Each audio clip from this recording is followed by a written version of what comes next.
Good Monday morning, everybody. John and Lance along with Dell for the next 3 hours here on ESPN 97.5 and 92.5. And what a crap weekend for Astros baseball. I don't know that it could have been – I guess if they got shut out yesterday, it would have just been worse. But that was as bad a series against a not very good baseball. Listen, they got a lot of good young players, but to be pitching – this Astros offense isn't good. It's terrible. It's terrible. They're beating 32-7 this weekend at home by the A's. That's terrible. I mean, they're 5-11 in their last 16. And at home now. Again, with the home, they can't win at home. They can't win at home anymore. That's done. That's over. I mean. So, but I got to tell you, it's funny. I'm just a glass half full person. That's clearly what I am because, I was so disappointed. But like realistically, and I told you this already, I don't see this as a World Series contending team. It's just, somebody asked me about it. It's a great story. It's a phenomenal story. And I've been very excited to, I don't know about very excited, but I've been happy to go along with it. And let's see what happens, man. And, you always have the, in your back, in the back of your mind, you're like, well, maybe when these guys come back or if they even come back, but there's a lot of people. I made a comment on Twitter about just how disappointing this was, how it doesn't inspire a lot of confidence going, getting beat 32-7, 32-6 at the time when I posted the Astros scored a run in the bottom of the ninth, meaningless run yesterday. And I had a few people who jumped out and like, nah, it's just, well, they said what's true. This is just a regression to the mean. We've been playing way over our heads. Mm-hmm. This was bound to happen. And that's true. That's true. And that I completely concur with and expected this to happen at some point. Not, it's a little rough when it's 4 straight at home. Like, yeah, you're getting to the record that looks like a regression to the mean, but the way you do it is still pretty brutal. Losing 4 at home in a row. You can't, all of a sudden you can't win a game at home at all. No. But there was a couple people said, nah, this is no big deal. I mean, Pena's going to be back. Jordan's going to be back. All these starting pitchers are going to be back. Well, there is a lot of optimism out there now. I know. No, there is. And maybe, and I want the record to reflect, I'm hoping the optimistic people, I'm not one because I've seen this whole getting guys back from injury thing. This has been going on for freaking ever. I'm just over it now.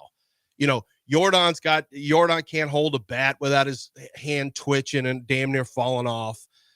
Jeremy Pena now we're in a pretty good run of Jeremy Pena being out, by the way. Have you recognized that? Yeah. I mean, this is longer than I was expecting.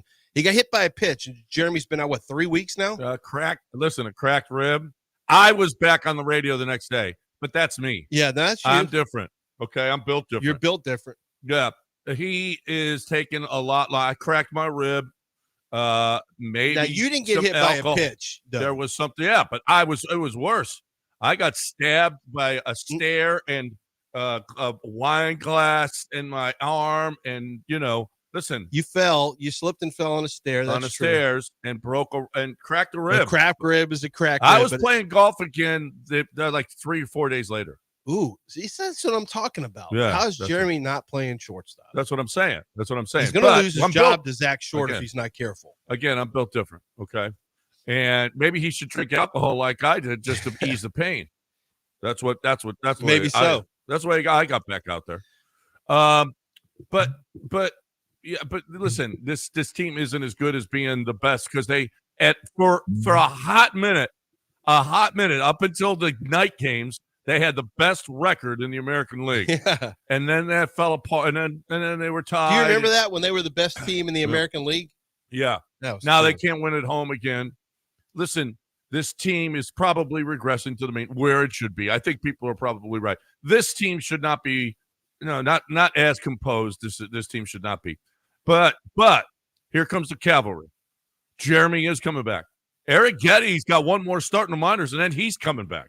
Mm-hmm. How about that? Yeah. How big is that? And he should be the first pitcher to come back. Yeah, he should. He absolutely should be. And then Christian Javier not far behind him. Luis Garcia having some nice outings. And then not a great outing too. But here's the deal: is that they're just not very good right now. And they're back to listen. This started a while ago where they can't win at home, and it's back now. They turned that tide this year. Okay, that home thing is over. Couldn't beat Detroit at home.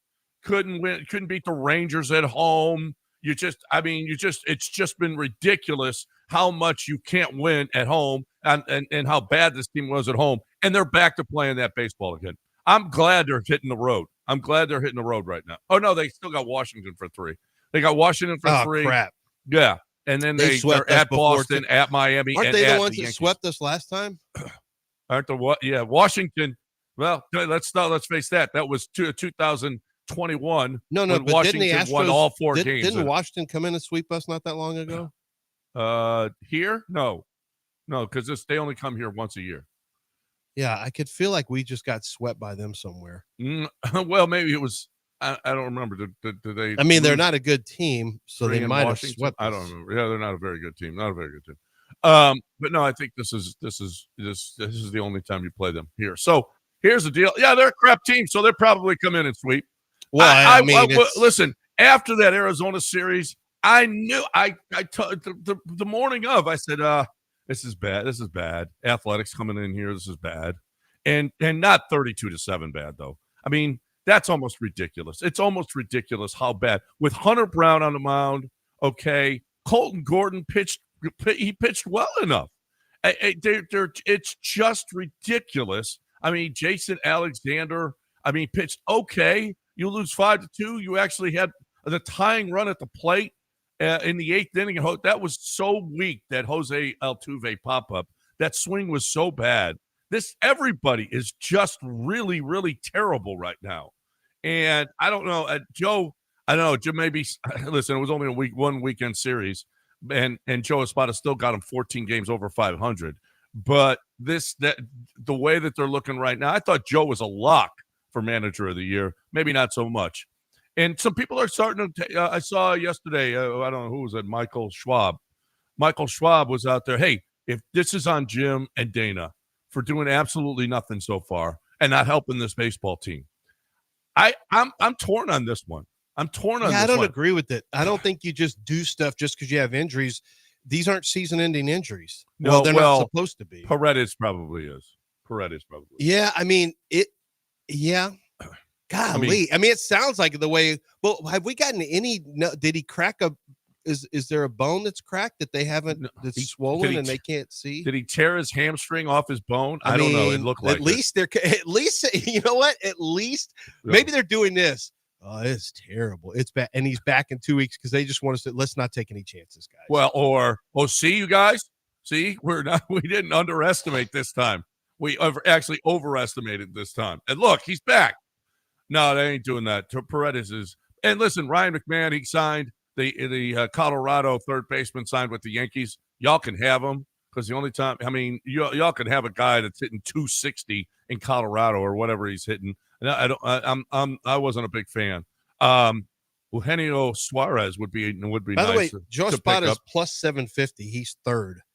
AJ Hinch minus 105 is second, and John Schneider of Toronto is the favorite. For he's got the best record. So. AL Manager of the Year minus 120. Yeah, he's got the best record. But Joe Espada not having more love than AJ is kind of ridiculous. I mean, I guess they're just not looking at what AJ's doing with the players that he's doing it with. Of course, the Astros go into nosedives. But listen, everybody's gone into nosedives this year.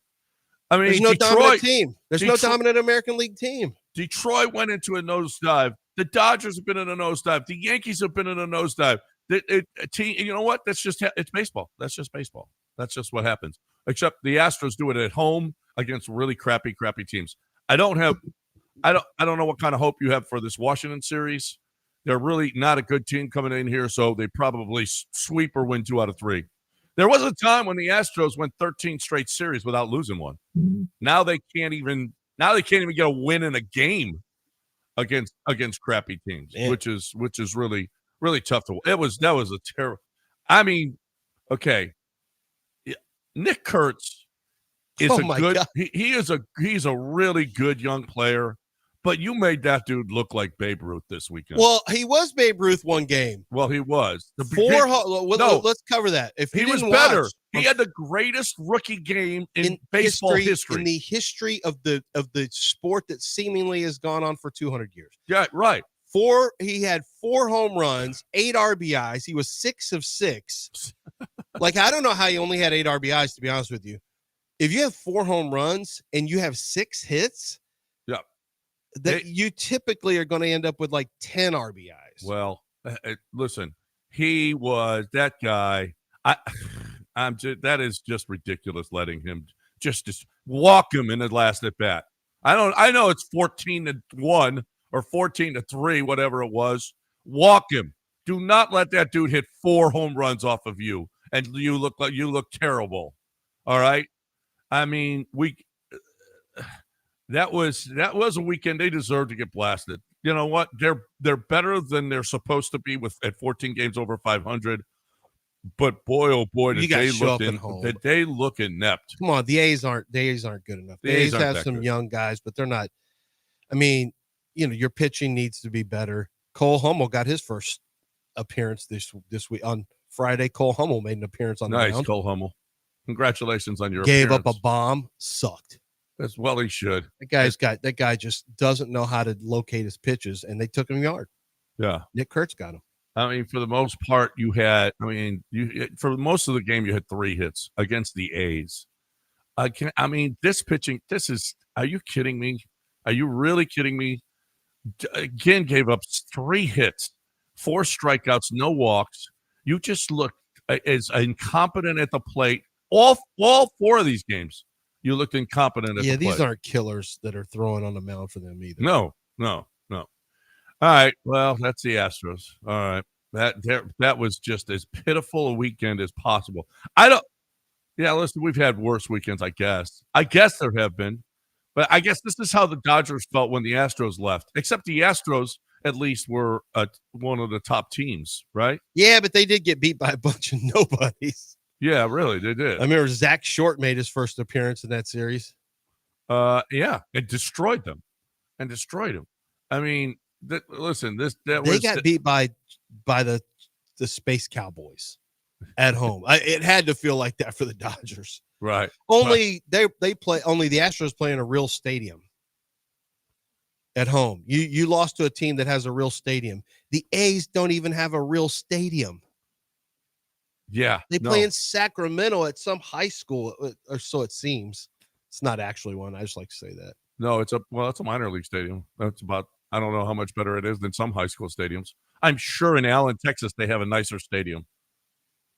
I'm sure that there's a better baseball stadium than the one they play in Sacramento, in Allen, or somewhere in Texas. I'm sure, because that's what we do. We build really nice stadiums. Of course, really nice football stadiums is what we build.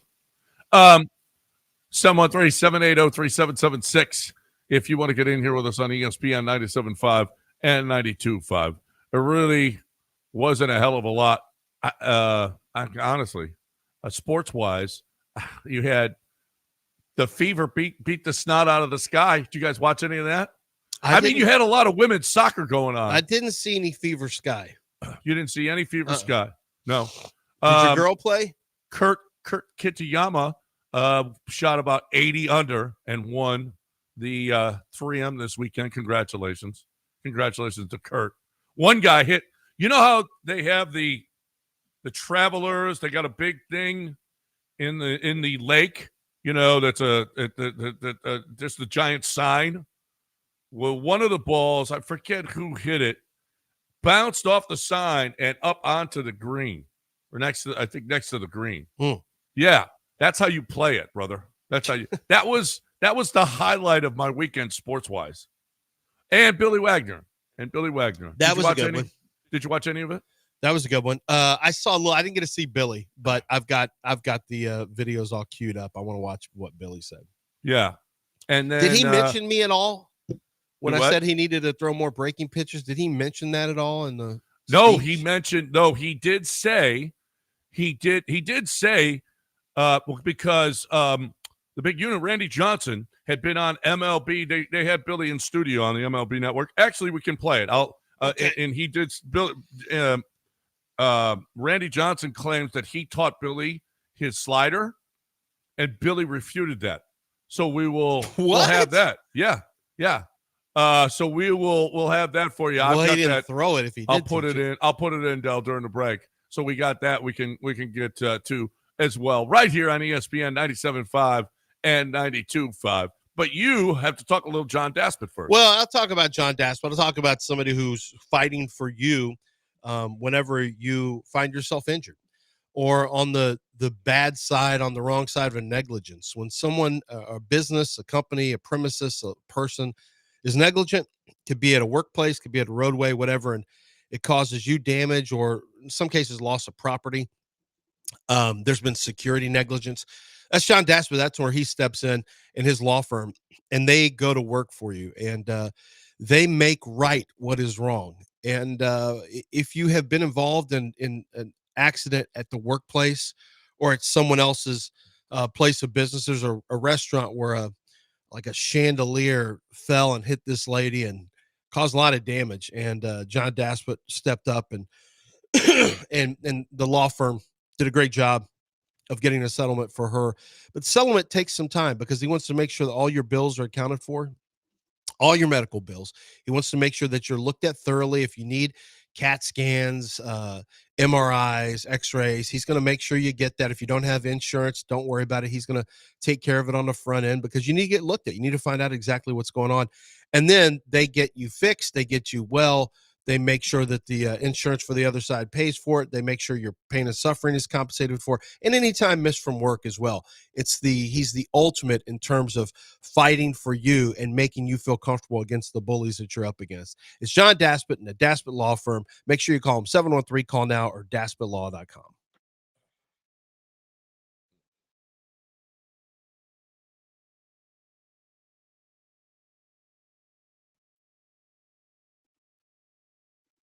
Hey guys, Lance Zerline here from ESPN 97.5 and 92.5. You can catch me arguing with John Granado and Del Olaleye on the radio on a regular basis. But when you miss the show, how are you going to know what you missed? How are you going to know about our conversations and what everyone's talking about? Well, you can follow us on our social media pages, and I'm talking about for the radio station. We do a great job of taking all of the show content that you see on our show and all of the great shows on ESPN 97.5 and ESPN 92.5 lineup, and we will recycle and let you hear the best of the best. Conversations about big wins, the most disappointing losses, who's doing a good job as manager or head coach. We're talking about it all. Do not miss it. Listen to the radio as often as you can. But if you miss it, follow the social media pages, like, subscribe, and never miss a second of the great content right here on the station.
You're back in the Veritex Community Bank Studios with John and Lance on ESPN 97.5 and 92.5.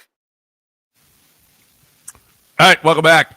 What'd you learn this weekend in one sentence is only about 25 minutes away. So you learned something this weekend. Doesn't have to be football related. Does not have to be, or baseball related, or whatever. Doesn't have to be sports related. Can be anything. What did you learn this weekend in one sentence? So Billy Wagner got his induction. I love that he thanked Lance Berkman for being the teammate that he was and the Christian that he is. And I saw that clip. I'm not a big. I don't think I've watched more than one acceptance speech in my life. I'm just not a big Hall of Fame guy. But Billy did. I saw clips, and Billy thanked Lance Berkman. And Lance Berkman just got jobbed. He just got jobbed, and should have been in there. He should have been in the mix a whole lot longer. He should have gotten 10 votes, is what he should have gotten, and he got 1. Yeah, for non-baseball reasons. It's I don't care what your politics are. You gotta. Lance Berkman, as a baseball player, desered more attention. I think really the Veterans Committee will look at him someday and go. I hope so. I mean, Lance has not been some. He hasn't been an annoying guy, even if that one really bothers me because that is so disrespectful of a player who, when you look at all things considered, when you take everything in, it's like, oh yeah, this should be a discussion for a little bit. I don't know if he makes it or not, but this guy should be in the mix for a little while here. We should be having discussions about this. Look at his OPS. Look at his postseason performances. There's a lot of things to really like about Lance Berkman. Yeah. No, I mean, a 942 career OPS over 15 seasons. That's incredible. It's incredible. That's incredible. Yeah. A high 800s feels really, really great right now. Yeah. Oh, right now, if you got an 800 OPS right now, you're making $25 million a year. Yeah. He got a career 942. Yeah. And if you're a 942, you're making $40 million a year. It's just incredible that dude isn't there. But Billy Wagner, so he's in the studio with the guys talking about they asked him about his slider. You'll get it. Here is Billy Wagner's response to his slider. You're playing down your arsenal, talking about yourself being a one-pitch guy, because we remember in '98 when Randy Johnson got traded over to the Astros, something changed for you, and the unit shared his slider with you, and there's another weapon for Billy Wagner, another rung under the Hall of Fame. What were those conversations like? Well, really about that big. I walked over to him and I said, "How do you hold your slider?" And he went like this.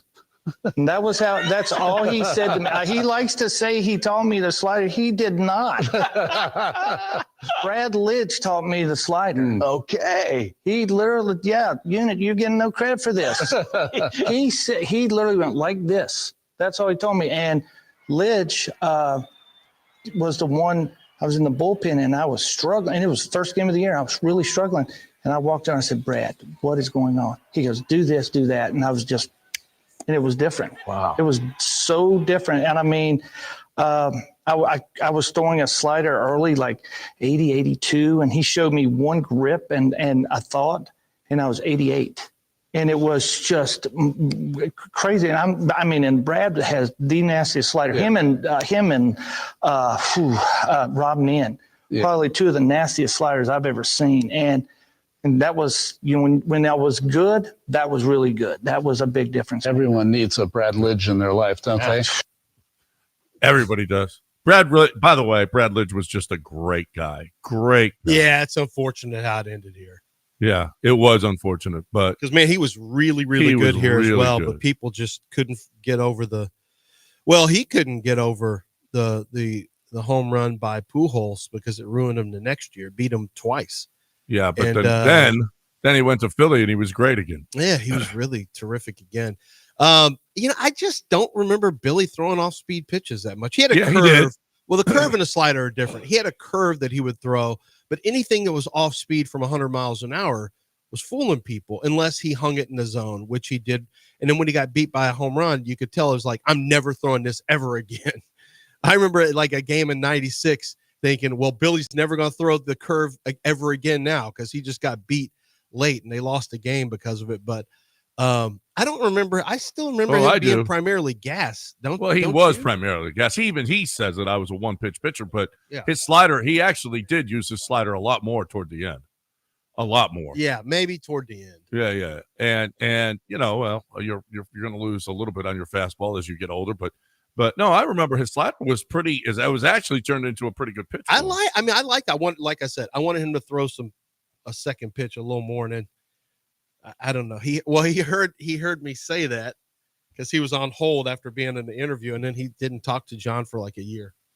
Yeah, because of you. Yeah, that's right. Yeah, because of you, he didn't talk to me for a year. For those of you who don't know that story, I asked Billy to come on. He comes on, and as soon as he gets off, Lance is like, I just wish he'd learn another pitch. And he credits Brad Lidge instead of me. That's the ridiculous part. And so Billy was pissed off. He's like, you have me on your show. And of course, this was a year later after he didn't talk to me. He says, you have me on your show, and then you guys start ripping me immediately after. I go, that wasn't me. I didn't rip you. My idiot partner did. Okay. That was him. He's stupid. I think you should just throw one pitch all the time. And now all of a sudden you're getting into the Hall of Fame and they're talking about a second pitch. Please. Yeah. Just say there's a radio host, and I don't remember his name. I think he's also in the Hall of Fame. And he kind of, gently we're all Hall of Famers. Gently guided me towards the second pitch. Right. 713-780-3776 is the number. If you want to get in here on ESPN, there is a lot of news. We got Texans stuff that we got to get to. Yeah, they had their first practice in front of live fans, John. Yeah, so we will get to that. There's some news that we've got to get to there. There's other news around the league, some strange goings on, apparently with the Raiders, and we'll get to that as well. Fishy stuff over there from Dell's former player. Icky stuff going on or something. But listen, the summer circuit continues. ESPN Houston every week. This week, the boys from noon till 6 going to be at Carbach Brewery on Thursday, and you got a chance to win e-bikes from Power On Electric Bicycle Company, a $4,000 value. So all you have to do is sign up, but you got to get out there to Carbach Brewery to do it and get to the promo table and sign up, and you could win a $4,000 value. 2 e-bikes for $4,000. All right, let's go. All right, I got to talk right now about the Golden Nugget. I want to talk. We're going to be there August 28th, 29th. This week, we will be giving away a couple of spots. On Thursday, we're going to give away a couple of spots for you to win and come and be in our fantasy league. But we want you to have your fantasy draft there. Chances are you're not going to win. There's only 6 spots left. 3 winners and 6 spots. So there's chances are you're not going to win, but you can still have your fantasy draft at the Golden Nugget Lake Charles. All you need to do is go to the website, goldennuggetlc.com, and find the packages that are available. You get 2 nights stay, you get a food package, a drink package. There's all kinds of great packages for you, and it's just awesome. It's just the best place to have your fantasy draft, and we are going to do ours there. We want you to do yours there. You get to goldennuggetlc.com. I don't know that there's a better place. They'll put you in the DraftKings Sportsbook with the giant screen. You can watch your college football games while you're playing. I mean, it doesn't get any better. Does not get better. So if you're looking for the best way to have your fantasy draft or just to get your gamble on, goldennuggetlc.com, goldennuggetlc.com.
You're back in the Veritex Community Bank Studios with John and Lance. On ESPN 97.5 and 92.5. All right. We got one segment, then we got what'd you learn this weekend in one sentence. I learned a couple of things this weekend that we will get to. But we got some Texans talk first. It doesn't look great. Ian Rappaport. Well, should we let Ian Rappaport talk about it? Sure, let's let Ian Rappaport. Ian Rappaport has while we still have an NFL network, let's let Ian Rappaport tell us. Yeah, while there's still an NFL network, well, there still will be, but I'm not sure Ian Rappaport will be part of it. Well, he's an insider. I don't know what it's going to look like. ESPN hasn't bought. Well, Shefty's going to be on every platform, and he's going to probably. I know. We're not going to need Ian anymore. Mike Garafalo. I don't know how many insiders you can have.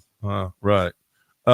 Anyway, Ian Rappaport had this to say about the Texans running back Joe Mixon.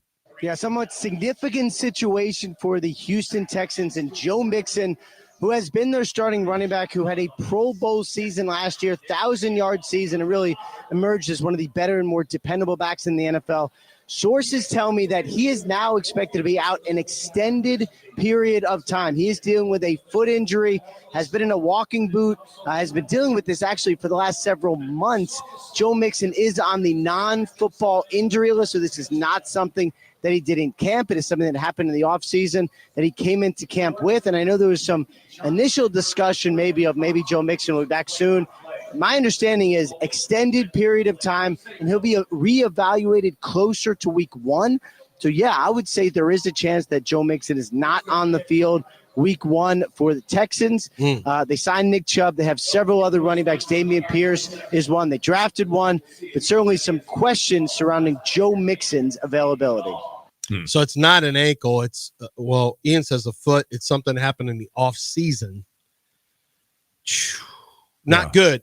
I don't know if you saw this, John. Maybe we need to get him on. I thought it was a non-football injury. Well, it is a non-football injury. So that means it did happen in the off season. Yep. That's a problem. That's a problem. No telling how it happened, but it sounds pretty significant. And I don't know if you saw this, but man, there's a tweet by Cody Stutes where he just lays out the running back situation.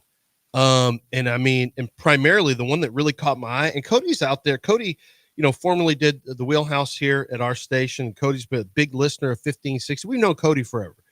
And Cody does a good job following the Texans. And Cody says, let's see, it's wild Houston didn't invest in a solid backup behind Joe Mixon. He's approaching 30 and has been a workhorse. He needed help regardless of his health. J.K. Dobbins rushed for 900 yards and 9 touchdowns. Houston opted to sign Nick Chubb, who, it doesn't look good. And somebody, and then they say, LOL, you lose credibility when you over-index on non-contact training camp evaluations. Be cautious. Be pessimistic. Be evaluating in training camp. Wild. He said, will pads make Chubb faster and more agile? He basically just really, that's the part that I took away from that, is that he didn't think Nick Chubb looked good at all. He went on to say, might want to check your Dobbins stats. Also might want to take a look at Chubb since the injury and Pierce since his rookie season. Somebody was talking about the running back depth is, you got Nick Chubb, you got Pierce, you got Dobbins had this, and Dobbins has had injury concerns, but yeah, his point is that what's Dameon Pierce done since his rookie year? Damien's just kind of a guy. That's all. I mean, he's a functional backup, but not one that you want to go into camp with as a guy handling most of the carries. I mean, he had a nice rookie season, but this Nick Chubb, you might want to take a look at Nick Chubb since the injury. That's a concern for me. Yeah, that's a concern for me. I don't know. Is Woody Marks in the mix? Are we going to have? Is Dare going to be a main back? Is he going to be a? Look, this is and he said, how can you evaluate running back without pads on? Pads don't make you faster or more agile. Multiple comments that are so Chubb, Pearson, Dare don't even exist. He says Chubb looks to have lost steps, not steps. Yeah, Cody isn't the only one. Isn't who's thought that way. There is I don't know his name. His name is Nico. He's one of those social media Twitter guys. Yeah. At Elite Takes. I guess he's got a following. He was able to go watch camp this weekend, and he mentioned the same thing. Chubb looks slower, less athletic, doesn't look like anywhere near the guy people remember. And that's just a guy who came in, who goes around to all the camps, and he just happened to be in Houston for the weekend and looked at Chubb and said, that ain't the guy anyone remembers.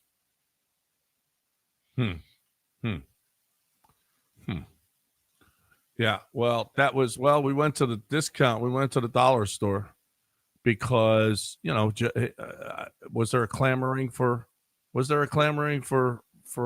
Nick Chubb? Probably not by NFL people. Injuries? Well, he wasn't expensive. Yeah, probably not by actual NFL people. People who know the name. It's Nick Chubb. It's Nick Chubb. But people name over game. But people who know weren't rushing to go get Nick Chubb. Well, but I don't know how you could. Well, now his yards per carry were really low last year.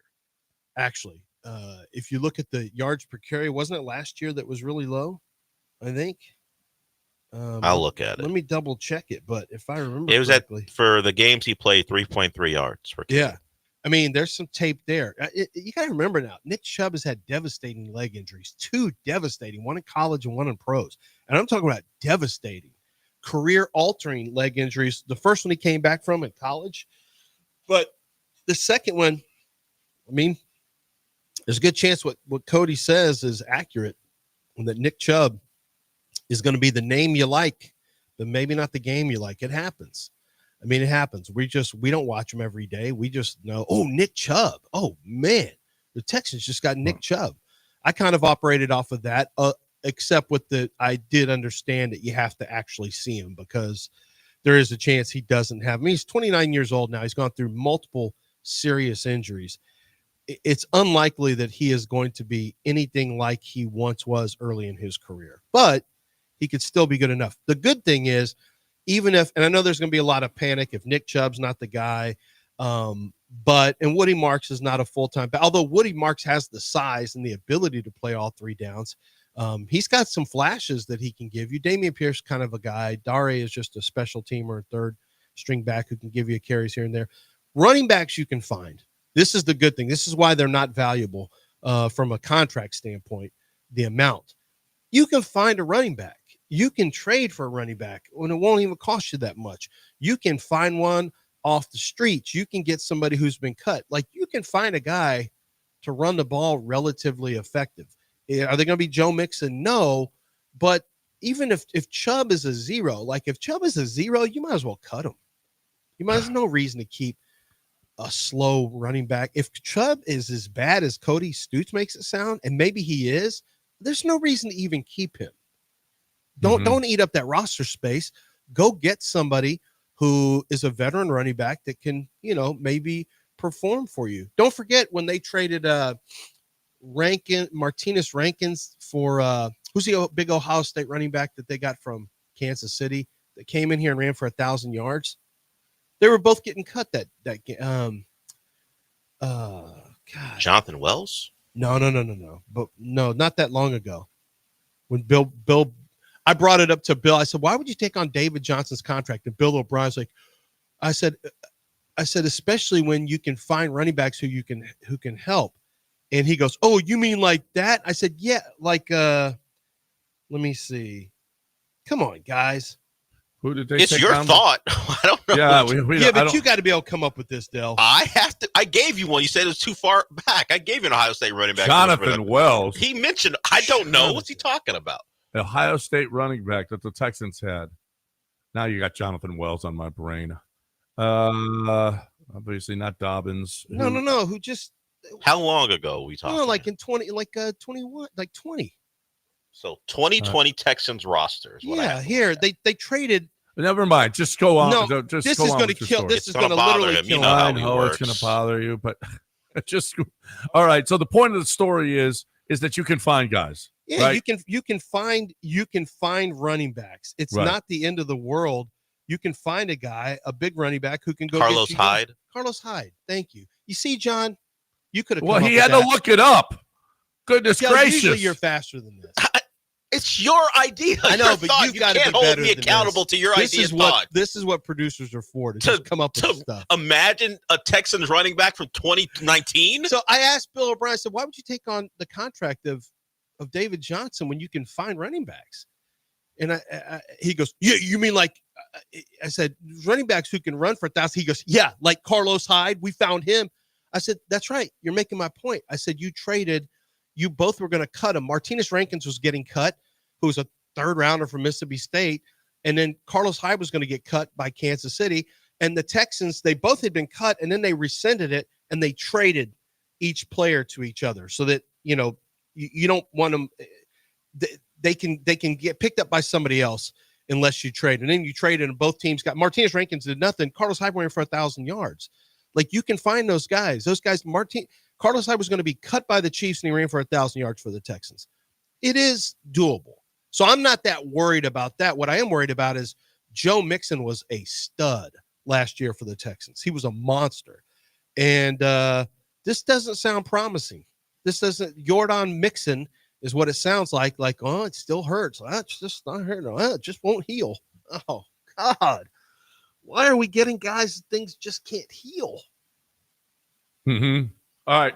713-780-3776. What did you learn this weekend in one sentence? What did you learn this weekend in one sentence? What did you learn this weekend in one sentence? So get in now. It doesn't have to be about sports. It could be about anything. You learned something, and you get one sentence to say it, to tell us, okay? Not like Lance does it. Just one sentence. That's it. That's all. 713-780-3776. It's brought to you by Game Day Men's Health. Our good peeps over at Game Day Men's Health. If you want to feel great, GameDayMen'sHealth.com. I love this segment. We mostly don't have to do anything but decipher what people are talking about. You don't even have to bring on the calls. Yeah. You don't even look at the board to bring on the calls. You do nothing. You do nothing. You barely do anything. Oh, wow. I played He looked stuff up. Hyde's name. He looked stuff up that you can't remember. Yeah, but it took forever. Why did you look it up then? Yeah, when you're talking about When it. you're Whoa. around. I was trying to talk and look. Okay. I listen. A matter of fact, McGrath Pest Control. I love what they did. What they've done for me in the city of Houston. Man, them roaches, you find them outside dead because they're trying to get in and they can't get in, and all of a sudden they're like woozy and boom, dead. Okay. If you got, I'm serious. We've seen multiple outside the house. That just tells you that protective screen that McGrath Pest Control has around your house, okay, it's working. It's working. And when you see them roaches that are dead outside, they're trying to get in. It's hot. They don't want to be out there. They want to be inside where it's cool, eating your food. If you got gross roaches, and listen, I've seen Scott McGrath take on unbelievably difficult projects and win, because that's what Scott McGrath does. He ain't gonna rest until your problem is solved. That's Scott McGrath and McGrath Pest Control. Look, I love them. I think you will love them too. They're great. Scott McGrath, it's another family-owned company that they just care about the quality of work that they do for you. And he does it every single day. McGrathPestControl.com. Tell Scott you heard it right here. McGrathPestControl.com.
You are listening to Houston's longest-running sports radio morning show. From the Veritex Community Bank Studios, here's John and Lance. All right, welcome back here on ESPN 97.5 and 92.5. Time to play. What did you learn this weekend in one sentence? You give us a call, 713-780-3776, and then you tell us what you learned in one sentence. We'll try to decipher it, exactly what that meant, but just one sentence. No run-on. We have some run-on sentences every once in a while. But I'll start it. I'll tell you what I learned this weekend. I learned that it's Bijan Robinson, not Bijan Robinson. Good one.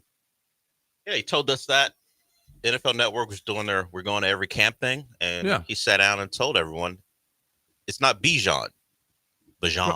And that's what everybody says. Bijan. I learned that my son is now best friends with. That's right.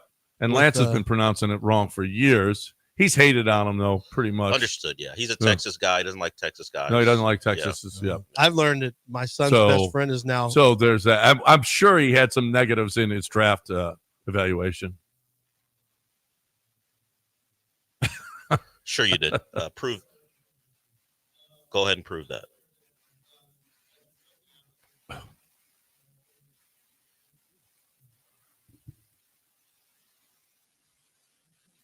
The former defensive back. Oh, yeah. Ike is a good guy, though. Ike used to come on our show. He's a good guy. Well, you had one sentence. Yeah, you had one sentence. I learned a new term that I did not know existed. I'm not going to tell you it. I'm going to allow Natasha Cloud of the Liberty to tell you. She's discussing one of her favorite teammates, Sabrina Ionescu. Zab is an ally. All the straights that we have on our team are an ally. Yes, you hear him? This is our power straight. Yes, you want to do scrums together? Did you catch that, John? No, I didn't. Power straight. I did not know that was a thing. Apparently it is. Power straight? For straight women, I guess, who may be allies with their lesbian teammates, you get called a power straight. Power straight. I like a straight flush. Those are different. Okay. That's different. That is different. Yes. Power straight. Yes, I learned that this week. Huh. Okay. All right. I didn't know what that meant. No. Okay. Neither did I. Yeah. Okay. Do we have more? We have people? We have a full board, yes. Full board. Let's go. You guys get in. 713, as soon as somebody's off, 713-780-3776. Give it to us. Who's up? We start with Kevin. Kevin, what have you learned? Yeah, good morning, guys. While catching up on the show over the weekend, I learned that John and Lance are busy all week Hall of Faming, and even Bell some too. Yes, Hall of Faming. That's right. Yes. Well, Lance made that up. He made that up. Hall of Faming. Who's next, Del? We go to Peter. Peter, what have you learned? Morning, guys. I learned that over the weekend and the last couple of days, the Astros got swept by a bunch of homeless guys from California. They are. Well, California has 24% of the homeless community in the country. 24%. Do you think Nick Kurtz is unhoused? I think the A's are included in that. Yeah, all those young guys who, left home early, didn't have any place to stay, like Nick Kurtz and others, and Jacob Wilson. They thought they had a place to live. Turns out they didn't. They just came to Houston and wrecked shop. Yeah, no. They own this house now. Yeah. They own this house now, right? They have a home. It's called Daikin because they own the Astros. They own the stadium now. Who's next, Del? All right, we go to Tom. Tom, what have you learned?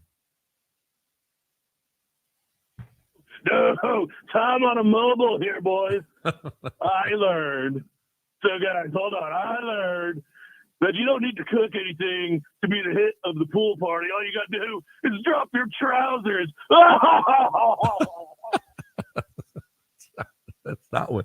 That's not what Tom does.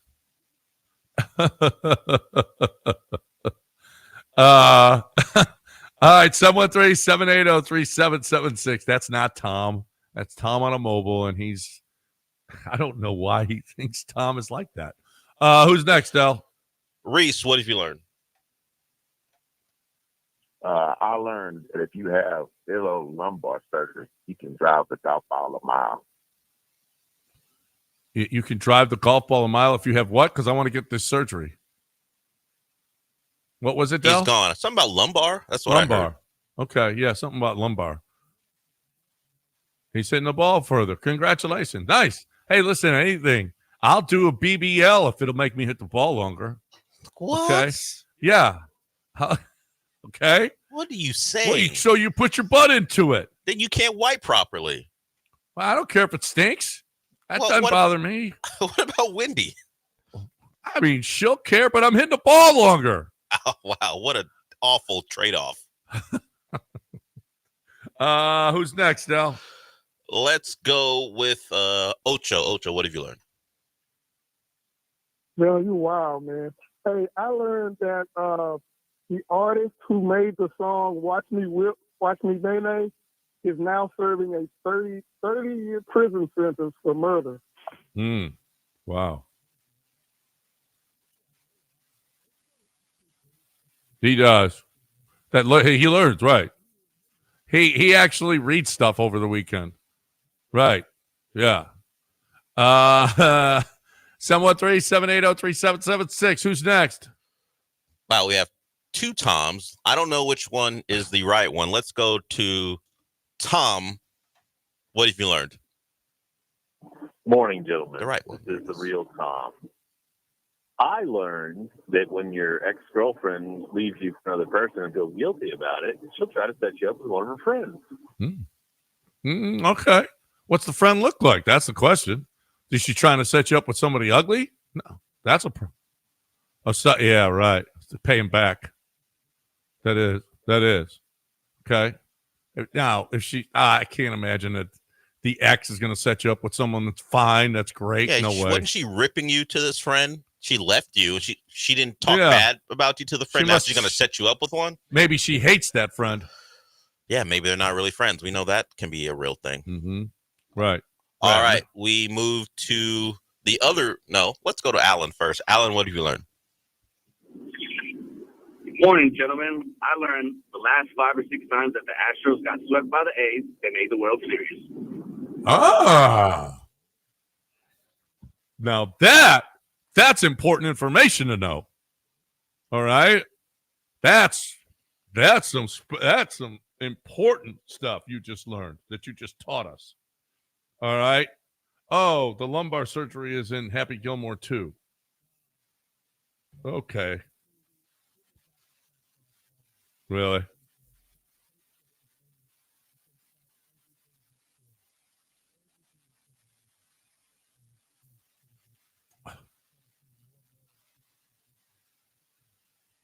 Yeah.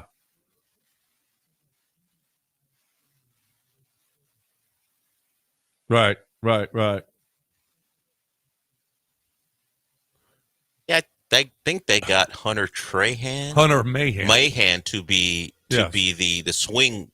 Right, he was his golf double for Adam Sandler. Yeah, I saw. They made him up, and he was his golf double. Yeah, so which is good. It's because Hunter Mahan's got a real swing, so that was good. I didn't see the movie. Now I'm not going to. There's no chance. Adam Sandler Netflix is an out for me. He got a giant deal from them, but not to make good movies, just to make movies that, and because of his name, people will give it a look. But nah, was never gonna.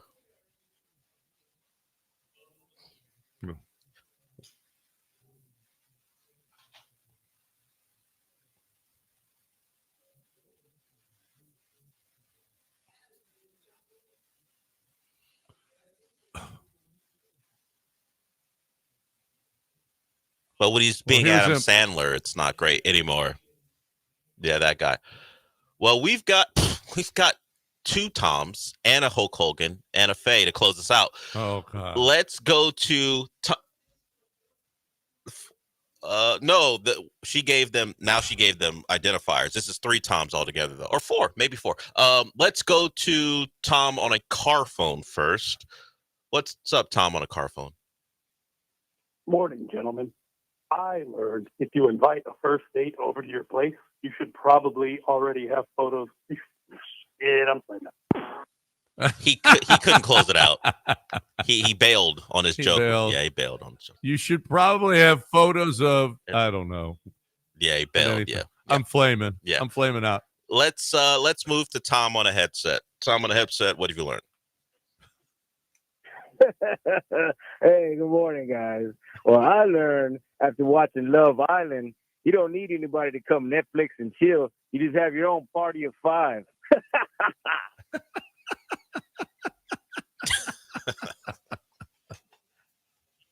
I know. He's doing an impression of Tom on a mobile, not Tom. Yes. Yeah. Yeah. Hey, guys. No,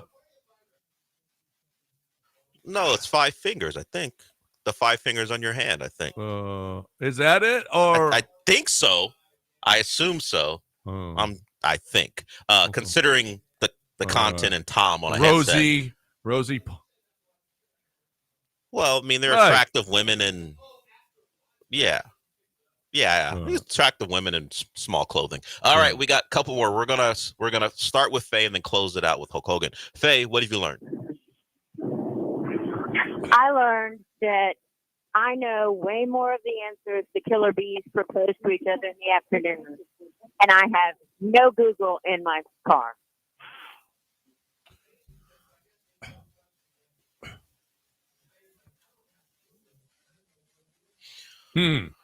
Wow. I don't know that segment very well. I don't either. But shout out to Faye. Yeah. For being better at this game than those two are. Than the boys are. Oh. Okay. All right. Well, this one gonna be a little tough here. We'll see how it goes. From the grave, Hulk Hogan, what have you learned?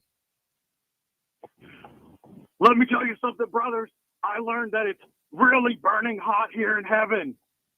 I think you might be confused, Hulkster. It's not generally one of the characteristics that I've been taught. Maybe his heaven is. Maybe he's always been tan. Yeah, that's true. Maybe that's his heaven. I don't know. You don't know. Yeah. I don't know. But you don't know. We hear from the Hulkster. Yeah. It's really burning hot, brother. It's here really in heaven. burning hot here in heaven, brother. Oh, yeah, that's Macho Man. All right. That was a good one. Y'all did great. What did you learn this weekend in one sentence? Let's play what did you learn this week from the show in one sentence on Friday.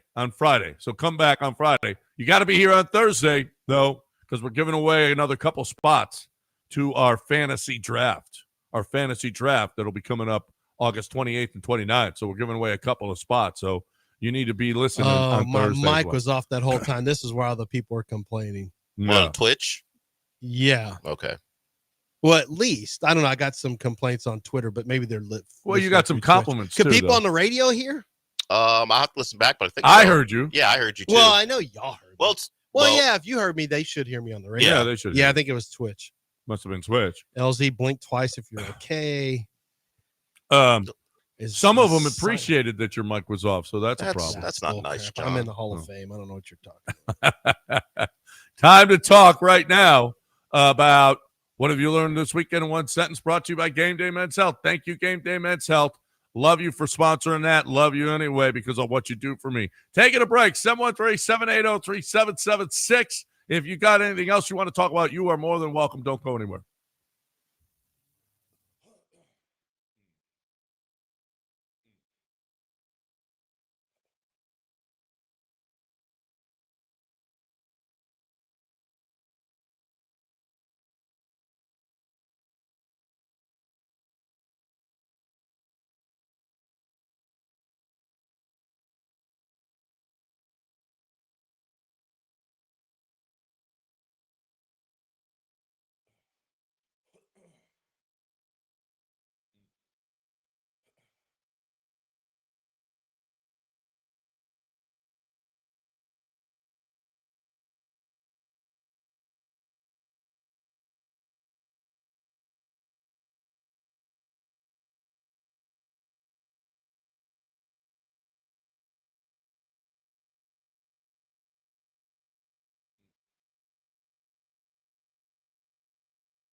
I want to give a shout out to Cindy Flores. I don't know if she's any relation to Roflo, but she sent out a tweet this weekend that said, at John Granado, first person that I think of when I see this, at Coors Light. And it was a bunch of Coors Lights, and she thinks of me. I love that, Cindy. Thank you. Big shout out to Cindy Flores, big Astros fan. She's got her nails painted with Astros and Texans, and big sports fan. So she listens to the show, and she thinks of me when she sees Coors Lights. Love that. Love that. I love the brand like that. That's my brand. That is your brand. That's my brand, right? Man, you are missing some hot ass weather right now. Yeah, I heard. And did you guys have storms too? It's not that it's like, well, it was really got hot the last couple of days, but it was 8:18 p.m. I was like, I went outside and just thought, this is terrible. And it was 98 was the feels like, because that dew point is just killing it right now. It is really humid in Houston. You would love it. I would love it because your here underwear would be sweating. We went out on our scooters to get coffees yesterday morning. We needed long sleeve shirts. So yeah, that was terrible. That sounds great. That was terrible. So yeah. So yeah, 713-780-3776. Another thing I learned this weekend is that I don't know what to think of this, but about how is Christian Wilkins weird? What the hell is going on? Okay. Read the tweet that came out. The tweet so said, here's the thing. So you don't know. Christian Wilkins signed I think it was a 5-year deal with the Raiders last year. They signed him away from Dell's Miami Dolphins. Defensive tackle, Clemson, well known for being a high character player. He also did some things in college. I guess during a game, he did something. He grabbed somebody in a certain place, like that kind of made them uncomfortable. Like, was that what you got? Because all I got was that there was an incident with a teammate. No. This happened in college where he did something on the field, like kind of messing with somebody from an opponent, right? So I don't know if it's an LSU fan, but it was something to that extent where he was messing with somebody like that. So people already said he's a little different now. People made a point to point out that he did that little splits after they won the national championship. Yeah. People were always, he's zesty, this, that, and the other. They cut him. The Raiders cut him, and they said he was not getting back to work on his, he was not coming back and working on his injury, his rehab stuff. And so they're going to void his contract. I'd never seen that before. Like usually, like it has to be really, really bad unless you're just trying to get out of a contract because you have buyer's remorse.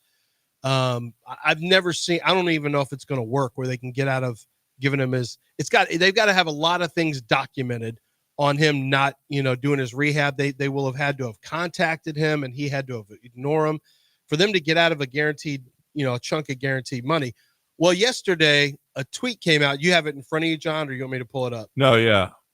Well, it just said that there was according to rumors, there was an incident with a teammate. Yeah. That led to his release by the Raiders. League sources tell Josina Anderson.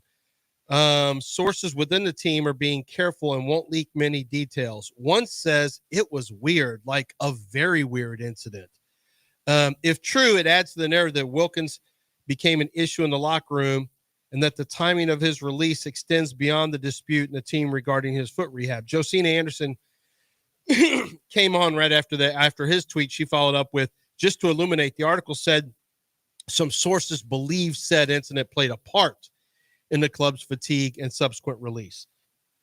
So not the whole thing, that it was a part of it, noting the distinction. Hope you're well. Have a great weekend. And then here are the comments on a scale of 1 to Diddy. How weird was it?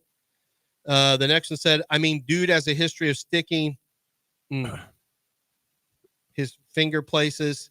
He did it at Clemson and he did it his rookie year as well. Do y'all remember that? No. That's one.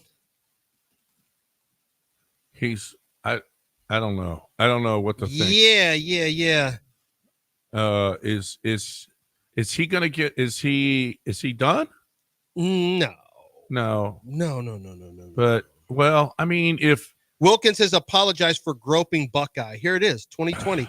Wilkins, a sophomore defensive end, was seen on video grabbing Samuel's ear, the wide receiver, and reaching his hand between the receiver's legs while Samuel was on the ground after teammates. That would be Curtis. Curtis Samuels, yeah. Clemson coach Dabo Swinney said he spoke with Wilkins after the incident and was satisfied with the apology. Yeah, that's not. Swinney shook his head when asked if he had talked to Wilkins about the incident. After discussion, Swinney said he was sure it would not happen again and chalked it up to Wilkins' goofy nature. Wilkins said he was sorry and understood it was not a quote-unquote good look for him in the program when he did something, you know. He went a little too far. Remember, this is 2020. He went a little too far. But when I'm just messing with somebody, poking them in the belly button or grabbing someone's butt, it's just to break up the seriousness of the game. Peter Boulware, what's Ben Boulware said at Clemson's team media gathering? The people who are freaking out about that have never played the game. Well, yeah, I don't know. I never got groped there when I played. This is now a Texan story. Alabama's Cam Robinson had a quick answer when asked Wednesday night about the incidents. They better not try me like that. That's the only thing I've got to say about that. So one thing's for sure. Do not try to fiddle and diddle with Cam Robinson. No. He's possibly our starting left tackle. Yeah, and he ain't having that. We ain't having none of that. He's put that on the record. I saw Jonathan Feliciano quote. They didn't play each other in the ACC. Feliciano was a pro by that point. He played at Miami, but he quote tweeted the story and pretty much said, "Yeah, the guy's always been a little weird," in reference to Christian Wilkins, and that's an offensive lineman who he's had to go against at some point in his NFL career. Yeah, the guy's kind of weird. So that was out there for when he was drafted by the Raiders. That was out there. Or by the Dolphins. By the Dolphins. Yeah. Oh, that's right. Yeah, he's already had this. Yeah. Yeah. Just found this out. Thanks to Dream Shake for sending it. First, it's Altuve who gets jacked by Houstonian thieves, and now it's Andre Johnson. Yeah. The two of the greatest sports legends in our city. Next, I guess Dream is going to be held at gunpoint and everything stolen from him next, I guess. No, don't say that. NFL, what? Well, let's just wait it out. We got football and baseball. Well, best case scenario, he gets his house robbed. Well, NFL wide receiver Andre Johnson's home was broken into over the weekend with personal items stolen. Legendary Houston rapper Lil Keke issued a public plea asking locals to help recover the stolen belongings. Mm-hmm. You need to put the streets on it. That's what Lil Keke's trying to do. Yeah. That's terrible. I mean, these guys leave, and this is now going on way too much. They leave. People know where they're going to be, and so they break into their houses and get away. And apparently, some really valuable stuff was stolen from Andre.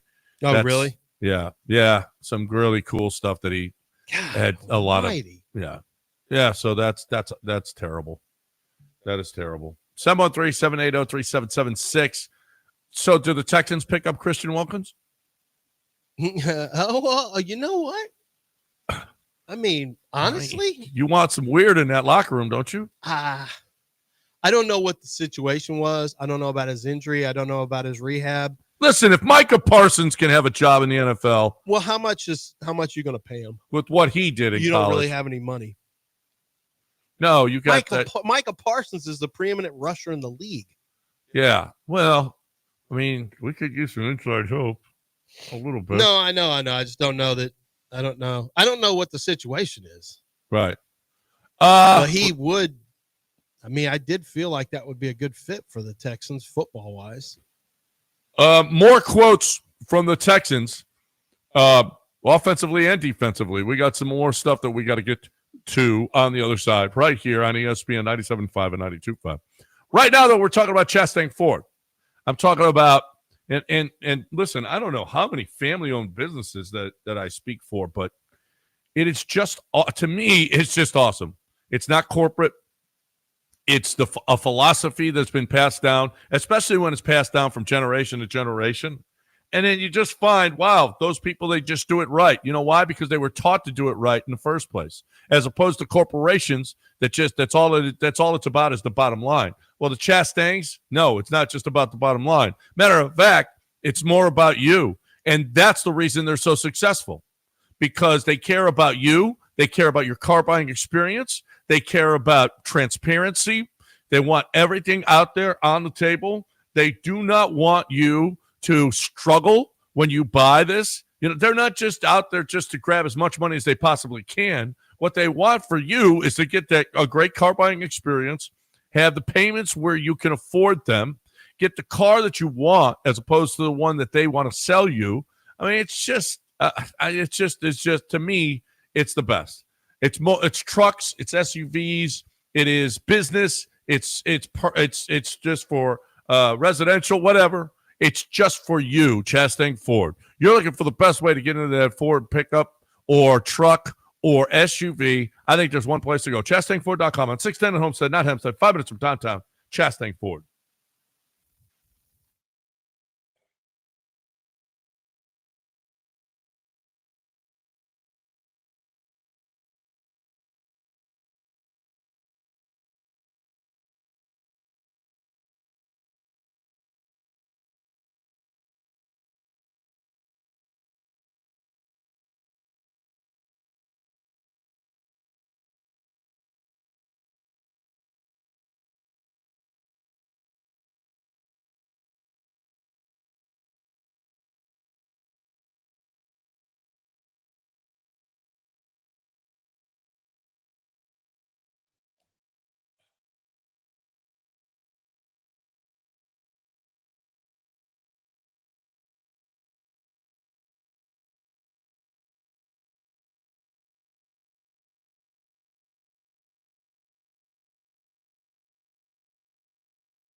You're back in the Veritex Community Bank Studios with John and Lance on ESPN 97.5 and 92.5. All right, welcome back here, ESPN 97.5 and 92.5. Let's get to the Texans. First, though, I didn't know. Is Tyler Hero live here in the area, or is he listening on the app? He must be listening on the app. Has to. He loves the city of Miami.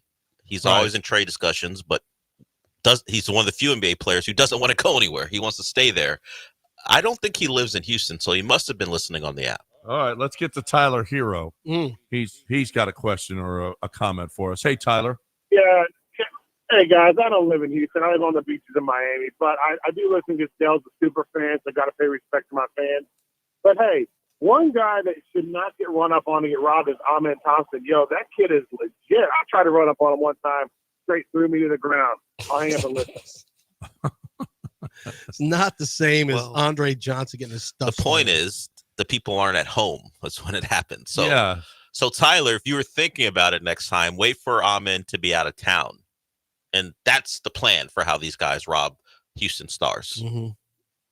My son and I had a little argument about Amen Thompson, and he was just like, he's not getting. At first, he was like, he didn't get enough publicity. Now he's like, he's getting too much publicity. They're saying too much about him. And I just made the point that, because the guys who are giving Amen Thompson publicity primarily are former ball players, like true ball knowers who understand how big an impact he's going to have, how he currently like Kendrick is. Perkins? Well, I mean, there's a lot of people, Dell. Many people. Yes, I just wanted to point out some ball players. Perk is one. Don't know as much as we'd like them to know. Perk is one. But anyway, and he started trying to bring up his points per game. And I'm just like, dude. And I brought up that DeMar DeRozan was a good NBA player who didn't shoot a lot of threes, didn't shoot three at a high percentage or anything like that. And then he's like, DeMar DeRozan could get points from all over the place, this, that, and the other. And so I started looking up DeMar DeRozan's stats. Do you know DeMar DeRozan didn't really shoot the ball effectively, like near a 50% clip, until he was 30. Amen has been over 55% in both years. And my whole point was, Mason, it's about efficiency. Like, Amen's not shooting shots that he can't make. Amen's shooting shots he can make. I'm not saying Amen Thompson is the best offensive player. He's not. Amen Thompson finds ways to get points. He's not a good three-point shooter. He doesn't shoot a lot of threes. He has a little bit of a mid-range, but he tends to want to get closer to the paint. And then the argument came, well, look how many of his shots are layups and close in the paint. I don't care where they're coming from. I care that they go in. And that doesn't make you a that's not the only defining factor that makes you a high-impact basketball player. The fact that he can guard multiple positions, block shots, rebound at a high rate, beat people to the basket on fast breaks because he's so fast. Like, there's a lot that goes into a player being a great player. And he's literally just barely. Now, he is 22 years old, and he's only played in the league 2 years, which not that he's old at 22. I just figured he'd be 21. But Amen Thompson is going to – it may not look like a traditional star player because he's not going to be a shooting 6 to 7 threes a game. It may look different. It may look like what you and I used to watch, John, where you had basketball players who were high-impact players who didn't have to shoot a bunch of threes because the three wasn't as big a part of the game. Amen in some ways is a throwback player in that regard. High-impact defensively. I made the point to compare him to young Dennis Rodman from the Pistons, and I still think that's a good comparison. I think he's got a chance to be a better offensive player. Dennis could do some things offensively when he was with the Pistons, but he just had such an impact on the game because his energy level and springs and shot blocking and defense was just so unbelievable. And that's what I see from Amen Thompson. But Amen is going to become a more complete player. I just don't think he's ever going to look like, he's not going to have the typical look of a star.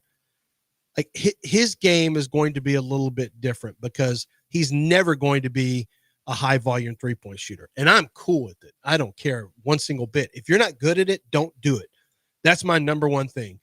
Jalen shot too many threes during his career. He wasn't good enough to shoot a bunch of threes. He's getting better. But Amen Thompson, you can already tell he's self-disciplined enough to say, look, if he's open, he's going to shoot some threes. but he's not out there looking for threes. He's not going to shoot bad shots. The fact that he's shooting in the mid 50% range from the field should tell you all you need to know about his discipline and self-awareness as an offensive player. Yeah. So that he was just making a joke, Lance. Okay. All right. No, he wasn't. Yeah, he was just making a Tyler Hero joke. No, I'm talking about Mason talking about him not being it. How how DeMar DeRozan's so much better. Like, what? Little did Tyler Hero know. Yeah, that nice job. He got under Lance's skin. Next time, don't Mason. come with those stupid calls, and you won't have to hear about a complete Amen Thompson and aside. Mason call. And Mason, Look, John and Lance, you guys talk about the grind of this show sometimes, the 3 hours that you guys have to do. I appreciate the Tyler Hero call, because as soon as I felt Lance was going, I think I tuned out for like 5 minutes. So I'm refreshed. Sometimes you need a little Some of y'all don't like Amen Thompson, and I respect that. You and John don't like him, and that's fine. No. That's fine. No, actually, I didn't even. I was going through a lot of different X posts. Yeah, you could tell. We could tell when you're. No, you could tell that Lance has got a story to tell, and particularly when he's in an argument with one of his kids, either they're challenging him in sports. A kid argument, yeah. It's immediately. You know he's got. Let's see what's on X.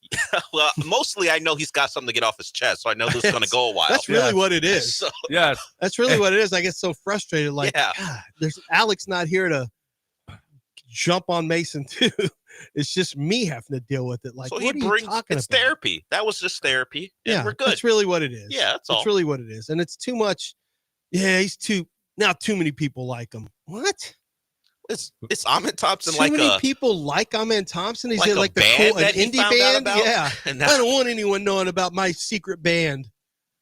No, he's on TV every night. People are gonna find out about him. People know. And oh, by the way, what if Amen Thompson just does what he did last year, or even his rookie year, all the time, and he doesn't get that much better at shooting or whatever, really and just does what he does, then I'm fine with Amen Thompson. I honestly, that dude, he impacts winning. Now you're on. He can get a lot better at shooting the ball, and especially out from on the outside. But if he doesn't, oh well. He still plays a huge role in winning for the Rockets. Absolutely, yeah. If he never gets any better offensive, but these kids, you can't shoot the three, so you suck. I know, it really is. Like, it's very frustrating. Everything turns into a list. And everything turns into the same. It's all box score stuff. Yeah, it's like, dude, what are you? Do you know? Watch the game. Know ball? How big an impact? Game. And if you watch the game, you 100% say, boy, he's having a great impact. And then it's like it just goes away. Once the game's over and it starts turning into arguments, then it's like, hurry, get me the box. Hurry, get me the stats. I need to be able to match up some stats on him. Whoa, he shoots less than 30% from three. Who cares? That's not his game. He didn't shoot a lot of threes. It's like complaining about a pitcher who doesn't have a lot of strikeouts, but he has a lot of wins. He gets a lot of players out, and it's just stupid. All right, we got a break. 713-780-3776. We'll get to the Texan stuff on the other side, right here on ESPN 97.5 and 92.5. Don't go anywhere.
You're listening to Houston's longest-running sports radio morning show. From the Veritex Community Bank Studios, here's John and Lance.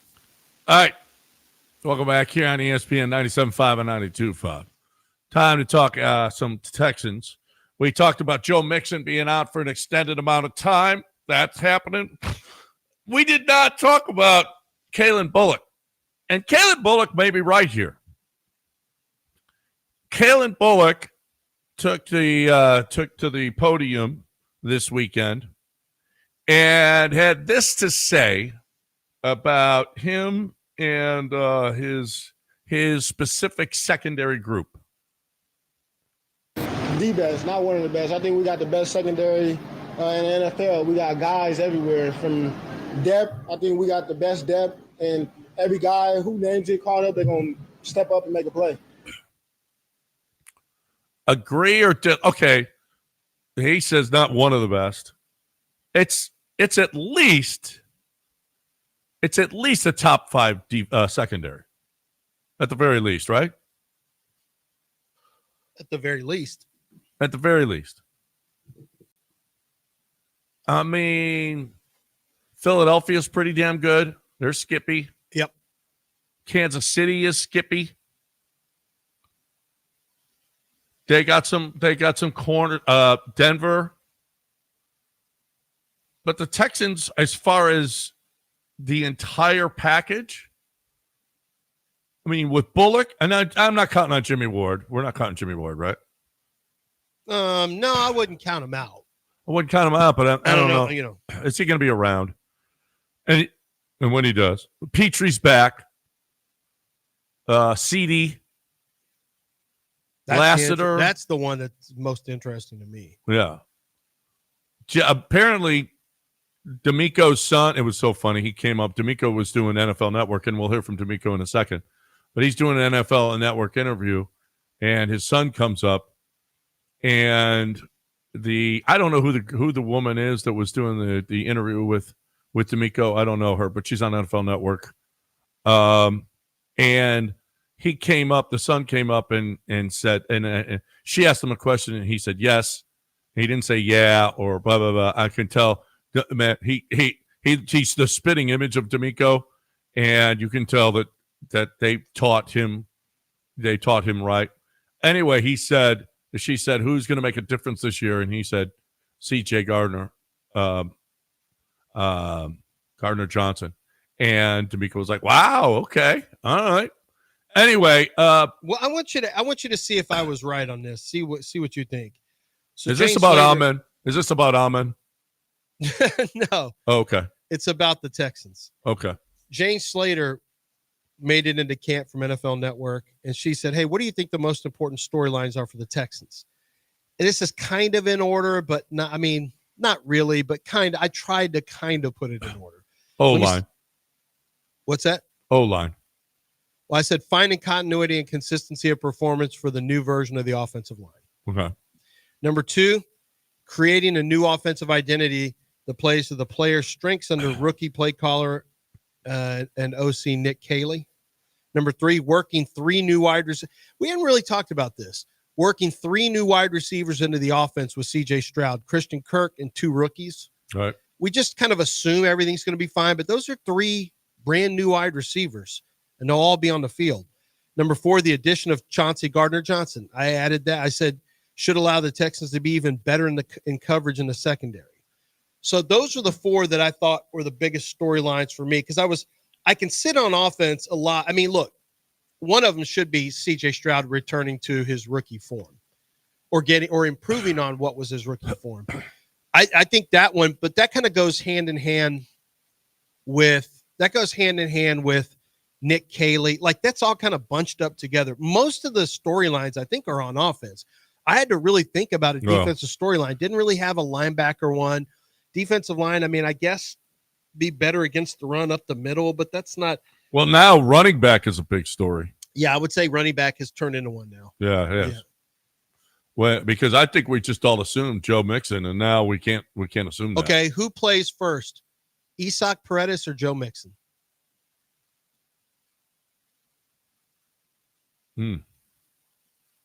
I mean, it's only July. I'm going to have to go Joe Mixon over Isaac Paredes because I don't know that Isak's going to play again this season. What exactly has happened with him? They won't tell us, will they? Oh, no. It looked like, I mean, he had to be carried off the field because of his hamstring. And that don't go away, bruh. That don't go away. That ain't going away anytime soon. Tell it to Will Fuller. Well, that's exactly right. That's exactly, you just made my point. Go away forever. It never goes away. Yeah, I think this has got a chance. I mean, I didn't even mention Stingley. This has got a chance to be the best secondary in the NFL. The addition, because if it was just Jimmy Ward and Petrie and Bullock, but it's a high takeaway unit. The league, you make these. There's only so much stopping the passing game you can do, especially controlled passing games, especially if you play zone.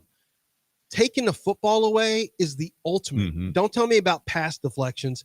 Taking the football away, and no one was better than the Texans. Yes, they were incredible at it. Yeah, they were. The Vikings were better. The Vikings had more takeaways? Yeah, they had more by the secondary?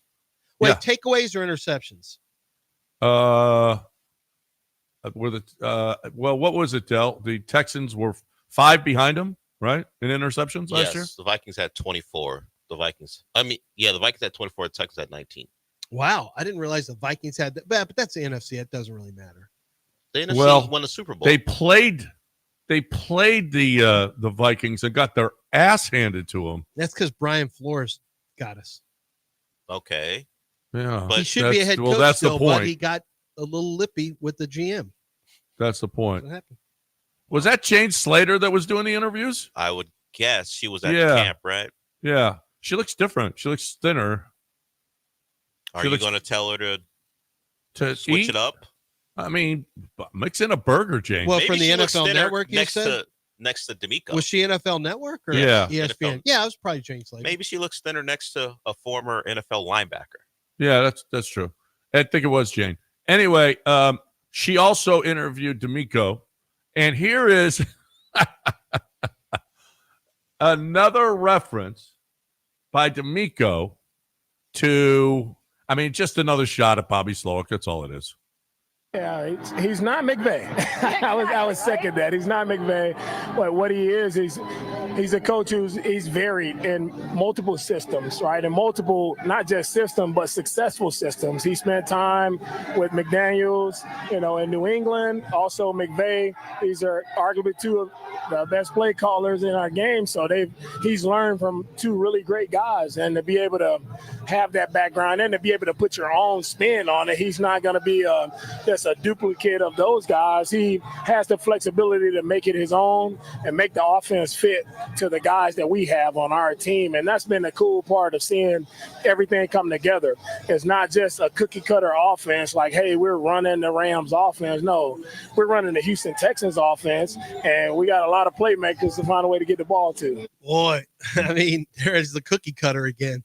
Mm-hmm. I mean, he really didn't like the fact that he felt like as a former defensive coordinator, my guess is that D'Amico Ryans thought that offense clearly was too predictable. I mean, that's everything in football is about, you can talk about execution, and Gary Kubiak was always really big on if we run our plays the right way and execute. But the fact is, it's just not. Defensive linemen are more talented than offensive linemen. That's the nature of the beast. It's really not even debatable at this point.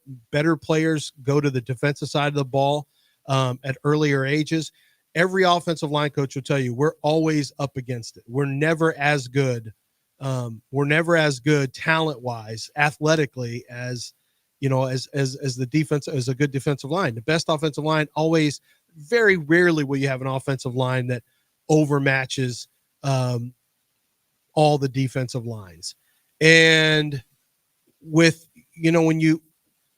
so it's about keeping them off guard. It's about keeping them on the back foot, as we say in the soccer world, John. It's about not letting them get a beat on what you're going to do. So it's not just about execution. It's really not. You've got to be able to, you've got to be able to keep people guessing a little bit. And D'Amico multiple times has made comments about running our offense. It's not cookie cutter. It's not, just one little. He's basically telling you we're not going to be as predictable, and we're going to have something that is not cut and paste from another organization. And I think that's very, very important. Now, execution, you obviously do have to execute, but if you execute well, it doesn't always work if the other team has a beat on your tendencies. And so the Texans are going to have to break tendencies, obviously. I mean, I'm just listening to what D'Amico says, and you can pull all that. You can pull all that out of the fact that he's a D coordinator at his heart. He's coordinated defense. And if he looks at something and says, man, if I'm looking at the Texans, if they self-scout, they may have found too many tendencies with what's his name? Bobby Slowick. Yep. But see, that's one of Carlos the things Hyde. I do fight back against this a little bit, because Kyle Shanahan, I always felt like Kyle Shanahan was not a guy that was easy to, was really easy to figure out. I always felt like he did a much better job than other iterations, primarily Mike Shanahan and Gary Kubiak, at saying, no, we're not going to just do what we do and you have to stop it. We're going to keep you guessing a little bit, and we're going to make some changes. But obviously Slowick really wasn't like that, or D'Amico wouldn't mention it every single time without mentioning him by name. Absolutely. Oh, no, you know what D'Amico's saying. All right. We got a break. 713-780-3776. If you want to get in here, if you want to buy a gun, or you want to sell a gun, or you want to look at guns, or you want to look at swords, you want to look at knives, you want to look at tanks, you want to look at cannons, you want to look, if you're a history buff, if you're a gun enthusiast, if you're a first-time buyer, if you're an avid gun collector, Collector's Firearms. We have the biggest and best, and I'm going to say it, in the world. Danny, we met with Danny, and Danny said, there might be a store in Atlanta that's as big as us. We're not sure. I mean, it's close or whatever. It's the best damn gun shop in the world we got right here, right at Voss and Westheimer, right there. I mean, it's huge. The selection is incredible. You'll find one that you want. If you want new, if you want pre-owned, collectibles, military, rifles, swords, historical pieces, they've got it all. I don't know what you think of guns, but if you're somebody that's interested in any way, shape, or form, handguns, rifles, shotguns, I don't know. I'm not sure you can buy their tank. I don't know. But everything is there. It's for sale, okay? And I don't know why you would want their tank. So, I mean, I don't know. But they are incredible. It's incredible. Anything that you want, and you can sell. They'll buy your gun. They'll buy your gun. They buy several hundred guns a week, as a matter of fact. So if you're looking for a great way to get that gun, sell that gun, look at guns, Collector's Firearms is the place to go. CollectorsFirearms.com, 7626 Westheimer at Voss, the best damn gun shop in the world.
You're listening to Houston's longest-running sports radio morning show. From the Veritex Community Bank Studios, here's John and Lance. All right, welcome back here on ESPN 97.5. Apparently, we'll get to the call in just a second. Marcus Morris was arrested at the airport. Okay, a fraud charge. He says, well, here's what Mark Keefe said. The wording is crazy. Damn, for that amount of money, they'll embarrass you in the airport with your family. They got you all thinking, bro did some fraud stuff. They could have came to the crib for all that. When y'all hear the real story on this stuff, man, all I can say is lesson learned, bro. Tell you all tomorrow. Weird ship gave me a headache. Can't stop nothing. Apparently, Marcus had a marker in a casino. He says it was a marker in a casino, and if it's over $1,200, the casino can issue an arrest warrant for you. What you mean if you haven't paid it? If you haven't paid your marker. Wow, an arrest warrant, huh? Yeah. I mean, it is theft. Yeah. I don't know how long it's been. It's got to be a little while, I would assume. Yeah. I mean, is he Plexico Burris in this thing, or did he just leave and now this thing, without paying it? I don't know. Plexico was famous for renting cars, never paying them, renting houses, destroying them. Plexico was I just don't want to ever do business with Plexico. And well, I don't know what the situation is with Marcus Morris, but damn, they arrested him at the airport. All right. 713-780-3776. Who's the caller, Del? Elliot wants to get in here. Hey, Elliot. Hey, good morning, guys. I was reading last week, the Cron. They had an article on the new NCAA game, has the UH tight end as one of the best.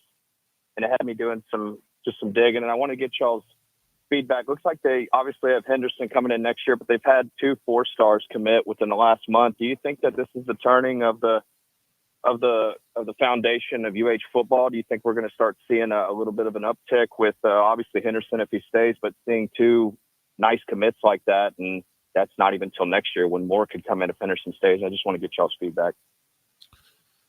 Yeah. Right now they're ranked 39th. That's pretty good. It's really good in the class of 2026. 39th. That's what you want to do if you're Houston. Yeah. Apparently Tanner Koziel is the tight end, and he is pretty damn good. Yep. Yeah. So yeah, I saw the story in the Crown too. That's good stuff, man. He's doing good stuff. He better, because the Big 12 is going to be tough. The Big 12 is always going to be tough. But I think that with some quarterback play, if there's a resurgence this year, and then like you said, Henderson's coming in next year. If they play up to potential, I think the Cougs got a shot to make a lot of noise in the Big 12. I think one of the things that and it's going to be hard. I don't think players that age, unless they have someone working with them, is really they're going to see it. The idea that you just go get whatever the very best money is, and that's all you consider. Like, there's going to be money all over the place now. There's revenue sharing. That's not going to be an issue. You're going to get money all over the place. You want to find places where you can play, and you want to find places, and there's other things that, maybe your parents can see you play, or your friends or whatever. For some people, it's proximity. Keyshawn Henderson is a 5-star out of Spring, Texas. That's local. Paris Melvin, 4-star, is out of Cy Springs in Cypress. That's local, obviously. So those are 2 guys. And I don't know where Iowa Colony, Texas is. Jaden Warren, wide receiver from Iowa Colony, Texas. I don't know where that is. Probably Dallas area, if I just had to guess. But you got another guy here who is from Strake Jesuit. So, they're keeping some close. They've gone into Louisiana to get a couple players, obviously. But I will tell you this, Willie Fritz, during his time, when I was writing up draft prospects, his Tulane guys, there were a decent amount of Tulane guys that I was having to write up. That we're going to the combine. If you go to the combine, I got to write you up. You got a chance to be a priority free agent. I'm writing you up for the most part. And there were some guys from Tulane that were hitting that list for Willie Fritz. Uh-huh. No, he's getting some talent. There's no question about it. What do we expect out of Connor Wegman this year? I expect him to be pretty good. I do too. I think the talent was there. Obviously, A&M, everyone was really excited about him. He had I think that more than likely, I do think that, he needs to get his head on straight a little bit. There's some talking to some people in A&M, and I'm not sure the head was always on straight. So if he's matured a little bit and if he's locked in to being the best he can be, I think he's got a chance to make Houston better. Absolutely. Yeah, I do too. Iowa Colony. Does he look like Ricky Stanzi, the kid? Look at him. Not like Ricky Stanzi. No, it's Iowa Colony, Texas, by the way. Right. Apparently, it's basically Manville North. Manville, meaning what? Where? Iowa Colony. This one says Alvin ISD. This one says Manville North. Oh, it is. That's Alvin ISD. I guess. Okay, Dell, well, you that's should. local Dell, too. Iowa Colony. Did you Why play would them? Dell know that. No, I didn't go to high school in Texas. Doesn't matter. Yes, it does. Pretty much. It actually does kind of matter if you're asking me if I played a high school team. It's Brazoria County. Okay. Yeah, that's Brazoria County, man. That's local. That's also local too. So his top 3 guys are all a 5-star and 2 4-stars are all local. Now you want to hang on to them. There are 26 commits. So you still have a lot of work to do. It doesn't matter anymore. Getting guys to commit big deal anyway. Yeah, you can lose them. All right, so we got to take a break and catch up on breaks. But since we're talking college football, should we Zapruder the Dave Aranda? Oh my gosh. The Dave Aranda press conference? I say yes, but what is Dell? I think do you think this is a good idea or a bad idea? Well, you guys do bad ideas all the time. Yeah, we do. So do you bad should not ideas. couch it as that, because a bad idea never stops you from doing something. We didn't say any of this. This is a real press conference. But you are a human adult, so you know. Yeah, supposedly. Supposedly, yes. So you can make a determination yourselves. Should it be something that you guys work through, and can you do it in a responsible way? I don't know that there's any responsible way to do that. If you want so maybe you're making a prudent call and you don't. No, we need to do it. Oh, see, there it is. Yeah, there it is. Yeah, I think we do for the people who have not heard Dave Aranda at the helping coach ISCA. He's a different kind of guy. He is really a different kind of guy. He's the Baylor head coach, and he had one of the most interesting quotes about recruiting. He's a huge movie fan too. I really don't understand any of it. I thought it was AI. Yes. I had to do a lot of It was. I had to go do research. I'm like, this is AI. I cannot get fooled by this. I cannot let John get fooled. I must go out and sniff this out. And it turns out it is real. Well, then let's hear it on the other side right here, because this was something that you learned this weekend. I learned this weekend as well. I did too. Right. And we'll do it on the other side right here on ESPN 97.5 and 92.5.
All right, welcome back here on ESPN 97.5 and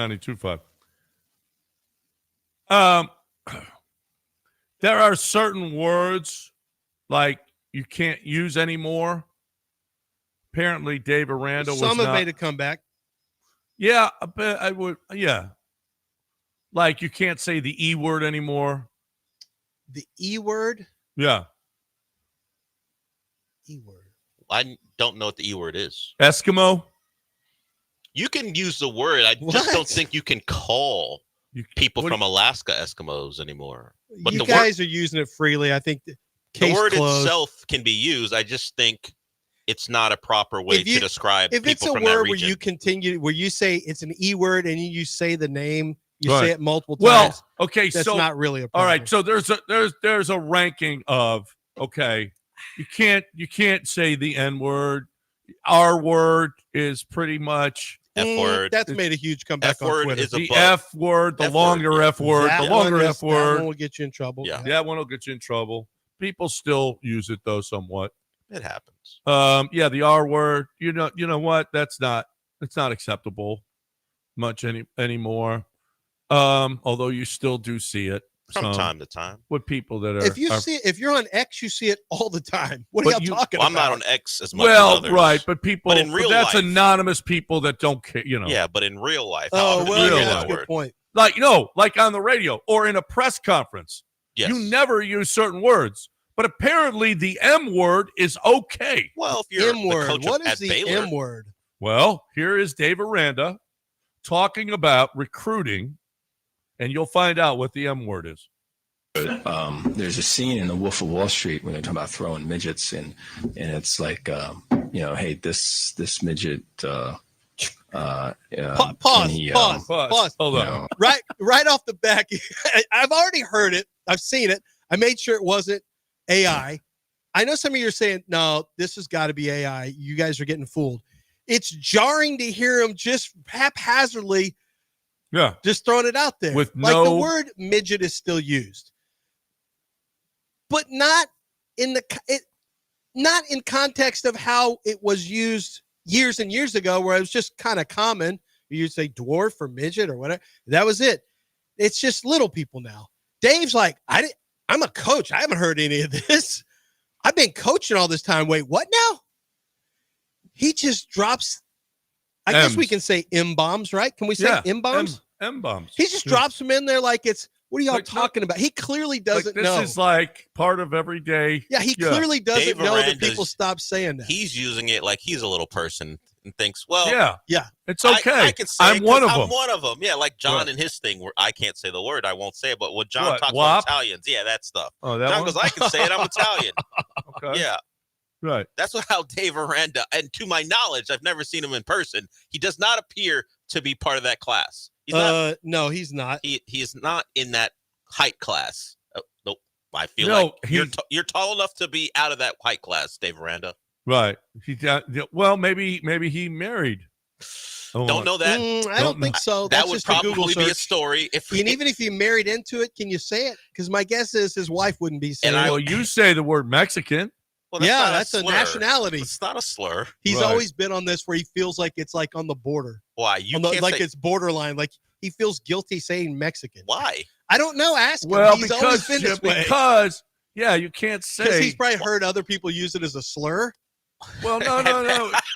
That's I was told before you can't just willy nilly say Mexican. Well, you you can't- can if somebody's well, not you of know Mexican that they're heritage. Mexican, you can say it. But if Can you you don't, say but if they're Peruvian and you say it, then that's wrong. Puerto Ricans Well, I don't was like taught. being I called was taught you have to Mexicans. say Latin Well, American. if you're not sure where a person is Well, from, yeah. you're probably better off saying that. Can But you if, say Mexican? no, that's worse. But don't use two S's. No, don't do that.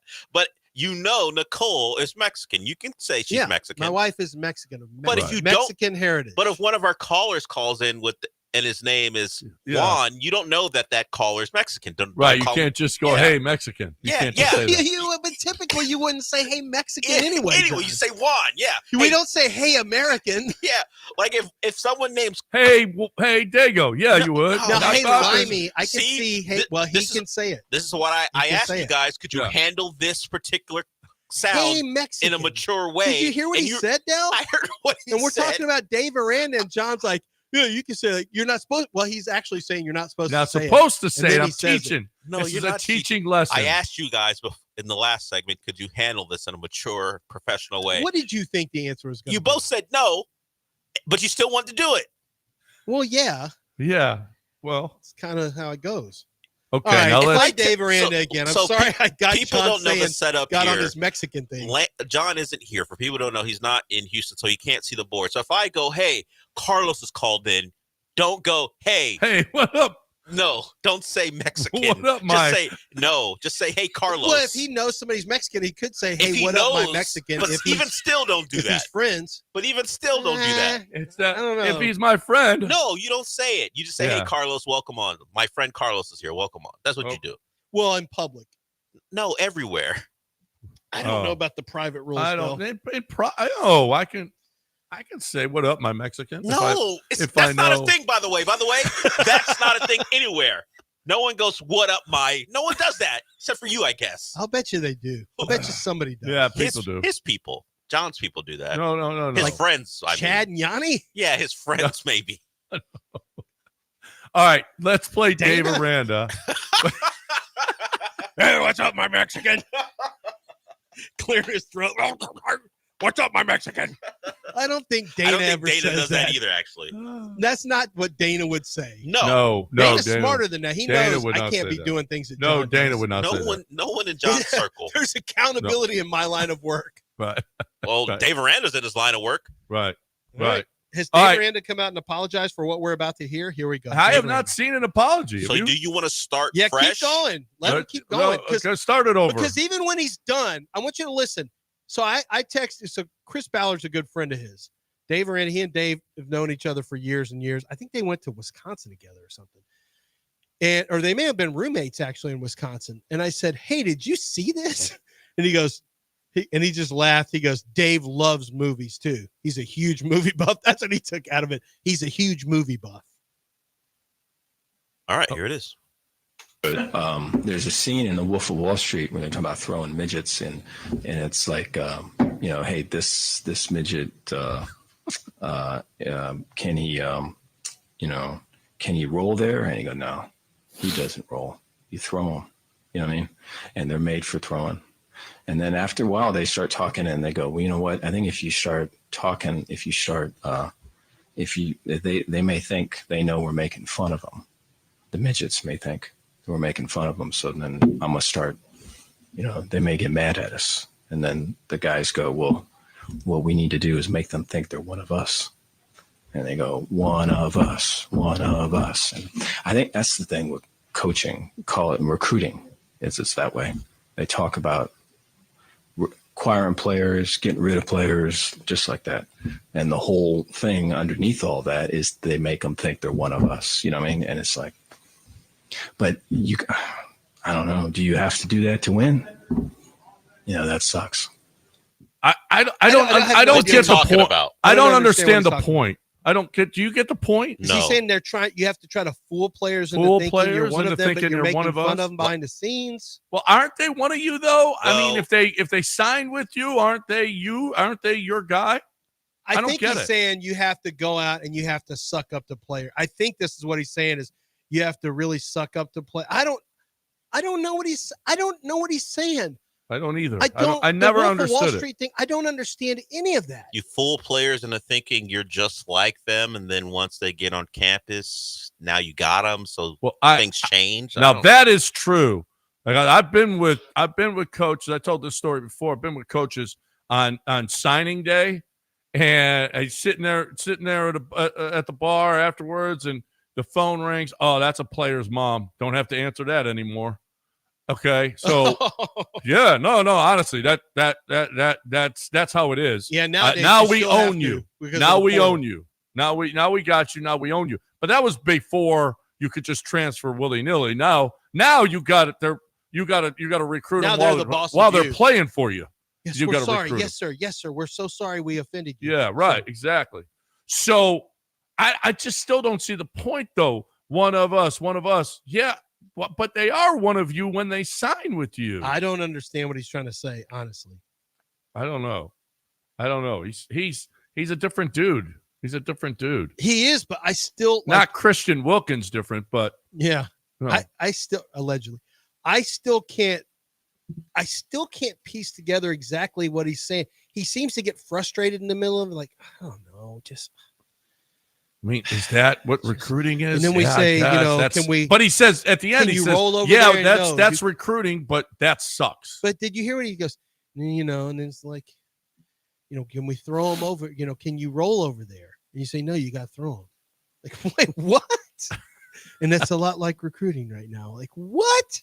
What? I don't understand. I tell you this. In the comments I was reading, and somebody just said, who covers Baylor Athletics, said, welcome to Dave Aranda's press conference.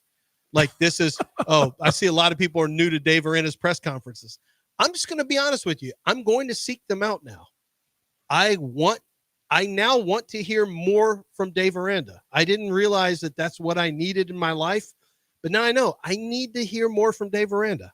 I'll be honest with you. It's something I got to hear what he's going to say next. We could have an undercover Leach being Mike Leach. Yeah. Obviously. Oh, if he's anywhere close, and now he's on that path anyway, because I mean, it's absolutely true that Leach was contemplating having a little person in the backfield and throwing him with the football over the line of scrimmage for a first down. Absolutely, it was maybe contemplated is the wrong word, but he voiced it. He said it. He said it. Yes. Hey, he voiced it. Before you guys go to break, check your emails. Have you seen Luka Doncic? Men's Health did a whole article on him. Go ahead and check your emails. I both sent you the link. You will not believe what Luka looks like. No, I believe it. I've seen it. I believe it because, holy crap, he loves playing incredible. for Slovenia. He's generally in better shape when it's Euro time for Slovenia, and also but this is better than I've ever seen. We talked about this. This wasn't the Luka we would get with Dallas, but he got embarrassed, and then by the trade, and then he got embarrassed by what happened in the playoffs when they got knocked out in the first round.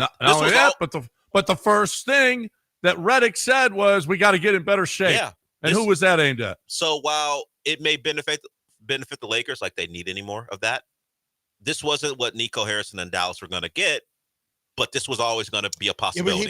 They were never going to get this. That's what I'm saying. That's the problem is he's going to make Dallas look bad because he's going to have a great year this year. I mean, he's going to have a phenomenal year this year. But here's the problem. Dallas was never going to get this. They were already on the hook. They were going to be on the hook for their $300 and some odd $1 million. They were never going to get this version of Luka. This is after the break. When we come back, we'll talk about Luka. And if you haven't seen the picture, Lance, tweet it.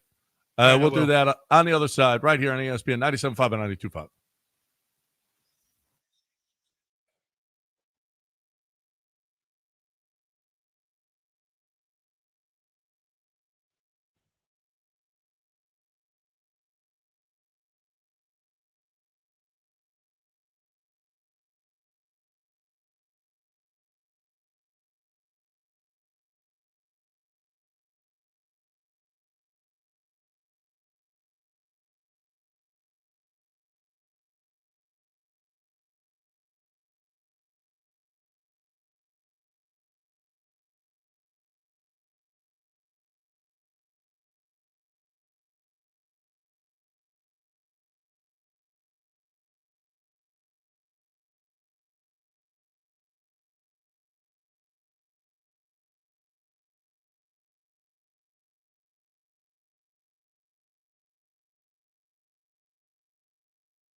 You're back in the Veritex Community Bank Studios with John and Lance. On ESPN 97.5 and 92.5. All right, welcome back here. ESPN 97.5 and 92.5. 713-780-3776. For those of you who didn't see, what was it? Men's Health? Yep. Huh? Yeah, it was Men's Health. Men's Health. I always think of Game Day Men's Health when I think of Men's Health. There's an article about Luka, and he's skinny. He's skinny. Now, I was thinking about this the other day. I mean, LeBron's staying. They picked up Marcus Smart. We'll see AD. I mean, with Luka, do they contend? So they ended the year with home court advantage in the first round. Of course, we don't remember that very much because Minnesota smacked them around, right? Didn't they? Weren't they? Yeah, they're a higher seed. I think depending on how LeBron approaches this year, I expect him to play hard, but can he get through the year without stirring something up with his guy, Rich Paul? Do they just decide to keep their head down and play basketball? If that's the case, I don't think they're better than the Rockets, the Nuggets, or the Thunder. So if you think they slide into that 4 or 5 range with Minnesota, do you consider that contending? Yeah, 4 or 5 seed? Absolutely. Yeah, okay. I think anywhere in the West is. I think then they're a contender. I think Minnesota proved that last year. LeBron and Luka should be a contender. They should have been last year. They weren't. They bring in. Well, we'll see what they get out of the Ayton as their center. They didn't have a real center last year, so they have one if he cares enough to be one. So there's enough talent to make a Western Conference Finals run. Matchup does always matter. I don't think they'd beat the Nuggets. They'd give the Rockets enough. They give the Rockets a real battle if they saw each other in the playoffs. I think the Thunder's still better than them, though. But I think if you say the Lakers can make a Western Conference Finals, I say, yeah, that could happen. Yeah. Let's face it. It's going to be who's healthy. Denver can be there. The Rockets could be there. Oklahoma City's probably going to be in the Western Conference Finals. The Lakers could absolutely be there. Minnesota could be back there.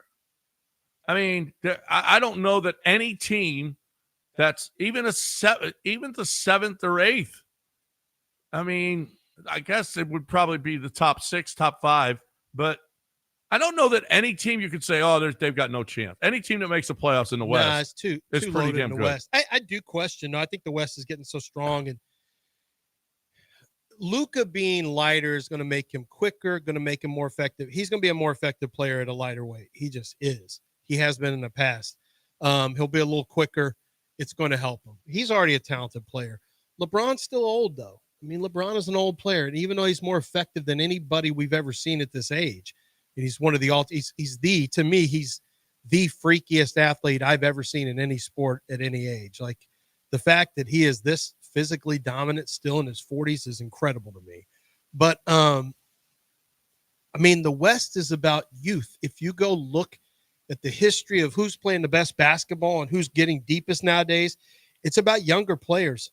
It's about the activity of an 82-game schedule with a faster pace, and then you get into the playoffs. You're playing in the close to that's why there's a bunch of load management now. But you just notice older teams break down. Older players are breaking down late in the season. This is happening more and more and more, if not mid-season. And then you factor in the fact that this is a much faster pace of basketball in terms of early offense than we've seen in years and years. This is just the nature of it. You have to play faster. So I think I don't know. I don't know if LeBron being one of 2 is going to make you good enough. Not when there's too many young, hungry teams out there. I don't think the Lakers are going to be better than the Rockets, but I respect how dangerous they could be. Ayton, I don't know if he moves the needle for me, but there's lots of dangerous teams in the West. Did the Spurs add anybody in free agency that'll make them? No, they made some trades. Like, they brought in Kelly Olynyk to be, I guess, a backup big. Certainly can shoot the ball a little bit. It's mostly Wemby back healthy, having a full year with De'Aaron Fox. They drafted Dylan Harper, so we'll see how that fit goes. They were quiet more so than people thought. I guess Dallas is the team. I mean, that's going to be the ultimate test. You got a bunch of older players there, and some who have had some injury issues, but there's a lot of talent there. And how about the talk about? Are you guys paying attention to the talk that the Golden State's going to try to make a legitimate run at Antetokounmpo? I saw that, but I didn't find it surprising. Of course, they're interested. Just don't know that they have anything the Bucks would want. Okay, so Steph had an interesting quote. He feels like NBA players are underpaid, and I don't know that. Listen, you probably go, what the hell? 50 million. The guys are making 70 million now. But his point was, look at Golden State when we started this, and look at what it's worth now. And we're talking billions of dollars that the organization is worth now. He feels like maybe that increase that the players should own a piece of the valuation, the increase in the valuation. And he might have a point. Would Golden State, if they were just Golden State before Steph got there, would they have jumped to this unbelievable? Would they have gotten the stadium that they got? Would they be worth what would they have the national attention that they got? No, all of those things. So while they're paid handsomely, it is an interesting argument. They're the reason why this owner, now he made the investment, he risked his own money. The thing about that is not one major team has ever sold for less than they bought it for. There's never been a loss in the history of professional sports. So what is he asking for? Well, he's saying we're underpaid and maybe players should have a piece of the increase when at the time of selling. Well, certain players. I mean, should. there's a revenue share model where you get BRI, which is basketball related. Well, I get income. that, but that not included is in that. Well, that's somebody, is the valuation. But you don't own a piece of the team. team. No, you don't own a piece of the team. That is right. for every individual business owner to accept any profit or loss. Right. That's kind of crazy to me because, I mean, Steph is going to make what players can make up to $70 million a year now. Well, we hear about. I get his argument. I just think it's a very flawed argument because that is the ownership of a business organization, a business entity. That's like somebody wanting to get a percentage of a house that somebody buys a house at $300,000 and sells it for $900,000. Hey, we know real estate typically goes up. Guess what? Sports franchises typically go up, but that's the players get their BRI, which is a percentage of basketball related income. You want a bigger piece of the BRI, get that in your next collective bargaining agreement. Well, we do see, maybe not like the Walmarts of the world, but we see like these people who make the news where they have a smaller company that's very profitable and they give their employees, because of what they've done to help the business grow, a certain percentage of ownership. It makes headlines, whatever, but it didn't happen. Ownership or profit share?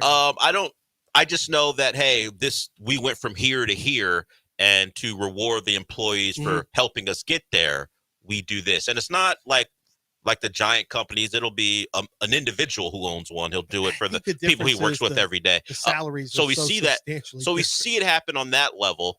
I mean, it's not going to happen, but I get his point. These are guaranteed salaries. I get his point that the Warriors they don't have the arena. They're not making what they make if he doesn't exist. If he doesn't exist, what, Joe Lacob, is that the owner? Joe Lacob's a poorer individual, if not for Steph Curry. I think that's true. Now, whether he should get a piece of it, that's a different argument.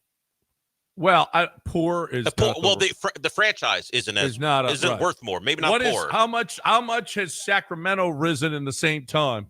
Because they haven't won anything, and they're close. It is Sacramento versus Oakland. Hey, if I could own an NBA team, I would. It makes money. Absolutely. They're going to go up. But you know why it makes money? It makes money because TV deals. TV deals are what is driving this, and getting your own stadium. Ownership of a stadium, which is a real estate venture, and TV deals. Well, but wait. Franchises go up at different rates. Well, no, they go up Yeah, at different rates. absolutely. But that's how Golden they State go has up. gone up much faster than Sacramento because they've Right. won. Right. Well, yeah, it also matters where you are. Right, It exactly. matters your market. Sacramento's never going to go up fast. It's not the right market. Same as real estate. It's Right. no different than owning professional franchises is much like owning real estate. There's certain California teams, coastal teams are going to make a big difference. Big metropolitan cities are going to make a difference. Sacramento's never going to go up. Not like you'll make money. I've never heard of somebody taking a loss when selling a franchise. Never. It's never happened. In any professional sport. Never happened. Because the TV deals continue to go up and up and up. Well, yeah. I mean, that's the value. The value is how much money comes into the organization. It's not only that, but it's the market that you're in and the market. But what I'm saying, John, is the market matters because your TV, the revenue for these the revenue, how does basketball make money? Yeah, ticket sales, but TV and streaming and all this is the big driving force. That's what brings the revenue into the coffers. Well, right. And but the players already get a percentage of that. Right. And just as much as anything, is the ego factor. You got really, really rich guys that want to be owners and they'll drive it up too. They'll drive the price up. What do you mean? When they because buy they want to buy be it because for they more? want to be because they want to be owners and they don't care. It's a seller's league. Yes, absolutely. You say it's a seller's league? Absolutely. That's right. It's absolutely a seller's league. I was trying to see how much do you think Steph Curry has made for his career when he's underpaid? Trying to see if I can get there. His basketball Steph reference Curry page is has long. probably made $220 million. 413. 413. That's it. But I'm praying for him. Right. Yeah, this year he'll make another 60 million, and then next year 62. So he's guaranteed to make another 121 million. So it will go to, if he retires, it'll go to 500. Yeah. Meanwhile, the owners made billions. Almost 500. So Joe Lacob bought the Warriors. They own the team. Of course. Joe Lacob bought the Warriors along with Peter Gruber for $450 million. They're currently valued at $9.4 billion. Hey, listen, I'm in favor of getting rid of billionaires too, if that's what y'all are saying. No, then y'all are saying to tax them harder and let them pay their fair share. Okay. We're not even getting into that aspect but of it. I mean, in terms of business, Steph Curry right? Is how valuable is he to the Warriors as far as Joe Lacob and his pocketbooks? He's or his wallet. He's capable of getting a supermax every single time. We understand the contract and we understand the collective bargain agreement. And he probably understands it, so he probably doesn't think it's realistic that he would make more than he makes. If I were him, I would have fought for a piece of ownership. But what he is saying his is contract. His point is it's 20 times. It's 20 times the value. Fight for a piece of ownership. I'm sure contractually, be the first guy to get a piece of ownership. Right. That's the way you do it. I don't know how that doesn't have to be collectively bargained for a guy to fight for a piece of ownership. The Lakers probably aren't going to give him a piece.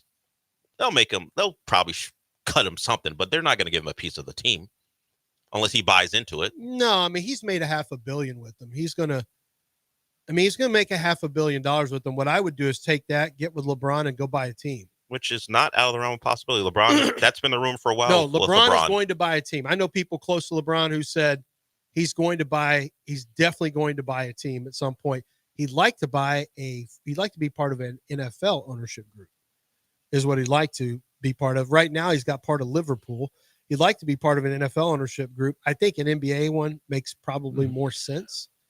Probably easier to buy that. But I mean, Tillman bought his for $2 billion. Remember that? 2.2, and look at what it's worth now. $2 billion. I don't know what it's worth now. More. Probably worth more than that. So like 6, I think. He probably shouldn't have said underpaid. He probably should have said my value is more than what I'm getting I would paid. say his value now, specifically Steph Curry. Yeah. Specifically Steph Curry, his value to the NBA has been phenomenal. In absolutely. general. Absolutely. He's also a great ambassador of the NBA. Yeah. I think Steph is a phenomenal ambassador. And I think I'm a great ambassador to Coors Light. That's true. That's what I think. Earlier in the show, we had Flores. What was Cindy Flores? She tweeted me yesterday saying, this is what the first person I think of when I see Coors Lights. And I love that. And Coors Light Coors Light has seen that, and thank you for that, Cindy. If you see a Coors Light, hey, tag me, because I love that. If you're looking for the best beer, I think, and you got to have it in your refrigerator for when your buds come over. Okay, your boys come and are like, hey, you got any beer? Yeah, I got beer. I got Coors Light. Look at this. The mountains are cold. The mountains. Look at my blue mountains. Then I know the beer is cold. Then I know it's going to be so refreshing. I'm thinking about one right now, as a matter of fact. This could be a Coors Light kind of day. A little poker, a little Coors Light. What? That sounds like a great day to me. I don't know what great day sounds like to you, but golf, Coors Light, poker, family, friends, okay? That to me is what life is all about. Cold, clean, crisp, refreshing Coors Light. Make it part of your life, okay? I have. You should too. Coors Light. Climb on, brother.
You're back in the Veritex Community Bank Studios with John and Lance. On ESPN 97.5 and 92.5.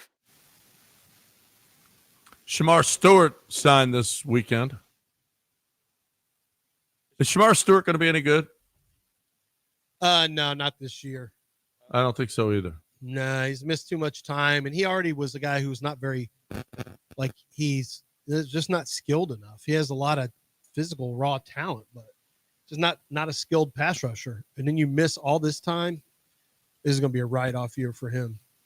They better get Trey Hendrickson in. You saw Terry McLaurin said, "All right, I'm back." He lost $800,000. He's like, it's isn't moving. Well, he's a hold in now.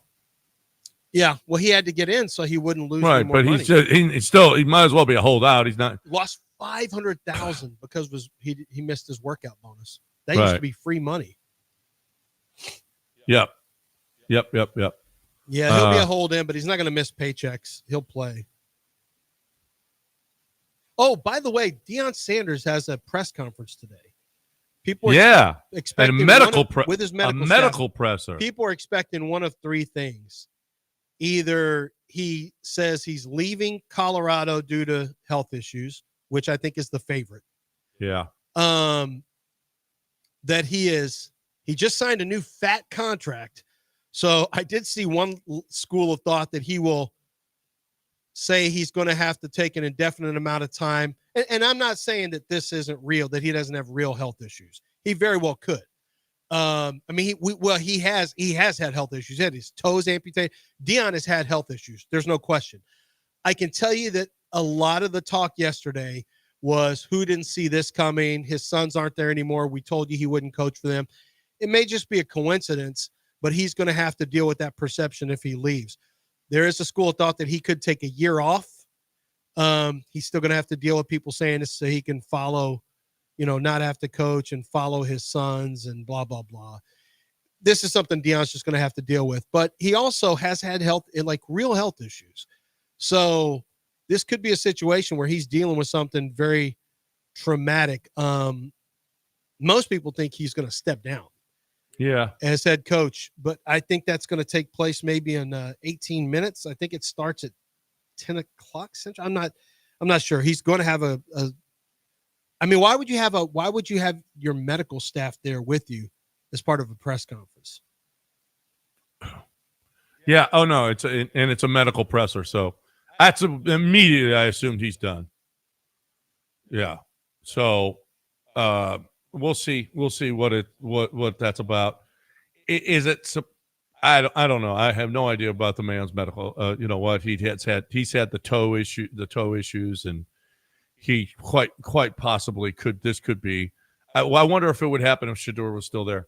And oh, by the way, have you ever seen a 5th round pick get more love and so many people paying attention to how many first team snaps he gets? No, I saw goodness gracious. Conversation. He's not even getting 3rd team snaps. You're talking about Shedeur Sanders. Apparently he had gotten a couple with the first team now. At first he hadn't gotten any, but he's gotten a couple. I saw reporting that for the first time all camp, and just even in the prior practices, he got reps before Dylan Gabriel did. I saw people report that. I think it's a product of the Browns not having a clear number one. Like if they had a guy, then this wouldn't be a real story. But it's him and who else? It's Pickett there and Joe Flacco. Well, I mean, honestly, a 5th rounder couldn't win that job. There's not a lot there. Yeah. So if he does get snaps and looks okay, I understand milking that story because it's not like there's a clear number one alternative. Who wants to go into another year watching Joe Flacco start for you? Well, I mean, it's a lowest common denominator. It's a low-hanging fruit for ESPN. They're gonna pick away at the Shedeur Sanders stuff, but we're all fatigued with the story. But it is like in Cleveland, it is a legitimate story about who's going to be quarterback. Now they say Flacco's getting. It looks like Flacco's the 1, Kenny Pickett's the 2, and then you got probably the 2 rookies going for 3. Can you Kenny keep Pickett 4 as a quarterbacks? What do you want Kenny Pickett around for? Huh? What do you want Kenny Pickett around for? Because he's an NFL. I mean, Kevin Stefanski's trying to hang on to his job. Is Kenny Pickett going to be the one to keep him in it? Well, I doubt it's going to be a rookie quarterback of any ilk. Wait, Kenny Pickett had some kind of an issue anyway this weekend. Was it? It's about his hands again? He had a hamstring. He's got a hamstring injury. Yeah. Did he tear it off the bone like Paredes? No, I don't know that. We don't know that Paredes tore it off the bone. It could be a fracture. I know. Well, a hamstring fracture? It could be a hamstring fracture. He'll be reevaluated later this week to see if his hamstring has been fractured. Well, apparently now, though, we do have a lot of guys. A lot of guys are coming back. I saw the list of, and it looks like Eric Getty, one more start, and then he could be here. Then after that, Jeremy Pena is actually going to be back here sometime. We're actually going to see What are you him. talking about sometime? Give me a time. No, sometime soon. Give me a day. Actually, beginning of August. All right, which is we're closing in. Here's officially what it says: Spencer Arrighetti, one more rehab start, return from fractured thumb. Right. He threw 62 pitches in his last Double-A appearance. Allowed 4 hits, walked 1 batter, struck out 2. Good enough. You've got Christian Javier threw 2 2/3, 49 pitches in Triple-A Sugarland. He's going to need 2 more rehab starts, at least 2 more rehab starts as he builds up from Tommy John. So 2 more rehab starts, you're probably looking at what, John? 11 days? Wouldn't be able to Well, no, then he's got to rest for that one. So it's more it like says at least 2 more, could be 3 more. It's mid-August would be going on nice. 3 weeks before we see him. Mid-August would be nice. Yep. Luis Garcia and JP France are scheduled to make Double-A starts this upcoming weekend. Oh, no, that was over the weekend, I guess. How did Luis Garcia do? Oh, on Saturday, he worked 2 1/3, 2 hits, no runs, 1 walk, 3 strikeouts, 46 pitches, 34 for strikes. That's pretty good. Yep. It was on Saturday. That's pretty good. I'll take that. Yep. I'll take it. I'll take it right now. Golly, if you get all 3 back and all 3 are decent. And Jordan too. I mean, if they're just I said decent, Jordan. That's right. I said Jordan. Why did you say Jordan? I said because Jordan's coming back. That's why. You sure about that? Yeah. Which Jordan? Like 2022, I hit a home run to win the World Series Jordan, or 2025 Jordan? The one who played before he got hurt. It's going to be 2022 Jordan. You just assume that's he's going to be back and great and all that stuff. Yeah. With all this time off. You're just assuming that's going to go well. Yeah. Apparently we're facing a guy named Lord tonight. Doesn't matter.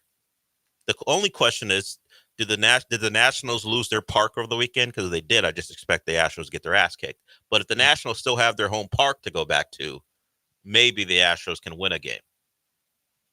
Yeah. Nick Kurtz. Yeah. Did you see the video Brett O put out? Dylan Brooks said he was going to Turkey this year. He told Shingun that, and even after he got traded, he showed up in Turkey and he's hanging out with I assume Shingun in Turkey. He's having a good time. It looks fun.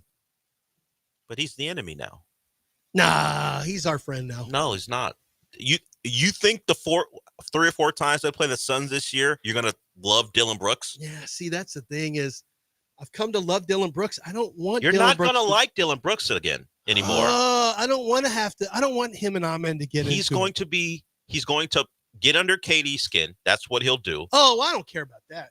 He's going to. As long as they're not one of us. One of us. Is he going to call KD the M word? I hope not. He's going to try to get under KD's skin. He's not going to stop at Kevin Durant. He's going to go after everyone. You think that's going to change? No, it'd just be Kevin. He's not going to mess with. Stop it. Dylan Brooks only survives in the league. Oddly enough, before he started just knocking down all the jumpers, he's now a knockdown shooter somehow. He survives in this league by being an agitator. He's not going to stop at Kevin Durant. He's gonna stand. Kind of where I like Dylan Brooks. I used to not like him, and I like him. Right before the game begins, because this is what he did. One of us. What he did in Houston, he's gonna be out there on the court staring at the opposing bench before the tip off, and he's gonna be staring down Fred and Amen and Tari. Dylan Brooks ain't changing just because he used to play here. You're gonna hate him again. Don't worry. Apparently, Dion, ahead of his press conference, did you see what he tweeted? What? Yesterday was tough because I had to make a will. It's not easy at all to think you may not be here. I saw the video where he said that, but was that from yesterday or some other time? No, that was a quote. That wasn't a tweet. Yahoo tweeted that. Yeah, the video was dated May 9th. I saw that video, and then obviously Yahoo picked it up. So whatever it is, it's been on his mind for a little bit now. Yeah, he's done there. Yeah. He's done. But you know what's unfortunate is he's not going to be able to escape everyone just saying, who didn't see this coming? He's faking it, just trying to get out. Now he's going to go to Cleveland, put pressure on Stefanski. If this is real, and I have no reason to believe his health stuff isn't real since he's had health issues that we know about, literally amputated toes. He's going to have to hear this nonstop. And if you're Colorado, I mean, it is what it is. Football wise, you hope Deion gets better, but I don't see any reason for him to stick around there. If he's dealing with health issues, I just don't see him. And from a football standpoint, it's going to be hard over there.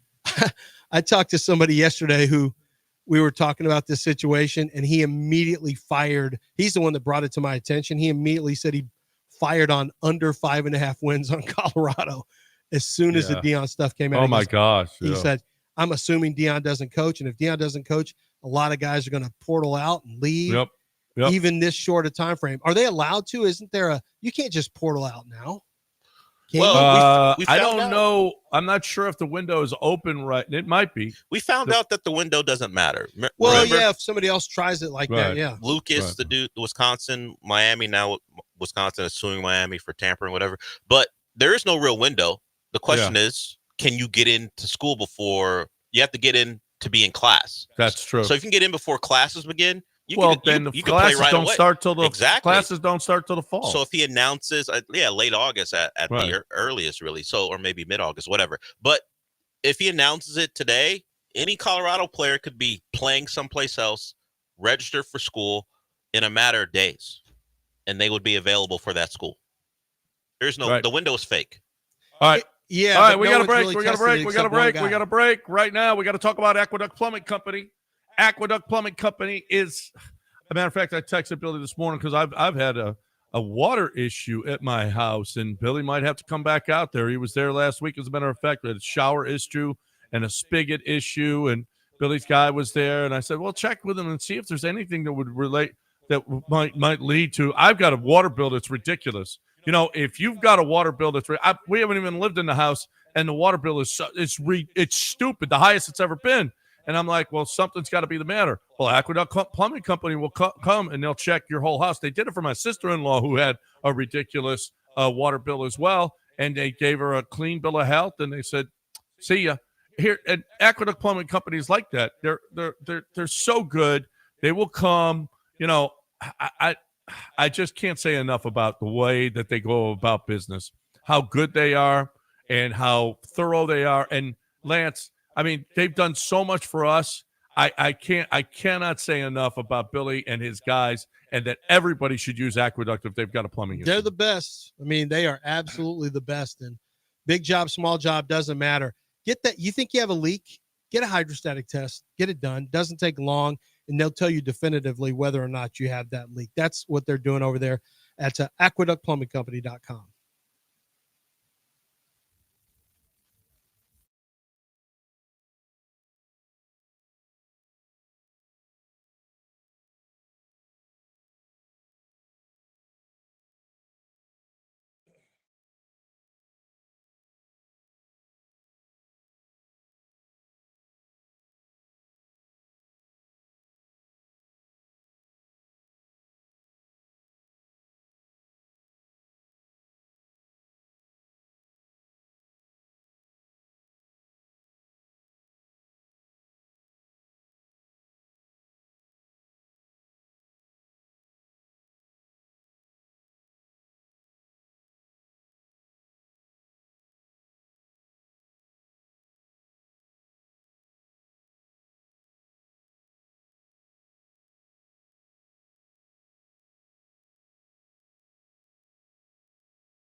It's real weird, but I predicted it. The dude from Astronomer, the CEO, is suing Coldplay, suing Chris Martin and Coldplay for ruining his life.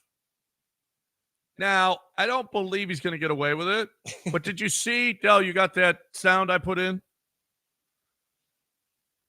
Gwyneth Paltrow, who was married to Chris Martin. Yep. Apparently, not apparently, Astronomer hired her. And it's kind of a brilliant move, actually. Hired her from Goop? Hired her to be their temporary spokesperson. And when she says you can ask questions, and then it's like it starts saying like what the F is it, and she answers, and you'll hear her answer. And so it was actually here's a taste of Gwyneth Paltrow as Astronomer's new spokesperson. Thank you for your interest in Astronomer. Hi, I'm Gwyneth Paltrow. I've been hired on a very temporary basis to speak on behalf of the 300 plus employees at Astronomer. Astronomer has gotten a lot of questions over the last few days, and they wanted me to answer the most common ones. Yes, Astronomer is the best place to run Apache Airflow, unifying the experience of running data, ML, and AI pipelines at scale. We've been thrilled so many people have a newfound interest in data workflow automation. As for the other questions we've received, yes, there is still room available at our Beyond Analytics event in September. We will now be returning to what we do best, delivering game-changing results for our customers. Thank you for your interest in Astronomer. Yeah, the questions were what the about, F, and the other one was how is your social media team holding up? And Yeah, she right. responded with, Right, with exactly. actual things about Astronomer. Right. Actually, a brilliant move. Brilliant move. Like lean into it, but how about dude is suing Coldplay for ruining his life? He's lost his marriage, lost his job. Yeah. Yeah. Guess what? And did you see a video where Chris Martin goes, all right, we're about to go to the camp. He said, we're about to start putting you on camera in the crowd. So if you're wanted in a different in this state or something like that, now would be a good time to get out of here. He makes there's literally a warning. Did you see that video where he warned? Yeah, no. There's a video where he warned everybody they're about to start paying in the crowd. He warned them. So this guy has no chance in anything. No, zero. I mean, that is whoever took this on. I mean, you're in a public place. They're just hoping for some kind of settlement. That's all. I'm supposed to take into account you may or may not be with your actual wife when we span or pan the crowd for people. No, what are we doing? No. Chris Martin's like, what? Me? I wrote fix you. You think you can sue me? You shouldn't have said but he said, we may be cheating or something like that. He may be cheating on his wife or something. He said that. He didn't have to say that. Dude, you literally ducked under the table or wherever you were. Don't blame Chris Martin for being quick on his feet. Don't blame He made that joke after you did what you did.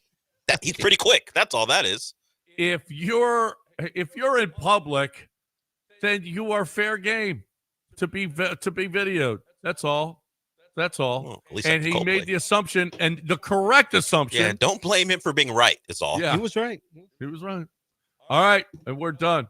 That is our show for this Monday morning. Glad you could join us. Thanks for contributing on what did you learn this weekend in one sentence. We'll be back to talk more tomorrow. Mopey and Mapes next right here on ESPN 97.5 and 92.5. Have a great day, everybody.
So, I mean, we could eulogize the Astros series against the A's.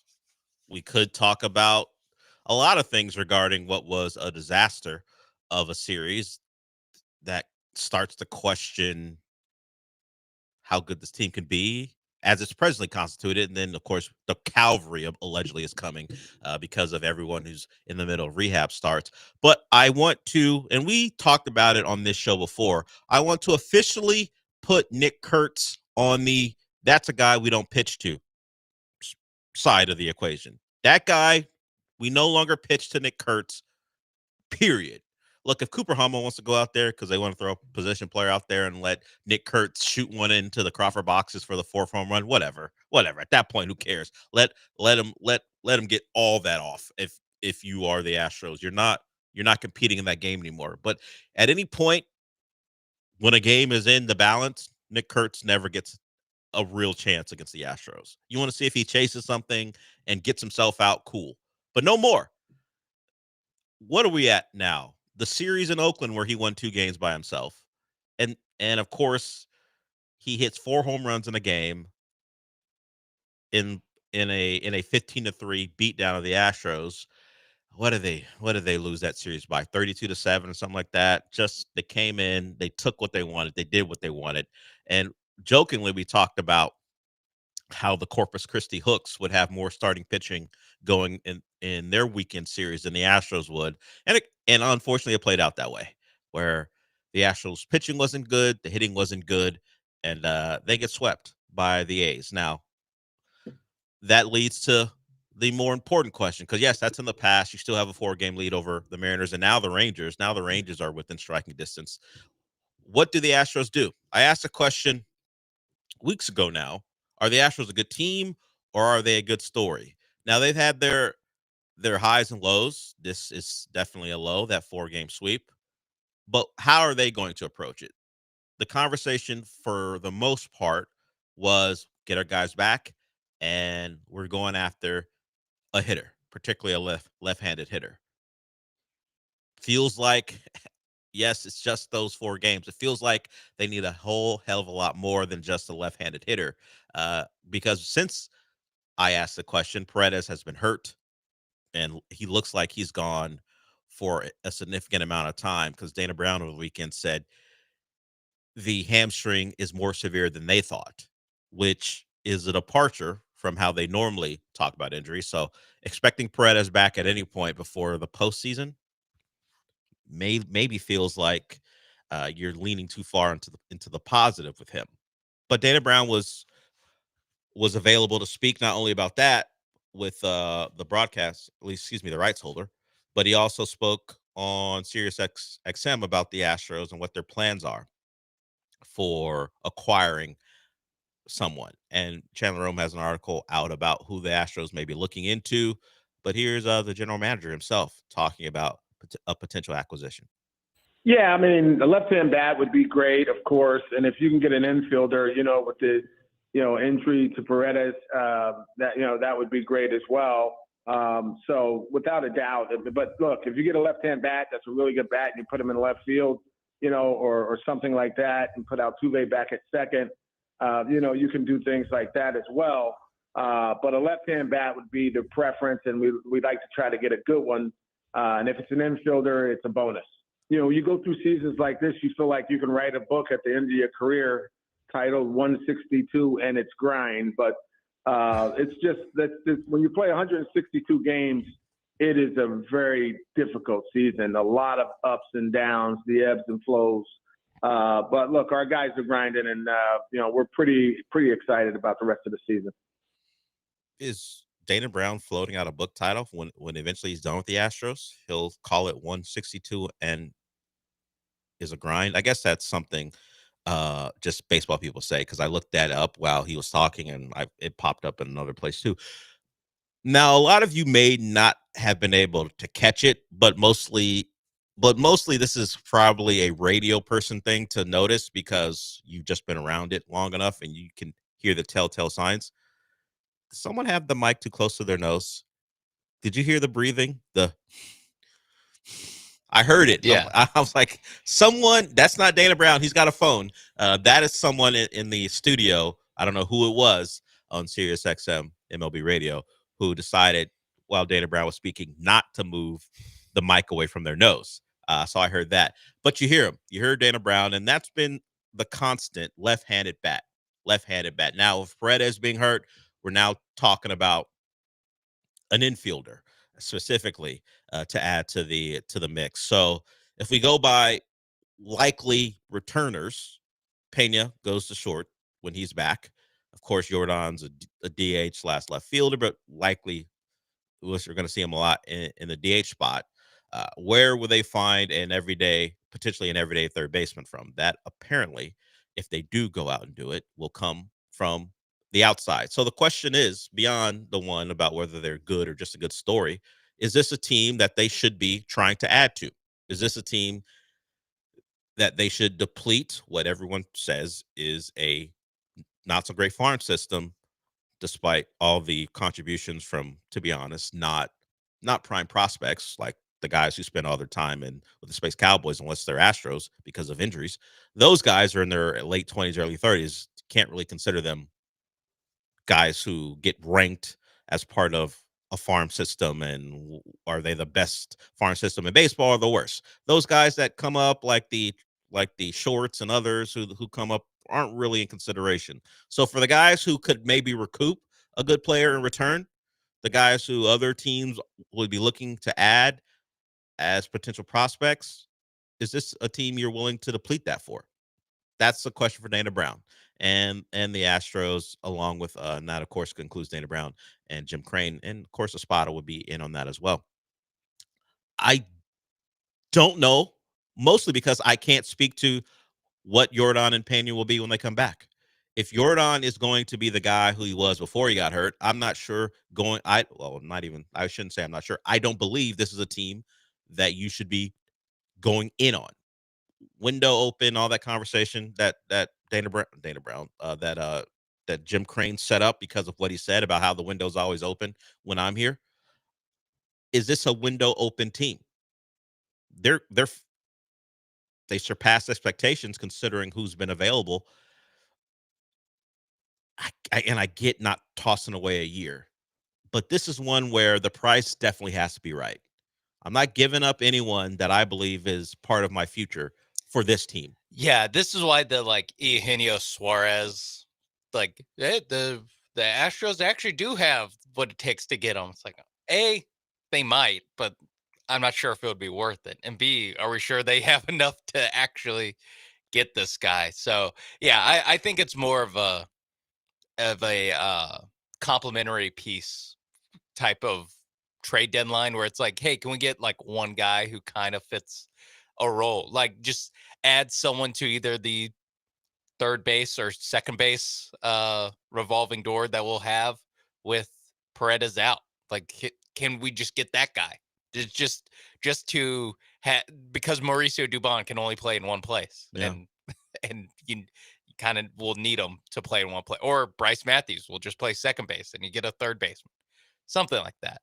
But I don't know if they'll get anyone that or I'd be surprised if they get anyone that really knocks their socks off. Because you have to operate, whether you go all in or sort of in to acquire a player, are you going to operate like you believe it's all going to go well for the returners? Because as it stood before the year began, this was a team who was going to win, at least according to one publication, 86, 87 games, and they'd be battling with the Mariners and the Rangers for the division. They have, to this point, outplayed that prediction, but even that team wasn't suspected to be a real contender. So do we believe that Christian Javier is going to come back and be a guy that can be counted on the postseason? Luis Garcia, Spencer Arrighetti, who is closer to returning, it looks like, than the other two, Arrighetti is. You have to think they're going to come back. They're going to pitch well. They're going to be guys, you can find one or two who could be part of a playoff rotation, plus Hunter Brown, you hope, returns to form. Of course, Fromber. And then Pena's back and is back to the Pena he was before he got hurt. Jordan isn't even the Jordan who appeared before he got injured. You can't have 2025 Jordan back. You need 2024 Jordan. 2025, Jordan was not a good player. And are we sure we're getting Jordan back? Of course. He's the guy who I'm not putting in the like likely returner pile. He along with Paredes are two. I'll believe when I see it. Yeah, these days. Paredes, because it happened more recently. Those are two guys I'm not sure I'm going to see again this year. So when we talk about this team, and I saw not a lot, but enough people who have Astros accounts talk about how they need to help. They need to go find help for this team. Dana Brown and Jim Crane, make sure you help this team.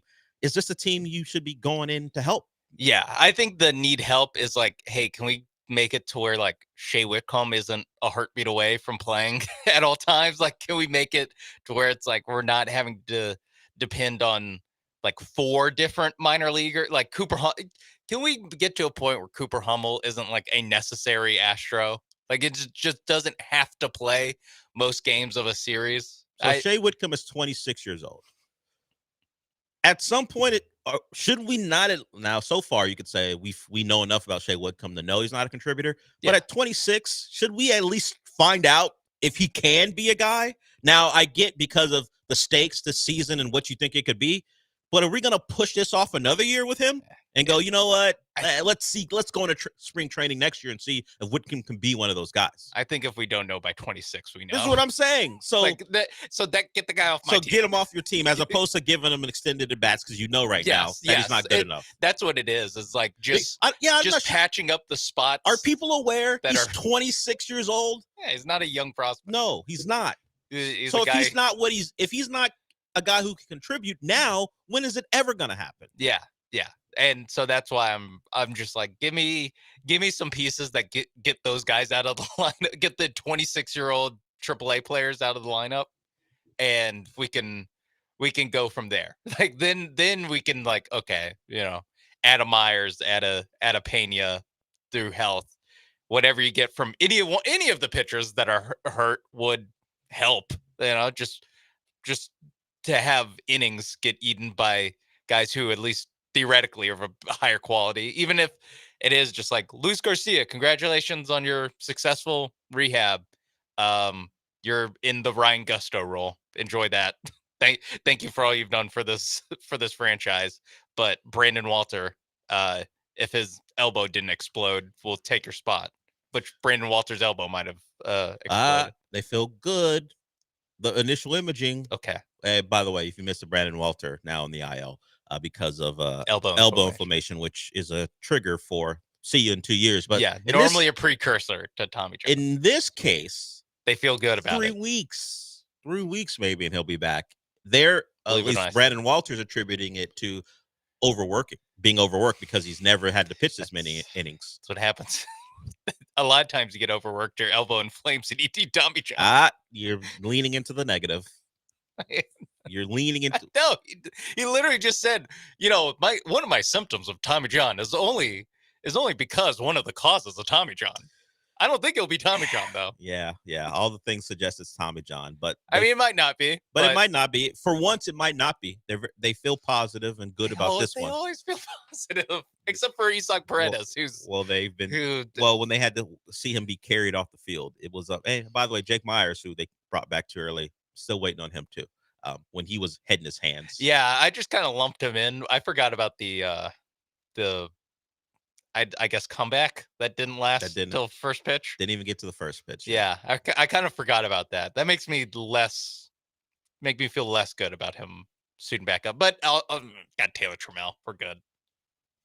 Not over the weekend, you weren't. Everyone has their off days. 4 of them. I've seen enough Taylor Trammell to know he'll come out on the other side. Yeah, Taylor Trammell fits right into the DeCenzo Whitcomb category of. Although less high hopes for Trammell, but when I started to look at Whitcomb and DeCenzo, both guys in their mid-20s. Yeah, because Trammell. What are we doing? Hoping and praying. With DeCenzo back, stop it. The difference is Trammell was a prospect on a different team, and now he's on this team as a minor league free agent. He's younger than Shea Whitcomb. Actually, I take that back. Upside. I take that back. They're about. I believe Trammell may be the same age as Whitcomb. But either way, I'm not. I heard you say upside. I'm not going to pay attention to that. I heard it. Hey, I saw him in that Seattle series. It was great. 27, so he's a year older than Whitcomb. DeCenzo is 25. So Whitcomb and DeCenzo.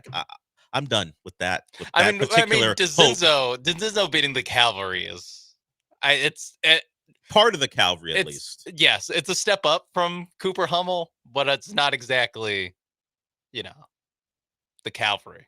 No, healthy Jordan and Pena and Myers of all people are the Cavalry. We just don't know. And the 4 pitchers. Well, 3. Sorry, JP France. He did pitch over the weekend. I know, but you're not the Cavalry either. No, if I'm saying DeCenzo isn't the Cavalry, I think a guy who had one decent year 2 years ago as a 29-year-old rookie. Sorry, dude. They do have a legitimate Cavalry. The question is, are they coming back and are they going to be any good? Like if we're going Russian Army in World War II, it's a lot of people. It's a lot of people. Well, I don't know if any of them are effective. Well, the Russian Army kind of got it done in World War II. Yeah, because they just kept throwing people at it. They did. Yeah, a lot of cannon fodder. Yeah, it was quantity. Yeah, yes, they continued to throw bodies at the problem, and eventually it worked out for them in some ways. Not for the bodies, though. That's the Astros IL. It's like there's 18 guys on the IL. Yeah, but I'm talking about real dudes, not just cannon fodder. I mean, they actually have guys that if they could actually come back and play would be great. The problem is the guys I think will come, other than Pena, the guys that I'm most comfortable with being like, they're going to come back and play. I'm like, it is just, you're going for, if Cooper Hummel, Shea Whitcomb, all these, Taylor Trammell, all these Astros that we've come to know and love over the last 3 weeks or so. No, I believe I would stick with. I don't know about love. If these guys are like the 4th stringers, like the Cavalry will be the 2nd stringers. Like it is just, we are moving back up the depth chart. We're less depleted than before, but still depleted. Yeah, for the most part. That has been the issue all year. You also need Hunter Brown to bounce back, start pitching like Hunter Brown again. Yeah, that'd be cool. 3 starts that weren't great. You hopefully he gets it out of his system, and there's not some blister we haven't heard about, like with bad colors. Just a bad July. Yeah, that's all. He had a bad month. We'll keep it moving and expect Hunter Brown in the month of August to be back to what he was. Haven't got that out of him, but I do expect him to be fine, along with Fromber, which has been the case pretty much all year long. Okay, we'll go to break with that.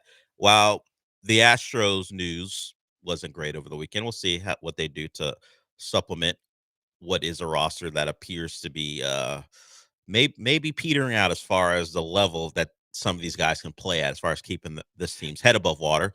We do have some Texan news, and not great on Joe Mixon either.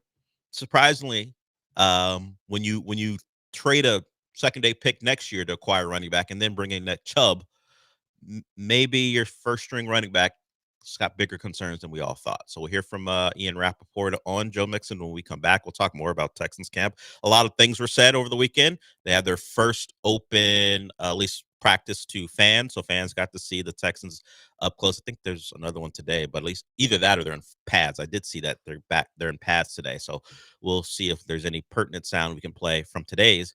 But got D'Amico talking about the offense again, and if I'm if I'm on Bobby Slowick, I know we're friends, but maybe Bobby Slowick needs to snuff D'Amico after this. He keeps talking about how we're not cookie cutter. If I'm Bobby Slowick, enough. We get it. It's like 50 Cent. F me? What do you say F me for? He's long gone. He's taking on Steven Silas like shots. He's taking him for everything that happened in the past was on Steven Silas, and now Bobby Slowick is catching it too, in less than subtle ways from his head coach. So we'll hear from D'Amico. We'll hear from Ian Rappaport. We'll get into the Texans when we come back.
This is the Del Olaleye Show, on ESPN 97.5 and 92.5. broadcasting live from the Veritex Community Bank Studios. Here's Del Olaleye. We'll get to some Texan sound from over the weekend, but the first padded practice, this is your offensive line. Ron Tertiary starts at right tackle, Titus Howard at right guard, Patterson, your center, Tomlinson, your left guard, Cam Robinson, your left tackle. So first time in pads, that's the first group in 11-on-11. That'll continue to be the conversation until they find a unit that they're comfortable with. Who is the offensive line? It's the biggest storyline in camp so far. Well, maybe until we just heard about the likelihood of Joe Mixon missing maybe all of training camp. Could not be I was going to say could not be a worse situation, but there are other things that certainly could have topped it. But as far as your biggest contributor unavailable, it is Joe Mixon. He was unavailable during previous parts of the offseason because his foot was in a boot. They've classified it as a non-football injury. I guess we can assume that happened when he was working out. But Joe Mixon, who had injury issues last year, mostly because of hip drop tackles, is unavailable for the Texans and may be unavailable until maybe week 1. Let's hear Ian Rappaport. I was going to say Nick Cassero, but Ian Rappaport on this particular news.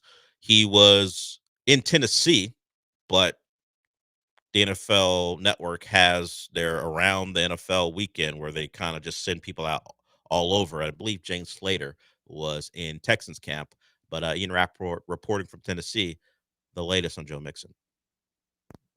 Yeah, somewhat significant situation for the Houston Texans and Joe Mixon, who has been their starting running back, who had a Pro Bowl season last year, 1,000-yard season, and really emerged as one of the better and more dependable backs in the NFL.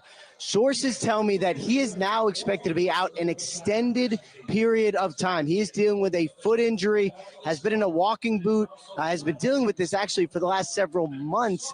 Joe Mixon is on the non-football injury list, so this is not something that he did in camp. It is something that happened in the offseason that he came into camp with. And I know there was some initial discussion maybe Joe Mixon will be back soon. My understanding is extended period of time, and he'll be reevaluated closer to week 1. So, yeah, I would say there is a chance that Joe Mixon is not on the field week 1 for the Texans. They signed Nick Chubb. They have several other running backs. Dameon Pierce is one. They drafted one, but certainly some questions surrounding Joe Mixon's availability. The drafted one is Woody Marks. Talked about it in the first segment. They gave up a third next year to move up in the draft to take him. And all of a sudden, that move bears more talk because Dameon Pierce is a guy, while I jokingly said he'd be, considering how D'Amico was talking about him last offseason, he'd be the Texans' best running back. Clearly wasn't the case, and we expected him to be a guy who's simply hanging on because they brought back Dare, they drafted Woody Marks, and they signed Nick Chubb. So did that leave room for a Dameon Pierce with Joe Mixon clearly the number one? Now, there appears to be a spot for Dameon Pierce simply by default if Ian Rappaport is correct and Joe Mixon isn't available for week 1. According to people who saw Nick Chubb out there, didn't look great. Cody Stutes, formerly of ESPN 97.5, and there were others out there. They watched Nick Chubb and said, that's not the same Nick Chubb, and that's to be expected. Nick Chubb has had multiple big-time injuries to his lower body. But in shorts and a jersey without pads, he did not look quick or explosive. Not encouraging. Now, of course, you can combat that with, well, running back out of pads, what does that mean? And that was what Cody was hit with. And he said, you think he's going to get more explosive in pads? Does Nick Chubb have to be a different type of runner now where he's 3 yards in a cloud of dust to be effective? Maybe he becomes more a power back. We know he's strong enough to be that guy, but the explosiveness at that strength was what made Nick Chubb a big time back, at least through the first couple of days of camp. He does not look like that type of player anymore. So is that just a guy who got signed and the name excited people more than what's left of his actual game? Initially, that appears to be the case. Nick Chubb maybe works his way back and we see him as a different back in the preseason if he does get preseason snaps. But there's some questions about that Texans running back group right now. A rookie, an older injured player, Damian Pierce, and waiting on Joe Mixon. That's a little tough. And Joe Mixon is an older back himself. So how many more injuries are the Texans going to have to deal with when it comes to Joe Mixon? And this one, we probably won't really hear what happened because it did happen away from the team. It's just disappointing that we may not see him week one if Ian Rappaport, and there's no reason not to, is if he's to be believed, then it's as serious as he's reporting. So that was the big news from camp. I mean, CJ threw a pick 6 to Aziz Ashayer. There was another pick thrown. I forgot by which quarterback, but time for Davis Mills. Okay. That stuff matters little. It's more about who's available, who isn't, and where they're playing at this point in camp. So Joe Mixon, the big news. Other than that, we had the thing I referenced before where I said if I'm Bobby Slowick, I'd probably call my buddy and go, hey, could you stop talking about the offense in a way that suggests that I was a bigger problem than you let on even last year? So here's D'Amico. I think he's sitting down with Jane Slater. D'Amico Ryan sitting down with Jane Slater after practice. And in what is kind of a redo of what we heard from him earlier in the camp, this is him discussing the offense and why he likes what Nick Caley is bringing. What excites me most about Caley's offense is that it's evolving and it's being tailored toward the Houston Texans and the guys that we have on our roster. So what excites me the most is not just a copy and paste from other places that he's been, and he's been very successful at other places, but he's been very, very thorough with the installation process of where do we want to put our guys, what position, what's the best spot for our guys to be in. So you look at it through that lens, it's going to be about the Houston Texans. And that's what I love most about the offense is him being able to be adaptable.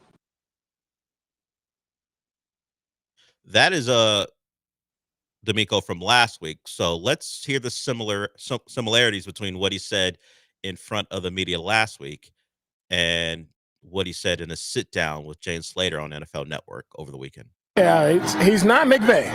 I was second that. He's not McVay, but what he is he's a coach he's varied in multiple systems, right? And multiple, not just system, but successful systems. He spent time with McDaniels, in New England. Also McVay. These are arguably two of the best play callers in our game. So he's learned from two really great guys, and to be able to have that background and to be able to put your own spin on it, he's not going to be just a duplicate of those guys. He has the flexibility to make it his own and make the offense fit to the guys that we have on our team. And that's been the cool part of seeing everything come together. It's not just a cookie cutter offense like, hey, we're running the Rams offense. No, we're running the Houston Texans offense, and we got a lot of playmakers to find a way to get the ball to. So they're going to be more adaptable. They're going to build an offense around their players as opposed to what San Francisco's been accused of, at least offshoots of the San Francisco Kyle Shanahan offense, and even before Kyle Shanahan, when it was Mike Shanahan and Gary Kubiak's offense. We do it a certain way. We plug and place, and as Miko said, copy and paste the team. And is that a shot at what happened last year? There was some questions about why this offense seemed to not fit around their players. Now, if you're a Bobby Slowick defender, not that there are many, if any, you would say his best guys were either out of the lineup throughout the year or certainly missed time. Like Stephon Diggs was hurt early in the season, done for. Of course, Tank Dell got hurt later. Nico Collins missed time. So if you're Bobby Slowick, you're going, wait a minute. We're talking about all these weapons you've got. The weapons I had missed significant time last year. So perhaps I couldn't put an offense together that had the adaptability and the explosiveness that you wanted because they weren't around enough. The offensive line was bad. All the things we've talked about a lot about last year's team. Those could be used as a defense. But at least so far, the head coach likes what the new hire is bringing. You would hope that would be the case. It'd be pretty bad if he was like, the Nick Caley thing. I'm not sure about it. So D'Amico's all in on Nick Caley.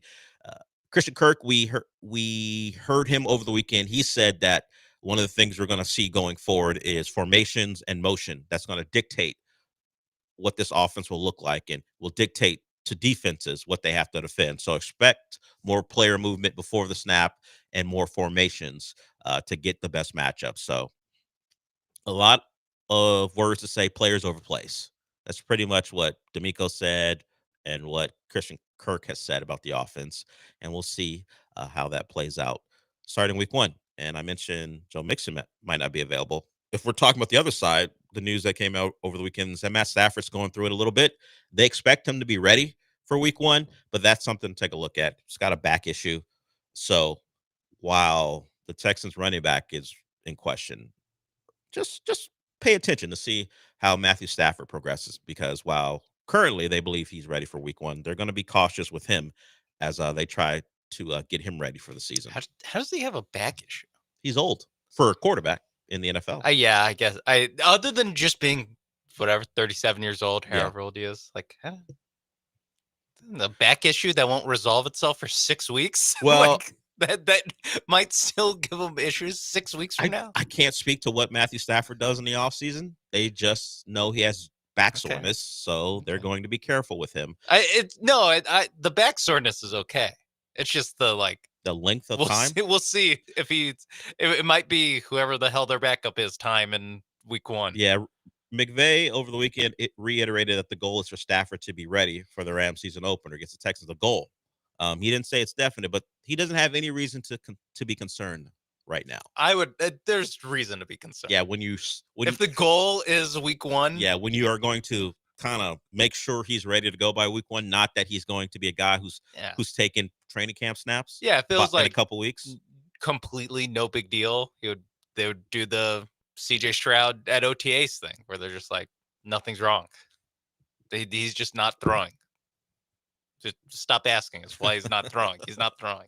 General soreness. Yeah. No surgery, just general soreness. Yeah. No, it's just like he's all in for week 1, like Robert Griffin after he blew up his knee. And look how well that worked. Yeah, out. all in for that's why whenever the hey, the hope is he's ready for week 1, just living through the Robert Griffin III thing of just like just rehab. Like week 1, while it is important, not that important. Not if you're a young quarterback coming off a rookie of the year season. Just hang out and get yourself right. But every training camp injury where they're like, the goal is week 1, he'll be out there.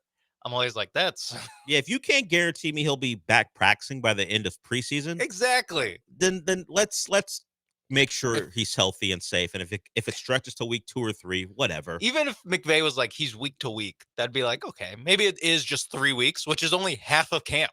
It's only July 28th. Yeah, like week 1 is what? September 9th, something around there. Yeah. So initially, at least last week, they were like, he said he's week to week. Now the smart thing is to make sure he's ready for week 6 1. weeks. Yeah, got it. The quote is, I don't think we can be smart enough with somebody like Matthew, and I think it's best for him, best for our football team, and that's kind of the plan that we'll have moving forward. Yeah. All things are set to make sure he's ready for the Texans in week 1. It's the same thing with Mixon too, where it's like off-season apparently workout injury. Didn't see him at OTA in a walking boot in OTAs. It's just like still out. I don't know. I do feel like I kind of feel like you need to disclose what it is. Yeah. What happened? Maybe at the very least, like when preseason game starts, because I guess that's theoretically next time they have to put out an injury report. Sure. But it is like, so just the starting running back just out, and we have for months, and we have no idea why. Because you put the time frame as week 1, it goes, okay, that's when the season begins. That's when it matters. But if we're just going by length of time, like if our starting running back was unavailable to practice for 6 weeks, it would be very concerning about how major the injury is. Like if you said 6, he's out from week 1 to week 7. That's like that's mid-June. Yeah, he's been unavailable to the team for longer than 6. What will be 6 weeks by the time the season begins. Like 3 months. Yeah. So how bad is this injury? they're like an MCL sprain. I mean, he was in a walking boot, so it had to have been a foot injury or ankle. That's but what they're like saying. It is a foot injury. like high ankle sprain for 3 months. I don't know. I'm not to be like alarmist, but it's also the only information they're giving us, and it's funny because it's like we're giving them this little bit of information, so they shut up about it. But it's also like, wait, what? Yeah, week 1. As I said, if the timing of this was he actually got hurt in the game and they told us he'd be out for, if he got hurt in week 1, it was just out for 3 months. Yeah, it'd be nuts, and we're without Joe Mixon. Instead, it happened in the offseason at some point, and they can use that as a cover for what is actually going on. I do think they just throw out week 1 though as like, just stop bitching about your fantasy football. Yeah, like just stop bitching. It's true because if it was Joe Mixon's not expected to be ready for the start of the regular season, you get a little, get a little shaky. But you can say week 1 as a drop dead date for when he will be out, how long he'll be out. We're using week 1 as a barometer, and then if he's not available, then it'll become a week to week thing, day to day thing. But as of this point, don't expect to see Joe Mixon in a Texans uniform for a good long while, which will just be even longer than it already has been, which has been a good long while. All right, we'll go to break with that. We'll hear more from the Texans because certainly camp is ongoing right now. So as I said, if there's anything that needs to be played, we'll play that. We will I'll ask the question to Sean, and I'll ask you guys a question. You certainly can join in 713-780-3776. Eric, I saw you called in almost before the show started, maybe to air a grievance from last weekend, or last week. If you want to do that, Eric, you can, or you just want to call in about something else like a normal person, you can do that as well. I asked a question. How big of a Houston star do you have to be to keep from getting robbed when you're not at home? We'll talk about that when we come back.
You're listening to the Del Olaleye Show. On ESPN 97.5 and 92.5. Live from the Veritex Community Bank Studios, here's Del Olaleye.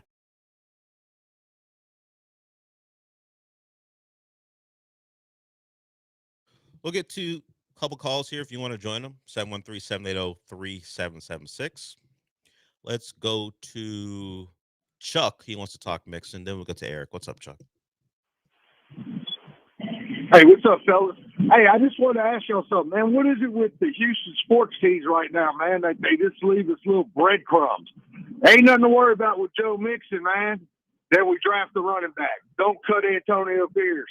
Then, just out of the blue, sign Nick Chubb. Astros, we looking for a left-handed bat. Well, don't you have Jordan coming back? They just keep throwing us crumbs like we're friggin' searching for Pokemon. Y'all have a good day, guys. Got to catch them all.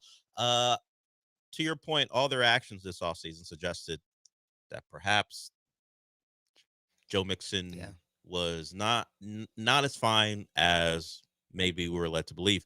What a twist. More so them downplaying any absence or his foot in the boot or whatever. Yeah. All the things they've done, whether it be drafting Woody Marks, and that might have been just for the future.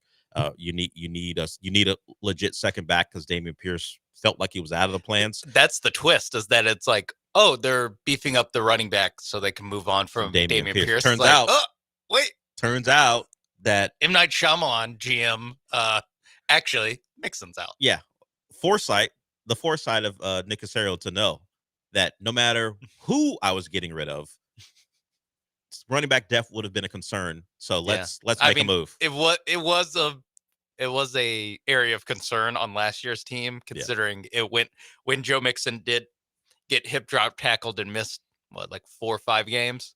It turned into the Cam Akers off the street and Dare show very fast. So they made an investment in the running back room in the draft. I understand the Woody Marks, and to not a lesser extent, but Joe Mixon is where it gets into is this desperate, little bit of desperation mode of signing Nick Chubb? Yeah, we need extra in this room for if Joe Mixon's out. That's where the Nick Chubb one, under new light, it's that might have been the actual response to this. Yeah, they could be two different things going on.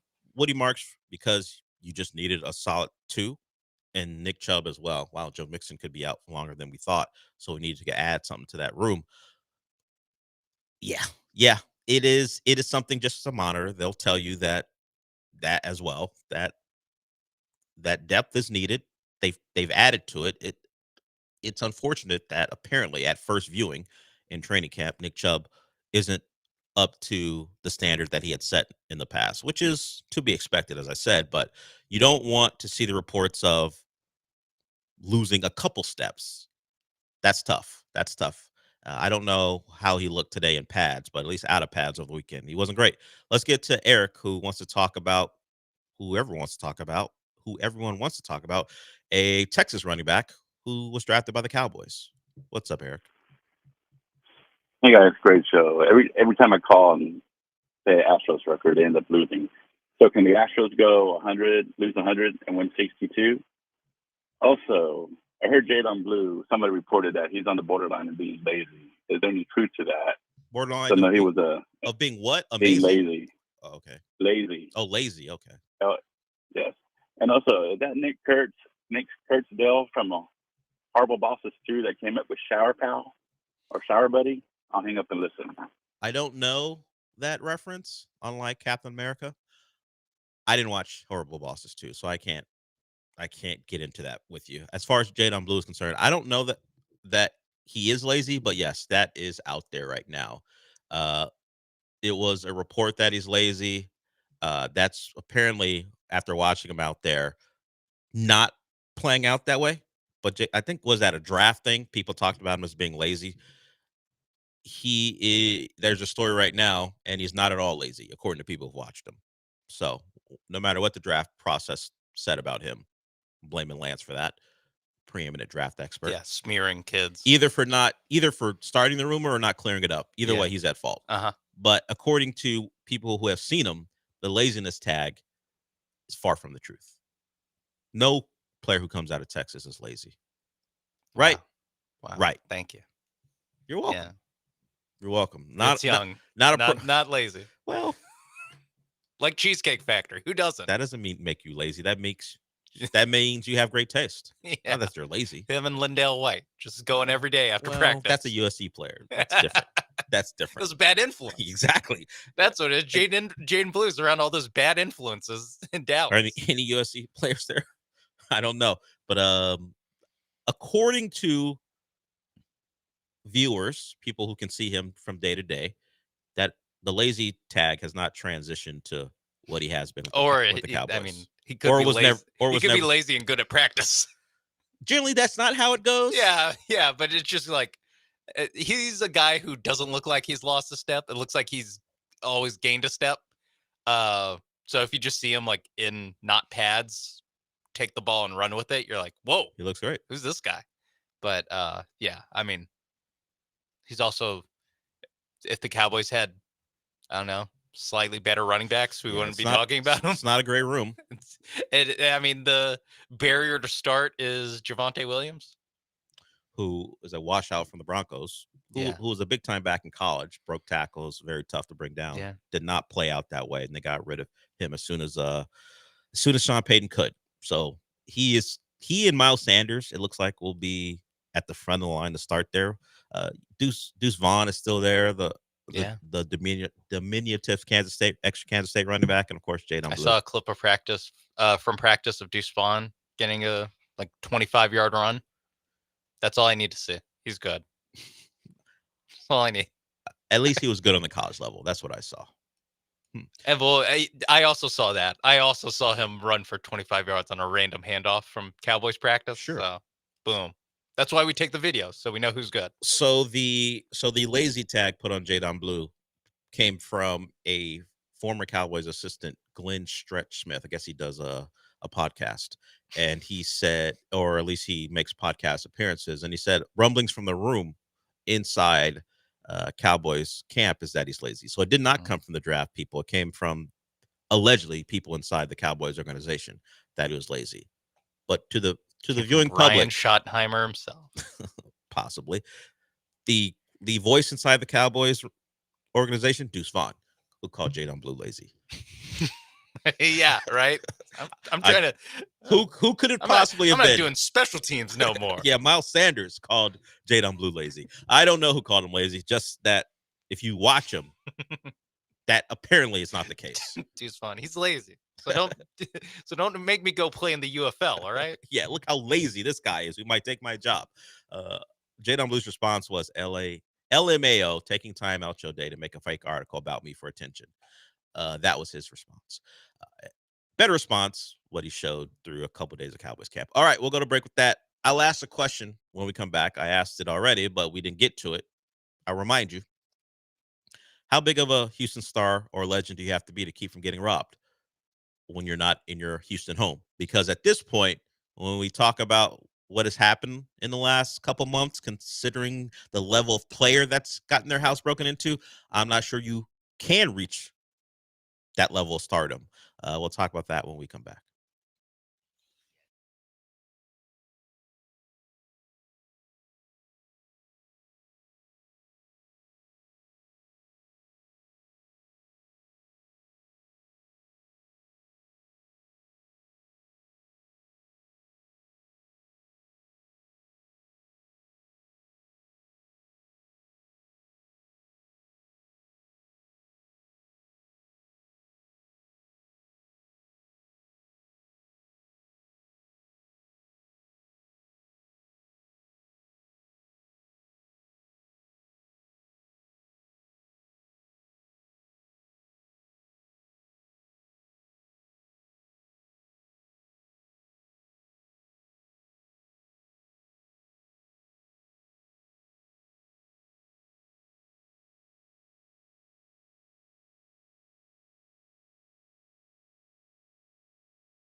Welcome back to the show.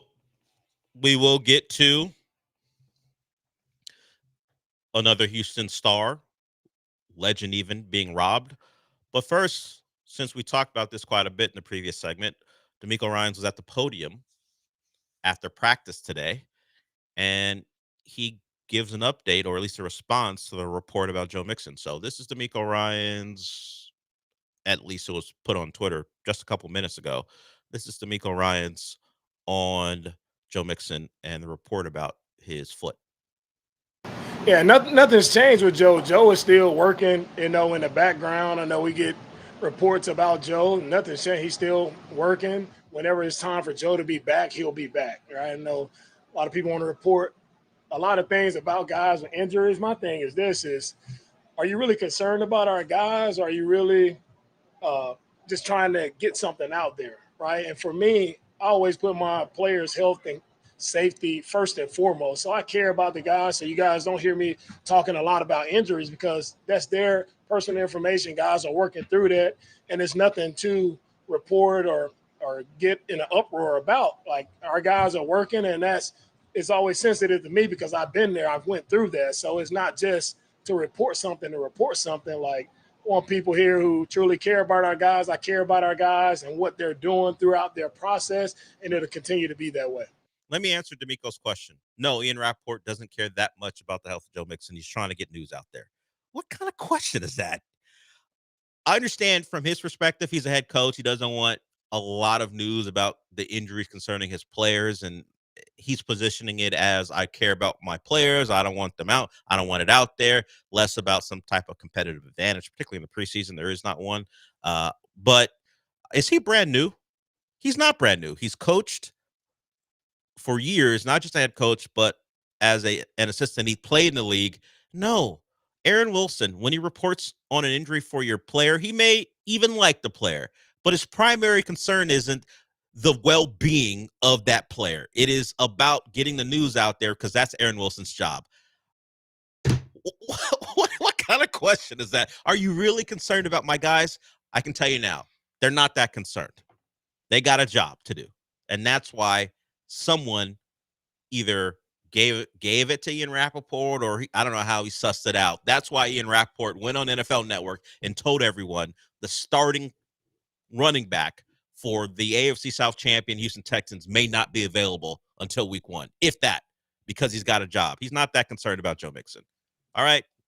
I'm glad that's that particular topic that could have been up in the air about Ian Rappaport's actual interest is off the board. I'm glad I could answer that question for you. Do you think Ian Rappaport's reported on like 10,000 player injuries? Maybe in some way. Either he tweeted them or he went on air somehow, some way. I think we're probably at that point now. He's been around a long time. It is definitely over 100 a season. Yeah, it's like probably 200 a season. Just like the notebook dump at 10:30 when he just boom, boom, boom, tweets out all the inactives. Exactly. Yes. For the noon slate. And do you think he cares about each and every one of them? He takes a moment to consider what his report might mean for Justin Forsett? Do you think he took that into consideration? No, but I would have been like, damn, I need to find a new flex this week. Yeah. Forsett's out. I don't know where that point of view comes from when it comes to D'Amico Ryans. Position yourself as a player's coach if you want. He cares about the well-being of his Understood. players. That's why he doesn't talk about injuries. Yeah, it's nothing to do with the competitive advantage. Understood. At least in the preseason, you can get that off and people might believe you. But I mean, he did it during OTAs too with CJ Stroud. That's what I'm saying. You can do that during the preseason and you can throw that out there. Second time he's pulled the move of like, I care about my players. Yeah, no one asked that, dude. No, it's not a question. In fact, I think most people would say D'Amico Ryans cares a lot about his players. It was never up for debate.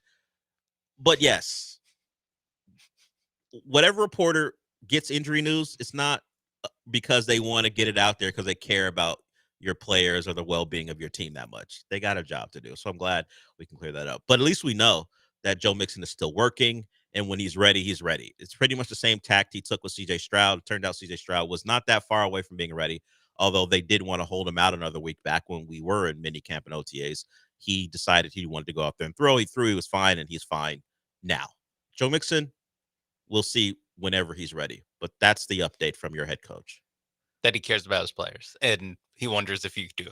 I will tell you now, as I said just minutes ago, I care less about the well-being of your player and more about the news, because I don't think Joe Mixon being out right now is crushing his spirit or his soul. Now, if I thought that was the case, maybe I would care a little bit more. But Joe Mixon seems like a confident individual who's been hurt before and will be back. Yeah, it's not quite like the Nick Chubb injury. Yeah, where Nick Chubb has had some debilitating injuries that called into question his career. Alex Smith, yeah, when J.J. Watt broke his leg on accident. I cared more about Alex Smith's leg and his well-being than reporting on it, because I saw it. I saw the injury happen, and I knew that was a bad deal. I did not see Joe Mixon getting hurt, and he's been walking around at camp when he has been seen.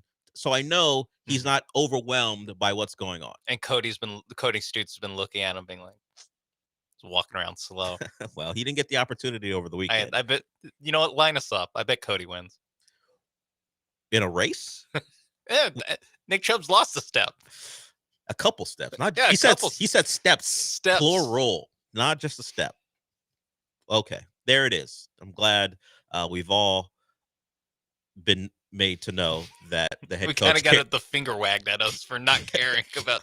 We do care. If anyone cares, it's me. I have to watch this team every Sunday.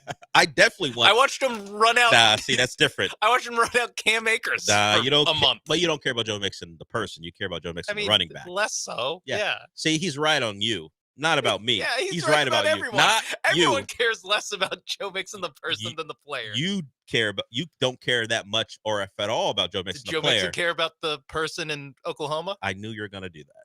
Just asking. That's ugly. That's a long time Just ago. asking questions. I thought you at least would have gone with, I'm a Texas guy. I don't care that much. You went to Oklahoma, but then you took it to a darker place.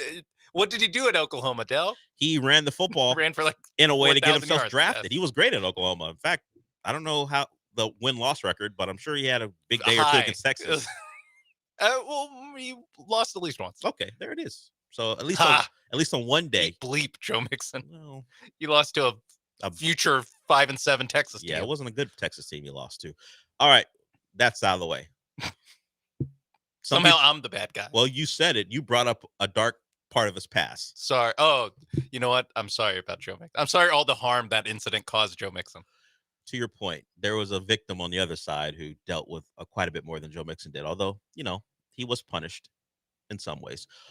But moving on to this, let's play this sound. This comes from Houston rapper Lil Keke. I think he might have been the first to let us know that even Andre Johnson isn't immune to getting robbed in this city. Here's Lil Keke. Or Lil. Let me make that clear. Lil Keke. Let's do some real legend talk. H-Town, you know how much we love this city, how much this city love us. Tastemakers, entertainers, athletes, rappers, hardworking people, entrepreneurs, it don't matter. We love this city because this city love us back. Andre Johnson is my brother. He's the first Houston Texan Hall of Famer. He dedicated his life here, his career here, and also he resides here as a Houstonian. That makes it much, much more important. Man, we family, and it's a family message. Over the weekend, somebody broke into my brother's home, took some items that represent his legacy, represent his dedication, his hard work, his family. We need to recover that and get that back. This is not like a car. This ain't like a jersey hanging around. This represents his career and his family for real. Let's come together as a Houston family and put our ears to the street, put our nose to the ground, and find out who got these items, and let's recover them and get them back to our brother. They represent much, much more than some money or something like that. He family, we family. Let's get that did. Big salute, Houston. So I asked the question, how big of a star do you have to be immune from this? Like Andre Johnson, as you heard Lil Keke mention, he's made Houston a home.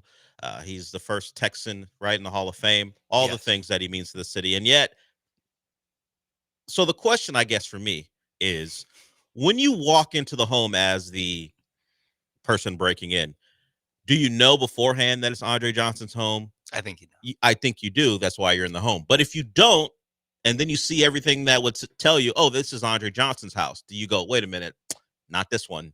this is Andre's home. Probably not, right? Obviously not. Probably not. Either No, way, they finished their caper. yeah. So I don't.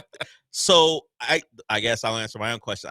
You can be as big as the biggest here in the city, and if someone wants to break into your home, they'll break into your home and take your stuff because the person themselves could, I think, walk around and be relatively safe depending on the level of star. Like, oh, that's Jose Altuve. I'm not going to mess with him. Oh, that's Andre Johnson. I'm not going to mess with him. Jose Altuve's house get. Yeah, no, I mean, that's why I bring him up. The individual. Like, if he's out and about and maybe you see someone, normally you'd be like, I'll take this guy I think I can rob this guy. But if you're this 5'5" guy, but if you see that's Jose Altuve, I'm going to leave him alone. It's Jose Altuve. Andre Johnson, who's much bigger than Jose Altuve, but even still, if you've got certain things on you, then you could probably still rob him. You're gonna be like, nope, this is Andre. I'm not gonna take it. But I guess the home doesn't get that status. Yeah, because normally it's empty. Yeah, no one's there. You're gonna break in, you take some stuff. I am trying to think of, because I don't think stature.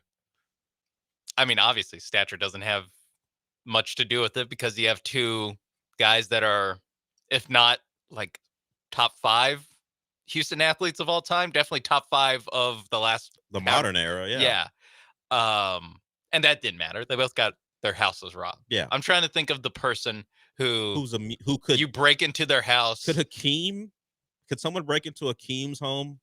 That might be determined by the age of the person breaking in. I was gonna say like 19-year-olds. Like, who cares, dude? Whatever. Probably thinks DeAndre Ayton's a better player. Yeah.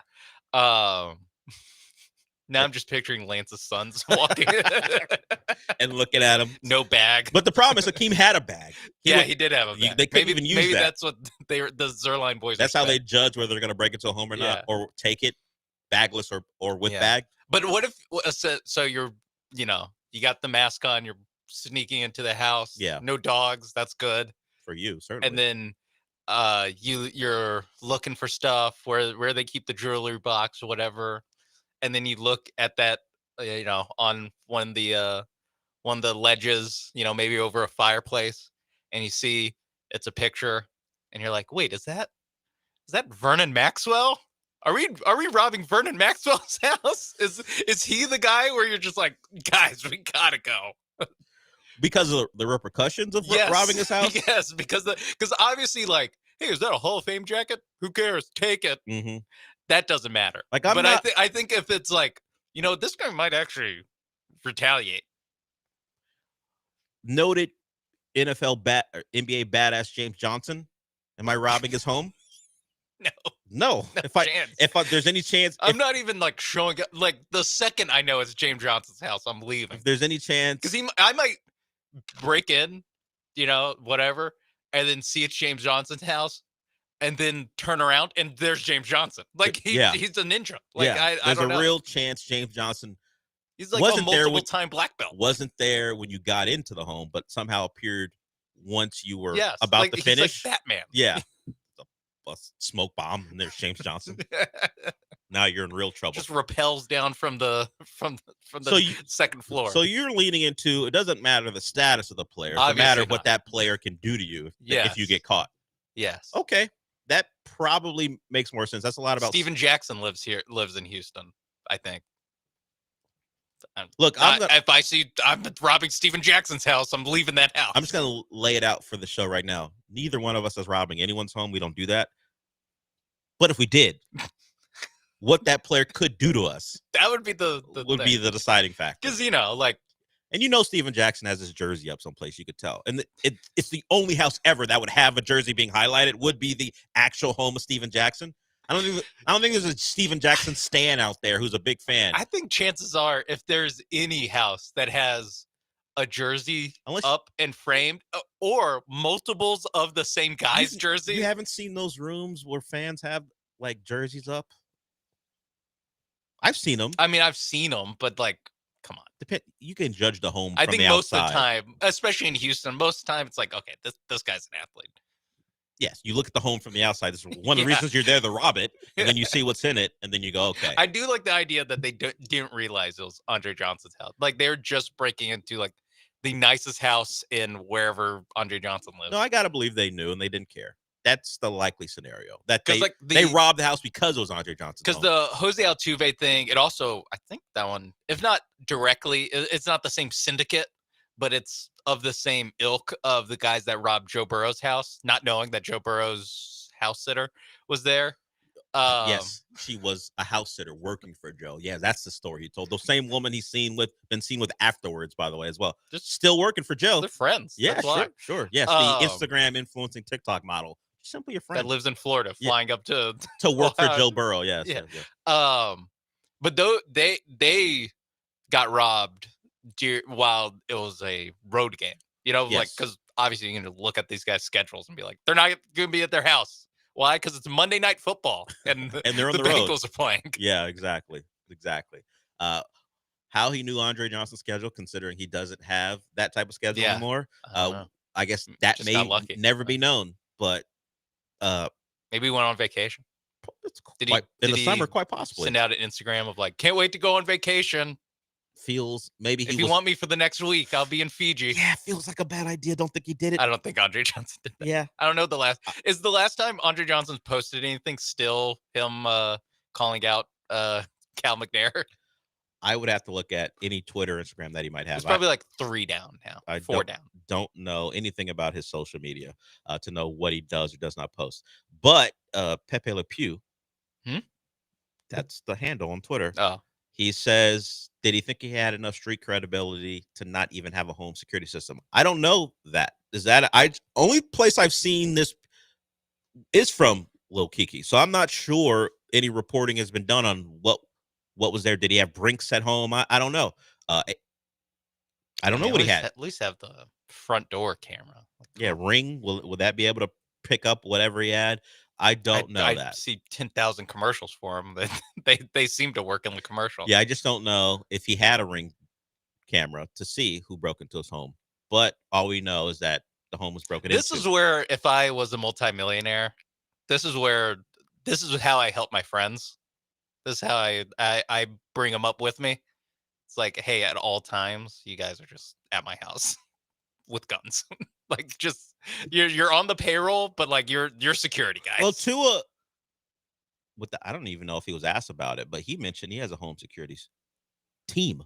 Yeah, and he goes, if you guys show up, there will be people with guns there.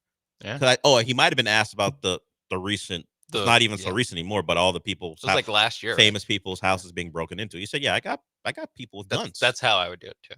Be like, hey guys, thank you for supporting me, or whatever. But just being a friend. Yeah. If you want this bread, there's a very easy way for you to do it. Yeah. I think I would. You don't have to be an Instagram model to this house set for me. Actually, I prefer you not. I do think if I was at that level, even if it wasn't all that true, I would make an announcement. Hey, I got a family, kids. I care about a wife. If you happen to think this is a soft touch, there are armed men patrolling. Just so you know. Yeah, because these people have big enough houses where it's like they can just have like a guard, not an actual guard tower, but they could have like the guard quarters. Like they could have 24-hour surveillance of like everything. Sure. I'm taking this from Wolf of Wall Street, one of Dave Aranda's favorite movies. Yeah, that was interesting. Dave. I saw that on the rundown. Maybe that's why the Wolf of Wall Street scene of Rudy and Rudy. But yeah, that's why it's on the top of my head. Yeah, we played the sound this morning on the John and Lance show. And Dave Aranda, when talking about, I guess, recruiting in some way and players and how much and making them feel like you're one of them, reference the scene from Wolf of Wall Street where they talk quite a bit about little people. But he used a word that we generally don't say anymore. Like little people are in a protected class where there are just some words you don't say unless you're Dave Aranda. You know what? I'll let Dave Aranda explain it to you when we come back. You have it right now. Let's hear Dave Aranda try to equate Wolf of Wall Street and little people to recruiting today. There's a scene in the Wolf of Wall Street when they're talking about throwing midgets, and it's like, hey, this midget, can he roll there? And you go, no, he doesn't roll. You throw him. You know what I mean? And they're made for throwing. And then after a while, they start talking and they go, well, you know what? I think if you start talking, they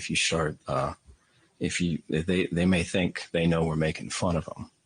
The midgets may think we're making fun of them. So then I'm going to start, they may get mad at us. And then the guys go, well, what we need to do is make them think they're one of us. And they go, one of us. And I think that's the thing with coaching, call it recruiting. It's that way. They talk about acquiring players, getting rid of players, just like that. And the whole thing underneath all that is they make them think they're one of us. You know what I mean? And it's like, but I don't know. Do you have to do that to win? That sucks. Yeah. I've heard it now a couple times. Do you have any explanation for what he's talking about, Sean? You have to make the players feel like they're one of us. But he said that sucks. So does he mean by lying to them and making them think in the recruiting process that do you make the players feel like they're one of you, or do you make the players feel like you're one of them? To make the players feel like you're more like them, and then you get them into the building, and then you have to, like that whole de-recruit thing that Coach talked about. I mean, he probably this is the only context I've heard what I don't know what the question was. I have no idea. Sir, was this your handwriting? Yes. I have no idea what the question was, but I think that's what he's doing. I don't know. I'm mostly just thinking about the scene from Wolf of Wall Street. You can't get past that. I was trying to figure I might watch it this weekend. That's a great movie. I was trying to get to a point where I could see what he's saying, what he means, and I'm struggling to get there. It's tough because the clip just starts us off. I need the context of the little question. people. Yes, if I heard the question, maybe I would know. But it sounds like he's saying we got to kind of trick players into thinking we're all the same, and then once they get here, it's different and stuff like that. I think that's what it is. Maybe I'm shooting him some bail, and he just wanted to talk about Wolf of Wall Street. I don't know.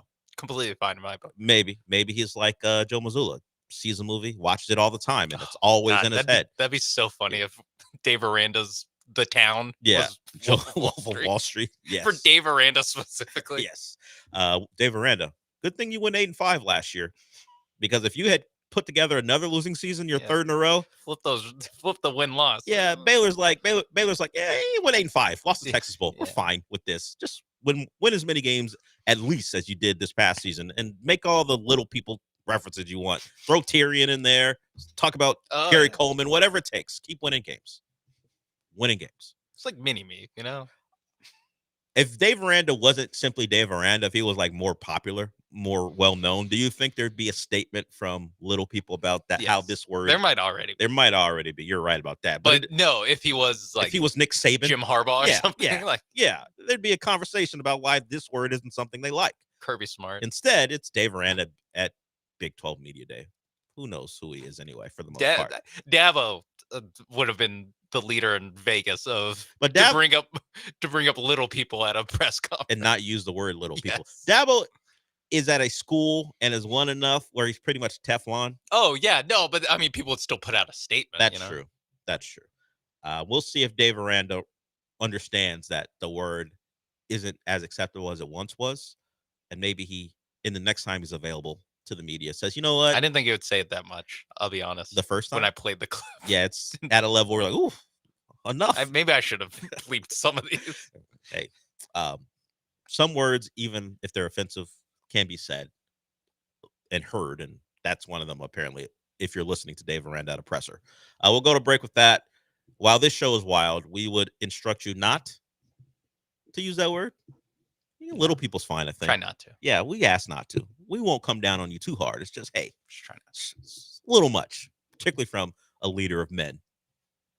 That part I don't care about. It's just, a little. Well, that was a joke. Football coaches. Probably not the top 10 most derogatory things of football coaches. I don't hold football coaches in the same regard. Well, coaches in general, but football coaches get a lot of leader of men stuff, and they're held in some regard that they're more than anyone else. They care about the players. You don't care about their players. I heard D'Amico Ryans tell me he cared about his players, and he questioned whether me even talking, I guess, about Joe Mixon's injury suggests that I don't care about him. Dead on, coach. Not as much as you do, at least. All right, we'll go to break with that. We got a couple more segments to go. If you want to join us, you can. That number is 713-780-3776. Me and Sean, till noon, we'll be back.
Broadcasting live from the Veritex Community Bank Studios, it's the Del Olaleye Show. On ESPN 97.5 and 92.5.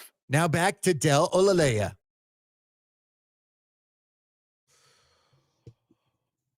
Welcome back. So we talked about Nick Chubb and him not looking great. That was from a report that Cody Stutes had, formerly of the Wheelhouse on ESPN 97.5. Now he covers the Texans almost exclusively. Nick Chubb talked about getting acclimated, and he attributed some of his inability to get an explosive run, but because of the defensive line.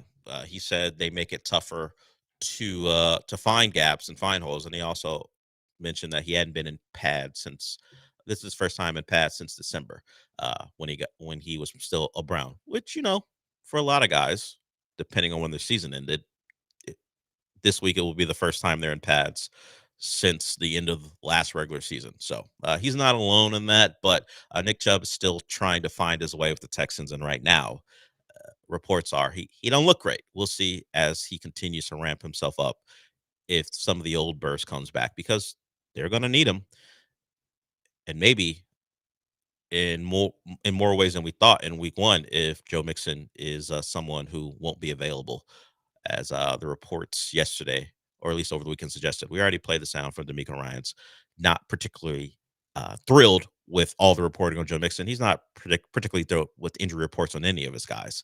He's let that be known. Moving on from the Texans, did you see the PR job that Lucas people are doing?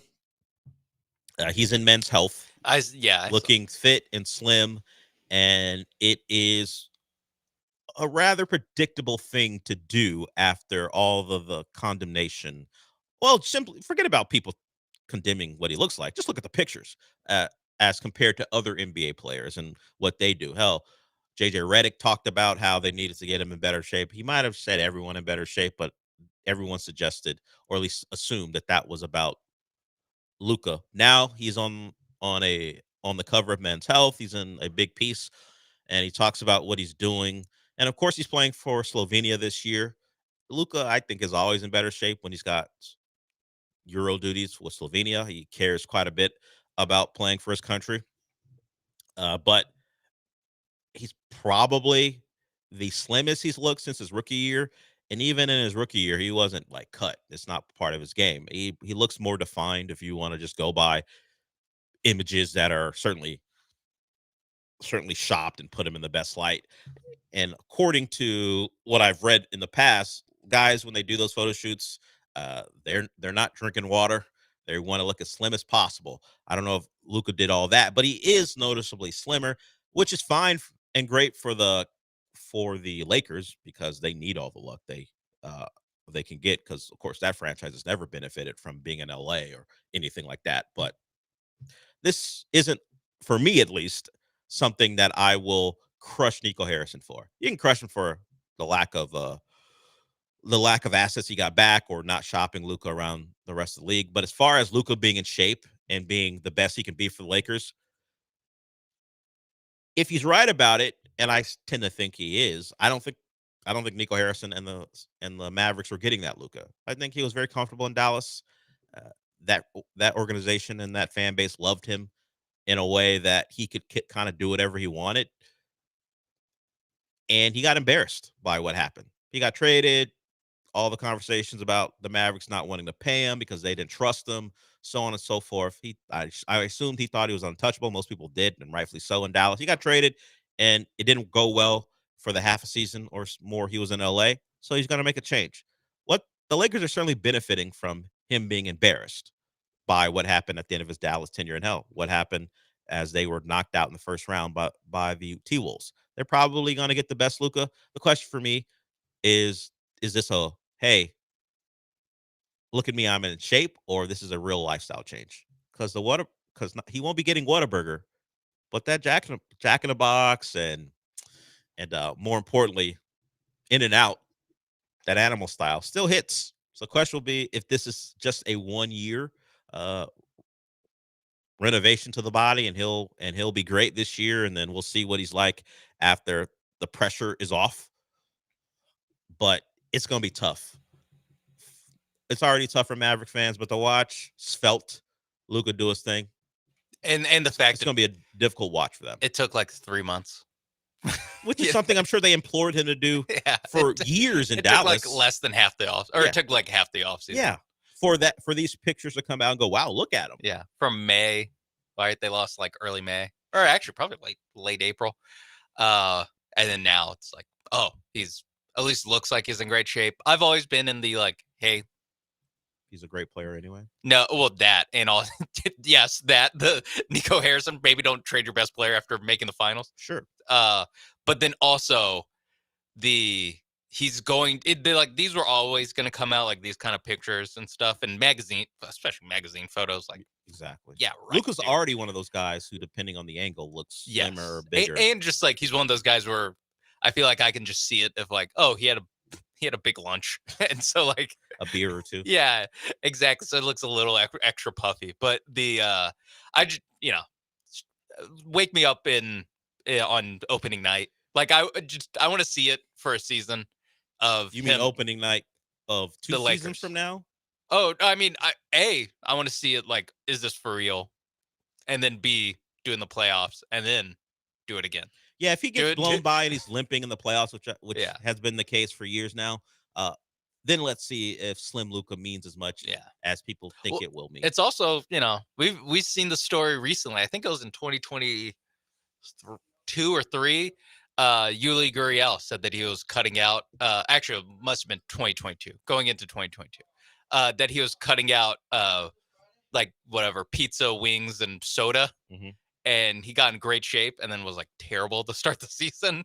So you think Luka's superpower might be? I'm just saying people's bodies, they get you to a certain place. Yeah, maybe you don't, In baseball, if a guy gets too cut up, sometimes you're Barry Bonds or Mark McGwire, but other guys, people are like, well, will it mess with the swing? Exactly. If he's too bulked up? And just, talking about Luka, he did use the size pretty effectively. Like we don't really think of him as a post player, but when he got guys in the post, like I mean, hey, Luka, great offensive player. Breaking news. But I think that just getting slimmer, while like has to be helpful, at least for like the theoretical defensive effort. It also might have some drawbacks in what he can do, and you would prefer him to like, hey, can you slim down? That's great. Now, can we add some muscle so you are just as big, just in good weight, as opposed to before? But again, if you're a Lakers fan, like this is what you should be hanging your hat on. And for everyone else, it's just like, let's see. Like, let's just see. Yeah. And also the supporting cast, like I'm dubious of for the Lakers. So. Yeah, Marcus Smart. I don't think it matters that much, honestly. Yeah, Marcus Smart is really someone you're depending on. You got real issues, I think. Marcus Smart and DeAndre Ayton are the they're big acquisitions. Yeah. Don't think much of that. And you have Jake LaRavia. Let's not forget about Jake LaRavia. You're right about that. And you've got let's just say a less than enthused LeBron James. I don't think he'll be a guy who's not going to play hard, but that's certainly something to monitor. But yeah, the Lakers will be fine. Yes, and either way, this does not move me. Whatever he does in Slovenia doesn't really move me. Just let me see in October what he looks like and how he responds. If I see more blood on your sock, like I've seen, it feels like every postseason. If I get that for the knee, you know what happens. Luka gets fouled or not fouled. He's complaining and misses a shot. Yeah, he'll grab at something. If he gets blown by, he'll grab at something. That's kind of what his deal. If he's in better shape, will that give him more energy to yell at refs or less? Will he decide not to yell at refs because he's in better shape? At least in theory, it's also like probably better for his hamstring, groin, knees, like that he's just carrying less weight. But also, it's like even. I mean, a team made the finals with them, so like they had an awesome defense. Like it is possible to have an awesome defense with Luka Doncic. Yes, it's happened. It's happened 18 months ago. Question is, do the Lakers have the supplemental system? And I don't think they do. I don't think they do. We'll go to break with that. We got one more segment to go. Sean, time for some mystery audio. I have it downloaded over there, labeled Mystery Audio 2 over there. So you don't have to preview it. I've done all that needs to be done. All you're going to do is play it, and the audio without context, maybe it'd be a little bit difficult for you to decipher, but there will be context from the audio itself at the very end. But it just speaks to reaching us what a certain level can do for you. And the response when the realization hits is pretty funny. We'll play that when we come back.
The Del Olaleye Show continues. On ESPN 97.5 and 92.5. Live from the Veritex Community Bank Studios, here's your host, Del Olaleye.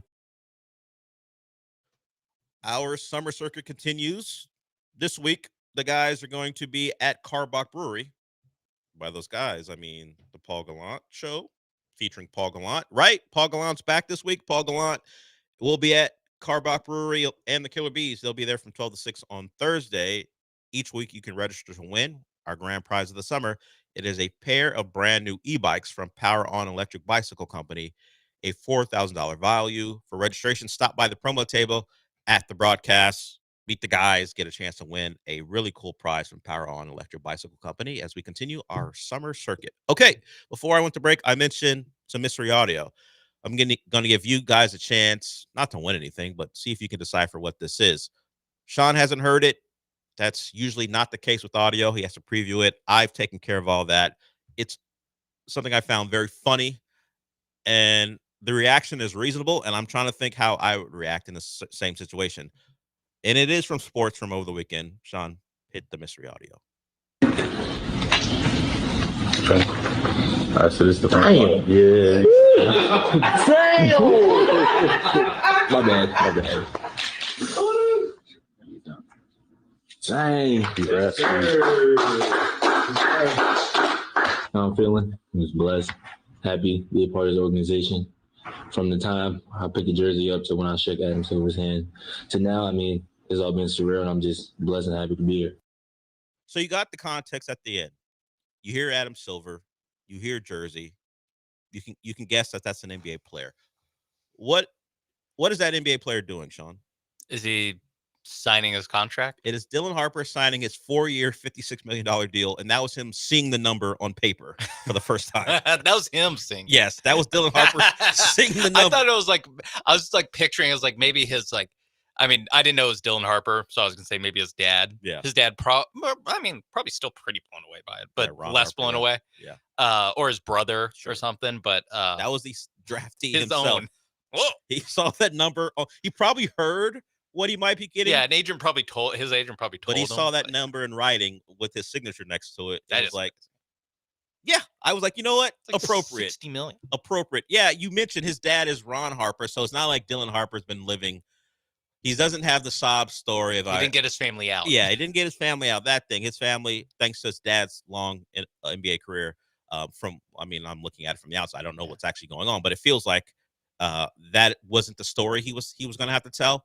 But yeah, when it's your money and you get to sign on that line, and with it being NBA money, that is all guaranteed pretty much. First 2 years completely guaranteed. You have to be a super bust not to get to year 3. Not to get to the third year. Yeah, team option in year 3 and 4.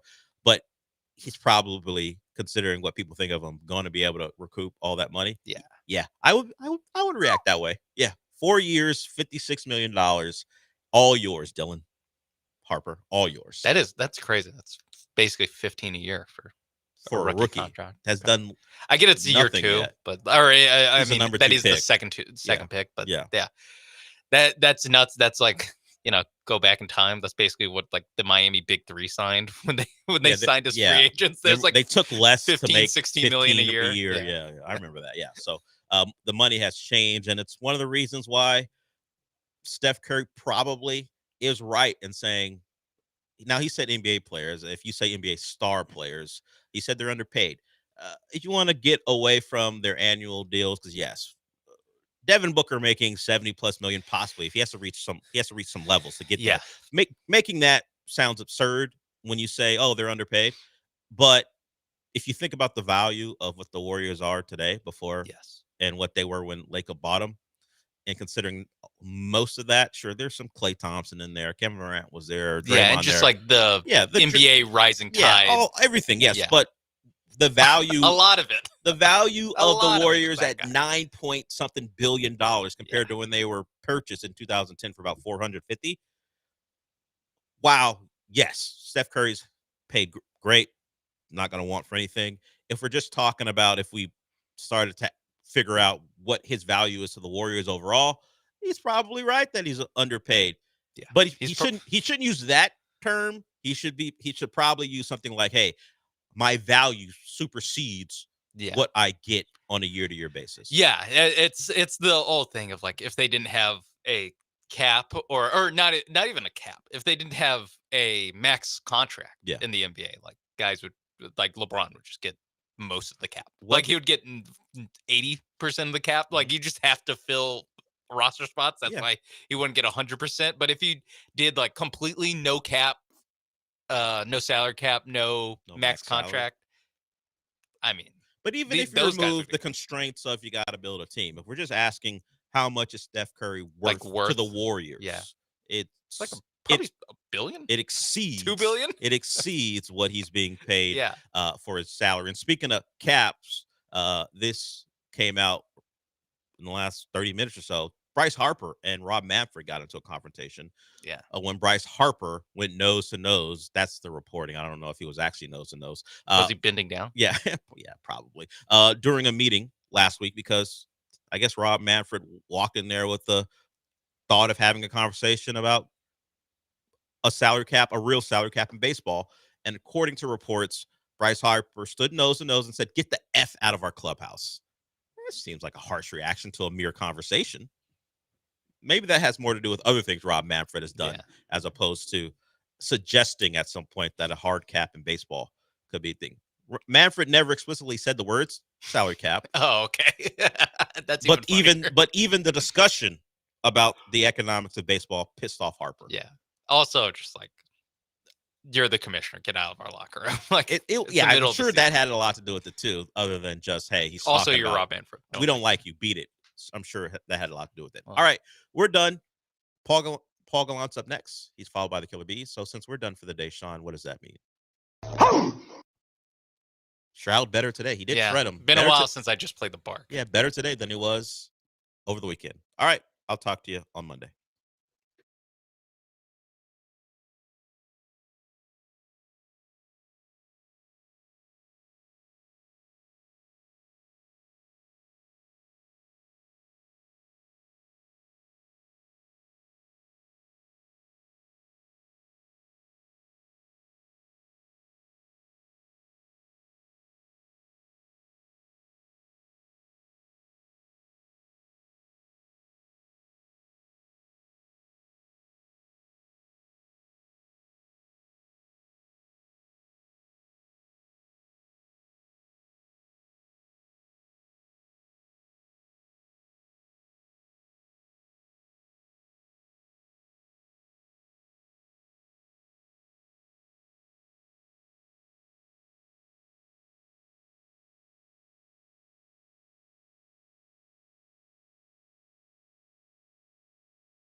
1-2 pitch. High in the air, deep to right. That ball is foul. Or gone. That ball was absolutely launched. Law Dog posing him up at the dish. He knew it off the bat. It was just a matter of how far. That kind of weekend. Hello and welcome aboard the Paul Gallant Show. Didn't get fired, didn't die. It is Monday, July 28th, 2025, and this is the most interactive sports talk show in Houston, Texas. You know how to jump aboard. Voice guy himself said it. Call in 713-780-3776. You can text in at that very same number. You can join us on YouTube at ESPN Houston. You can join us on Twitch as well at ESPN 975, or listen along on the brand new ESPN Houston app. The whole gang is back together. Sean Mapes and I have not been in the same room in over 2 weeks. It's been a while. Oh, yeah, because 2 Mondays ago, you were on your dying. deathbed. Yeah. It was a really bad case of strep throat. We got into a little back and forth with the Killer Bees over it. We've moved on. We're back here. Fun little vacation in Boston this past week. Went up to New Hampshire for one of my best friends from college to get married. Brought the girlfriend up. Had a really good time. I feel refreshed. I feel recharged. And part of that refreshing, recharged feeling might have to do with the fact that I literally have not watched a Houston Astros game in maybe 10 days. So what I know has gone down since I was last on the air. They lost 2 or 3 against the Mariners, but they swept the Diamondbacks, and everyone had a giant pants tent over Bryce Matthews. And then they got swept by the homeless A's, and they got swept in a really, really embarrassing fashion. I mean, there's no denying how bad this weekend was.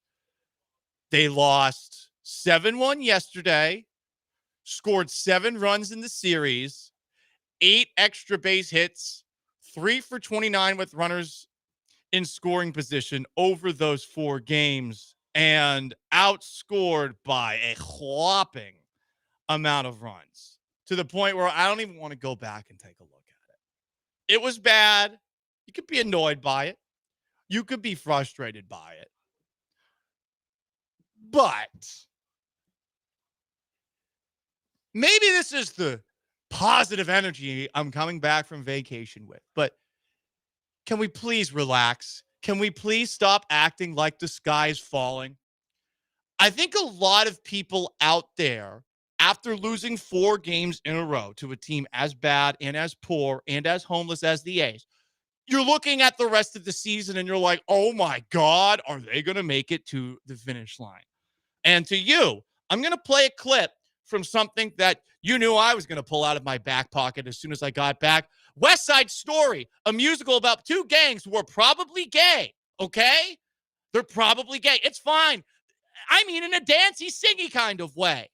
And there's a very important song that every now and then, whenever your boy gets a little bit testy, his father would sing to him, okay? It's about calming down, and it goes like this. Boy, crazy boy, get cool, boy. Got a rocket in your pocket. Keep cool, boy. Don't get hot, 'cause man, you've got some high times ahead. Take it slow, and daddy-o, you can live it up and die in bed. He's talking about it from a gang perspective because, hey, if you calm down, I could die like a normal person instead of getting gutted by an Italian or a Puerto Rican in the middle of the streets of New York. That's the 2 gangs. One's Italian, Irish, the other one's Puerto Rican. You guys need to keep it cool. I think it's very unbecoming when this fan base starts panicking. I think it's very pathetic when people are getting worked up about a series that took place in late July. You need to operate with this perspective for the entirety of this Astros campaign, given the amount of injuries that they are currently dealing with, anything positive is gravy. Truly, anything positive. That they were able last week, for a moment, to have the best record in the American League is amazing. This division certainly helps out a lot. I know things are getting a little bit tighter. The Texas Rangers are creeping all of a sudden. The Mariners are still hanging around.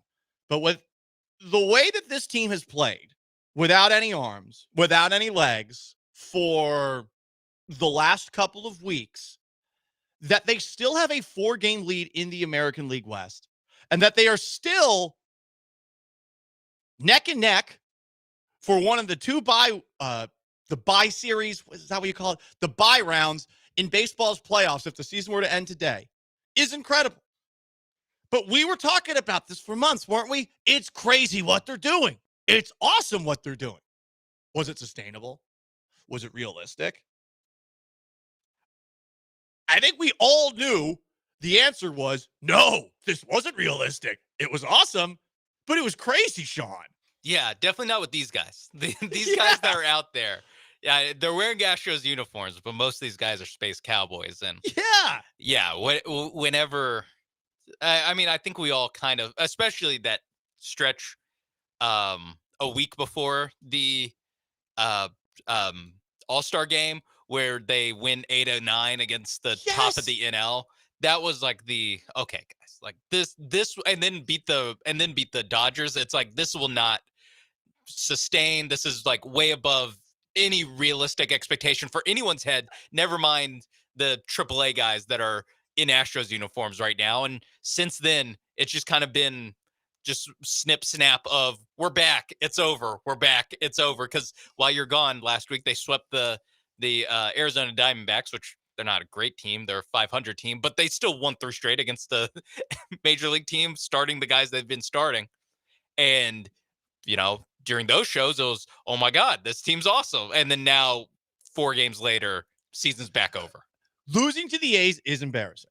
Yes. And honestly, anyone who watched that series, your fault. Your fault. There was no way you were going to be happy coming out of that series. There was no way. There just wasn't. I mean, even like a split, people. Right. With the lineup you have right now, and with the guys you're throwing out there right now, your fault. Shouldn't have watched it. Yeah. And you gave up a historic night to Nick Kurtz, who I'd never heard of. Oh, well, I only heard of him because earlier in the season he had 2 walk-offs against the Astros in a series. Well, see, this is, again, why you got to do the Paul Gallant trick to watching American League West baseball. Don't watch the games against the A's. Oh, I thought you were saying the Men in Black. Oh, well, that helps too. Go on vacation. You just get the Men in Black. Go on vacation and drink a lot of alcohol, and then you'll totally forget about it. But everything that they have done, especially over that stretch that you listed a little bit ago, Sean, was incredible. They probably peaked there. We asked that question. Are they peaking right now? I mean, they beat 3 National League West division-leading teams. They swept 2 of them. So moments like this were going to happen. But I'm seeing a lot of people that are acting as if there's no way that they're going to bounce back. And while the schedule does get a little bit tough in the near future, Boston's, for the most part, been playing better than they were to open up the year. The Yankees are hanging around. I think Baltimore is better than they actually are. There's Detroit. You have the Rangers a couple of times. You have the Mariners once. There's going to be some tough games ahead. And this might be a bit of a dogfight in the American League West, more one than we thought it would be a couple of weeks ago. But right now, even with this series where they were swept over the weekend at home by the A's in embarrassing fashion, they're still in a pretty good position. And you just should realize that series like this are going to happen. It is not about the way that this team finishes record-wise. It would be great if they had one of the top 2 records in the American League. I'm looking at them as they're definitely going to be, at the very least, one of the 6 teams that make it into the American League playoffs, even with some of the limitations that they are currently trying to overcome. But there's going to be stretches like this. The stretches we've seen over the last couple of months was completely ridiculous, fun, but ridiculous, unrealistic, crazy. So stay cool, boy. Play it cool. Or do this. If you're having a hard time watching the Astros, you should try another type of hard time. Paul, what do you mean by that? Well, did anyone see what was going on in that Phillies. Was it a Phillies-Yankees game? I know it was taking place at Yankee Stadium. The upper decks. A guy was wearing a Philly hat. A guy was wearing a Philly hat? I hat? don't know if a Philly... it was just Philadelphia representation happening. It definitely felt like the perfect combination of Philly trash and New York trash. But you know what? If those two people had to do that to enjoy baseball, I mean, that's kind of a baseball problem, right? Like, oh, damn, I'm so bored. I'm going to have sex, you know? Whoa. Well, it wasn't quite sex, but, you know. It's a sex act.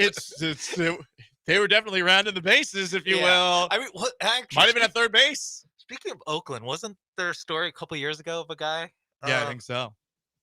Rounding third. Right. Headed home. He was rounding third. So, listen, if you're mad about watching the Astros A's, it's your fault, first off. Yeah. But if you were watching Astros A's, maybe you should have thought about other things to do. And you guys know my problem with baseball. Sometimes when you watch baseball, you get so bored that you accidentally have sex with somebody. It happens.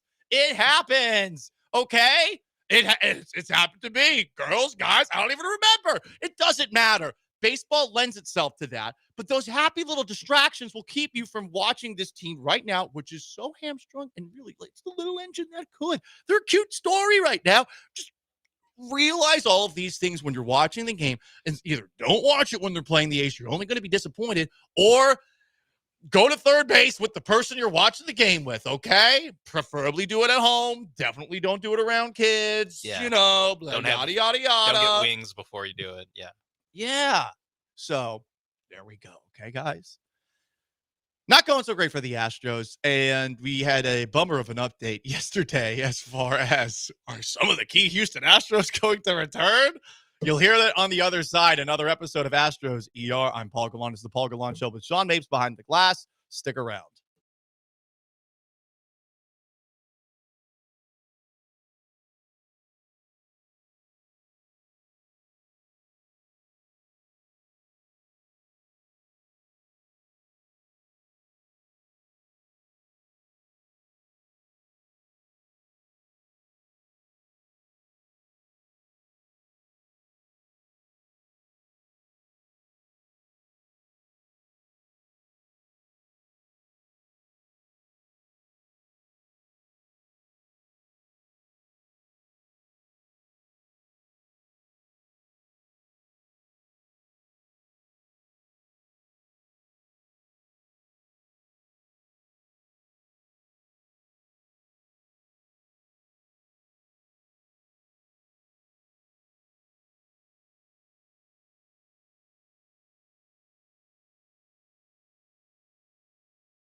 You're listening to the Paul Gallant Show, on ESPN 97.5 and 92.5. live from the Veritex Community Bank Studios. Here's Paul Gallant. Most interactive sports talk show in town. If you're tuning in, it's embarrassing the way the Astros lost to the A's over the weekend. But one, you shouldn't have watched it. You shouldn't have.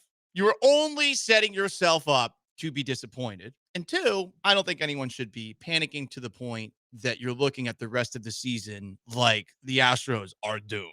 You shouldn't. They have overachieved to this point, and a little bit of reality is creeping in given all the injuries they are dealing with.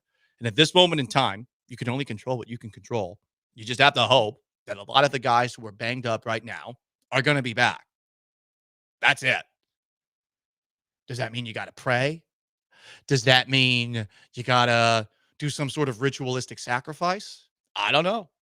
All I know is you can't really control anything at this moment in time. You can throw your hands up and get frustrated at the baseball gods who seemingly are sending blight after blight like it's, the Egyptians back in Moses times at your Astros, but perhaps they will overcome all of them. On an Ask Gallant Anything Monday? No, it's not, but we're just going to clean up some questions because I've missed you guys. YouTuber J-Dog says, welcome back from your 30th vacation this year. Hey, it's my second vacation. And in my defense, I don't take days off during football season. Hashtag Paul Gallant went to a Texans game on Christmas Day instead of seeing his family. Yeah. I had no days off. No days off. No days off. This week, this past one, would have been nicer if it was the week before, but listen, people just like me a lot. Someone texted in, Paul, you go to more weddings than anyone on earth. Yeah, I've lost count. I don't know how many we're at right now. You have to be at like 3 this year. Let me think. Because I think there's another one. Yes, there was one there was one. Technically, it was last year, but it was around New Year's. Oh, yeah. There was there one earlier this summer? There was one in April, early April, yeah. right? And yeah, so we were at 3 on the year. Most I've ever been to in a year was 9. That was 2017. Listen, people like me. I don't know why they invite me, but yeah. If I get invited, I feel obligated to go and just rack up credit card debt. And you know what? You figure that out later. Texter Bo brings up, I thought you were suspended for fighting Jeremy Branham until BMAX said you were at a wedding. Just keep this in mind. If we're joking about people getting suspended, or it seems like we're joking about people getting suspended, we're probably joking about people getting suspended. If we're not talking about a random absence, it means that the person has either been canned or is gone. That's sort of how this industry works. Yeah. I'm not talking about Gal Media. Gal Media is a lot better than most companies when it comes to stuff like this.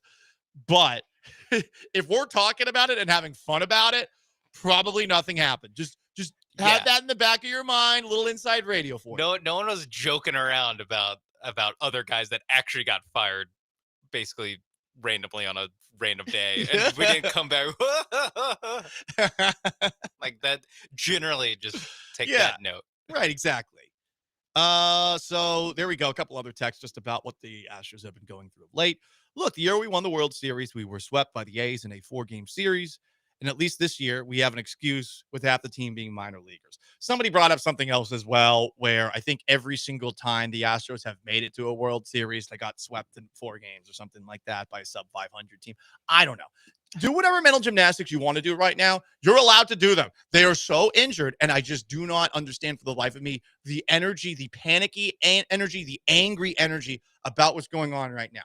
Be realistic, first off. They are a very limited baseball team now, featuring a lot of minor leaguers, too.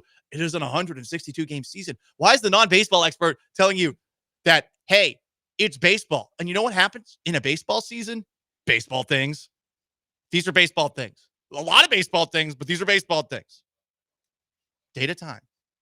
Put one foot in front of the other, and soon you'll be at the baseball trade deadline. And then there's 2 more months because the season's eternal. And by that time, we might be talking about a 1 seed or 2 seed. Remember that song from the Christmas movie?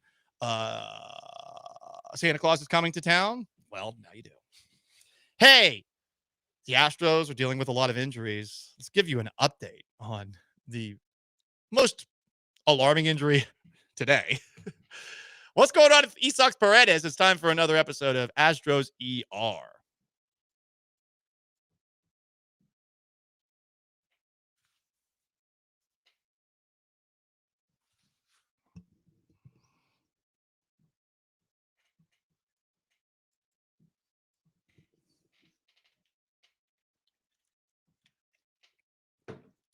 Isak Paredes has been dealing with a hamstring injury since, I think, my first day on vacation.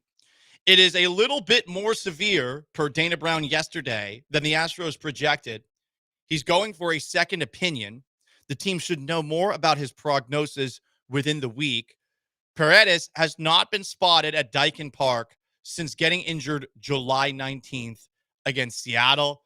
This is definitely concerning when Dana Brown is framing an injury like this. Quote, it's tough to be optimistic when you know it's more severe. Oh, Dana's saying that? That is the kiss of death. I mean, I will say, like, just watching him run up the first baseline and, like, having watched a ton of hamstring injuries watching sports, I was like, this is not good. Like, no matter what they say, like, it's starting at a month, and given their tone afterwards, which is normally very positive, almost too positive, of like, this guy can just gut it out if he wasn't such a P word. It's like the undertone of what they like Jordan and Cal Tucker. Yeah, and Jeremy Pena. Like, wow, like now missed like a month. It has been a month, but he broke a rib. Like I know, but even they still drag their feet to put him on the IL every time. This for Isak to be like basically the next morning be put on the IL and for them to talk about how serious they are. Like, to me, it's like season almost in jeopardy. Just also given the calendar, how late it is, but it looked like a pretty bad hamstring.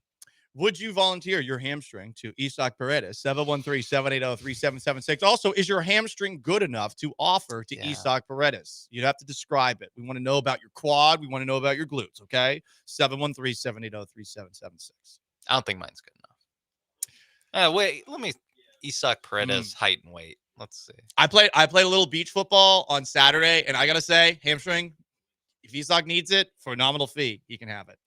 He's 5'11", so the size isn't an issue. Okay. I mean, he's definitely a little more cushion on an Isak Paredes, 213. Yeah. This is listed weight. Well, more of a Branham build than a Gallant build, a little thicker. But if he needs it, again, I'm willing to offer it, but I do want a good amount of money. Yeah. Because I'm throwing away flag football goddom. Yeah. Season right around the corner. It is. I'm thinking about. I had a couple pick sixes on Saturday. I'm like, all right, I'm ready to get back in there. More on Isak Paredes. Paredes thinks he will be out months. He said this on an Instagram live that I believe he did while he was getting a haircut of sorts. He said it felt worse than the previous hamstring injury. Joe Espada also said it doesn't look very good. And one of the funny things about Paredes, he had travel issues getting back to Houston from Seattle. So perhaps they're a little bit behind as far as actually going and getting that second opinion because of that moment in time. Other Astros injury updates.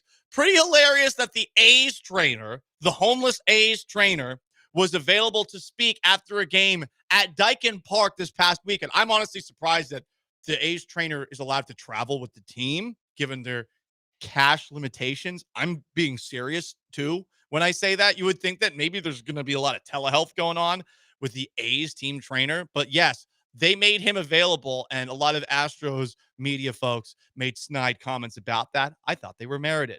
Other injury updates. So I guess a week ago, Jordan Alvarez was hitting soft toss at 60 to 65% effort. Here's what he had to say about it while I was gone. This definitely doesn't make me feel great. Where the pain is in the hand, it's a little bit difficult to have surgery there. That's why I say I need a little bit of rest right now. It's an area where normally we don't get surgery in that area, but I think it isn't something I'll have to keep dealing with. Will you have to deal with it all year? The follow-up question answered Alvarez, quote, I wish not. but I don't know. If I have to deal with it, it will be for the rest of the season. I think I need to rest it, but again, I need to come back and play, and I think I'm in the right direction right now to come back and play, end quote. All right, sounds like Alvarez is not feeling 100%, but also he feels guilty that he's not out there because of how injured the Astros are. He wants to get back out there, and this is the tricky spot that the Astros find themselves in. Are you at a point right now where you perhaps have to say, Jordan, figure it out, man. Like, we need you, you know? You might be Superman after he gets his ass kicked at the beginning of the new Superman movie, you know, and we don't have the yellow sun rays. Yeah. We don't have the full power to get you back up and running. You might be coming back at 85%. God, we could use those robots. We could. That'd be a step up from the, Or the dog. injury management Or for the Astros. Or drunk Supergirl. Strong, powerful, independent woman, drunk too. Supergirl. Yeah. Yep. Yeah, I think the Jordan quotes, it's all like, he said a lot of words, and I feel like I have no extra insight on what his injury is other than he wants to come back. Right, yeah. But it's like a lot of, I feel good, but the hand in a weird place, probably need a rest, which I ask, what has the last 3 months been doing? But if you need more rest, you probably should just get surgery. But it's in a hard part to get surgery. I want to come back, but we'll see. It's like, we said so many words to end up on, yes, we'll see how his hand feels. The indecisiveness, it's basically me and my girlfriend together. We are the most indecisive people. And hearing him going through that, I'm like, yep, I relate because I never want to make a decision and she never wants to make a decision. And we like to have other people make decisions for us, which is why this vacation was great. We just didn't think. We're just like, yeah, sure. Cool. Great. Awesome. Just tell us where to go. We'll go. 5 o'clock. Got it. 5 o'clock. Perfect. Let's go. Other injury updates while I was gone. Fromber got hit by a comebacker. I thought he was going to miss time. Yes. He came back and pitched well. He did relatively well against the Diamondbacks. But yeah, that was, you did miss out on 24 hours of anxiety there. Cam Smith got hit by a pitch. He's alive. That's good. Brendan Rodgers broke his nose and suffered a concussion in a rehab assignment. Don't laugh. Don't laugh. He got a concussion. His brain's hurt. I feel bad. That sucks. You're in a rehab assignment. You just take a ball to the face. Yeah. And I guess Zach Short has a rib soreness issue. Meanwhile, everyone is bullying Cooper Hummel. Leave Cooper Hummel alone. That poor guy.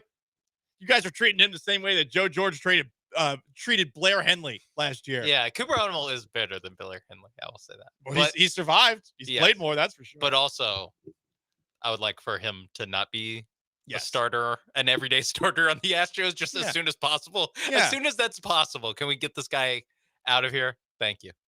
By the way, listen, injuries are not great. Yankees are dealing with injury issues themselves. Aaron Judge is apparently dealing with a bad elbow issue. So think about it from this perspective. The Astros have proven, I'm trying to continue to give you all the little positivity you can. The Astros have proven that they can sort of survive while banged up. I think we all look at the Yankees and we're like, Aaron Judge, if he's gone, I mean, are they even a wild card team? They're like a one-man team. Yeah, they really are. He's having an incredible season. Sean Mapes is behind the glass. I'm Paul Gallant. This is Astros ER. Up next, I'm going to run through everything I did not get to talk about over the last week. Everything. It's a special. Paul was on vacation and had takes to fire off, but didn't have an outlet to do it and didn't want to do it on X version of In Case You Missed It Next. I'm Paul Gallant. Sean Mapes is behind the glass. It's the Paul Gallant Show, ESPN 97.5, 92.5.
Everything I missed while gone last week. Texans training camp is upon us. Hooray!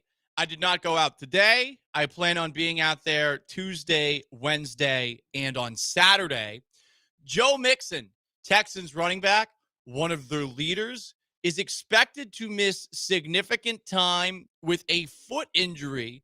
The Texans placed him on the non-football injury list. Meanwhile, these players are on the physically unable to perform list. Running back Dameon Pierce, running back J.J. Taylor, defensive lineman Danico Autry, defensive lineman Derek Barnett, tackle Trent Brown, center Eli Cox, wide receiver Tank Dell, defensive lineman Foley Fatukasi, defensive lineman Kurt Heinisch, and Jimmy Ward, the safety who's dealing with an off-the-field issue that the Texans were very, very guarded about when they were asked about him, but he's there. He just ain't out with the team. The Mixon injury is concerning. It is sounding like it is going to be up to week 1. Given how difficult it was for the Texans to run the football behind that offensive line of theirs last year, and whether that was due to their offensive line, their offensive coordinator, or their offensive line coach, it was a problem. And yet Joe Mixon somehow made things work in spite of all of those problems. I thought that he had a very good season last year in spite of a lot of unnecessary obstacles that the Texans created for him. To not have Mixon is a problem. I wonder what kind of injury we're talking about, Sean. Yeah, he was in a walking boot earlier in the offseason, so I imagine ankle or foot, but that's just taking a walking boot and extrapolating that out. It does get to the point where it's like, wait, if we're talking about like hope to have him by week 1, like the goal is week 1, start doing some math of like, wait, so he wasn't available for June OTAs and like pretty unavailable before that. It's like we're coming up on like a 3-month injury. Yeah. If week 1 is an actual deadline that's like 50-50 or 60-40 of whether he'll make it or not, like I would like them not to immediately jump ahead to we'll see in 6 weeks if he's ready, because training camp is a long thing, a lot of time to miss for sure. And then from what I've read and haven't been out there yet, but Nick Chubb does not look like old Nick Chubb, if we're putting it politely. Yes. So that was a guy that I told everybody, hey, they brought him in. It's a flyer. I do not expect him to make the roster, honestly, just given the last 2 years. But now there is more pressure on Nick Chubb, especially now that Dameon Pierce is also sidelined, because this is a big opportunity for Dameon Pierce, theoretically. So running back situation, not great. Running backs get cut towards the end of training camp all the time, so there might be somebody available. And running backs are a position where it is rather plug and play. But what Mixon did last season was really impressive. You are not going to find a Joe Mixon. Yeah, and the talk with the line is like they hope to be more like physical, attacking, like going forward, having a different mentality. And so I was kind of like, okay, I can see how they're probably worse as individuals, but as a whole, you can also just change it up where you're less of a pass first team that you were last year, more of a running identity. And you have Mixon, who's one of the few guys in the NFL where I'm like, that guy's a bell cow back. Like he can actually just tote the rock as much as you need it. And then it becomes easier of like, yeah, Nick Chubb's kind of an ancillary piece. We'll see about Pierce and Woody Marks. And now when you take Mixon out of that, that's when the Jenga tower gets really shaky of like, okay, like they might be a better run blocking unit, but also for who exactly? You say that you can always pick up a running back, after they get cut late in camp. I mean, I lived through the Cam Akers experience. I'm not saying that, running back isn't a more replaceable position, but people do treat it as like, just walk by the running back tree and pick off the right. Like it's somewhere in between. It's pretty hard. Like a guy like Mixon is, in my mind, special enough to where like you actually can't replace that guy. You can hope to get good enough. Exactly. I think Pierce has talent, but he's got to be out there. Yeah. And it's what you're saying about Akers. Akers had a couple of moments to the point where they actually got something in return for a trade for him, but we will see. Mm-hmm. This is definitely not a great start for training camp for the Texans. No one's torn, knock on wood, an ACL yet. So at the very least, you got that. Well, I'm just saying, Janice McNair is the 4th member of the Houston Texans Ring of Honor. J.J. Watt, Andre Johnson, Bob McNair. So half of the Texans Ring of Honor is McNair's, which I imagine at a certain point in the future will also feature Cal McNair. There's going to be a pretty good amount of time where maybe half the Texans Ring of Honor are the McNairs. Does Hannah McNair get in? I was going to say, I think Hannah has to get in. I got to say, nothing against Janice McNair. I think it's BS that Bob McNair got in. I think owners love to, give themselves a little, what-ski. Arthur Blank did the same thing. Like, F the bosses, just put the product out in the field. It's great that football's here in Houston. And RIP to Bob McNair. He did found the franchise, so I suppose if you're going to give it to somebody, you got to give it to somebody. But, okay, now Janice McNair is getting in too. It should be for the players and the coaches. Yeah. And maybe the GMs if they're good enough. Yeah. Maybe. What's to commemorate Bob McNair in NRG Stadium? How about the fact that NRG Stadium exists? That is the monument to Bob McNair. Like, if you want to give him, like a little wing with like a plaque and some stuff, like, I'm okay with that. Like his own personal, but like to put your name up on the stadium, like between Andre Johnson and JJ Watt is a bit much for, an owner who the franchise still has never made an AFC championship game like that. We're just not talking about like, Bob Kraft or even Jerry Jones. Yeah. Like where it's like, hey, there's some pelts on the wall. Like you created the team. Janice McNair, you are helped in some way, I'm sure. But you're putting your wife in. Let's be honest. You're putting your wife in. Hey, it's cool. It's cool. Do what you want. She is the matriarch of the Texans now that Bob's passed away. She's still kicking. And again, we wish her well. Long life ahead. Ring of Honor. No. Sorry. Out, in my opinion. Yeah. Yeah. I mean, it is embarrassing that half the Ring of Honor is going to be. At this point, like, screw it. Like, the bar to like Brian Cushing should be in the Arian Foster in, DeAndre Hopkins like, in. All these guys should be in. Can we have more players than McNair? Yeah, that's because right now it's tied 2-2. Continuing, in case you missed it, everything I missed last week. President Trump wants the Commanders to go back to being the Redskins, and he said he will block a new deal for a stadium in D.C. unless they become the Redskins again. Okay, this is you can't. You can't get mad at us for being curious about a certain list when you're doing this crap. This is lame. This is so lame. You know what? The old nickname was better. There's more history. It certainly was racist. Whatever, okay? That's not for me to talk about. What I am here to talk about is really we're focusing on this. Give us that list. You know the list. It's just give us the list. Hey, look over here. Look over here. Yes, and he also even brought up like the Guardians or the Indians. Hey, how about let's see the list. Then you can do if you need to do it. Stop talking about the list. Who cares about the list? Yeah, he's like, I can't believe people are asking about the list. Like, wait, what? We didn't run on the promise of releasing the list. Yeah, exactly. Why are some people so mad? This is bipartisan. It's just ridiculous. It's ridiculous gaslighting. It's like, oh, but we're going to focus on the effing Commander's nickname. Like, get out of here.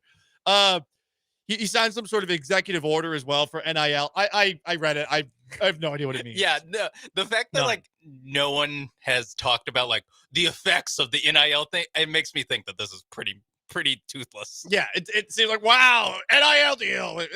Are you trying to keep college football the way it used to be? Yeah. Are you trying to make it better for the players? I don't even know. It just seems like here's an executive order. Sports. Go sports. I like sports. John Harbaugh, head coach of the Baltimore Ravens, speaking of President Trump, answered this wacky question at a press conference. Past Donald Trump has said, denigrating things about Baltimore, including no being who want to live there. As a prominent representative of Baltimore. Well, how you frame that question? I would frame the question like, you got a chance to go visit with the president, man. What was that experience like? It was amazing. It was awesome. And I promise you, I root for our president. I want our president to be successful, just like I want my quarterback to be successful, and I want my team to be successful. And it was an amazing experience. It's not often you get invited and you get a chance to do something like that as a family. We were there. My daughter was there. Jim's daughters were there. My mom and dad were there. My mom and President Trump, just seeing the how he treated her was really meaningful. What a lame question. Hey, coach, in the past, the president asked some questions and may have highlighted that this city sucks. By the way, who thinks Baltimore's nice? Who thinks Baltimore's nice? And that's coming from somebody who, on the outside looking in, I always have to play a little defense with my favorite city, H-Town.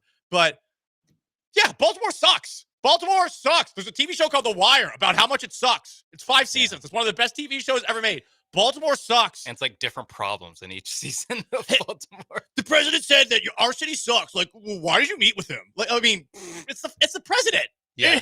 Okay, I thought it was like a hypothetical, like, would you go to the White House No. thing? And then if Look, I'm he was John like, Harbaugh, I'd be like, he said, what hasn't Trump done? Like, what? Oh, I can't believe he said this about Baltimore. Like, yeah, get out of here. If you're a city in America, chances are Donald Trump said disparaging things, either intentionally or unintentionally, about you. I'm gonna find like random politicians from other cities that have in the past like denigrated like Houston, like 1923. Woodrow Wilson, his wife said that Houston sucks, and the Astros they went to visit the White House. Yeah. What? Like it's dumb. Jerry Jones, speaking of dumb, Jerry Jones is just talking into a microphone. And this is perhaps the favorite thing that I observed on the outside over vacation. Hey, it's the start of the season. The Cowboys, hope springs eternal. Dak might be back. They brought in George Pickens. Lots of excitement here. Leave it to Jerry Jones to collectively set the vibes on fire. Just because we sign him doesn't mean we're going to have him. He was hurt 6 games last year. Seriously. We've signed, I remember signing a player for the highest paid at the position in the league, and he got knocked out 2/3 of the year, Dak Prescott. So there's a lot of things you can think about when you, just as the player does, when you're thinking about committing and guaranteeing money. So there he is talking about Micah Parsons. That Micah Parsons is at Cowboys training camp in Oxnard, California, but after practicing for a little bit, he's currently not practicing because he has a lower back issue. So it's a bit of a hold in. What's really funny about that commentary right there is that J.J. Watt posted about it, former Houston Texan, and he said this: anytime you can publicly take a dig at your star quarterback and your star pass rusher simultaneously right before the season begins, you just got to take it. Nothing makes guys want to fight for you more than hearing how upset you are that they got hurt while fighting for you. Parsons, of course, reposted that. Today, fans were chanting for the Cowboys to pay Micah Parsons. Jerry Jones downplayed it. Stephen Jones, poor guy, had to do damage control. Here's more Jerry just putting his foot in his mouth, talking about contracts here. The other thing I would say is contracts are 4 or 5 years. Okay? There's a lot of water under the bridge if you step out there and do something in the first 2 or 3. You can get hit by a car. Seriously. And so there's a lot to look at over a lot of years that could make a big difference. Have you ever heard of any clubs committing to players and then they didn't pan out after they committed to them? We have. Have you ever heard of nuclear war? You sign a guy to a contract, and nuclear war starts. That's true. I mean, nothing you said was wrong about, you could get hit by a bus tomorrow. Sign Michael Parsons. Absolutely right. Anything can happen, I love Jerry. I love Jerry. It's fun on the outside looking at it. If you're a Cowboys fan, you're like, good God, shut up. Here's more Jerry. This is all the same press conference to open up training camp for the Cowboys. And at the very least here, Stephen Jones took the wheel because I have no idea where Jerry was going here. Frankly,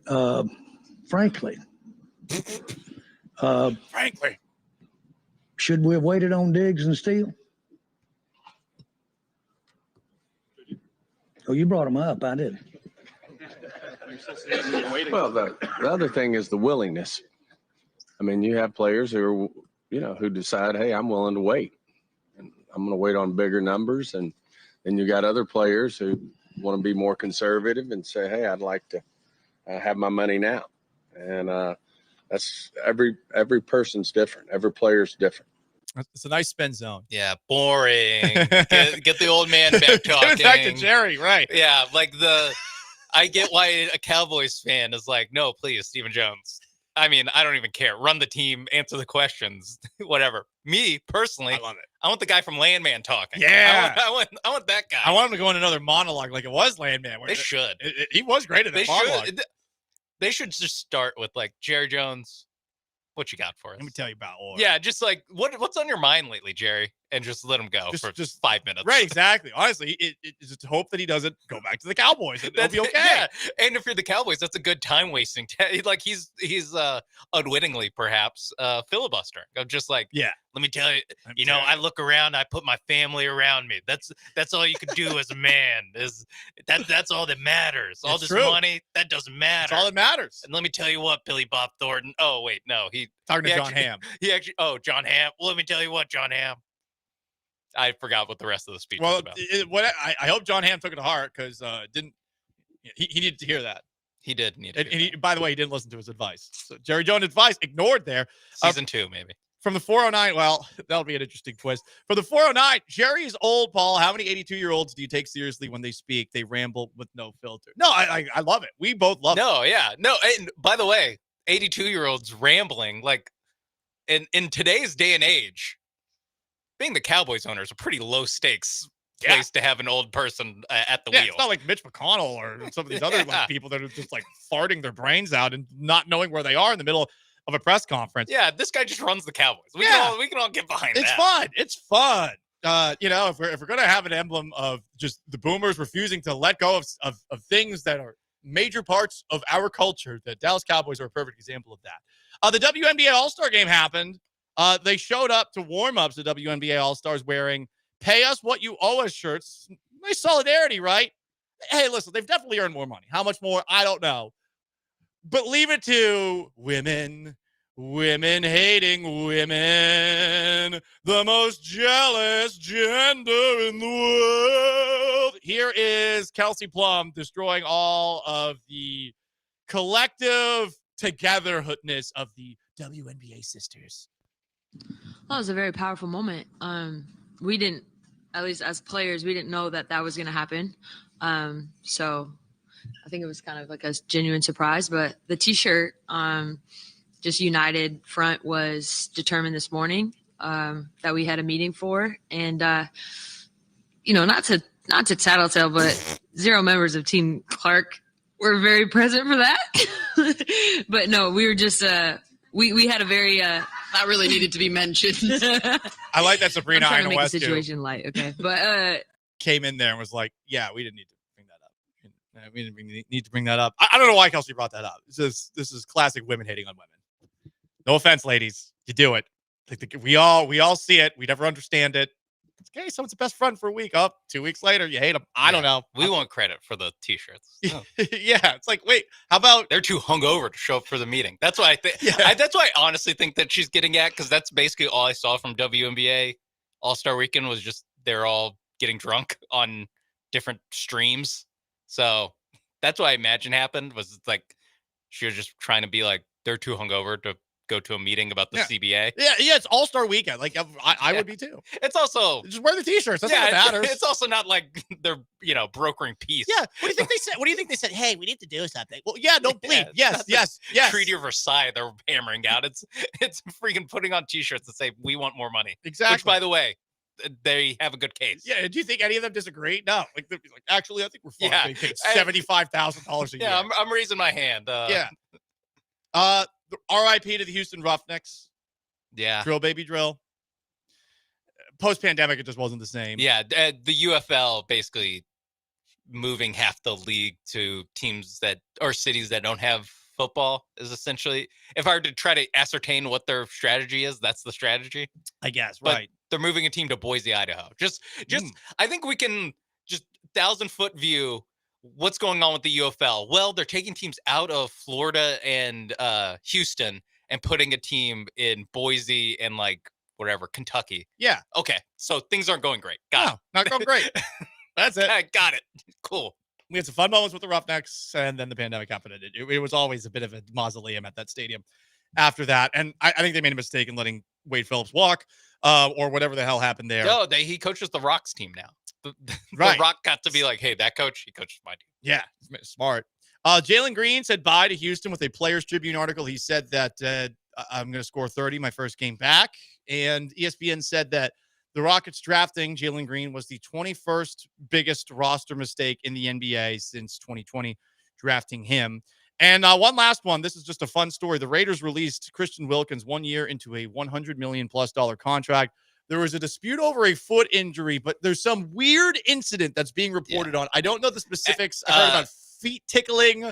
I do not know. All I know is that Christian Wilkins, the man who has been caught in the midst of a national championship, grabbing someone's ass or undercarriage, if not parts.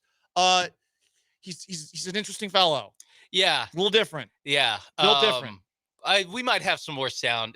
Schefter told the story on McAfee. Ooh. All right, 10-minute drill. We'll get to that. So that we'll effort to see what the dirty details are, or at least what Schefter shared.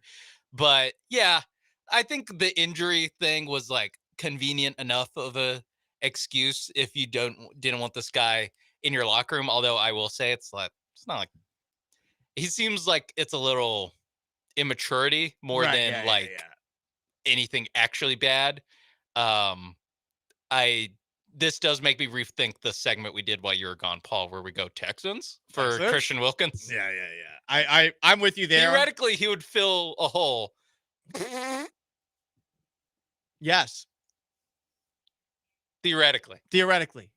Not what he was doing during the national championship game. Not that. That's Sean Mapes on Paul Gallant, in case you missed it. Everything I missed last week. We'll do another one tomorrow from some other things over the weekend we didn't get into. Astros were swept by the A's over the weekend. Dana Brown, Astros GM, gave a State of the Union yesterday. We'll react to some of the things he had to say, specifically those that relate to a very banged-up Astros team. The latest on both Isaac Paredes and Yordan Alvarez next. Stick around.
I'm back, and the Astros are playing poorly.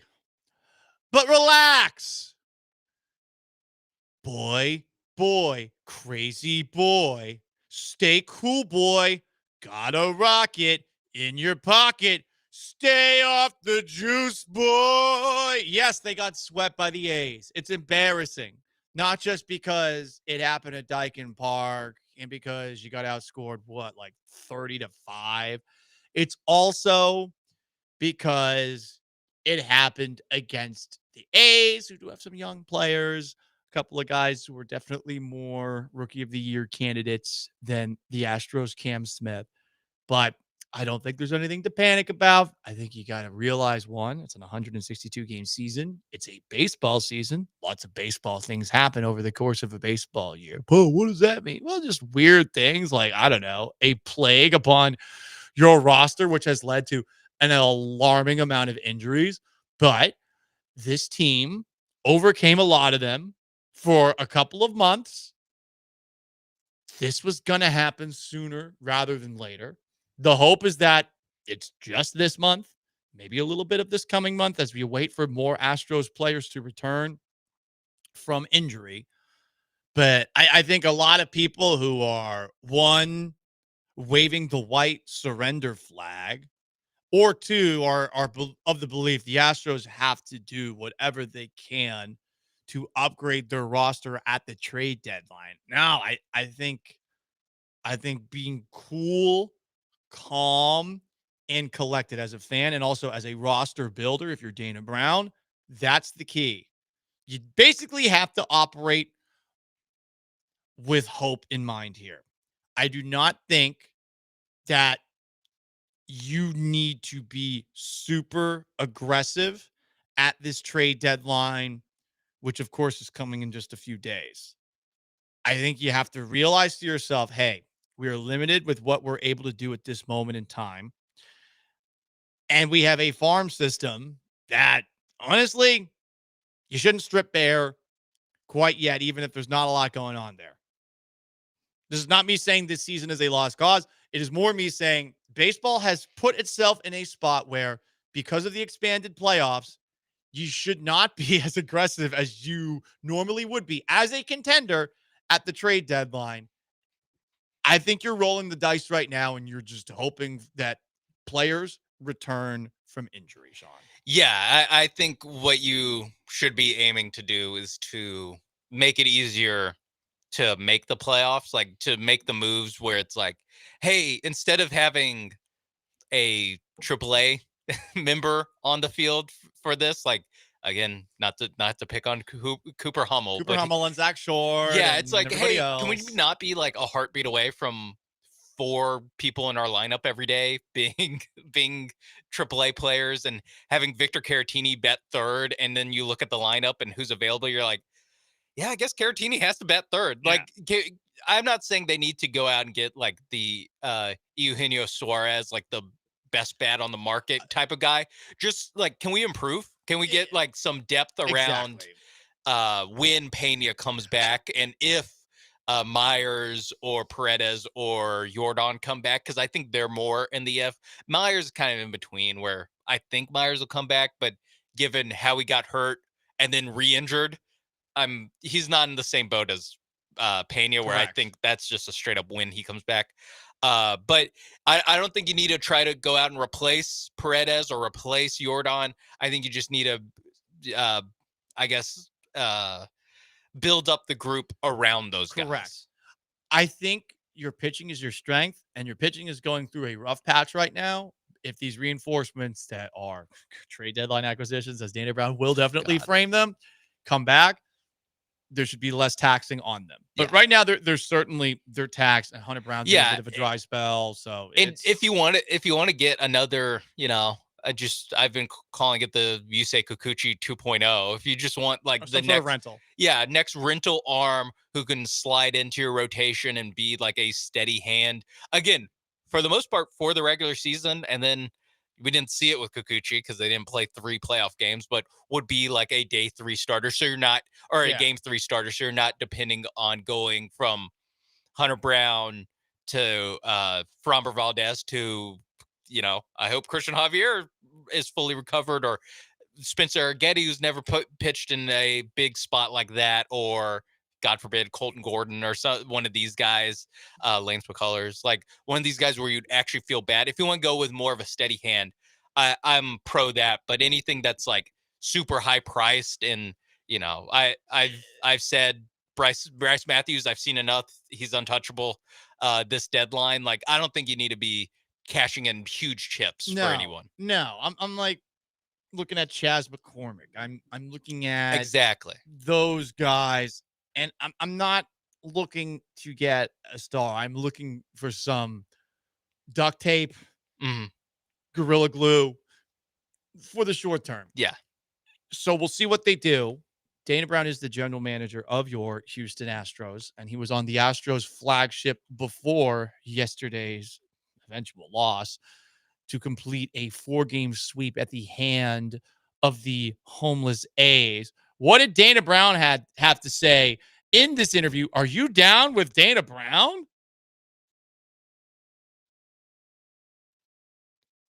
We changed up the open a little bit because I realized, perhaps far too late, that in the background there was some interesting noises taking place. They're very, very faint. Nothing bad. Nothing that we bad. can't play, but it was distracting. The first time I noticed it was while I was doing the show at home, and I was like, oh, wow. There's a lot of this going on. So, are you down with Dana Brown? Here is what Dana had to say about Isaac Paredes yesterday. Quote, his hamstring injury is a little bit more severe than we had projected. Getting a second opinion. We'll know more in the next week. Tough to be optimistic when it's a little more than severe. End quote. If he is being this pessimistic about an injury, I am operating like he is going to be out perhaps until October. Best case scenario, he comes back in October. Maybe he gets a couple of days of ramp up in late September, but this is going to make things very difficult for the Astros because of just how clutch he's been specifically at Dyken Park with his pull ways. Other injured Astros. What's going on with Yordan Alvarez per Dana Brown? Are you down with Dana Brown? Yordan is ramping up his workload, and once he gets through that hurdle, we'll get him on some lives. We want a short stint rehab-wise wherever he goes next. Said Dana about Yordan, I'll take a 75% Yordan Alvarez over some of the guys we have now. Damn.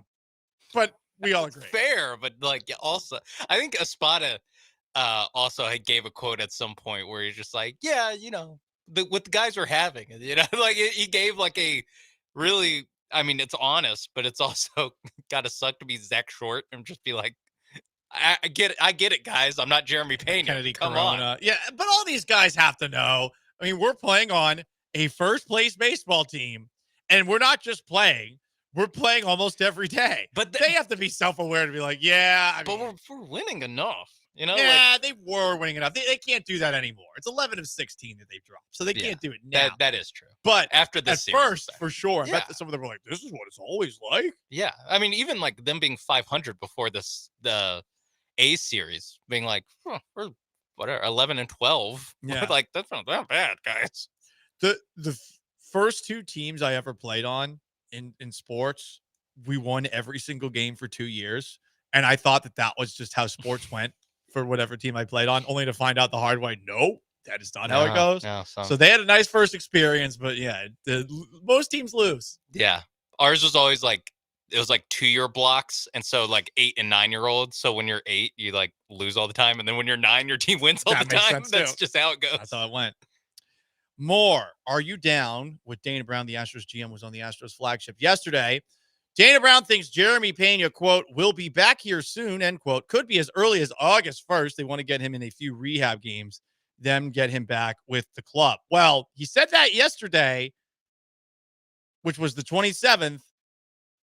And if I'm doing my calendar correctly, Friday could be Jeremy Pena Day. I am not expecting to see Jeremy Pena on Friday, though. I am not down with Dana Brown pushing this out there. No. August 1st.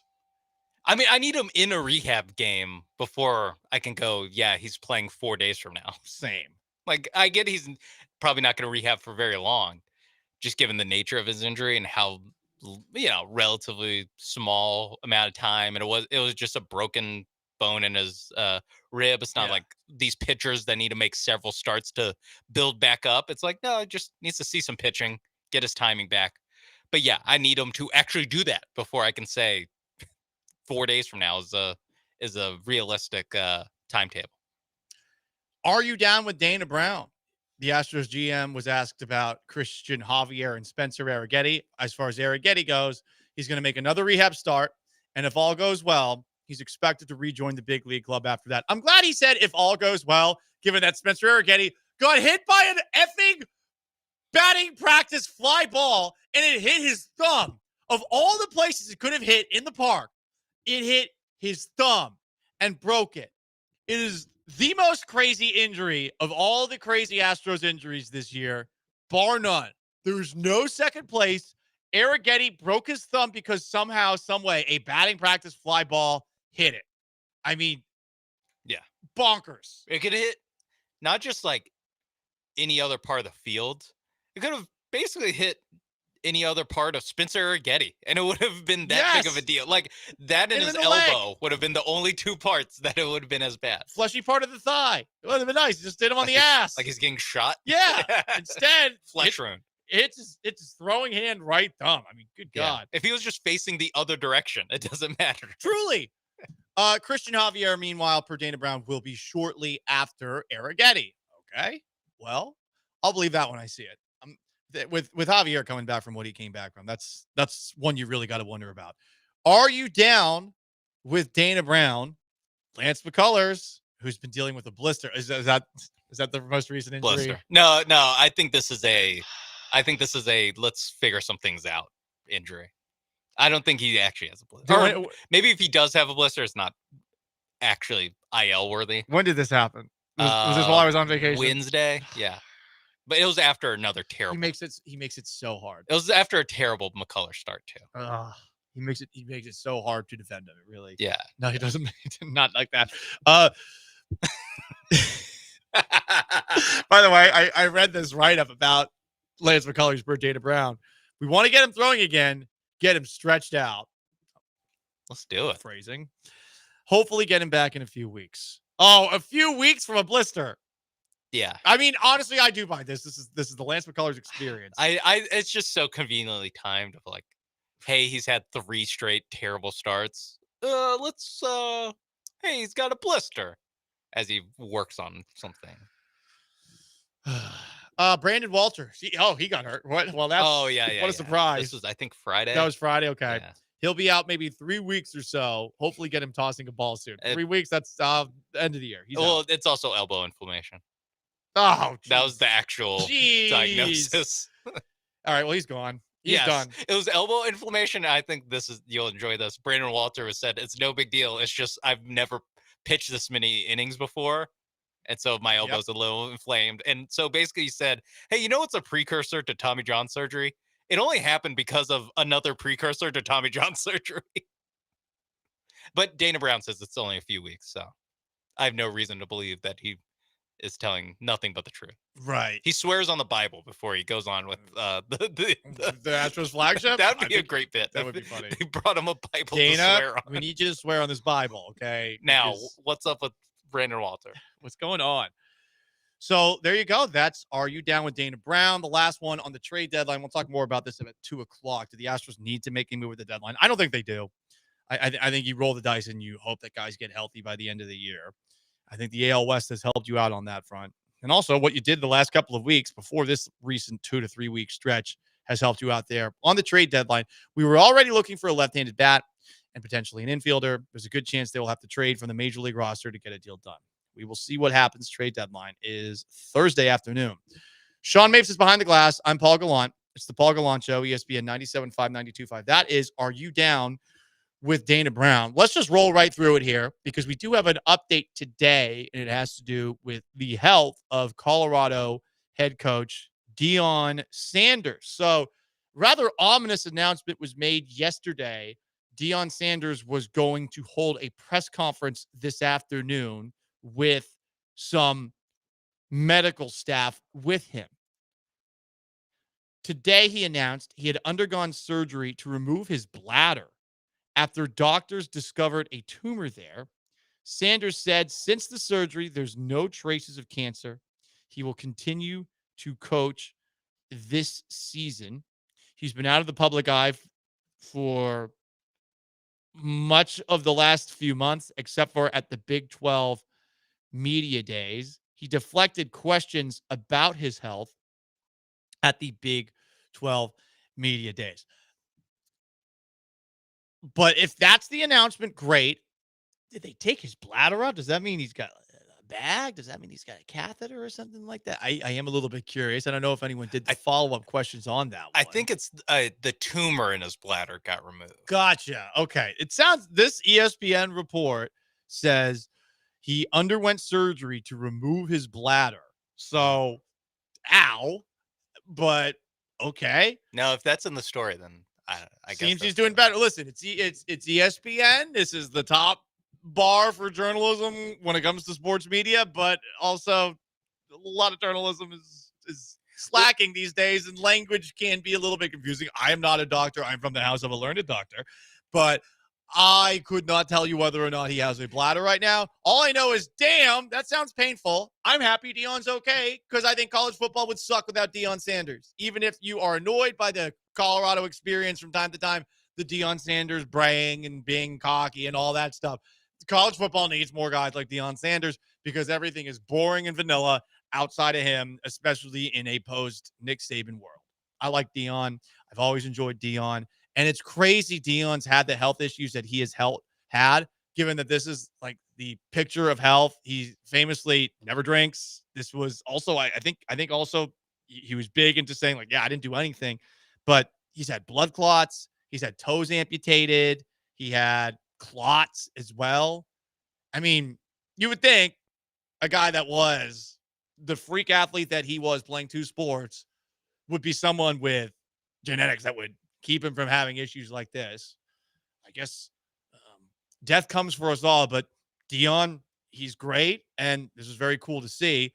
Sean, you sent me this post about something he said at his press conference, courtesy of David Ubben, who is a college football writer for The Athletic. Sanders is railing against the information available on search engines when you have cancer, says it should be changed. Quote, when you Google it, it basically says, you gonna die, dog. Damn, that bums me out. Yeah. There's another quote where he mentioned how many toes he had. Like, he's been through a lot or whatever. He mentions how many toes he has. So, yeah, Deion seems like he's still Deion, and he's gonna continue being Deion on our TVs on Saturdays during the fall. So that's obviously good. There was like I do especially like this. I like it because Deion Sanders is cancer free. I like that. Yes. I also like that the I don't know, the more reckless social media like aggregators that want to pretend to be journalists, like there's a couple of like, oh, he's gonna announce that he's retiring. Like then like people were actually like running with like, yep, he's announced this because he's gonna retire on Monday. And then like they all get kind of shoved in a locker by Deion Sanders. I like that. I like that little bit of like, hey guys, you know, just because you make a graphic for everything doesn't mean you're right. Yes, and I hate those people. I hate them. It's been tough coming back to social media and following the other people who have takes. I like going to football training camps, but I also realized that there was very little to seriously take away from a football training camp outside of disastrous performances and injury updates. To this point, there's very little that has taken place at Houston Texans training camp that's going to affect what happens this coming season. And I've seen a lot of people like posting a clip of, I think it was one of the Texans accounts online posted a clip of like Dalton Schultz catching a pass one-handed. And I don't think anyone was covering him. They're like, man, I think I was really wrong on Dalton Schultz. Like, how would you know? How would anyone know? And God, I know I'm just becoming a salty, old, hates everything, yelling at a cloud guy when it comes to the offseason. But at this moment in time, the Texans are largely what they were at the end of last year, minus entirely different offensive line, entirely different offensive line coach, entirely different skill set of receivers, entirely different offensive coordinator, for God's sake. A lot has to go right for this team to be operating on all cylinders by the start of the season. And even more has to go right for this team offensively to be operating on all cylinders by the end of the year. So to bring it back to what Sean was talking about with how Dion gets a little victory over all these social media dorks who are like acting like they have some sort of update. Yeah, I agree. Because this time of year, when there's no football and everyone's just speculating recklessly, does get a little frustrating for me because I don't play that no mo. Sean Mapes behind the glass. I'm Paul Gallant. Paul Gallant Show, ESPN 97.5 and 92.5. You want to jump in on the most interactive sports talk show in Houston? 713-780-3776 to call to text. YouTube at ESPN Houston, Twitch at ESPN 975, and on the brand new ESPN Houston app. And don't forget, Thursday, we're going to be hanging out at Carbach from noon to 6. Stick around.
38 days away from September 4th when the Philadelphia Eagles unveil banner number 2 against the Dallas Cowboys.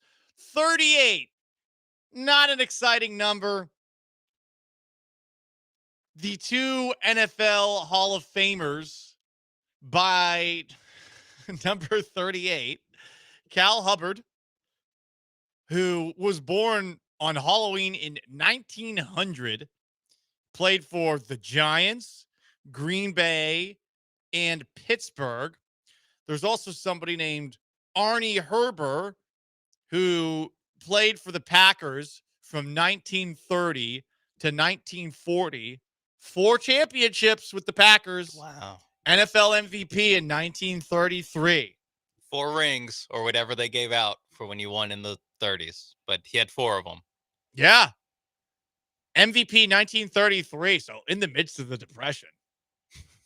Can't even do anything when you win MVP in the midst of the Depression. Well, not going out popping bottles? No. It's like, do you get extra bread? Was that during Prohibition? I don't know. Pop bottles? I honestly, for the greatest generation, if the greatest generation had to go through, and my timelines might be getting mixed up because I think that Prohibition was the 20s and that the Depression was in the early 30s. Imagine if the Depression happened and Prohibition was still going on. Like, that would suck. That would suck so much. Anyway, the number 1 Texan to ever have worn the number 38, Daniel Manning, one of 2 key signings for the Texans from the 2011 season. He, as a safety and kick returner, along with Jonathan Joseph that offseason, helped legitimize a Texans defense that had always been a bit of a mess. Wade Phillips was the architect of said defense starting in 2011. And without Joseph and Manning, I don't think the Texans do what they did in those 2 seasons. There was a moment for Daniel Manning early on in the 2012-2013 divisional round playoff game against the New England Patriots. This was after the Letterman jacket game, where on the opening kickoff, Daniel Manning took it back 90-something yards, and everyone thought, oh, Texans are going to win this thing for a second. And then they kicked a field goal, and it wasn't the murder that the Letterman jacket game was, where the Texans were down 28-0 early on, but yeah, they got handled pretty well. It was a 2-touchdown game, right? Yeah. That was that is like the perfect thing of like it. You don't get a touchdown off that return. All right, you can back this thing up. Yeah. Like, and it's the encapsulation of every time the Texans made the divisional round of just like, oh, this wasn't the perfect game. Like the Texans didn't get the perfect like sequence of events to happen. All right, they're not beating the Ravens. They're not beating the Patriots in a game where it's like not every like lightning in a bottle catching breaks. Like you need crazy things to happen. Those 2 teams are really good. Yeah, but yeah. Honorable mention to DeMarcus Faggins, who was a Houston Texas player. What are you laughing at? What is anyone laughing at? I'm not laughing. What was anyone laughing at? I have a lot of good memories of Faggins. Yeah, that's an unfortunate last name. It was just an unfortunate last name to have growing up. Yeah, I was gonna say boy named Seuss situation. Yeah, he ended up being an NFL player. Name. Yeah, 2002 through 2008. So OG Texan, if I'm not mistaken. So there you go. That's the numbers side of things. There's a very interesting situation that has taken place with the Las Vegas Raiders. The Raiders released Christian Wilkins 1 year into a $100+ million contract that he had signed last offseason. New regime with Pete Carroll in there. I guess he suffered some sort of injury this offseason, and there's a dispute about, I guess, his actual process for rehab, among others. But everything's been very murky. I saw Pete Carroll, now head coach of the Raiders, asked about it and basically said, yeah, we just didn't see how he could be on this team next year. There's also been some very interesting rumors coming out about Christian Wilkins, who you might know as somebody who, in the midst of the national championship game that Clemson played against Ohio State, may have grabbed inside a hole that you're not supposed to of a player who was down on the ground. And on top of that, after the championship was won, proceeded to, on a stage as a 300-pound guy, this is actually just impressive. Do a split. Yeah, he did a split. He basically like put his leg up, grabbed his ankle, and just dropped down and did a split. Drop down. Again, pretty impressive. A little weird, and it's resurfaced because of that and the stuff he was doing that normally happens in the bottom of a pile that he wasn't doing in the bottom of the pile. Is doing it out in the open. He was doing it out in the open and on a national championship game. Seems to be rather handsy. Yes. So there's a lot of rumors about what's happening. Right. Or why the real reason, because the Jones fracture thing, it's like, okay, but why release him right now over this? So this is Schefter on McAfee gave some insight. Okay. Is he? How injured is he? When's he back? What happens here with Christian Wilkins? Again, from speaking to people inside the locker room, I think what everybody's dancing around and tiptoeing around is the fact that when you speak to people there inside the locker room, they say that Christian playfully went to kiss a teammate on top of his head, and those same people said that player took offense to it. So that's what everybody's been dancing around and tap dancing around, an incident in the locker room where he allegedly playfully kissed a teammate on top of his head. That teammate felt offended by it. And that's what a lot of this talk and speculation that people have just been floating around out there is about. So that guy clearly can't travel to Europe. If that's all it is, soft boys, whoever that player was. If that's all it was, as someone who is very confident in his sexuality, I think it's very weird how alarmed guys get when it comes to, I guess, public shows of affection, handsy shows of affection, because in a football locker room, how often will a coach smack a player appreciatively on the ass? Same kind of thing. I don't know why it is that way. It is a little bit weird when you're first introduced to it, but this is really harmless if that's all it is.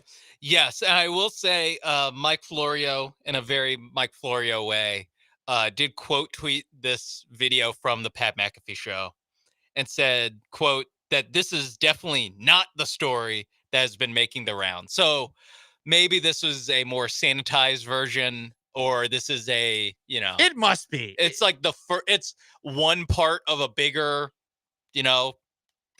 thing that's going on, that why he's not loved, I would say, in the Raiders locker room, because that seems to be some of it, is that there's some locker room issues with Christian Wilkins, which is very interesting because he was never he was always kind of viewed as like a good locker room guy. He was like those Clemson teams, like he was the leader of that Clemson team. Clearly was the leader of their defense. And then with the Dolphins, he was very available. He was always not just every game, like he's out there every game guy. He was like an over 90% snap count guy for a defensive tackle, which is crazy. So yeah, it's definitely weird. I don't know how much, I hope we learn more, just because it's interesting. I'm curious. It's just so interesting. But it doesn't seem like, given what we know now, it's anything that's like super disqualifying from being in a locker room. Yeah. If it were something along the lines of what he did to that Ohio State player, look up the video for yourself. If it was a little closer to what that Phillies fan and Yankees fan were doing in the upper deck of Yankee Stadium, look that up for yourself as well for context. I would get it. But if it's a kiss on the head, come on. Yeah. It does seem like there's more to the story.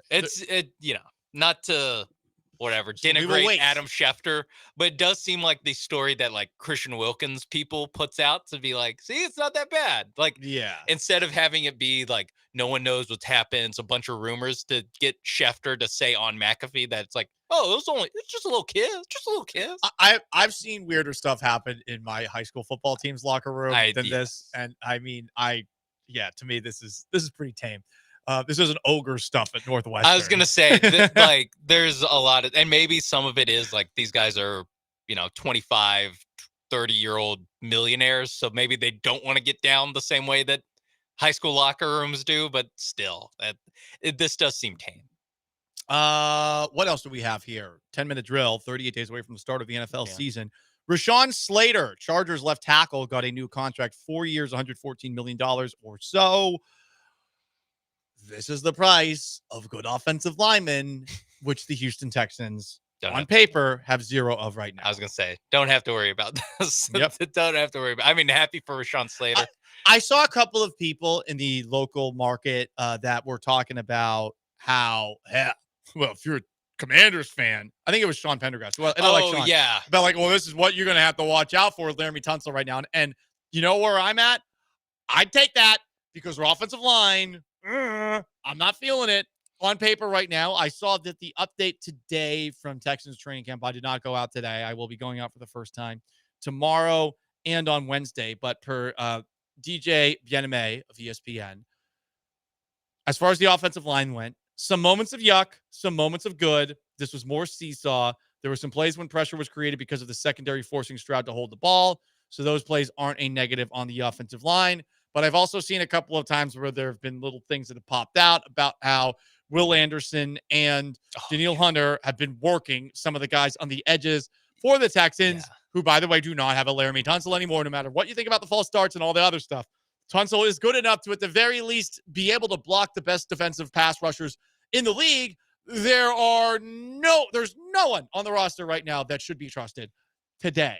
End of the season, we can get back to that, but Stroud might be dead by that point. I'm just being perfectly honest about this. I think there's far too many people that are assuming massive improvement this offseason entirely because they got a new offensive coordinator, a new offensive line coach, and an entirely new cast of characters. And I suppose it can't be any worse than it was last year.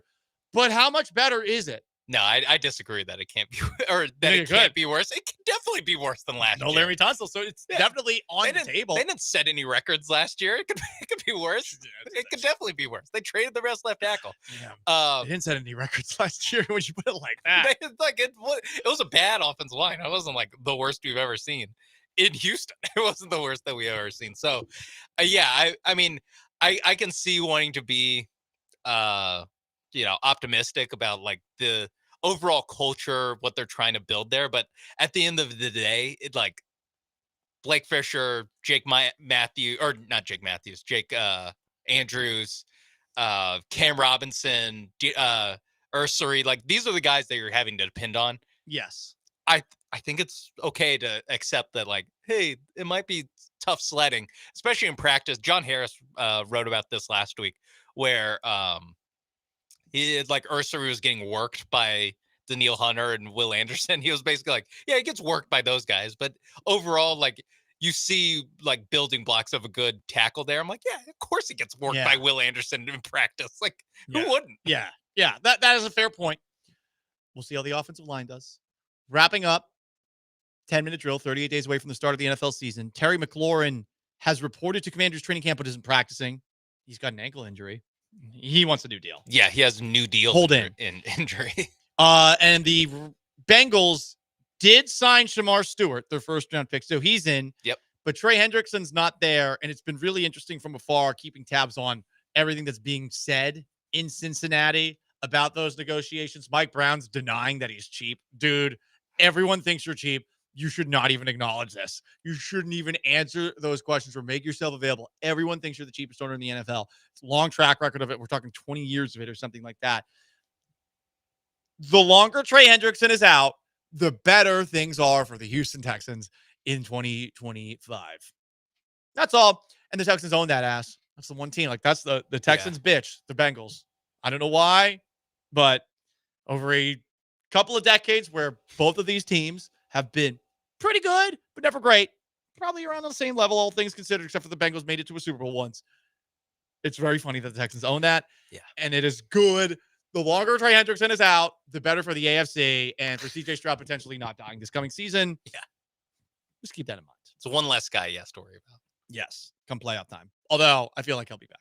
I feel like Trey Hendrickson will be back at some point. But right now he's in Florida. He's not with the Bengals. Sean Mapes is behind the glass. I'm Paul Gallant. It is the Paul Gallant Show, the most interactive sports talk show in Houston. I am back.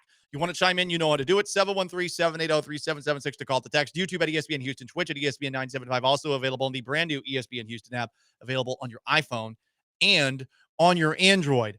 Up next, an all-time quote for a man who was facing death. Stick around.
This is the Paul Gallant Show on ESPN 97.5 and 92.5. from the Veritex Community Bank Studios. Here's Paul Gallant. Most interactive sports talk show in town. Astros 4 games swept by the A's over the weekend. I think everyone's got to take a bit of a chill pill, though, when it comes to freaking out about their prospects this season. They're incredibly banged up, and they were due for a stretch like this. They should not have been able to pull off the stretch that they did a couple of weeks ago, where they swept the Philadelphia Phillies, took 2 or 3 against the Cubs, and then swept the Dodgers. That shouldn't have happened. It did, even with all the injuries the Astros were dealing with. They are now dealing with more. It is certainly alarming how many they've dealt with. My hope is that guys get healthy sooner rather than later, but right now that's really all you can hope for. It's not the most hope to stand on. But I do think that's where you should be at, as opposed to getting pissed about them losing and getting swept by the A's. You should look at it from a perspective of everything they have done in spite of the injuries this season to this point is gravy. They're in first place, and they're within striking distance of the 2 seed And we're talking a game's worth of striking distance. Yeah. If you get a bye week with what you're dealing with right now, act of God. Shout out to the AL West for helping the Astros out. God wills it. God wills it. Yeah, there's a point last week, I want to say it was Wednesday. It was in the middle of the Diamondback series where they had the best record in the American League. So these things seesaw so back and forth so fast. They won 4 straight. Now they've lost 4 straight. And it's just like at a certain point until the reinforcements come, I am just like, whatever happens, happens. Like they're still up, I believe, 4 in the division on both the Rangers and the Mariners. Slight surprise is like, hey, Rangers, they've closed the gap at least on the Mariners. So it probably will be that 3-way fight that we thought we were getting all season long before the season started. It looks like we're actually gonna get some of that over the last stretch. I can tell you someone the Astros will not see, though. Pour one out, everybody. Not an injury update. Per Lindsey Singleton, quote, "Let me break the news. John was just DFA'd," end quote. So John Singleton, who was back with the Astros. What was her sources? I wonder. She qualified. But per Lindsey, John got DFA'd. Oh, okay. So bummer for John, who I know is trying to get back out there. I've never had any, the guy, I think, had some important moments the last couple of seasons with the Astros. Yeah, it was good. In spots. I suppose if you want to look at it from bright side, does this mean that there is some Astro that is close to returning or that there is some Astro that is close to being acquired? We shall see. Trade deadline is on Thursday, but that just went down about, Lindsay posted that at 1:40 p.m. Colorado head coach Deion Sanders battled and beat bladder cancer. He talked about this earlier today at a press conference. He underwent surgery, had his bladder removed after a tumor was discovered there. Deion Sanders is one of the all-time quotes in the world of sports, whether it was as a player back in the day, as an analyst for a brief period of time, or now as a head coach of a Power 5 college football program. This is a pretty funny line talking about his lack of a bladder, which we were wondering about earlier in the show. Now I depend on depend. If you know what I mean. I truly depend on depend. Like I cannot control my bladder. So I get up and go to the bathroom already 4 or 5 times a night. But then I'm sitting up there waking up, like my grandson. We in the same thing. We got the same problem right now. We're going through the same trials and tribulations. We're trying to see who has the heaviest bag at the end of the night. Like it's ridiculous. But I'm making a joke out of it, but it's real.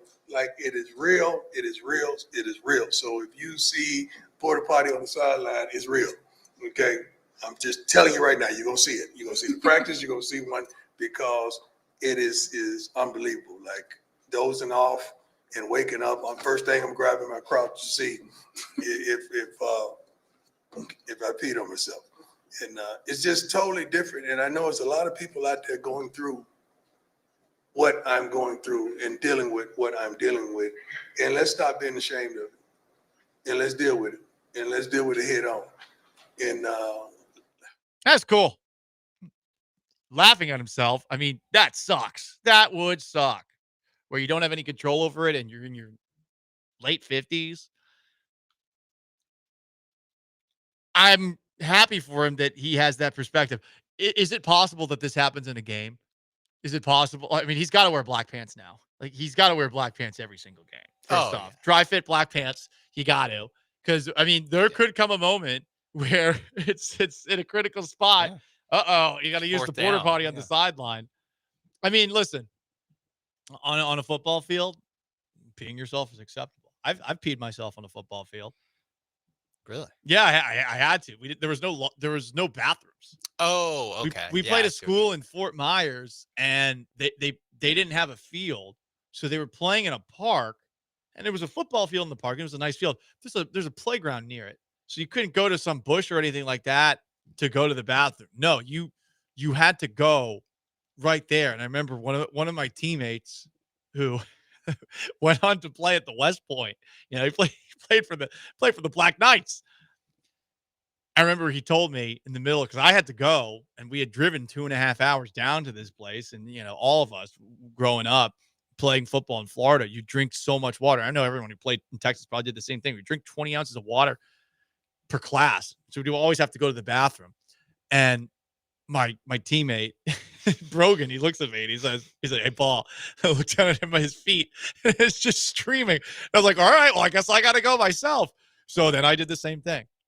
So on a football field, it's okay. It's okay to pee your pants. Yeah. Peeing your pants is cool. Consider me at least that one time against Gateway Charter, Miles Davis scored a touchdown that game. Yeah. With pee in my pants. The former offensive lineman for the Broncos, now on TV a bunch, stink. Mark Schlereth. Mark Schlereth. Yeah. Formerly on Breakfast Ball, RIP.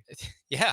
I remember he would tell stories on Micah Mike about peeing. He would intentionally pee himself to be nasty. That's that was what he said. He'd do it to be nasty. I don't know. He's extra gross and mean. You wouldn't be able to tell, though, unless this person is failing the Tom Herman pee scale, because even if you're wearing white, and the Broncos had white pants. Yeah, they did wear white pants in that era. They wore them a lot. The home uniforms were always white. It would have been visible, but generally everyone at the NFL level, you're super hydrated. So no one could ever tell. No, you're not a bad teammate or whatever. Tom Herman, whatever the bad parts of the chart was. I mean, listen, you're a bad guy. Actually, you're a bad guy. For the many bad things that Tom Herman did, I agree with that one. That's great. Smart. It's something, and maybe this is just because I was a student at the time that this chart came out, so it was pretty big news. I always take a little mental check when I go. I'm like, I think I passed, but probably not. No, me too. Me too. I think this is bad. Don't ever listen, guys. Drink so much water that it's never ever yellow. Always think that Tom Herman will be over your shoulder, looking at what color it is. He'll bench your ass. He will. You're gonna be put in timeout. But anyway, Deion Sanders. It's great that he's staying in college football. Yeah, and I think it's cool that he's talking about it. I do openly. too. I do too. I mean, these things do happen, and this is one of the more embarrassing ones. Peeing your pants. No one ever lives that one down. So good for Deion having a good sense of humor about it. And we'll see what he does at Colorado this coming season. Sean Mapes is behind the glass. I'm Paul Gallant. It's the Paul Gallant Show, ESPN 97.5, 92.5, 713-780-3776 to call and to text, and YouTube at ESPN Houston, Twitch at ESPN 975.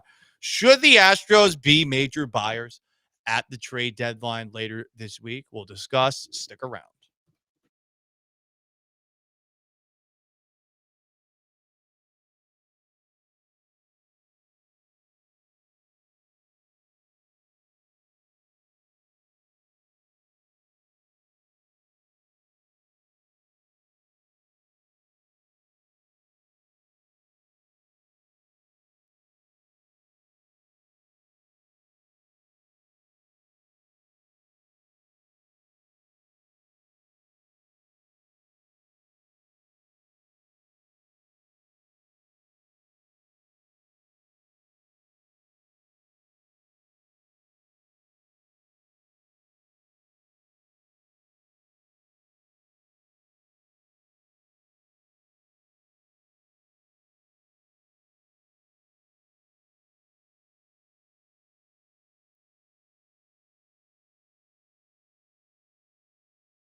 Most interactive sports talk show in Houston.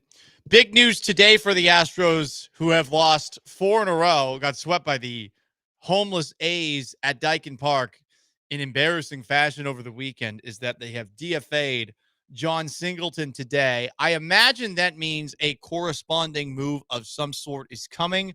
Does that mean somebody is coming back from injury? Does that mean they have acquired somebody else? I suppose we will see it later this afternoon, so make sure you're tuned in to the Killer Bees for that. And if it does happen before the end of today's show, we will talk about it for sure. It's been interesting seeing the way people have reacted to this Astros debacle against the A's over the weekend. I think everybody's of the mindset that what they currently have right now isn't enough, and that there is a split between those who think the Astros should go and get something, anything, no matter what the cost, and those who say, roll the dice, let's see some guys return from injury. Should some guys return from injury, given how you were playing, at least at first, with all the injuries, it stands to reason that you will be playing close to that level sooner rather than later. But it is assuming health. I find myself in the latter category. I think that given the limitations that the Astros have with a farm system that's pretty damn empty, and that is at this moment in time being forced to throw these minor league players straight into the fire, there's a part of me that thinks at some point you're going to have to think a little bit more about the big picture. And that's not to say that this is a year that the Astros should wave the white flag or be sellers. I see some people doing that. Calm down. One of the 3 best teams in the American League, you loser. That has to just be attention-seeking behavior. Whether it's like actually like engagement farming or just like, hey, everyone look at me. But I'm not just seeing it on X. I've seen a couple of texts about it too. So there is a sentiment in the fan base that after these last couple of weeks, that things are not going to go the way that they were earlier this year. You should have been realistic enough to know that already. We were there. We told you to be there. God wills it. We do not understand how this stretch is happening. A little bit of reality has crept in, and yet they are still in fine shape. And I don't think that they all of a sudden need to get aggressive at the trade deadline. Will they? We'll see. I'm not going to say no to anything that they do, but I've seen some people talking about them going after Eugenio Suarez, who's the top third baseman target out there. Does that make sense? Does it make sense to give up a lot for that guy to have for a brief amount of time? Even if this guy has a relationship with Jose Altuve, which I know was written about, does it really make that sense to go for the top shelf item at this moment in time? I don't think it does. I think you really got to look at yourself in the mirror and say, in a couple of weeks, I'm going to be much better than I am right now. I just have to find a way to survive. The pitching has to get back to the way that the pitching has been. They've been the most disappointing thing about the last couple of weeks. The offense, it stinks because they're throwing guys out that no one had ever heard of. They're throwing guys out there that probably never even expected to play in the majors. Just to be frank. Yeah. They're realizing lifelong dreams. That's cool. But a little realism, a little pragmatism would be nice. And I think that also should apply to the Astros. They should realize what they have. And honestly, if it does lead to Dana Brown saying that Yordan Alvarez or Jeremy Pena or Christian Javier or Luis Garcia or Spencer Arrighetti are trade deadline acquisitions, I'm okay with it because they have played well enough to this point to be in a situation where they can't say a guy returning from injury is an acquisition. I'm not okay with it. You're not? But that's more of a principle of just, I hate it when people say. But they do it. They've done it so much. They do it every year. I want them to do it. Yes. I will be kind of disappointed and let down. It'll be like a year without Christmas. I will say, I actually wouldn't completely hate it because that would mean at least these guys have come back.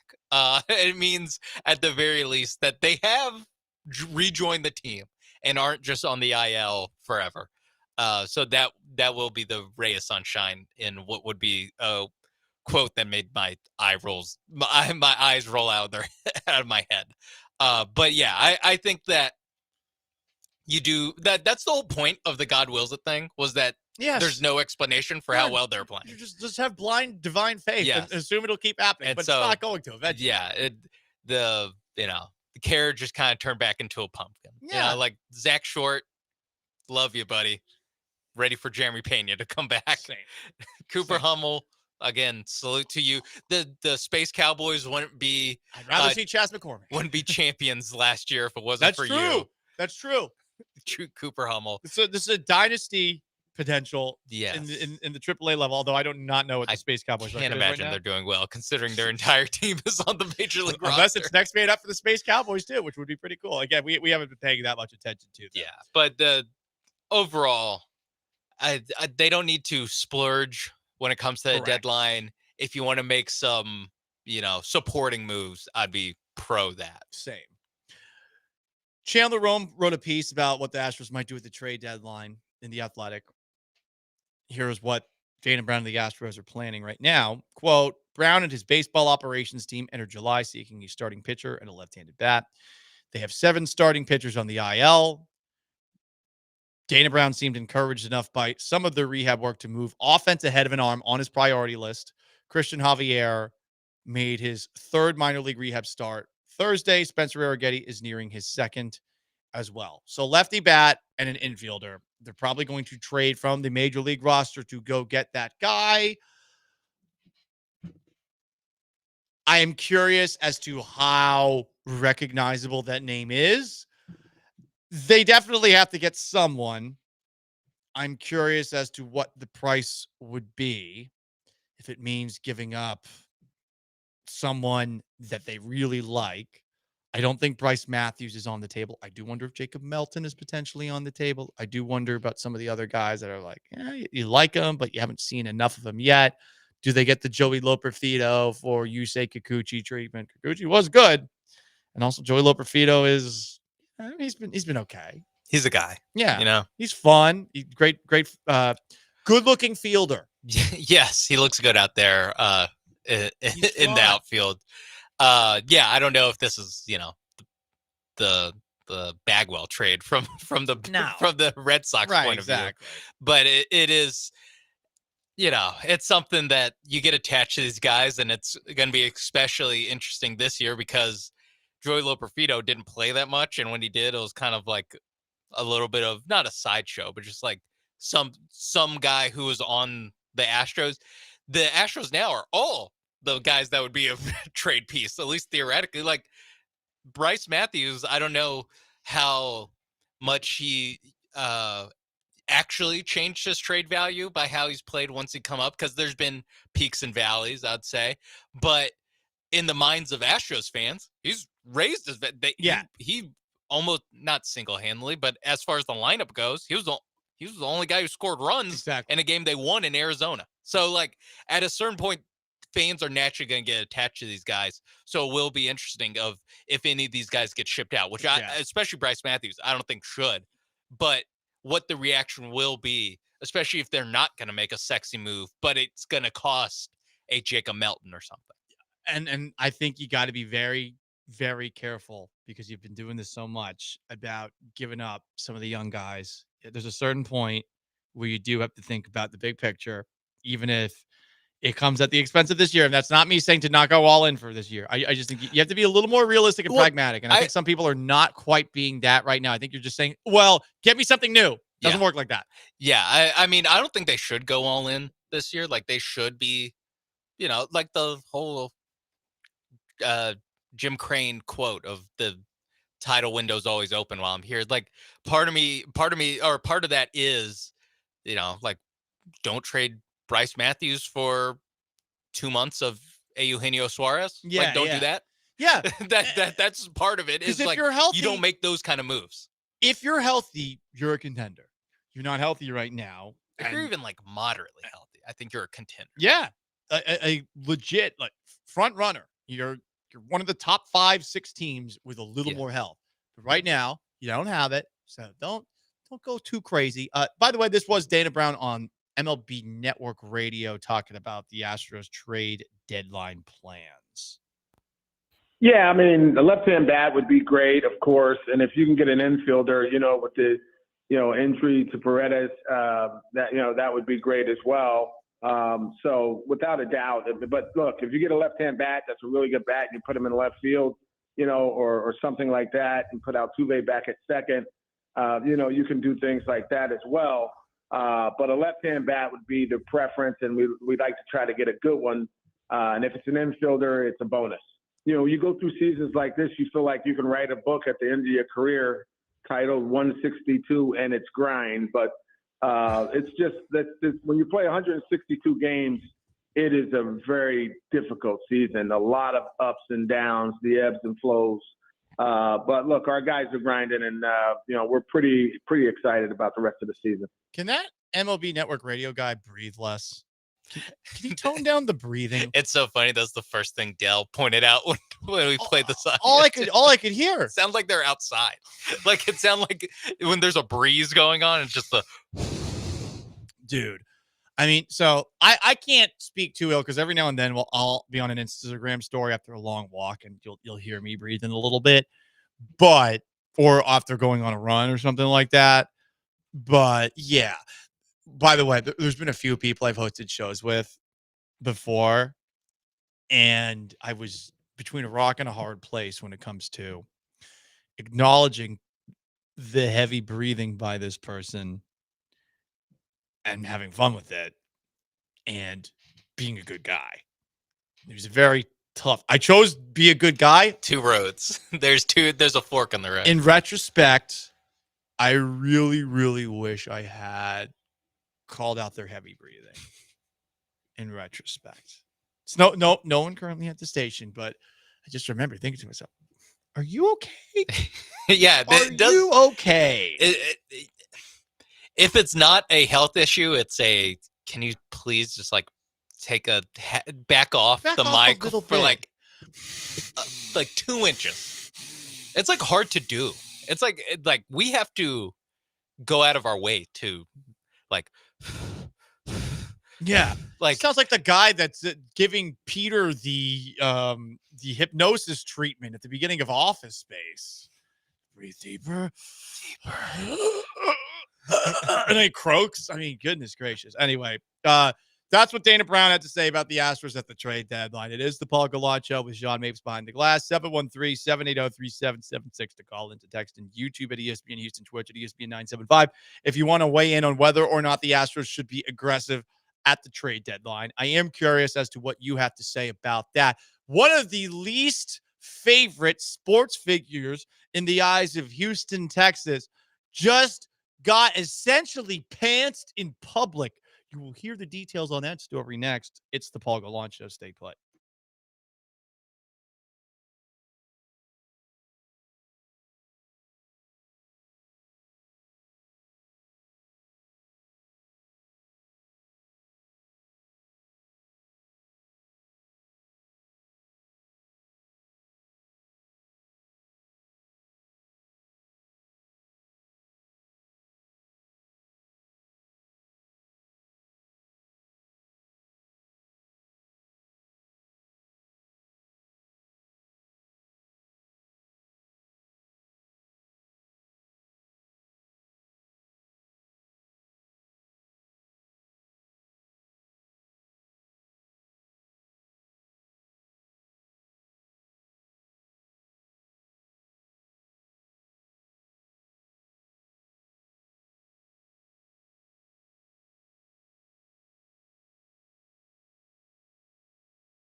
It's the Paul Gallant Show. On ESPN 97.5 and 92.5. Live from the Veritex Community Bank Studios, here's Paul Gallant.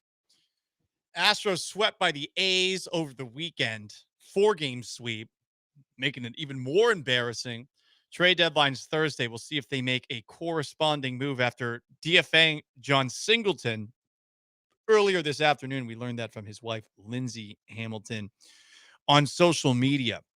A report came out from Jeff Passan this afternoon about a confrontation with one of the least likable sports figures in the eyes of Houston, Texas. That's baseball commissioner Rob Manfred. He might be one of the least liked ones just nationwide. That's totally fair. But especially here. Like, it's a new level here. He, I think, was recently on Pardon My Take doing some Bobo BS when asked about some of the owners who are not spending money and aren't trying to compete. He basically was the frog from Warner Brothers, if you've ever watched Looney Tunes back in the day. Hello, my baby. Hello, my honey. Like doing this dance around the very honest question about why are there so many owners who don't try to compete? Manfred seems to be more of the belief that in order for all baseball teams to be competitive, that there should be some sort of salary cap as opposed to a luxury tax and the luxury tax threshold that we currently have.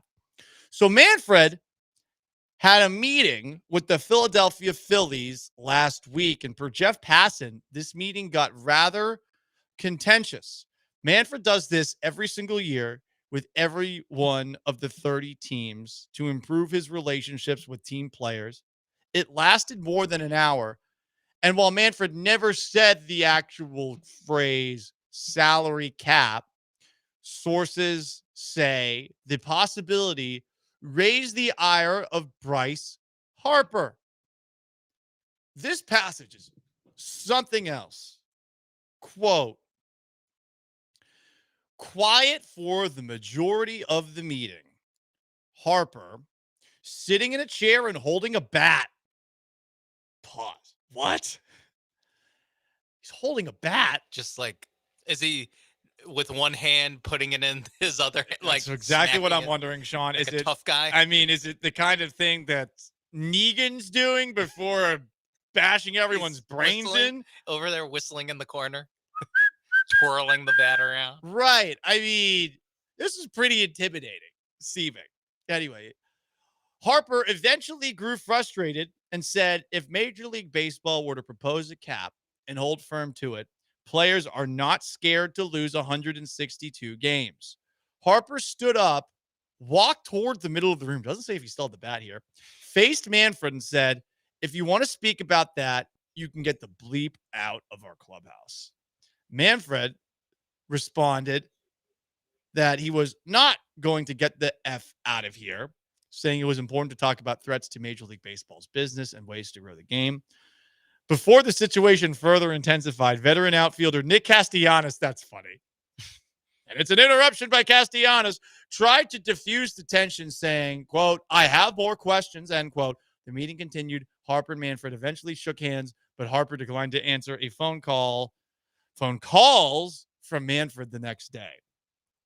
That's something else. Nick Castellanos spoke up about it. It was pretty intense, definitely passionate, both of them. The commissioner giving it back to Bryce and Bryce giving it back to the commissioner. That's Harp. He's been doing this since he was 15. It's just another day. I wasn't surprised. Harper and Manfred declined to comment when asked about the incident by ESPN. I love this. Manfred is in a very uncomfortable position because of the way that his owners operate. But he's also a commissioner that, because he has admitted his Yankee fandom publicly and because of the way that the sign stealing scandal was handled, we're always going to hate him here. Oh, wait, we're just going to stop looking into other teams. The Astros are the poster child for an era where every single team was stealing signs. Like PitchCom is just because of the Astros. Sure. Alex Cora is still in the major leagues. What are we talking about here? He's the head coach of he's the manager of the Red Sox, one of the other like top 3, 4, 5 prestige franchises in baseball history in one of its most, like, at least historically passionate markets. Wait, nothing happens to them? Nothing with the Yankees? Nothing with the Dodgers? Huh. Okay. So to hear that Bryce Harper is getting in Rob Manfred's face, Bryce Harper, I think he's entitled to a free drink next time he's in town. Yeah. I was Joe and I were talking about this before the show, and I was like, how unlikely is it that Bryce Harper, his personality is basically like the same personality he had a decade ago coming up, more than a decade ago, coming up, while being like a number 1 draft pick and all that stuff and a rookie phenom. And like, he is very likable. And before that, or back in those days, it felt like it was like hey, get a load of this guy. Like, can you believe this douche? Like that was basically the overall like sentiment. And like, he kind of just hasn't changed. Maybe it changed a little bit, but he's just kind of like, actually, we like this guy. This guy's actually one of the more likable baseball players and nationally relevant baseball players that does have a high approval rating. So he's pushing back. Yeah, and he's the face of the resistance against Rob Manfred. It could be good, all this bluster from both baseball and specifically from the Players Association, which is the strongest players association in sports. The executive director of the Major League Baseball Players Association called the possibility of a salary cap, Tony Clark, institutionalized collusion, which I do agree with.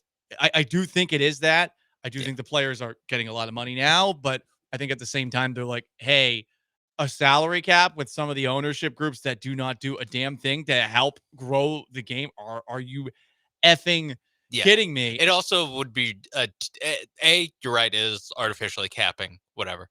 It also would be like a terrible look if like the Pirates just started spending money, because the whole idea is that you put in a cap, but you also bring in a floor. So like the NFL, the NBA, both have salary floors. And I know for the NBA, and I think the NFL, it's somewhere similar. It's about 90% of the cap. So every team spends roughly the same amount. Right. They do. And they all make a pretty good profit. Yes. And now if the Pirates and the Rays and the Marlins, after decades of being like, well, we just can't compete, we just have to trot out a lineup or a payroll that's like $30 million, and then they instituted salary floor, and it's like, actually they can pay 90% of what the Astros, Yankees, Dodgers pay. Like, they could have done that the entire time, they just chose not to. Like, that's also a terrible look for baseball. For sure. And the players are going to end up being framed as the ones that screw this up. And look, I can understand you're listening. You've got a job, you got kids. You're like, you effing kidding me? Like, you need more money? Totally get it. You're playing a game for a living. Like, I get that perspective. But when it comes to the back and forth between these two sides, the ownership is the problem with the sport right now. The ownership and the lack of teams that are trying to be competitive, even though the sport is making it easier for teams to compete.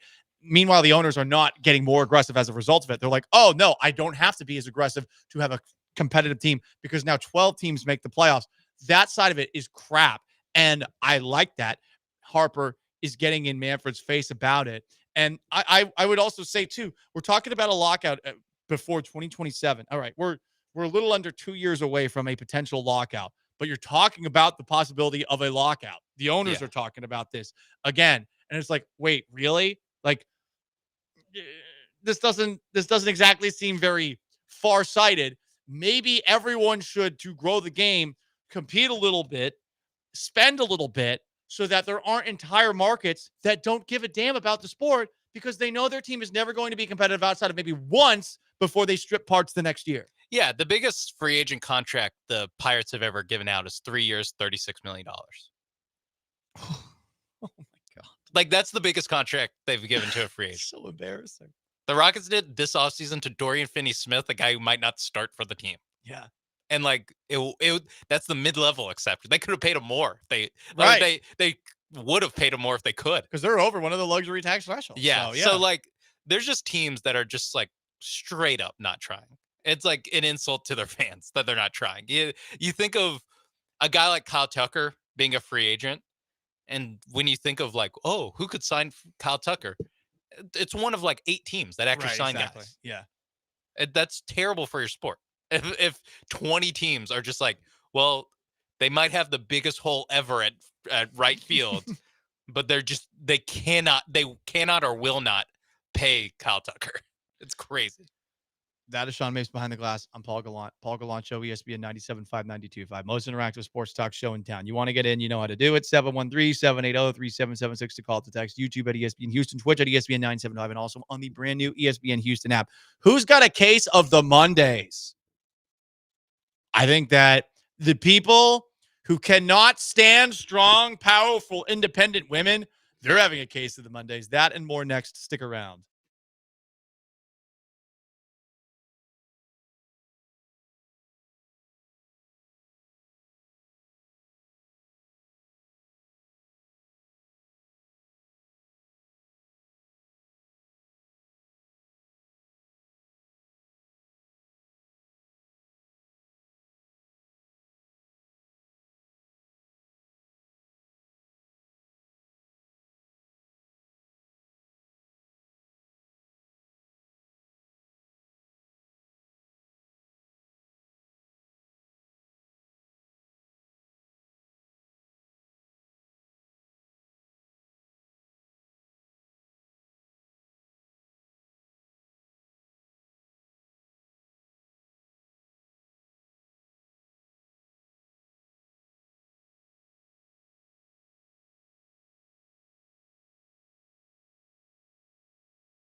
Who's got a case of the Mondays? Send him in 713-780-3776 to call to text. YouTube at ESPN Houston, Twitch at ESPN 975. Astros for sure. I mean, you lost 4 in a row to the A's. The homeless A's. Yeah, it's definitely the sports equivalent of walking in on Monday and the first person you see is just going, tough weekend. Yeah. It's like, yeah, very tough. It's me most Mondays, by the way. Me most Mondays. I'm actually feeling pretty good this Monday, though. Yeah, you got here super early. Got here the earliest I've been in years. 30 minutes before a show. Yeah. Just kidding. It was like 20 minutes, but it's hey, that's true. I did leave with left 35 minutes before. Anyway, we're new leaf. Yeah. New me. I heard you come in. I was like, oh, Paul, look at this. Refreshed before the last commercial break. Refreshed from vacation with the girlfriend. Oh, we had a good time. And I didn't have to watch any Astros baseball. So no case of the Mondays for me. None. Yeah, you get to turn over the new leaf. You get to just boom. What do we got? Astros are 0-0 today. They are 0-0. And guess who they're playing? The Washington Nationals, who are also 0-0. We're going to go by that logic. But if we want to go by this is a slump buster. What they'll show on the screen, yeah.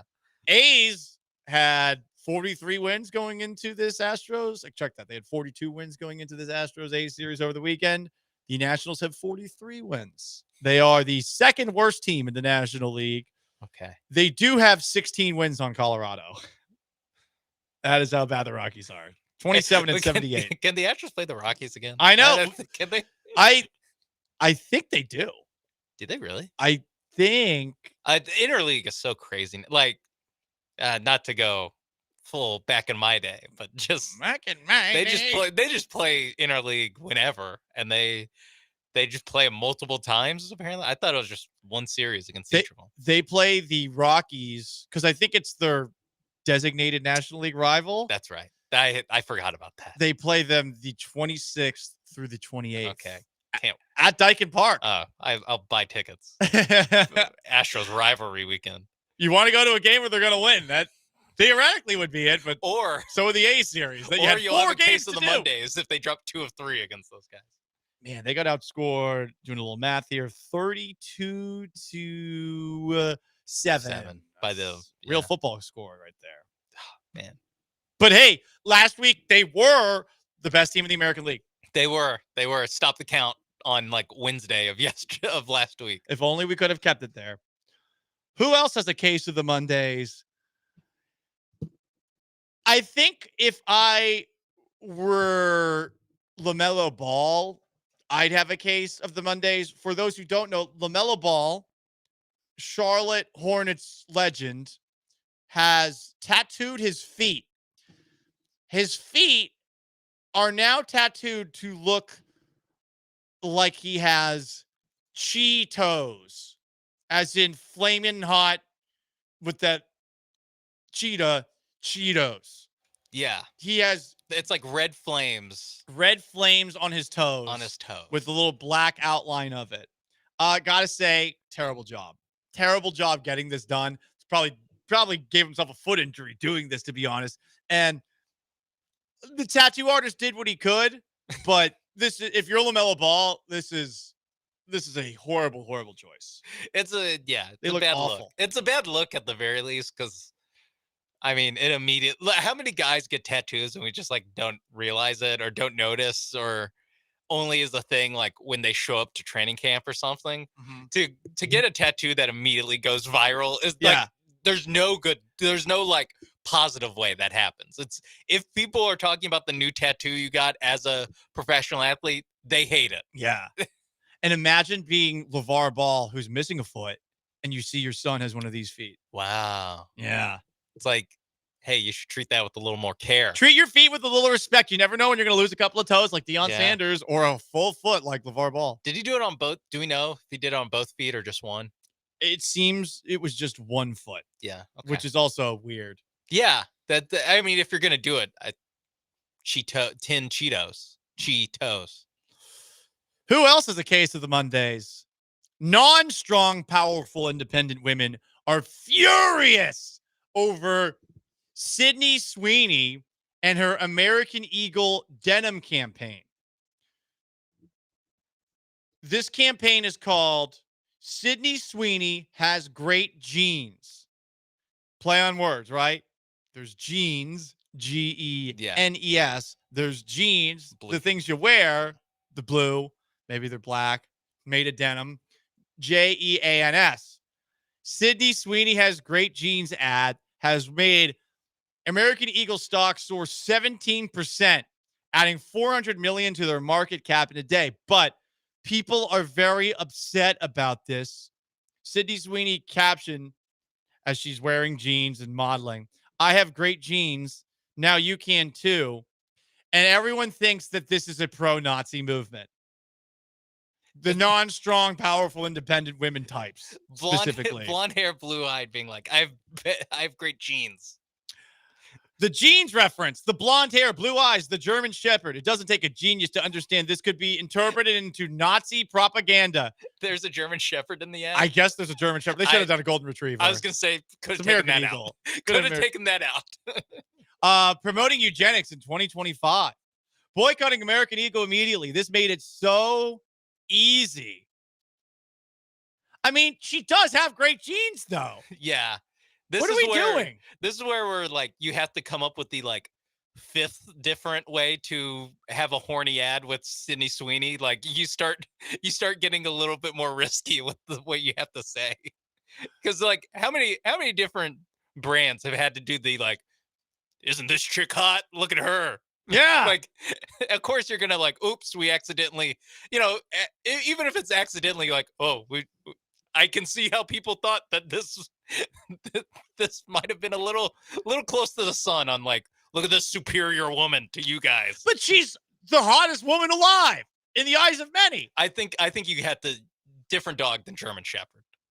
Fine. Or not blonde hair, But blue eyes. no, I'm sorry. This is such a reach. Oh, this is the master race. Like, are we serious? Are we serious? She's hot. She's got blonde hair, blue eyes. She's got blonde hair, blue eyes. What She's got a Hitler pretty loved. face. She has ginormous bajongas, and she's got a pretty good badonkadonk. Okay, so she's got a lot going on. And guess what? Hot people get used for advertising campaigns, whether it's for jeans or for some of that weird ass stuff that you see from Europe. Okay, and we're looking at this and saying, yeah, I don't know that this is about who gets to be the face of America's best jeans. Listen, the face of America's best jeans, let's be honest, are going to be people that everyone wants to shaboink. That's the whole point of models. Models are models because they're attractive. Ooh, it's a celebration of the body. No, people want to bang them. That's what it's about. And listen, like Sydney Sweeney owns it, but we're acting like this is all of a sudden Nazism. A hot woman is wearing jeans, and she's referencing the fact that she has good genes, which helped her be a strong, powerful, independent woman. And this is like pro-Nazis. And all the people who are crying about this are the exact people you'd expect to cry about it. Which is to say, eggless. They ugly. They got nose rings. They got hair. They got a few extra pounds and stuff. And again, nothing wrong with that. But like, this is partly, just like with the WNBA stuff we talked about earlier, women hating on women. But it's also like, just, can we stop trying to turn something that is legitimately just a hot person wearing jeans into, what does it say about us as a society? Like, it's a hot person modeling jeans. Oh, To me, it falls into the bucket of unintentional, like the unintentional read of an advertisement of being like, wait, where are they doing? Like you brought up the WNBA. There was one banner, I think at the All-Star weekend, where it's just like, let these women cook. Yeah. And people were just like, probably should rework that one a little bit. I guess.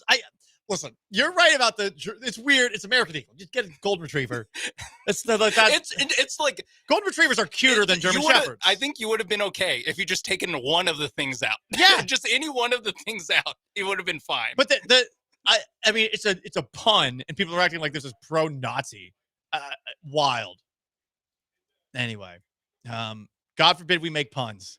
You'll be called a Nazi. That's 2025. Yeah, there should be like a LASIK thing where it's like you cannot see what's wrong with your eyes. And Sydney Sweeney. It's weird. There's always got to be pushback to everything. Can you not see?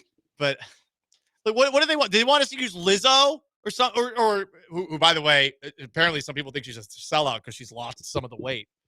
You can't make anyone happy. So never try to make people happy. But it's weird that people are mad about that. So case of the Mondays. Yeah. People that don't like the Sydney Sweeney ad. They're having a tough day. Anyway, guys, Paul Gallant Show. Sean Mapes behind the glass, ESPN 97.5, 92.5. Every Monday, 2:30. Who's got a case of the Mondays? We got a little garbage time before we GTFO next for the Killer Bees. Stick around on ESPN 97.5 and 92.5.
Broadcasting live from the Veritex Community Bank Studios, it's the Paul Gallant Show. On ESPN 97.5 and 92.5.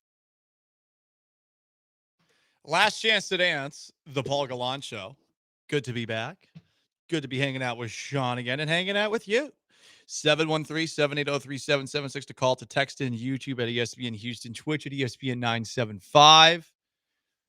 John Singleton DFA'd by the Astros this afternoon.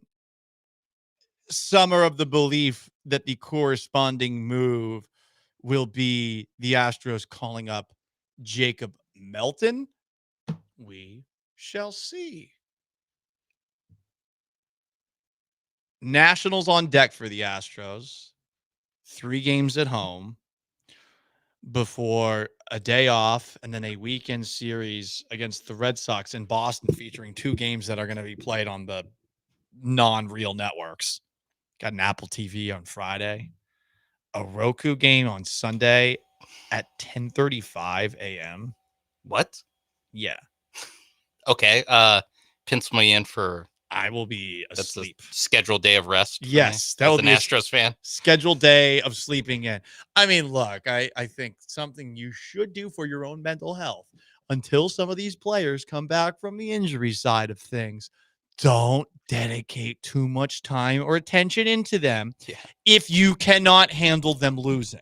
That's what I'm trying to say. There are some people out there, I respect how passionate you are about the Astros to watch them on a daily basis. Sean's shaking his head, not necessarily. I don't respect I respect people that Sean can be passionate about things, that care about things. Well, I respect it. I'm jealous at times. There's a lot of people who wish that I were a little bit more passionate about sports the way that I was when I was growing up. And I feel that way from time to time, too. I wish I cared about game number, let's say 103? 107 tonight. I wish I cared a little bit more, but I don't. And they're playing the Nationals. And much like the series against the A's, if I can't handle the Astros losing to a last place team, given their injuries, I shouldn't watch tonight. That's my advice to you for the people out there that like go online and just get mad every single game. They are so injured, and you're not going to feel any better if they beat the Nationals and you dedicate 3+ hours to that. You're not going to feel any better unless Bryce Matthews hits 4 home runs like he's Nick Kurtz, or Jacob Melton comes up for John Singleton and does the same thing. Sorry, it ain't happening. Yeah, I would just say if you need to find a way as an adult to process this better. If you're getting this bent out of shape over game 106 of a season where the team is leading the division, this isn't even like a struggle. This is just they're still ahead by 4 games after the inexcusable. I see that, and my thought is I can't wait till football season. Right. Just can't wait for a sport where you actually should react to what you see over a weekend. Yeah. That actually should affect how you view a team. In baseball, it's like, I don't know, dude. Like, just some of these games you just lose. Like, you just like they lost 15-3 to the A's. Do we think they're that bad they're that much worse than the A's? Like, come on. Couple of texts from the 8-2. Why are you just assuming when everyone comes back we will be better? Because they're better players. Because look who's on their team right now. I don't know. I'm just gonna assume the guys that are better players will play better than the guys that are out there. We could be wrong. We could be wrong. By the way, from the 8-2, a grown man should not be asleep at 10:30 in the morning. All right, thanks, Dad. Sure, that's working out well for you listening to the station. Sorry, I'm not waking up when the cock makes a noise. Yeah. Oh, gotta get up to the that farm. kind of cock. I was. Also, part of the joke is that's on Roku. Yeah, that's part of the joke. Can't even figure out. What that is. I'm not gonna. You got to buy a Roku TV to watch it. F that. No, that's It's the Red Sox. Whatever. But yeah, we're not men. No, we're not men because we're asleep at 10:45. 10:45 on a Sunday. Come on, man. Yeah, get out of bed, you loser. If you don't get out of bed at 10:30 in the morning on a Sunday, you should kill yourself. Yeah, that's what this jumping out of bed to watch TV. By the way, it's not like he's feeding the cows. You know, I gotta watch the NFL today. I gotta see J.J. Watt say the exact same thing as the other 3 guys that aren't communicating with each other. I have to watch the 115th Astros game this season. Yeah. Anyway, guys. Also, clean up aisle Sydney Sweeney.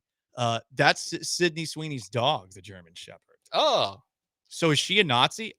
Do people with German Shepherds, are they actually Nazis? 713-780-3776 to call and text. And I just saw the Killer Bees rundown. They're going to be talking about that all show long. Are you a Nazi if you have a German Shepherd? Time for a little garbage time.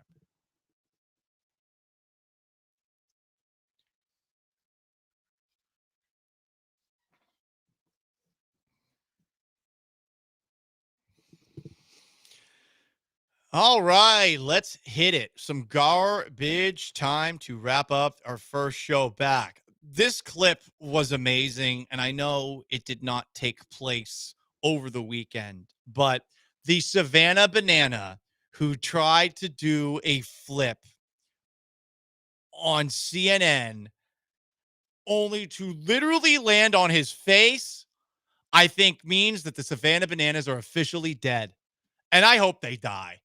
I hate it. I'm tired of them constantly being on television on the weekend.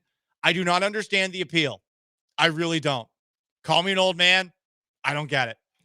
It's essentially, someone described it to me, Sean, as, hey, you can go to a baseball game with your wife, watch men do essentially a striptease, so your wife gets a little horned up, and then perhaps the kids are going to be distracted by all the blind lights and flashing stuff, so you can go out and have a family day, and maybe you're going to get lucky at the end of the day because your wife's a little more ready to go. Literal theory I saw on the internet. Just go to Phillies Yankees. You can get lucky there. Go to a Phillies Yankees game and sit at the 300 level. Yeah. That's how you should watch baseball in 2025. I mean, I get that it's like basically the Harlem Globetrotters, but also the Harlem Globetrotters weren't on like TV on ESPN2 bumping off like actual sports. Like that's the issue, is that Savannah Bananas is like on TV. Yeah. To me, it's like, just get this off my TV. You can do it. People can go. I don't want to see it. Get out. Stop trying to make it happen. A man tried to compete in the Tour de France. He brought a bike, he dressed up, and he got truck sticked by a security guard at the finish line. I'd like more of that. I want the security guards at the Tour de France to think that more of these guys are imposters, because that would add a little extra added difficulty to it. Like many races where you're watching something over a couple of hours, to me, it's just not the greatest television watch. And I hate so much the people who dress up like Lance Armstrongs and ride in the roads that I kind of hate the Tour de France by default. So I kind of wish there was a little more of this security guards. And it's nothing against them. Like, they're trying to be the Tour de France guys, but those guys make me hate the Tour de France. Yeah, because it's like the symbol of some of the worst people on the road. Nikola Jokic, congratulations to him. His horse won a horse race, and he is 100% someone who cares more about his horse winning a race than he cared about winning the NBA title.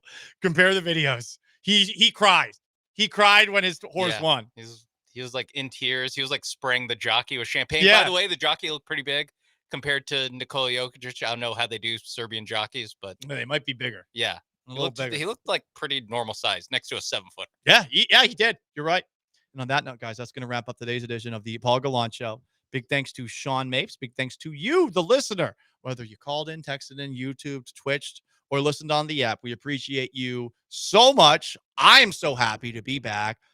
So long. Farewell. Have yourselves a wonderful Monday. The Killer Bees are next. Don't forget, they're going to talk about whether or not if you're a Nazi, if you have a German Shepherd, all show long. Make sure you load up the phone lines.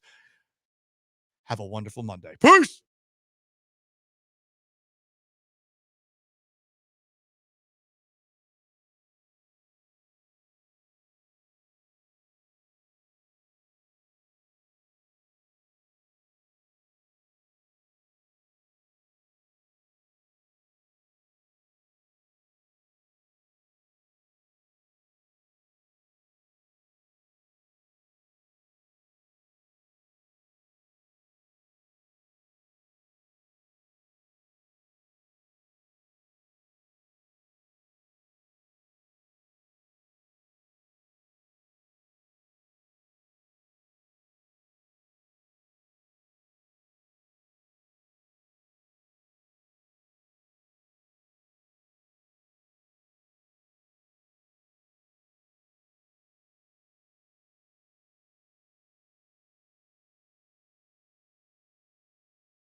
Ooh, what up, H-Town? Hey, how we doing? He's Blank. I'm Branham. It's Brian behind the glass, and it's a Monday edition of the Killer Bees on ESPN 97.5, ESPN 92.5. Lots to get to today. Houston Texans are in pads for the first time. So, first real practice for the Houston Texans. Mailbag Monday, trade deadline coming up Thursday, and this microphone will not stay up. It won't support its own weight. It's like a bobblehead. There we go. All right. Tread lightly. It might start taking a dive on you. It's gonna. I feel like it's gonna. Anyways, Astros swept over the weekend as well. They drop all 4 games to the Sacramento A's. We do the Astros good, bad, ugly each and every Monday. We always start with the bad and ugly if they lose the series. I don't know if we've ever done it after a 4-game sweep. We did a 3-game sweep with Cleveland. Right, but I don't know if that was that over the weekend? That went over the weekend. No, it wasn't. That was a midweek. That was coming off a weekend. Yeah, I think this is the first time we've done a Monday after they lost or were swept in a 4-game series. Pretty sure it is. Also, deadline on Thursday. Lots to get. There's some trades that are currently being made. Trade, not with the Astros, but it is silly season in Major League Baseball as well. Astros, good, bad, ugly. What tops your list here, Blankers, of the bad and the ugly? Well, I think the first couple, because ugly is a long list. The bad to me starts with Hunter Brown's pitch count, because I don't think he pitched awful. I think his control was still a bit of an issue, but his pitch count once again gets so high that you can't even get him into the 6th inning. And so that was concerning to me. You want me to list them, or you just want to go one by one? I'm surprised you started with Hunter Brown's pitch count, because like the good things this weekend, he's actually on my good. But like I said, the bad was because they needed him to pitch, because, they're taxing the bullpen and they got their ass completely just wiped the night before. I really wanted Hunter to get at least 6, get a quality start for a lot of obvious reasons, but also because I felt like the team needed it. And I thought that he could have gotten there, but his pitch count was just way too high, and they had to do what they had to do. So that was the bad part. Yeah. I mean, he was definitely, like, everything was a bit difficult for him. I liked his outing. Was getting the strikeouts. The stuff looked good. Gave up 1 run over 5 innings. Like, I would take 1 run over 5 innings every time. Do you get greedy and want him to go longer as one of your top 2 starters in the rotation? 100%, no doubt about it. I saw a lot of people criticizing that start from Hunter Brown. I'm not one of them. I thought he pitched really well. Yeah, you can't criticize what he did because of the fact that he didn't give up runs. I mean, when you look at the totality of the work, he gave up 4 hits, struck out 5, gave up 1 run, walked 2. Pitch count because he was getting deep into counts, but he wasn't walking guys. He walked 2 guys. I mean, that's what you want a starter to do. I guess I'm a little bit greedy. I wanted a little bit more for the reasons that I stated earlier, just because of the bullpen and everything else, and because of the trust level you normally have with him. But yeah, I definitely don't think he had a bad start. I was just disappointed his pitch count was so high he couldn't continue. Yeah, he's it was that first inning that really did him in. Like, the A's did that against the Astros back-to-back games. They got Gusto's pitch count real high. Then they got Hunter Brown's pitch count real high. Hunter hasn't won 6 innings since the Cleveland start.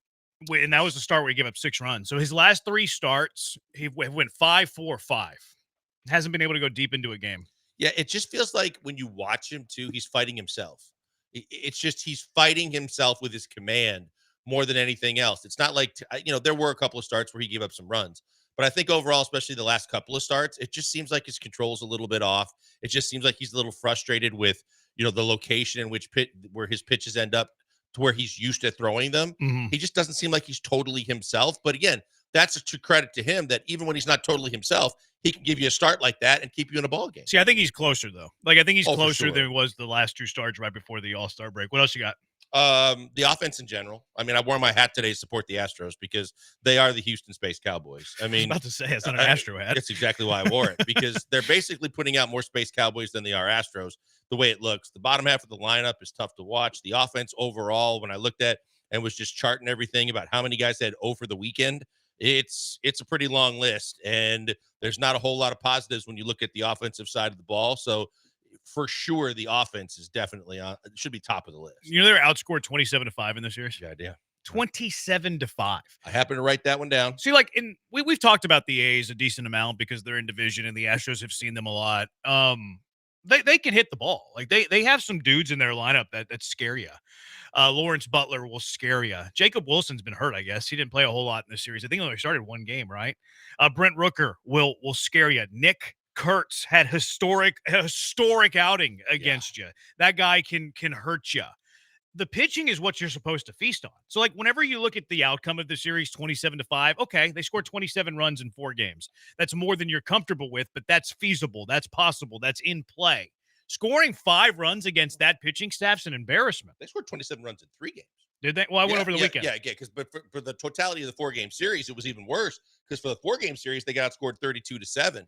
You look at that and you're right. You say, hey, look, this is a good young team. They do have a lot of talent, but a lot of these pitchers Severino on the road is a different pitcher. Mm-hmm. And Severino's got good major league stuff. He's been a better than average pitcher in Major League Baseball the last couple of years. He can get guys out, but you made him look like a Cy Young Award winner. I mean, he was just mowing your ass down. And then everybody else subsequently that they were putting in, how many times can you walk away from the game saying, well, look at all the runners that they had in scoring position or they had on base? Almost every inning in the lefty kid that they started that grunts harder than he throws.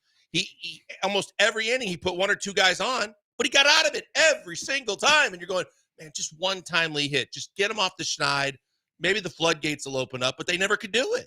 It was a lifeless offense. Like, it was as lifeless as I've seen this Houston Astro offense in quite some time. What else you got? I got the Chas McCormick bunting with 2 outs and runners at the corners. That was the night he was batting 5th. Yeah. That doesn't make a whole lot of sense. It made 0 sense. I tweeted it. I'm like, please help me explain it, because I know that he has a propensity in the past to like do things like this with 2 outs, try and bunt. But this is 1st and 3rd with a chance to get a run in. And by the way, he was 3 for 6. He was one of the positives on the offensive side for the weekend. Yeah. And he's trying to lay one down, and it was closer than I even thought it was going to be. It was a decent bunt, but I don't care how well you bunt in that position. See, I'm okay with a drag bunt every now and then, but the situation matters. And he's batting 5th, and that's an RBI situation with 2 outs. Question. Like, there's a runner. Where was the runner? Where was it? 1st and 3rd. 1st and 3rd. It's a little bit more acceptable with a runner at 3rd than 2nd. See, I understand what you're saying, but like from the book that I was always taught from, 2 outs and you're trying to get a run home, you're not putting a bunt down. And I understand your drag, like, because Altuve does it a lot because they like to do that kind of half shift on him, and they play deep at 3rd and a little bit over towards short. And when he can catch him, he can drop that thing right down the line, and he can get a pretty easy base hit. Mm-hmm. I don't see Chas the same way. And like you said, he's hitting in the 5th hole. He's got runners on 1st and 3rd. This team has just been anemic offensively, and he's got a chance to get a run in early. I don't want him squaring around a bunt. That's a good word to use it for their offense against Oakland. Anemic. I like that. No, I'm with you on that too. Whenever I saw that, I was like, come on, like, you're batting 5th against the lefty. Like, that's the only time that you're useful. A lot of people want to DFA Chas McCormick, which I think is a little ridiculous. Like, Chas McCormick does have a place on a Major League Baseball team. Like, he can play an above average center field, although that play he had the other day was pretty brutal. He hits lefties. Like, he's a 4th or 5th outfielder on every single big league team. So the whole DFA Chas stuff is outrageous. It's ridiculous. It's ludicrous. Chas McCormick should not be DFA'd whenever you're carrying Forshea, Whitcomb, Cooper Hummel. No longer John Singleton, though, because he got DFA'd. And Jacob Melton's, I don't think it was thanks to his wife. I mean, his wife tipped he didn't off. get DFA'd because he's married to her. His wife, we know, because his wife tipped us off. Yeah, she broke the news though. Yeah, she did. It was hilarious because I saw her Lindsay Singleton, who has me blocked on Twitter. I don't know why. I don't know what I did to get blocked on Twitter by Lindsay Singleton, John Singleton's wife. But like, you know how this happens on Twitter all the time, where somebody will break the news and then you have like 100 different accounts, whether it's Ken Rosenthal, whether it's Underdog, whether it's Chandler Rome, whether it's where they all said John Singleton released per his wife. Yep. I've never seen that before in my life. It was hilarious. Per his wife, John Singleton has been released. Yeah. Or DFA'd. But as you and I both said, it's like no big problem when you brought him up and no big problem when you released him. No. He is who he is and how he has been for a very long time. If he gets picked up, good on him. He gets another opportunity. If he doesn't and he chooses to go back to Sugarland, I'm sure they'll take him. And I'm sure that he'll go right back to where he was, where they can keep an eye on him and he can try and do it one more time. See, I'm not really concerned either. Like, I'm not either. I don't think he's going to be picked up. Like, I don't either. I don't think a Major League Baseball team will pick him up. And if the off chance that somebody does, well, no big deal. It's going to be okay. I did see some people complaining though that they DFA'd Singleton and not Hummel. I mean, Hummel's been there longer. Hummel gives you options in the outfield to at least play the outfield. He's a switch hitter. He can pitch when you need him to. That's a joke. But at least he has some versatility in the field and at the plate. Yeah. And John Singleton, all he can play is first base and DH, and you've got a guy playing first base that's actually starting to heat up again a little bit. So there's no place for him to play. No. And I hate putting him in the DH spot if it means taking a guy like Yiner out. You know what I think also factored in here? Maybe not much. I don't know. Like maybe there's varying degrees of factor when it comes into this. I think part of the reason is that Hummel can also catch for you. Like Cooper Hummel came up as a catcher, and the Astros who routinely play Caratini and Diaz every day, that's why Salazar was on this team for 2 months and never played, is because they were scared that one of them would get hurt and they would be without a third catcher. Cooper Hummel does give you the emergency third catcher, whereas John Singleton could absolutely not. Yeah, because Caesar Salad, when the minute they sent him down, it's like with how much you've had to lean on both catchers, but in particular Caratini, because he has been Mr. Goodwrench. No matter where you need him to play and where you put him in the batting order, he has been super steady, and he's been really good. That it does cross your mind, God forbid, that you would get into a pickle with someone getting hurt or something like that, and you're like, well, what would you do if Yiner was already your DH? Yep. So there's your option. I do think people overrate that though, because like, okay, if Yiner gets hurt, then and he's your catcher. Okay, well you just burn the DH, and you might have to have a pitcher bat once. Like it's not the worst thing in the world.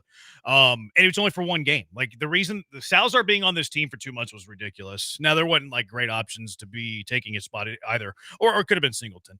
I had Ryan Gusto and Colton Gordon on my list. This is probably the worst I felt about both of those guys. Like I felt throughout the entire year that both of them were like back of the rotation starters. They can be fine. Gusto can kind of go back and forth. He has a fastball that plays a little bit.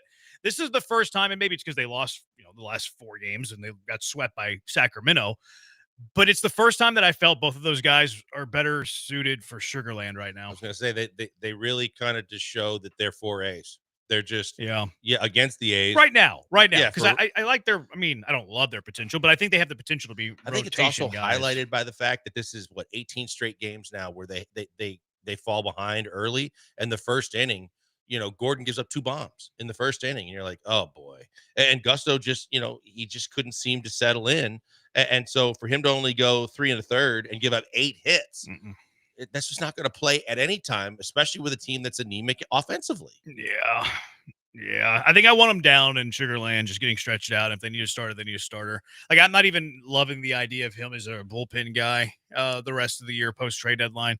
But we'll see. I don't want to talk about bats for 2 segments. So what else you guys got? Burn them out here. I mean, Bryce Matthews wasn't great. No. I mean, the home road splits continue. 1 for 8 with 5 Ks. Not great. Cam Smith continues to struggle. 1 for 10 over the weekend, 1 for 13 for the full series. I don't know what's going on with him. It's probably just the ups and downs of a player who's 1 year out of Florida State, but not a great series for him. No, he's been struggling. Did Matthews have a hit? I don't remember one if there was. Did you have him as a hit? Yeah, I think 1 for 8 with 5 Ks is what I looked up. I had him at 0 for 5. I might have missed a hit because I was going to say the 0-fers and the 1-fers were filling up my results after the weekend. It was Trammell with a 1-fer, Whitcomb with an 0-fer, Matthews with an 0-fer or a 1-fer, Short with a 1-fer, but he had a home run. Hummel 0 for 9, Cam 1 for 10, Singleton 1 for 5, Caratini 1 for 7. I mean, it's just not going to cut it. Cam Smith's 5 for his last 51. Don't tell Israel. Not only that, but I did this math. This is before the Saturday and Sunday game. But not only is he hitting poorly, but his strikeout rate since the swoon is on a rate that would be worse than Mark Reynolds when he set the record in 2009. Really? Yeah. Really? Yeah. That's now, I shocking took to me. it from because his batting average got to like a season high 281. It was like the second or the last day of June. He got it up to 292. Okay. Well, I took it from when I think it was either the last day of June or the second to last day of June when he got up to 281. And then that point on, and that strikeout rate since then up until Saturday's game, I don't know what it is now, was on a pace for strikeouts higher than Mark Reynolds in 2009 when he set the record. That's insane. Yeah. Yeah, he's struggling. It's pretty bad. He's the league's now he's got. I mean, this happens to rookies, and he's playing an unbelievable amount of games versus he's ever played. Like we still think Cam Smith's gonna be very, very good, but he's kind of hitting that wall. I think he has hit the wall. He's hitting the rookie wall, and a spot didn't have any other choices because what's he gonna do? Play Cooper Hummel in right field a lot? Like when this team gets full strength, if they ever get full strength post deadline, they should probably go back to what they were doing early in the year, where Cam Smith was getting like 2 days off a week, where he was playing 4 or 5 games a week as opposed to 6 or 7 games a week, because he's feeling it a little bit. You can tell too, like you can see his mannerisms. Like he looks pouty. He doesn't have that energy that we saw early in the year or when he was hot in June, like where he was energetic and firing up the dugout. He looks like he's moping every single time. Yeah, he hit the wall.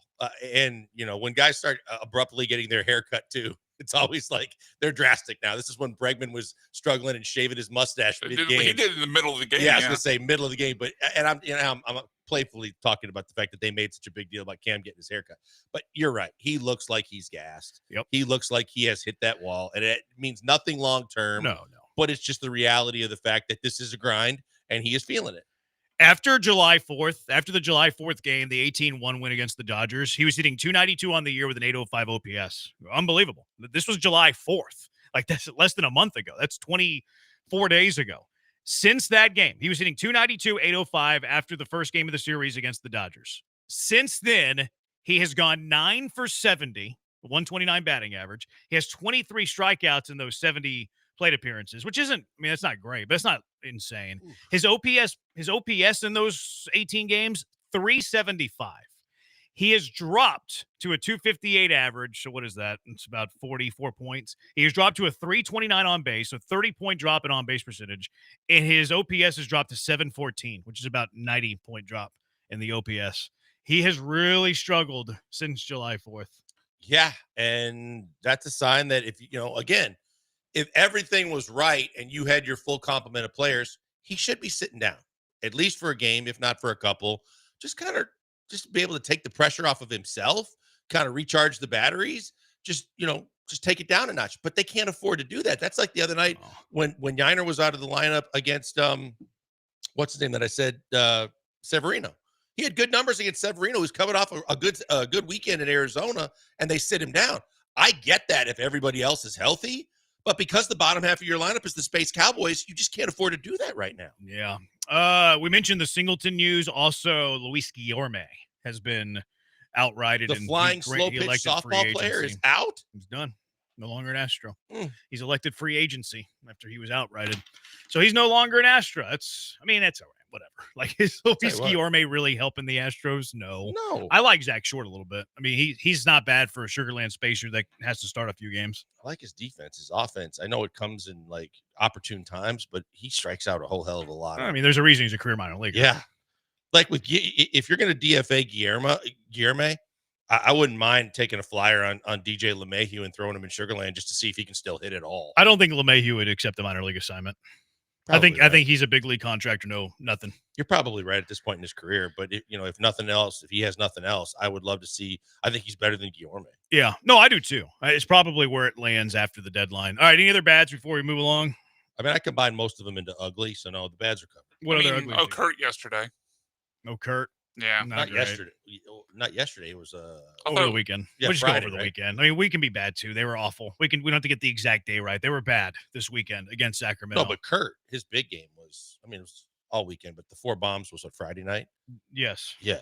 The Cooper home. No, he said Okert. Oh, Okert. I thought he said Kurt. No. Yeah. Okay, my bad. I just have the not scoring first in 18 straight games, the giving up the 4 bombs to Kurtz, being outscored 32-7 in the 4-game series, Cooper Hummel pitching. That's about it. Okay, Brian. No, I think that covered all mine. Cam and Bryce, the pitchers you guys have mentioned. You were more likely to trade Bryce now since he struggled? I think I was already with. That's going to be a problem. Who said that? No, there were people on the internet saying he should be untouchable. Oh. I didn't know if we're outing people. But yeah, no. You can out people if you'd like. Nah, I don't think it's worth outing people, but I'd be willing to trade them. My stance hasn't changed by this weekend series, though. We said this last week, I think, and I think Blanker said no. Would you trade Bryce Matthews for Brendan Donovan? No. Okay. I mean, Brendan Donovan, I believe, has 1-year team control after this. I think He's got 2. Is it 2? Then I definitely would. He's got 2. Yeah. I definitely would. Texter, has Israel called lately about Cam Smith? LOL. No. When was the last time we talked to Israel? It's been a while. I think it was when Shador came up, like early last week or the week before. Okay, I thought it was late last week. Israel called. Of his 3 guys, because Trammell was 1 for 5. That's another one of his newly found guys. Trammell struggling, Smith struggling, Matthews, and the other one was Matthews. So all 3 of his Fantastic Three are not doing fantastic, I don't expect to hear a hell of a lot from Israel. No, he'll be in touch. Don't worry. Did the Astros release Luis Guillermo? Says a texter. Yes, I'm happy. You know, one of the I never wish for people to lose their jobs. One of the hidden benefits of Guillermo no longer being an Astros, he says his name so funny, I never have to worry about saying it again. Almost everybody thinks it's Guillermo, and it's Guillermo. Yeah, it's weird. I mean, it's weird. I've never really seen a name that. We have a few of those guys, though. Taylor Trammell. Taylor Trammell's a weird way to say Trammell. Yep. Yeah, it almost Kalen Bullock. It almost Kalen Bullock. It almost throws me off when I see Hummel and then Trammell. Like I kind of want to pronounce them both the same way. Hummel or Hummel or Trammell and Trammell. Did you see the NFL Network interview with Honey Bijan Robinson? I heard that he wanted. He's saying we're pronouncing his name wrong. Yeah, he says it's not Bijan. He says it's Bijan. I wonder if because he had an NIL deal on from Bijan Mustard, Dijon Mustard. I wonder if he's playing into that. No, he's not. That's how he pronounces his name. I don't like it. It's his name. I know. It's how his parents named him. I don't like it. I feel like we should have heard it by now. Bijan.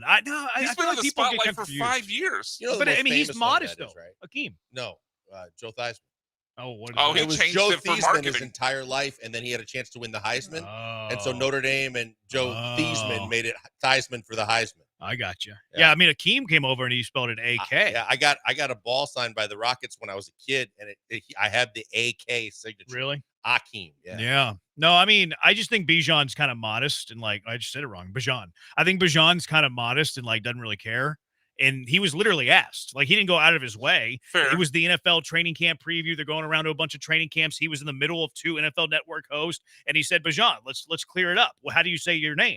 And then he's like, yeah, it's Bijan. But he's like, no big deal.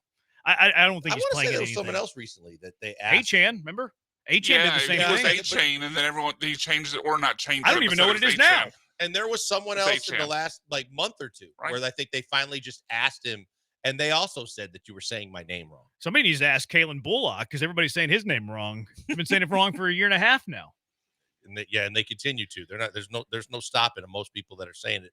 Bullock. Rocky says, I want to talk about something nobody's questioning. How is it okay for Lance McCullers to be out 6 weeks for a blister on a finger? 6 weeks because he's no good. I was just gonna say we're okay with that. The short answer, Rocky, because he sucks. You're clamoring for him to be back. You're not like, hey, buddy, hurry back. We really need you to give us 3 1/3 of 86 pitches and just get knocked around. Let's do that again. It's they're milking the injury for as long as possible to kick the can down the road on his roster status. I think we all get what's going on here when it comes to Lance McCullers. Texas says Ranger analyst Jared Sandler said we were a sinking ship and everyone gets injuries. Can somebody tell that clown that if the Rangers had 18 players on the IL, they would have already booked their tickets to Cancun? Yeah, that's a good point. Text in where you Jared he's Sandler? One of the TV guys.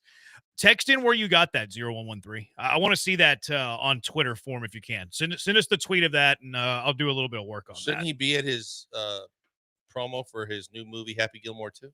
I fell asleep watching it last night. We'll have reviews ready tomorrow. I've heard a lot of you either like it No, or you hate it. I thought it was. I mean, for what I've seen so far, it's okay. It's pretty good. I'm saying from the Twitter reviews, you either like it or you hate it. I mean, There's no in between. It's not going to win any Oscars, Right. But Well, I mean, none of his films really would. It's what you would expect for a sequel that 20 years after the original. I think the original came out in 96 or 97. I mean, it's fine. It's some easy watching. It's not. I wouldn't say it's cameo bad. nostalgia fest. Yeah, is what it is. Yeah, it's not. I thought it was, for what I've seen so far, I thought it was pretty good. Not great. Like a 6-4, but we'll have the full reviews tomorrow. Texture, even with Brown not pitching long into the game, with how this offense was, they weren't winning that game anyways. That's a good point. But ideally, you'd like him to see go deeper. Pete, after being swept by the A's this weekend, the home team submitted a name change. Astra blank S. They dropped the O because they don't have any. 4-3. 4-3 on that joke. Reachy. If you could have pronounced it without the O, I think it's better as a text. Then it works. I think it's better as a text than it is like, hey, host, read this on the air, because it's a little, you have to explain it a little bit. Texter says Station said Dell's name wrong for years. It's Olaleye. That's true. They did say it wrong for years. Dell changed his name. Look at the bright side. The lowly Oakland A's swept us in a 4-game series. We went on to win the World Series in 17. Was that in 17? I thought that was more recent. I thought that was the 22 World Series. One of my buddies sent me a text that this has happened like basically every year they've gone to the World Series during this dynastic run. I'm trying to pull it up now. That they've been swept? That they've been swept by the A's in yeah. So yeah, it was a tweet that he sent me a screen cap of. Apparently they've been swept by the A's 5 times. Once in 17, 19, 21, 22, and now in 25. There you go. So this is back to the World Series Before confirmed. the Tigers were good, it was like a couple of years. It was the Tigers and the Orioles were both really bad, and they both swept the Astros. It's a rite of summer to get swept by the A's and then go on and win the World Series. 713-780-ESPN. All right, busy show today. 713-780-3776. There was some good over the weekend, right? Do you have any good over the weekend? Couple. We'll get some good. We'll get your thoughts too. Houston Texans, first day in pads. NFL. Who can really win a Super Bowl this year? That's what I'm curious about. And you know what happened over the weekend? One of my favorite things in Houston sports happened over the weekend. Cal McNair talked. Cal McNair had a Q&A with Hannah. Obviously, Hannah's my side. And we got the best of Cal McNair talking a little bit later in the show. Let's do it. Okay. Any Astros good? How about Wagner? How about Wagner going to the Hall of Fame? 713-780-3776. Killer Bees are a beacon of positivity. We can always find positive things out of negative. 713-780-3776. We're on YouTube at ESPN Houston. We're on TikTok at ESPN 975. I'm at Jeremy J. Branham there. Twitter at ESPN 975. Blankers at Pac-Man. Joel Bryan at Sacked by BMAC. I'm at Jeremy Branham. It is the Killer Bees on ESPN 97.5 and ESPN 92.5.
Broadcasting live from the Veritex Community Bank Studios, it's the Killer Bees with Joel Blank and Jeremy Branham. On ESPN 97.5 and 92.5. Talking Astros weekend. Try to mix in some good, because Killer Bees are always super positive. Texture, the only good from the Astros this weekend, the little boy who announced the starting lineup yesterday for Kids Day was absolutely electric. What are the odds that it was his kid? Probably pretty good, right? Better than zero. I'm going to go like 50%. I'm not going to go that high. All right. Was that kid yours? Be honest. 713-780. 25%. 25%. Let's go out to the HRMP listener line. Your favorite, my favorite, everybody's favorite caller listener, Israel. Well. You're in the hive with the bees. What's up, Israel? What's up, fellas? Hey, man. Yo, Cam is still doing good, bro. He fought from all of the rookies and RBIs, okay? His WAR is still 2. He is doing – I mean, of course he's a rookie. He did hit the wall. I don't think he should be batting first. He needs to be down like 5 or 6 where he can get some runs batted in. He's not the one to be leading off trying to steal a base. You know what I'm saying? So I think he's batting out of order. But overall, I can't complain about him. And I think that he's – you know what I mean? Didn't know only one player hit over 300 for the Astros last year. It's not him. It's the whole team struggling. And I think they still doing good. They still 4 up. So, you know what I mean? With all the struggles, it's 4 up and get them going down to them, get the guys back, put them down in the 5, 6, 7 spot where he belongs, and he's going to do his thing. And, Kenny Pickens is hurt. So that's one guy out the way for my boy Shador. Shador's on his way, baby. All right, y'all. Appreciate it, Cam. I actually agree with Cam. I don't know. Okay. Israel. It's close enough. I mean, he wishes. I was taking notes of the call, and I said I put Cam because there's a couple things I wanted to address there. I agree with Israel about Cam not being a leadoff man. I prefer him in the middle of the order. I think while he's struggling, it should be closer to 6-7 than it should be 4-5. So I agree with that. I also agree with Israel that Cam Smith, if you look at his rookie year in totality, it's been a good rookie year. No doubt about that. But you also can't ignore that he's hit a wall. And Israel admitted that. Like Israel, did you catch that? Israel admitted that he's hit the wall. You can't ignore that in the last 18 games, 78 plate appearances, he's hitting a $129 with a 375 OPS. And that's probably a big reason why he's not in the lineup today. Cam Smith gets the day off, which is good. Jacob Melton's back though.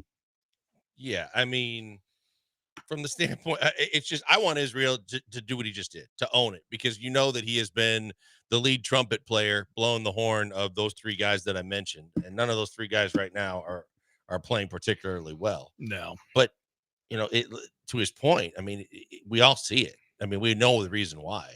I mean, no, you're right. He's not a leadoff hitter, but at the same time, ideally, he'd be best at the bottom half of the order, especially if he is hitting a wall a little bit. But you can't hide him because he's still better than the guys that are hitting 6, 7, 8, 9. Yeah. Also, I also agree with Israel's stance that, hey, if you would have told me on July 28th that the Astros are 60-46 and have a 4-game lead on Seattle and Texas, would you take that? Hell yes. Absolutely yes. But it's time to hit the reset button. You can only get players back when the players come back, but it might add some more pressure for Dana Brown to do something because the team is trending in the other way. But yes, deep breath. You still lead the division by 4. It's time to regroup, lick your wounds, and then, try to win some baseball games. Yeah, I've seen it on the internet. I've heard it from a few of my buddies that are just ready to today. I mean, this weekend was the straw that broke their backs, and they threw the anvil off the ledge, and they're going with it. They just figure this team is mediocre, and it's only going to be mediocre the rest of the year. And it's just not the case. It's just more dependent upon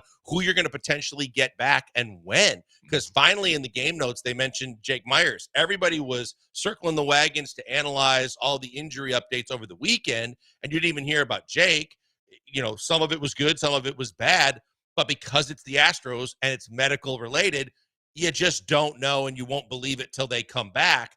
But I think it really does put a lot of pressure on Dana, because you're right. I think everybody in their right mind would have said, yeah, if you give me a 4-game lead in the division at this point in the season, I'm taking it no matter what.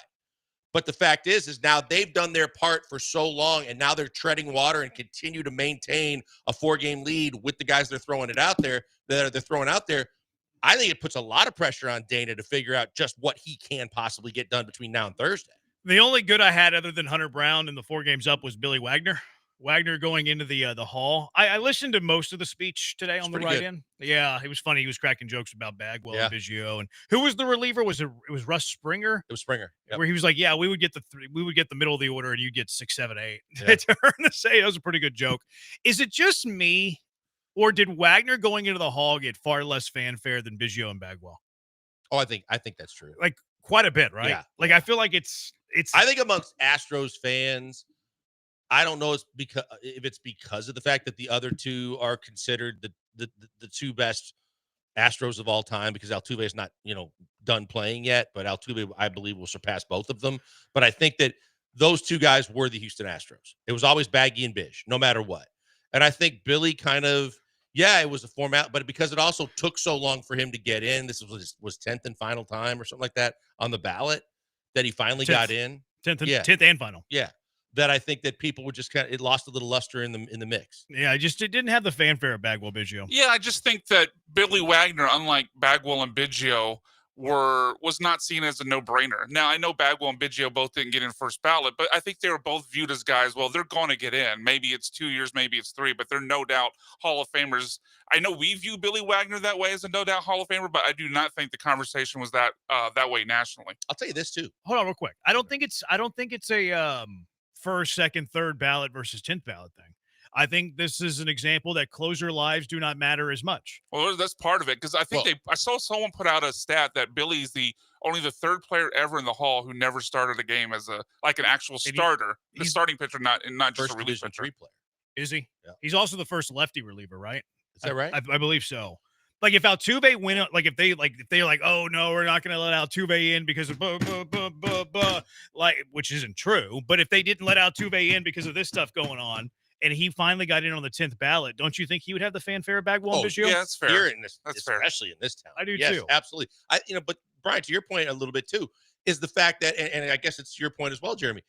There's milestones that these guys passed along the way that, again, with their numbers statistically, kind of resonate on. That's what you would to be a Hall of Famer. Biz with 3,000 hits and Baggy with all the home runs in his career and all the things he did and where he sits as a first baseman, all those kind of things. People don't look at the numbers for Billy Wagner, because when you actually see some of the numbers that are out there for like his career strikeouts per 9 innings and all the things that he did as a pitcher, I don't think people are in tune enough with the fact that this guy was dominant for a long period of time. No, he was. And he had some dominance after the Astros, too. He had quite a bit of dominance. Texture say, did he go in as an Astro?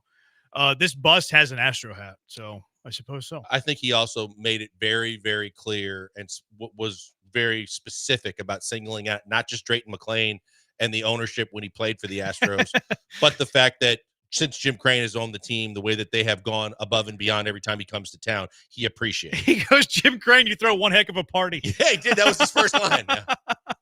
Oh, Jim Crane, man. He's like Cal McNair. You get Jim Crane and Cal McNair. What happens when you walk into a bar and Jim Crane and Cal McNair are there? A great time. You have a little party. He goes, you throw one heck of a party. That has to be a first to the Hall of Fame speech. Ichiro throwing shade to the Marlins was hilarious. Oh, my God, it was fantastic. I didn't know you existed. Not just the Marlins, though. He also threw shade at the guy, that one voter that didn't vote for him. Yeah, he said the invitation has been rescinded because he said he wanted to know who the one voter was. If you want to come to my house, we can have dinner. And then his joke was, hey, I rescinded the offer. It's too late now. That was pretty good.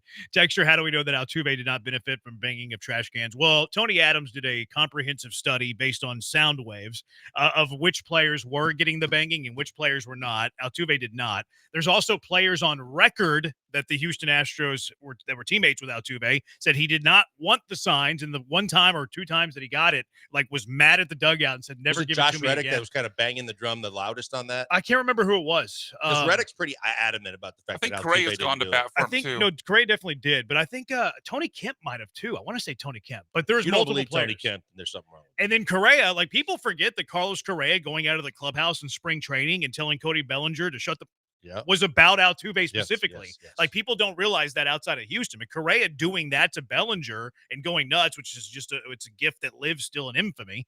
That was about Altuve. That was about because they were like, oh, Altuve, because Bellinger said Altuve stole an MVP from Judge, and that's what irritated Correa. So there's a lot of players on record that Altuve was not benefiting from that. And then again, the Tony Adams study, which showed the players that were getting it, the players that weren't I getting think it. Marwin was the leader, wasn't he? I mean, Marwin benefited the most. I don't Yes, remember yes. like the number of bangs heard with Marwin versus others, but Marwin would get them. I want to say, was Reddick a guy who got him or not? I don't remember that one. I want to say Tony Kemp was a guy who didn't. He want did him. not. I don't think he wanted him Yeah, either. Bregman was a benefactor, no doubt. Correa was a benefactor, no doubt. Mookie Betts was a benefactor, no doubt. A lot of people were benefactors. No doubt. I don't remember all of the Astros, but I do remember that Reddick, at least for a time, was banging the drum that Altuve didn't use any of it. Biggio and Bagwell were Astro lifers. Wagner played for other teams. So if Wagner finished his career in Houston, never played on another team, would he have had the fanfare of Bagwell and Biggio? I still don't think that's I don't enough. even think it's close. No. I really don't. Wagner was here till the age of 31. Now, he did pitch till the age of 38, but he had 16 years in the bigs. 19 were in Houston, or 9 were in Houston, not Is 19. it fair to say that if he doesn't play with other teams, he doesn't have as many saves and as many chances to kind of create the numbers that he created? Because there was a pretty down time for the Astros during some of that. I would push back and say no, because closers are still going to find their saves, even on bad teams.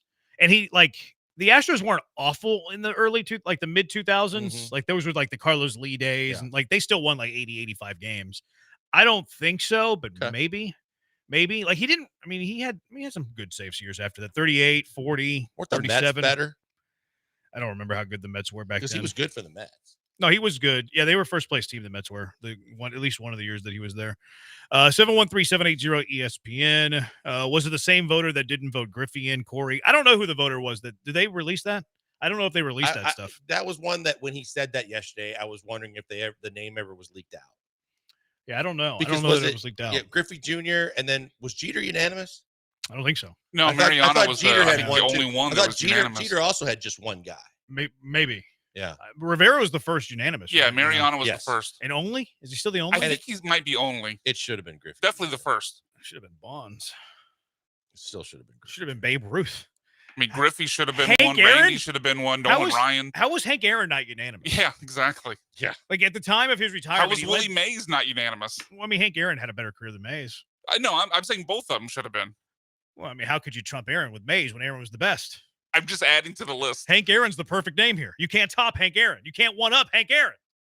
Hammer and Hank. Sounds like a Seinfeld bit now.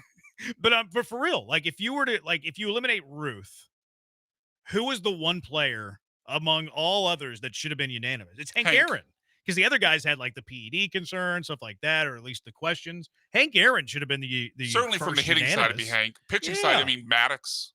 Yeah, Maddox would be up there. Now, AJ Hoffman and I used to get in an argument about this all the time. He said that Griffey Jr. at one point in his career was accused of taking. I don't remember that. I don't either. And then he tried to say that it was because he was nursing injuries. I still don't remember it. I mean, that was the sweetest swing in baseball forever, and no one ever looked at him and said, "Oh, you know what? He's a little too muscular. He's probably taking something." I mean, I don't know if body type was a great indicator of PED use. No, but I mean, you look at like he was Steve the same. Finley Okay, and from Luis the body type perspective, Gonzalez. When Sammy Sosa came into baseball, he was a 180-pound center fielder. When Sammy Sosa was at the peak of his popularity hitting bombs, he was a 235, 40-pound right fielder. I mean, the size difference, Barry Bonds' head size went jack in the box on us. No doubt. Griffey Jr. basically had the same physique his entire career. So did Luis Gonzalez. So did Steve Finley. I mean, I think you're missing one, too. I think Rafael Palmeiro, too. Rafael Palmeiro. Yeah. His numbers went up. That one was the one that shocked me, too, how adamant he was testifying. And then, like, a month later, they were like, whoopsie. Yeah. Pointed the finger. 713-780-ESPN. Texture says Mays 100%. Not arguing Mays, but Mays didn't have the resume of Hank Aaron. Hank Aaron had a better resume than Willie Mays, at least in my opinion. No one did. No one did. He was the all-time home run king. Yeah. Hank Aaron. Milo Hamilton was on the call of that. That's right. Got a new home run king, and his name is Henry Aaron. Milo Hamilton got a shout out. He did. I was just going to say, Billy shouted him out too. Yeah. Any other goods that you had? Yes. One kind of like yours, indirectly, but had nothing to do with the series. The Angels took 2 or 3 from the Mariners, so they saved your bacon. Yeah, Mariners are kind of struggling. Even after the Naylor finished the game, struck out yesterday. But the Rangers have found a little bit of a rhythm. Boy, here. I They're turned over to hot. watch the end of that game too, and I've seen a couple of their comebacks late in the Braves series alone. That I'm like, yeah, you got to be careful. They are red hot right now. Rangers have won 9 of their last 10 and have won 6 in a row. And they start a series tonight at LA, like the Angels, not the Dodgers. So like their schedule is pretty soft right now. Astros need to get right against Washington. I was going to say, this is a series where the Astros got to kind of capitalize on that too. But since they basically, the bottom half of their batting order is equal to that of Washington's. It is. It's been pretty good. bad. 713-780-ESPN. Let's go out to the HRMP listener line. Paul's got a question. I don't think it's related to the Astros, but whatever. What's up, Paul? Yeah, I'm sorry. I'm going to switch gears. I've always been wondering why in the world that when the Texans play at home, they never open the lid. I mean, I've coached for like 40 years, and I'm just telling you, when you play outside against teams that come in from out of state that aren't on the coast, they're dying down here. And it just seems like it'd be such a great advantage for them, not with the exception of Tampa Bay and Miami, but other teams coming in here with that lid open, I think that's an advantage that they're not taking advantage of, And one other question, have y'all heard anything about the repairs that are needed? I've seen all kind of numbers. And I'm just wondering if Cal's going to open up his wallet or they're going to, pound the taxpayers for these repairs. Appreciate it, Paul. Thanks, Paul. Cal did give us a Legos update on how a roof is reconstructed, and it's progressing well. And it's from an inside-out perspective where they put the new panels low, the old panels high, and then they take out the high and they keep the low, so to speak. Go Texas. Go Texans. From his first point, though, I've said forever from a Texans perspective, especially in pads, like if you practiced in it and you got used to it, that would be a massive home field advantage. If you took them and took teams, especially in December and when it gets cold on the East Coast and the Midwest, and you make these teams come into Houston and it is just literally a hot box and the sun is shining on the sidelines and you've practiced in it all week, I think it's a massive advantage they've never taken advantage of. But I think what it really comes down to is marketing versus football to the degree of you're not going to get a whole lot of people to go and attend your football games if it's roasting hot on either Astros or on from a football perspective. I think people would complain their ass off if there wasn't air conditioning, as opposed to how much do they think it would really be an advantage for their team. The short answer is they're prioritizing comfort over home field advantage. That's the short answer. And as someone who goes to a game every now and then I support it. I'd rather be comfortable than the Texans having a great home field advantage. Now, I don't think that the attendance would be less, though. Like, you only get 8 football, regular maybe season. Not baseball, I think so. For sure in baseball. Not in football, though. I think the attendance would be the attendance. Now, you're 100% right that the fans would complain nonstop. And whenever, you alluded to it, Cal and Hannah were asked, like, why don't you open the roof more? And Hannah kind of mocked the question. She kind of scoffed at the question. You want to sit outside in the sun at noon on Sunday in, September? So, like, that is the reason why.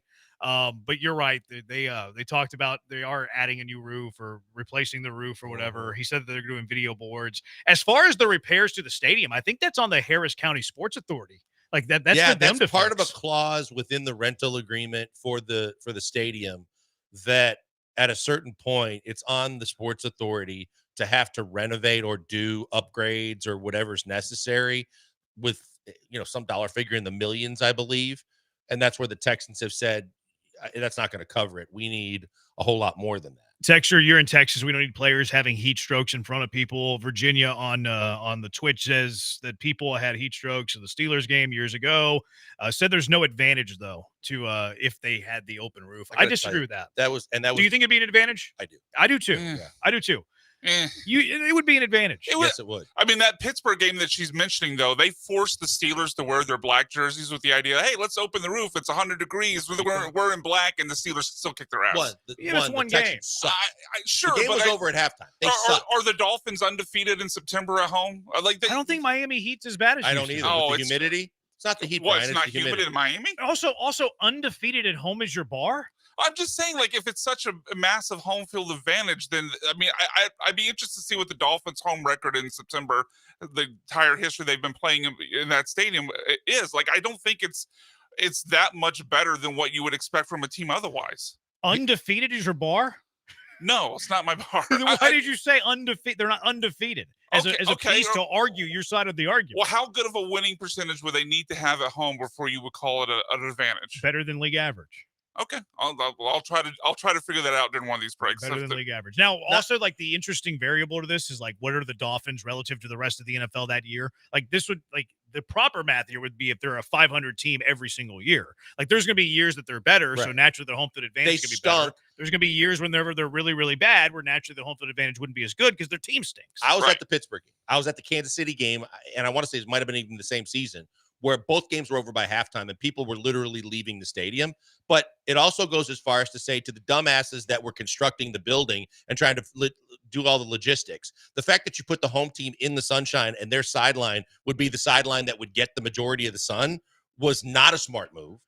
And then on top of that, they didn't plan for the fact that the suites and their biggest money spenders were the ones that were like so ticked off that even if they had a suite, that they had to go in after the fact and build like those lawn awnings for the suites because the sun was crushing the people even in the suites. Mm-hmm. No, I think the advantage would matter. How much would it matter? I don't think it's great, but I do think it would be an advantage. 713-780-ESPN. Let's talk of some Houston Texans. Obviously, the big story over the weekend, Joe Mixon could be out all the way up until the regular season, perhaps even a game or two into the regular season.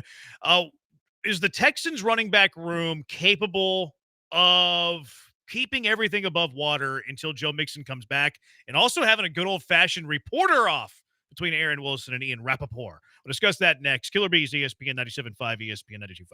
All right, but before we go to break, let me talk to you about Old Humble Distilling Company, Houston's finest micro distillery. Have you tried Old Humble Distilling Company? Yeah, that's the first question. If you're not, you're missing out because their award-winning small batch Texas whiskeys are the real deal and unique to the Gulf Coast, approachable, premium, and handcrafted, unlike factory whiskeys that all taste the same. Their legendary Boomtown Bourbon is the bourbon that started it all, and it's my personal favorite, and it's what I tried when I met with their owner, Joe, but it wasn't just me. That's the thing. So you don't only have to take my word for it because other people here at the station tried it as well and have asked me to pick up a bottle for them the next time I swing by the distillery. It's just that good. Everyone loves it. Why is the Boomtown Bourbon such a hit, you might ask? It's the sweeter profile and the smoother taste that makes it a joy to sip, not a drink you have to fight to finish. And that's everything to me because why would you ever suffer through a drink? Sipping good bourbon and whiskey should be about relaxing and enjoying it. And that's what you'll get with Old Humble Distilling Company's elite line of spirits. So you can go grab a bottle for yourself at Specs, Total Wine, or other finer retailers. Can't find it? Just ask for Old Humble Distilling Company by name. And better yet, go out and swing by their Humble Tasting Room, open Tuesday through Saturday till 6 and Fridays till 9 for date night, where every Friday from 5 to 9 p.m., you can get 2 whiskey flights, 2 premium cocktails, and a charcuterie board for 2, all for only $50. Old Double Distilling Company, the official whiskey of campfires, cookouts, good stories, and great friends. Go visit their distillery and tasting room at 19103 Continental Parkway, just off FM 196 in the Humble area, and check out their selection of premium whiskeys at oldhumbledistilling.com. Try Old Humble Distilling Company because life's too short for factory whiskey.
ESPN. So, Joe Mixon, he's on the non-football injury list, which means he hurt the foot away from the Texans.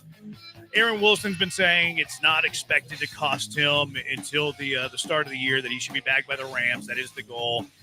But Ian Rappaport reported on Saturday that it could cost him a game. Here's NFL Network's Ian Rappaport talking about the injury to the Houston Texans starting running back. Sources tell me that he is now expected to be out an extended period of time. He is dealing with a foot injury, has been in a walking boot, has been dealing with this actually for the last several months. Joe Mixon is on the non-football injury list, so this is not something that he did in camp. It is something that happened in the offseason that he came into camp with, and I know there was some initial discussion maybe Joe Mixon will be back soon. My understanding is extended period of time, and he'll be reevaluated closer to week 1.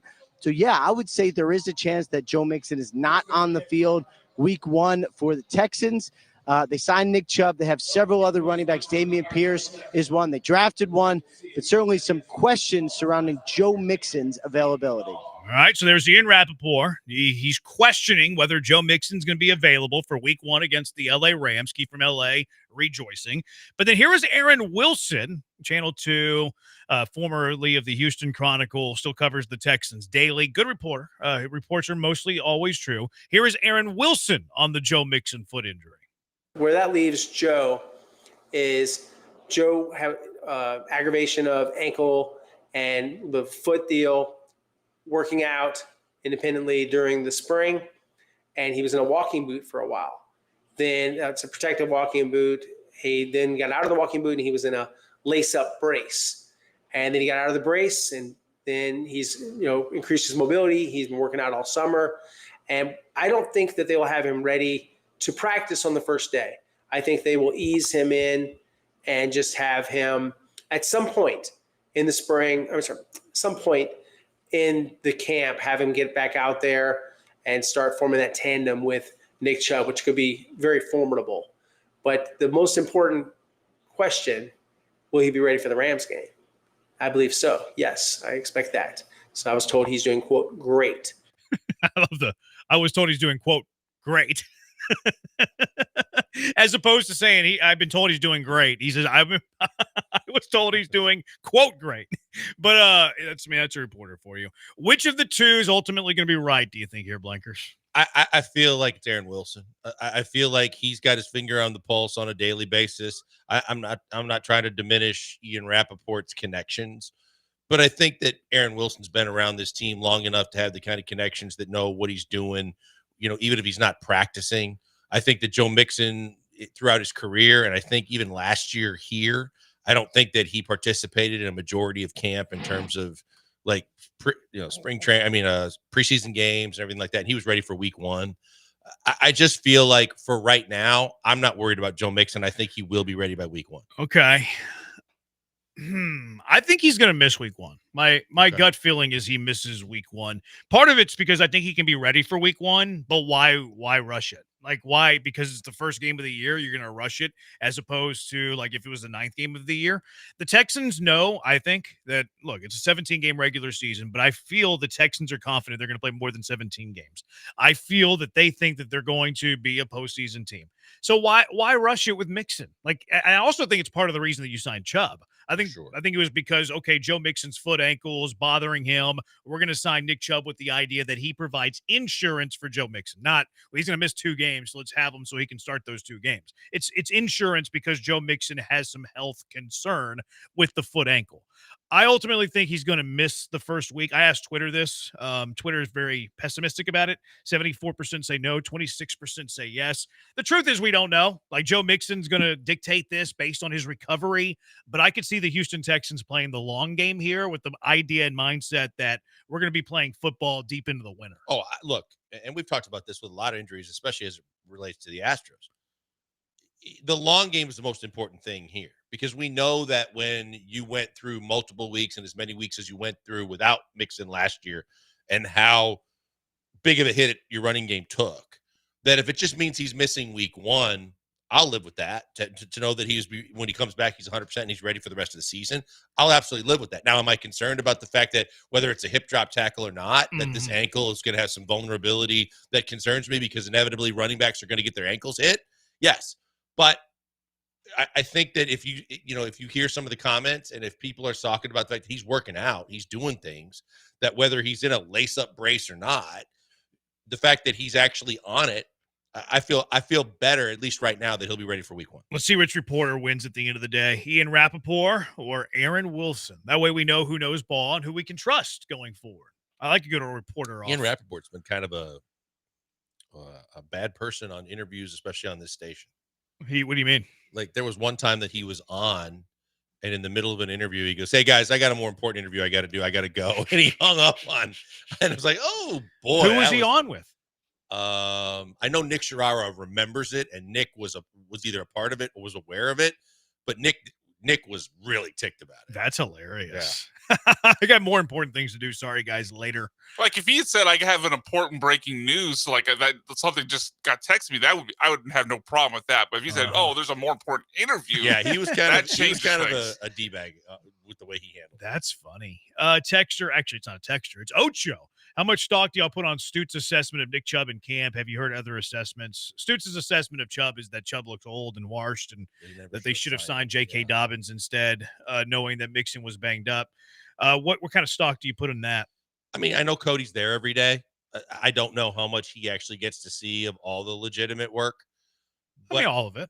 I mean, you get to sit there and watch every single rep that the running backs take. Yeah. I'm not aware of that. Oh yeah. They don't, the in season. There's not just in season, there's just a media time. Yeah. In season. Yes. But during training camp, you can watch it all. You just can't record it all. Okay. Cause I've seen a couple people post some of some Chubb had a couple of cutbacks and bursts where, he had some runs. At this point in the season, as everybody's trying to install the new offense and get used to things, I'm not going to judge Nick Chubb at this point in the season. I liked the signing at the time. I thought that there were, I've been very pro Nick Chubb in the fact that I think he can help this running game. Mm-hmm. And if that's the guy that they went to when there was any blip of concern about Joe Mixon, I'm fine with it. Yeah, I mean, I'm not enamored with J.K. Dobbins per se. Now, I trust Stutes' eye in this, and it also validates some of the, my own personal feelings of Nick Chubb coming off of last season. Like he's an older guy, he's had dramatic leg injuries in the past. I'm not sure he's ever going to be the same. So it does kind of confirm that, take that I have about Nick Chubb as well. So I mean, I believe it. That said, there's a lot of time between now and the first week of the regular season, and a lot can change between now and then, whether it's just more, being more comfortable in the scheme, offensive line getting better, that sort of thing. But I wouldn't look at Nick Chubb as a guy who's ever going to be explosive again, though. I think his assessment on that is very fair. Yeah, I'm a little bit more hopeful than you on that. I don't know that he's never going to be the old Nick Chubb explosive, but I believe there's something left in the tank. Let's put it that way. I just don't know how he's going to be more explosive week 1 than right now. Like fresh off season. I think you touched on part of it. I mean, they're playing musical chairs with the offensive line right now, and we don't know anything about this offensive line and their ability to run block or pass block. So I think that's being worked out while he's learning the new system, and so I think there's plenty of wrinkles to iron out. None of that has to do with his explosiveness, though. Like we're talking about his athleticism, whether like his yards per carry is going to change based on his offensive line. But when you're talking about his burst, his speed, his athleticism, like that's fixed. Yeah, I mean, that's fair. But I think that a lot of people notice those kind of things when he's gaining positive yardage. And maybe right now he's not gaining positive yardage. And regardless of what he has or doesn't have left, it seems like the holes might be kind of hard to find right now. See, I think that, like, I'm not expecting him to be good even, but I think that he can hold the Texans above water. That allows Mixon to get fresh enough whenever he's ready to come back. I also don't mind the room. Like, I don't have high confidence in Dameon Pierce, but is Dameon Pierce going to be better in this scheme versus the previous scheme? I think there is hope for that. The Texans did trade up for Woody Marks. Let's not forget Woody Marks. I don't think they want to put Woody Marks in a starting role in his first 2 games of his NFL career. But do I think that Chubb and Marks, if Joe Mixon misses the first 2 games of the year, can sustain it enough for him to come back? I do think that. I'm not overly confident with Chubb, overly confident with Pierce, overly confident with Woody Marks in the first 2 games of his NFL career. But collectively, can they keep the Texans running back room at bay for 2 to 3 games? I do think that they can.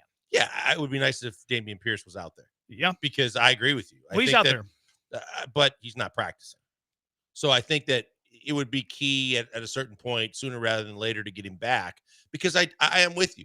I do have some level of optimism that new system, new fresh start for him to kind of have a chance to kind of regain what he did after the first year. And maybe, like you said, it doesn't have to be all year long either. They're not looking for a savior to come in and be Joe Mixon's replacement. He's got to be a placeholder. And if it's 3 heads on the field that, serve the purpose of filling out one guy's role on the team for a week or 2, fine with it. Yeah. I think they have enough. Like, the other thing is I'm not enamored by a lot of guys that were at that range. Like Cody mentioned J.K. Dobbins. He's younger than Chubb. Is he much better than Chubb? I think they're probably on the same tier. Like, I'm not even going to say that Cody's wrong with Dobbins over Chubb. I just don't think that there's a considerable gap between the two. And there was also the thing with J.K. Dobbins where his contract could have been matched by the Chargers. Not that they were gonna, because they signed Najee Harris and they drafted a running back as well. But I don't really care too much about Chubb versus Dobbins conversation. I would push back a little on that because, look, I know Dobbins wasn't consistent from game 1 through game 17 and missed a few games in between that, but Dobbins had at least 3, 4, maybe even 5 pretty good games, whereas Chubb came back and was barely over 3 yards per carry. Like, maybe we're talking about, who's the shortest person under 5'6", but I think Dobbins, at least recently, based off last year, has shown to have more juice still than Nick Chubb. That's fair. But I would look at it too and say, from the perspective of being a stand somewhat for Nick Chubb since they signed him, is that they said that, look, he came back. Did he come back too soon? Who knows? But they always say it takes a little over a year before he actually can get back to any kind of real form with the knee injury or the leg injury. So I'm holding out hope for that, because Dobbins has got a long history of medicals too. That would be a red flag for any team. But yeah, if you want to make the comparison of what they did last year, you're right. After learning about Mixon, I'm sure glad we signed Chubb. See, I had that fear when they signed Chubb, because we heard the rumors that Mixon wasn't 100%, and they signed Chubb. I'm like, okay, this is probably in response to Mixon being banged up. Texture, yes, a healthy, fresh Mixon late in the season will be great. That's why I'm not rushing him back. Like, Mixon also does, Mixon could use a little bit of a lightening of the load. So I don't need him for the first 2 or 3 games of the year. So if Chubbs is a starter at the beginning of the season, what's a target you're aiming for rushing yards a game? 50 yards, question mark. Would that make you happy? 75 yards? What are we kind of looking at? To me, it's not so much about Chubb specifically. It's about the totality of the running game. I mean, I still want him to be around 100 yards a game, no matter who's playing. Yeah, if it's a 3-headed monster, 2-headed monster, but you get 100 yards a game or over 100 yards a game, then that would be just perfect. I would rather let the rookie play over signing J.K. Dobbins. Guys lucky to be walking, let alone playing football. So is Chubb. That's the other part. Now, to be fair to the texter, he said the rookie, not Chubb. But I'm intrigued by Woody Marks as well. Texter, Chubb, still that guy. Define that guy, because I don't think he's the Nick Chubb of his peak, of his pinnacle. I think it'd be ludicrous to think that, right? At this point in his age, with what he's been through, I don't think he's going to be prime Nick Chubb. You're probably the biggest proponent of Chubb of the three of us. What do you think is a fair where Chubb's at? 100% being his pinnacle, his peak. Where do you think is a fair percentage for him to be at? I think 75%. That's fine. I think that's totally fair. Totally fair. All right, 713-780-ESPN. First day of padded practices today. What piqued your interest? Also, D'Amico Ryan's response to the Joe Mixon injury and the reporting of the Joe Mixon injury is very interesting. We'll discuss that next. Killer Bees, ESPN 97.5, ESPN 92.5.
You're locked in with the Killer Bees on ESPN 97.5 and 92.5. Live from the Veritex Community Bank Studios, here's Joel Blank and Jeremy Branham. Texter says, what happened to Joe Mixon's foot? Wrong answers only. 713-780-3776. Wrong answers only. What happened to Joe Mixon's foot? Didn't he have that run-in with the baker back in his days? He had a run-in with somebody else. Run in with the baker, you said? Yeah, wasn't his I know he had like a Nerf gun incident on his lawn. Yeah, with the kids playing in his backyard, right? That was one, but there was one before that where like he chased somebody on the highway, and I want to say it had like I want to say it began with what was going on at the bakery. I'm gonna Google Joe Mixon Bakery, see what comes up. I'm pretty certain. I think there was like a road rage incident, allegedly, and it started at like the bakery. It was like over cake or something. I'm pretty sure. Yeah, look that up. Look that up, Brian. See if you can find it. 713-780. Yeah, this might go back to. Actually, let me read more before I say it. I'm pretty confident in this. Like I'm probably like 70% confident. Not that like anything happened to the bakery, but I think that there was a road rage incident that all started from like a disagreement over cake or something at a bakery. Yeah, I mean, I'm pretty well read, guys. I mean, I read stuff. I read things. I am a reader. I like to look at stuff. So it said if you put in Mixon run-ins with the law, 2014 was the charge for the punch of the woman in the restaurant. Then most recently, he faced a misdemeanor aggravated menacing charge in 2023 for pointing a gun at a woman, making threatening statements, which was initially dismissed but later refilled. That's the one. Where did that one begin? Additionally, his home was connected to a shooting incident where a teenager was injured. Not that one. The previous one. I pulled it up right here. The 14. Bengals running back Joe Mixon was back in court, blah, blah, blah, blah, blah. Mixon is charged with aggravated menacing after being accused of pulling a gun on another driver downtown in a road rage incident in January, blah, blah, blah, blah, blah. Mixon is accused of threatening a woman with a gun in a road rage incident. The alleged victim says Mixon told her, "You should be popped in the face. I should shoot you." Allegedly, the alleged victim, Ashley Meek. According to the alleged victim, Mixon cut her off on 3rd Street, causing her to slam on her brakes. They both turned onto Walnut Street, and she took a picture of Mixon's car and license plate because she had a feeling something might go awry. I thought this said something about a bakery. What'd you find, Brian? No, I'm still looking because the reports that Here we go. Among the witnesses, the prosecutors called on Tuesday were the officer who took the report and a woman who works at a bakery store when Mixon stopped just a few minutes before the alleged encounter. There you go. So That's found not guilty of aggravated menacing in that case. Okay, I didn't say that he was guilty. I know. I'm just pointing it out. Yeah. So there was the whole bakery thing. How did we start on this? The bakery. Wrong answers only. Oh yeah, Joe Mixon. There we go. Yeah, Joe Mixon rolled his ankle stepping into a bakery again. He has trouble with bakeries. Joe Mixon does. Kids were playing in his backyard. Instead of doing anything else, he tried to kick the ball that was in the yard and injured his foot. And Nixon got caught in a bear trap. We had a bear at camp the other day in Colorado, by the way. Did you see it? Yeah. We saw it on camera. Big one? Did you see last week? How close did it get? I forget where it was. Did you see the bear? The cabin.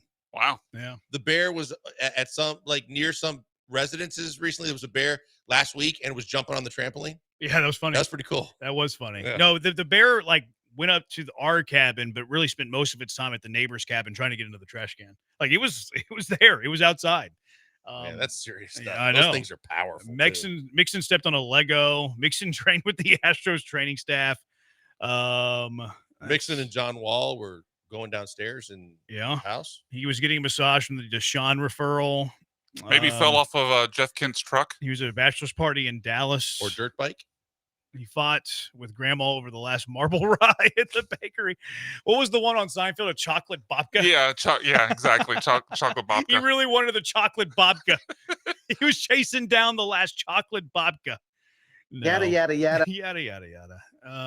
I wonder if Costanza makes another start, by the way. He got lit up the other day. Anyways, D'Amico Ryans had a really weird response to this Joe Mixon thing. So Aaron Wilson, like, hey, he's ramping up. He thinks he's going to be back by week 1. He's doing, quote, great.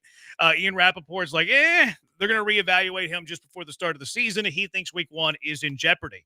So D'Amico Ryans was asked today on the Mixon injury in I love D'Amico. I look up to D'Amico. I think he's a great man. You all know that. I mean that sincerely. I know I'm a very sarcastic person. I mean that sincerely.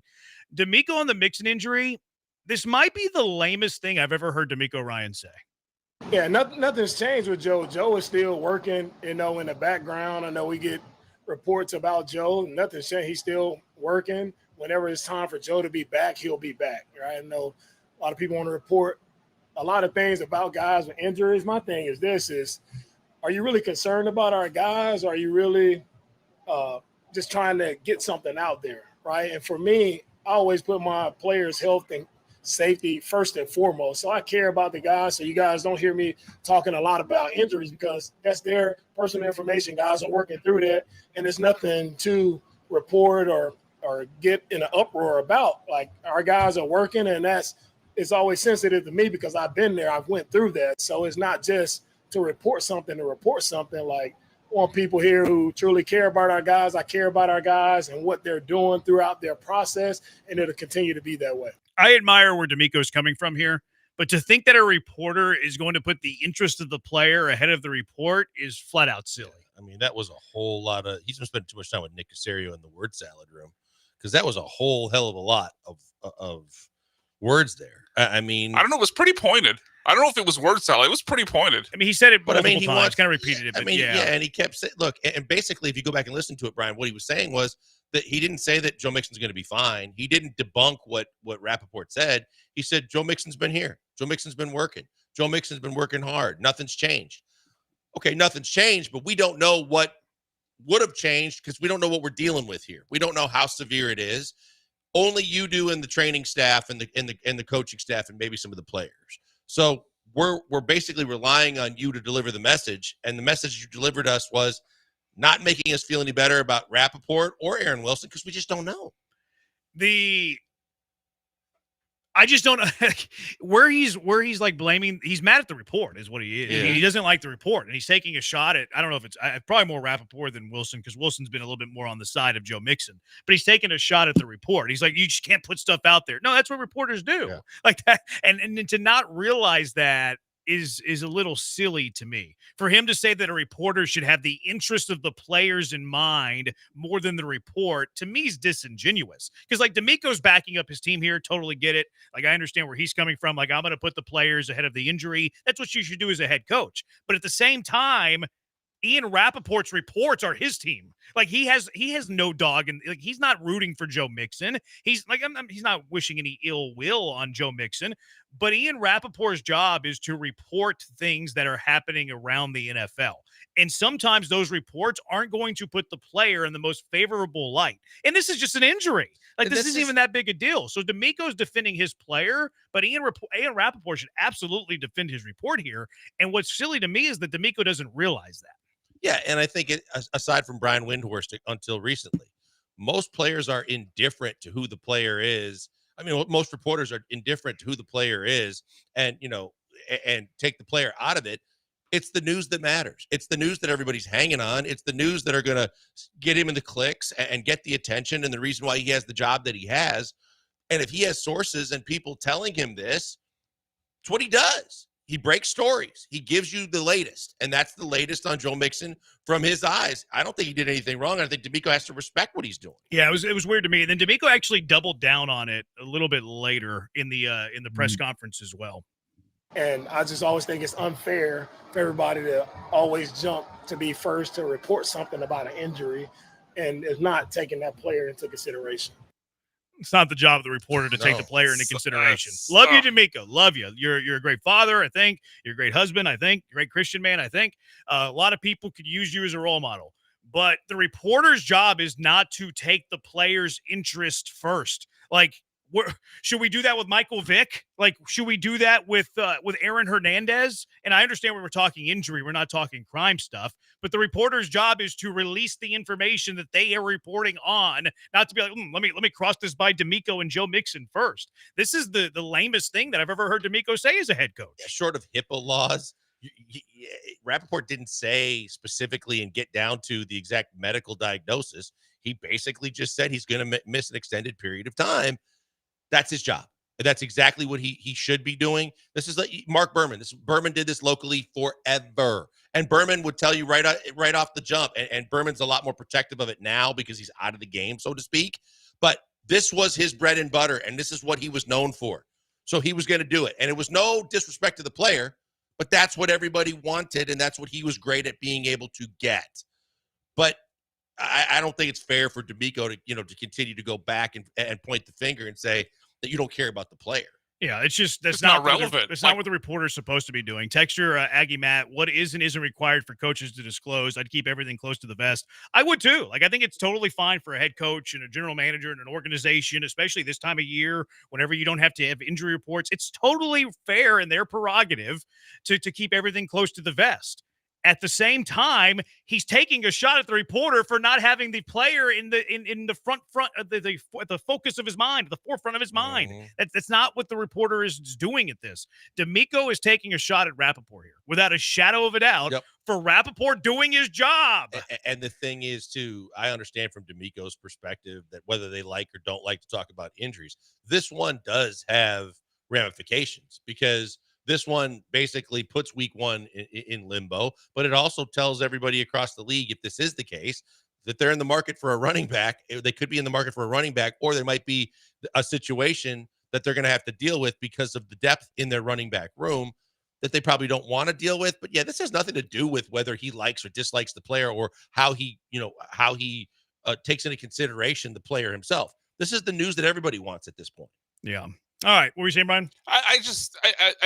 I took the way D'Amico responded because we've seen this from the Texans, I think, a few times, and not just the Texans, a lot of people in sports. When they know the reporter is right, but they didn't want the news out, they tend to react in this sort of attacking manner rather than answer the question, are they actually okay? And is the report correct? Like D'Amico, to your point earlier, Joel, never said the report is wrong, the report is correct, or he didn't dispute anything. He just went after the reporter.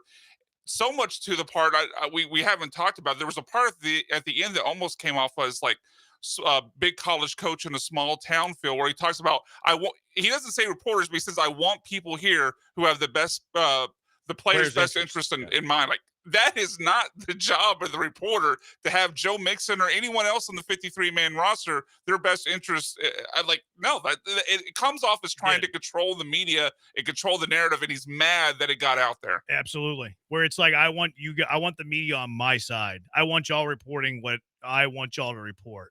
Like, it's not that. It's not a good look. It's like, those days are gone. I don't think he crossed the line. No, but it's not a good look. Like, he's not taking anybody's credential away or anything like that. But it's just really weird that D'Amico, because he didn't like the news report getting out there, is blaming the reporter, saying that, well, he didn't look at the player first. He didn't have the player at the forefront of his mind. Why would he? He has to, like, that. The job is, I'm going to report the news that I've been told, that I am gathering, that I am finding out, and you don't put the player first in regards to it. And he's in the case of Rappaport, he's a national reporter. He's not every day covering this team. He doesn't have to worry about getting interviews and doing all the things like you were talking about. His job is league-wide to report the breaking news, the most updated news. And I think that those days are gone from a D'Amico perspective. Now, when D'Amico played, whether he played at Alabama or he played in the NFL, were there a lot of situations where you could manipulate the media, especially the local media? Absolutely. I mean, we dealt with it forever. And teams would literally do the kind of things where they could buy off a reporter and say, don't report that. But if you don't report that, I'll get you a one-on-one with so-and-so and set up this for you in return for it. And most players would just go, most reporters would go, okay, well, I'll take that. That's a good trade-off for me. Mm-hmm. But nowadays, someone else is going to report it if you don't. Yep. All right, 713-780-ESPN. Get your thoughts on this. Also, what piqued your interest day one of padded practice at Texans camp? 713-780-3776. Killer Bees, ESPN 97.5 and ESPN 92.5. I know Two Creeks Crossing Resort has always piqued your interest. Now it's time to doing something about it. Head over to twocreekscrossingresort.com. Instead of allowing it to pique your interest, get out there. Get out there to Two Creeks Crossing Resort on Lake Livingston. You're overworked. Kids are stressing you out. The Mrs. or Mr. is stressing you out as well. Well, take the whole family out to Two Creeks Crossing Resort on Lake Livingston and get away from the hustle and bustle of the city life. Get away of the hustle and bustle of whatever's causing you stress and the rat race and all of that. Two Creeks Crossing Resort on Lake Livingston is a perfect the perfect spot to do it. Escape the city and enjoy the relaxing, great outdoors. From the open green spaces to the wildlife you don't see in the city to the beautiful, majestic trees. It's great. It's outstanding. Hike on their 92-acre property, kayak on their waters, play some pickleball on their pickleball courts, and swim in their pool and drink their drinks too. That's always fun too. If you like to fish, you like to drop a line in the water, we can do that out there at Two Creeks Crossing Resort as well. Whether you're doing it on their Two Creeks, whether you're doing it in the catch and release pond that's right in the middle of their property, which is great for the kiddos. You got to get out there. And it's only 90 minutes too, so you're not traveling all day. You're not traveling 2 days. You're not traveling for 10 days. You're 90 minutes away from Houston. You can escape the city without traveling too far at Two Creeks Crossing Resort on Lake Livingston. The fine people there are always looking to take care of their customers, their visitors. We were out there about a month and a half ago. They had a food truck both nights we were there. They had some live music on a Saturday night. It was fantastic. You're going to feel at home right there at Two Creeks Crossing Resort. And where are you going to stay? Well, they have it all. They have the glamping. They have the cabins. They have a tree house. Branham family stayed in the tree house, and we loved it. You have an RV, perfect spot for you. They have the perfect stay for everybody. So book that stay now at twocreekscrossingresort.com. That's twocreekscrossingresort.com.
You found the Killer Bees, live from the Veritex Community Bank Studios. Here's Joel Blank and Jeremy Branham. Texter, the report is of an injury. It's not a personal take, so his response makes no sense. It really doesn't. It really caught my attention. Texter says Mike Gundy vibes. It speaks to Brian's like college coach trying to control the media. Texter, I don't understand D'Amico. Is he insinuating the reporter is lying? I think Brian nailed it. I think that this was, he got the report right, that we're really unsure if he's going to be ready by week 1, and we don't like that we didn't control the narrative. We don't like that somebody else got it and we didn't, because the Texans are pretty tight-lipped. I think they do a good job of not leaking stuff unless they want it leaked. I think this is an example of somebody did some digging, got something that they didn't want out there, and D'Amico got a little offended by it. Think about the last time we had this conversation about this topic. It was CJ throwing or not throwing, and they wanted to control the narrative. They wanted to keep you guessing. They knew that that they didn't have to tell you anything, and in the process, he reacted when he found out how many people were reacting to the fact that they weren't telling you anything and couldn't give you an answer on why CJ wasn't throwing. Yeah, it's just it was a weird look. It was very unlike D'Amico, and like they're not taking a shot at the player. They're saying, "Hey, we don't think he's gonna be ready by week 1." It might be a little bit more severe than the Texans are letting on, and D'Amico got offended by it. And well, he should be looking out for the player. No, he shouldn't be looking out for the player. Ian Rappaport's job is not to look out for the player. Corey says Mixon tripped on the same curve that Lance did. Mixon has an ingrown toenail. Mixon was playing disc golf with Lance Zierlein. That was his shoe up the golfer's backside, and Happy Gilmore too about Joe Mixon. You'd have to see the movie. Mixon hanging out too much with Rex Ryan. That's why his foot's hurt. Hey, what's Rex doing to that foot? Boy. I know Rex likes feet. I didn't know he Yes. was that, I didn't know he was that, I didn't know he destroyed feet in the process. All right, what has piqued your interest other than D'Amico being weird about the Mixon injury on day 1 of padded practice for the first time? Well, keep me on the train until the train goes off the track and the player gets on the field. Christian Harris still isn't practicing. No idea what the hell's going on yet again. Load management. Yeah, okay. Well, that's not going to fly in football. The fact that nobody was hurt is big to me every single day. Jalen Petrie has missed a couple of He's practices. missed a couple practices, but no one was hurt today in terms of a padded practice, and no one got hurt. Yeah. And then for me, it's the fact that it's going to be the never-ending story. It's the offensive line, and the fact that no matter who they put out there, it seems like CJ right now, the line is in disarray enough, especially in pass protection, that whether you're keeping stats and you know how many picks he's thrown or not, it seems like he doesn't have a whole hell of a lot of time right now. And that one thing that they're not doing well to start camp off is protect the quarterback in pass protection. So you're going disarray already. I'm not saying it's in disarray for the long haul, but it was definitely noticeable, and it was pointed out by multiple sources that are out there as well covering training camp that pass protection was a mess. According to Landry Locker, the first offensive line for team drills today was Robinson at left tackle, Tomlinson at left guard, Patterson at center, Howard at right guard, Ursery at right tackle. Cash or trash, that's the Texans starting offensive line week 1, assuming everybody stays healthy.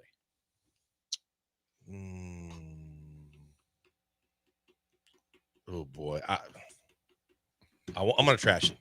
Okay, what are you Trash. trashing? I think Andrews is. Specifically? I think Andrews Andrews instead of Patterson. Yeah. I'm going to cash it. This is the starting offensive line. Should everybody stay healthy? I think it's definitely could be at least classified as maybe a leader in the clubhouse. Okay. But I think if everything went well, then yeah, I mean, Ursi was a 2nd-round pick. Obviously, Cam Robinson they spent money on. So I think this certainly could be it unless those guys prove they're not capable of it. Yeah, I think that's a good way to just say it. Leader in the clubhouse. Jalen Petrie missed last 2 games. Is it fair to call Jalen Petrie injury prone? Played in every game his rookie year, missed 2 games in 23, missed 5 games last year and the playoffs. Is it fair to call Jalen Petrie injury prone? No, it's not fair. Okay. Right. Not yet. Not yet. He's got to miss a regular season game this year before I put that label Just on him. More than 2. Okay. More than 2. All right. I'm just throwing it out there. Is Jalen Petrie injury? Because the Texans gave him a lot of money. Texans gave Jalen Petrie a lot of money. That. But I'm saying, look, I understand that was it the Pack that was the season ender last year. That's one thing. But prior to that, 2 games and then plays the whole season. This one, if he gets hurt or has some kind of a significant, I wouldn't say it's just a couple games either, Brian. I think it's got to be about the same number. If he misses like 4 or 5 games, then it's fair. Yeah, the 2 games I think is kind of light. Like I almost expect every NFL player to miss a couple of games a year. Yeah, more than 2. So more than 2 would be good, I think. I think that's probably the barometer here. I would agree that it's a little too early to call him injury prone, but at the end of this season, I think we could be calling Jalen Petrie injury prone. Should he miss a few games? The other thing I had for Texas, which piquing my interest, I wonder if Jalen Knowles being overlooked a little bit. Like we're talking about the big 3, Nico, certainly top 10 receiver. Christian Kirk was the trade. He's going to be your slot guy. Higgins was your top draft pick. I wonder if we're sleeping on Jalen Knowles a little bit. If he's being overlooked as the rookie impact that he could have in year 1. I mean, I think that and again, it's a different offensive coordinator. It's a different system. But you like to have that Tank Dell type player that has speed, versatility, can run around from the slot and wreak havoc once he gets the football. And I think he is the Tank replacement. And there's no reason to think that if he doesn't grasp this offense, that he can't have a good year for them. So, yeah, maybe so. Mm-hmm. Yeah, I think he is being the press clippings have been pretty favorable on Jalen Knowles. I mean, I've been reading Jonathan Alexander's tweets about practice today, and he said, along with Kalen Bullock, Jalen Knowles was the star of the of the scrimmages. So, I think it was Saturday. One of the media highlights that made out was he ran a little pass to the flat, caught it, made a guy miss, and got it to the end zone. So I think the hype train's starting to speed up there on Jalen Noel. It's be exciting, I think. I like that receiver room. If they can protect. Christian Harris got the Astros doctors as a texter. Wouldn't it be funny if Mixon is the one that leaked it to Rappaport? That would be kind of funny. How dare you not put the player first? Sorry, coach. I got it from the player. The player was putting himself Yeah, first. he doesn't want to sell out his source, but if his source is the source, that would make it interesting. Why would D'Amico be so guarded by that either? I think it's because he just wants to be guarded with information. He wants everything pretty tight. He wants to run a tight ship, which I understand. But then to go after the reporter for saying he didn't put the player first is comical to me. I think your point earlier about it being like the controlling aspect of he played, for Alabama at Alabama. He knows that ideally in a lot of situations, and obviously Nick working with Belichick will tell you the same thing. They like to control as much as they can control. They're control freaks to a certain point. Yeah, Jalen Noel can clean up the drops. He could be our best receiver, says Tyler and Conroe. Best receiver? Hold on. He's a rookie receiver. Okay, Rookie receiver, my okay. bad. That was me. I left that out. What the heck happened to Blake Fisher that he can't secure a starting spot against a journeyman and a rookie? I mean, he's only in year 2. But if Fisher's not a starter this year, would he be labeled a bust in your mind? Yeah. Not starting in year 2? 2 years in, 2 years in, drafted where he was drafted, and everybody's saying if he stayed one more year at Notre Dame, he would have been a first round pick. Who said that? Oh my God! When he came out on draft night, I think Lance has said that. Yeah, and they said it on draft night on all the draft coverage. How would you? I hate when people say that. They said it about they said about Davis Mills. Yeah, and I think it's such a Reed, the safety. They said it about Reed when they got Justin Reed in the 3rd round. I hate and they that. said if he'd have played another year, you'd have been a first round pick. I hate that analysis. I hate it. How do you know? What if he doesn't develop at all? Like, what do you mean? How do you know that?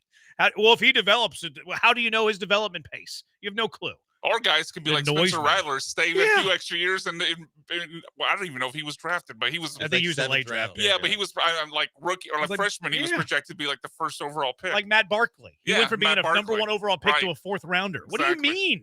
Well, if he stayed one more, you'd have been first. You don't know that. You have no clue.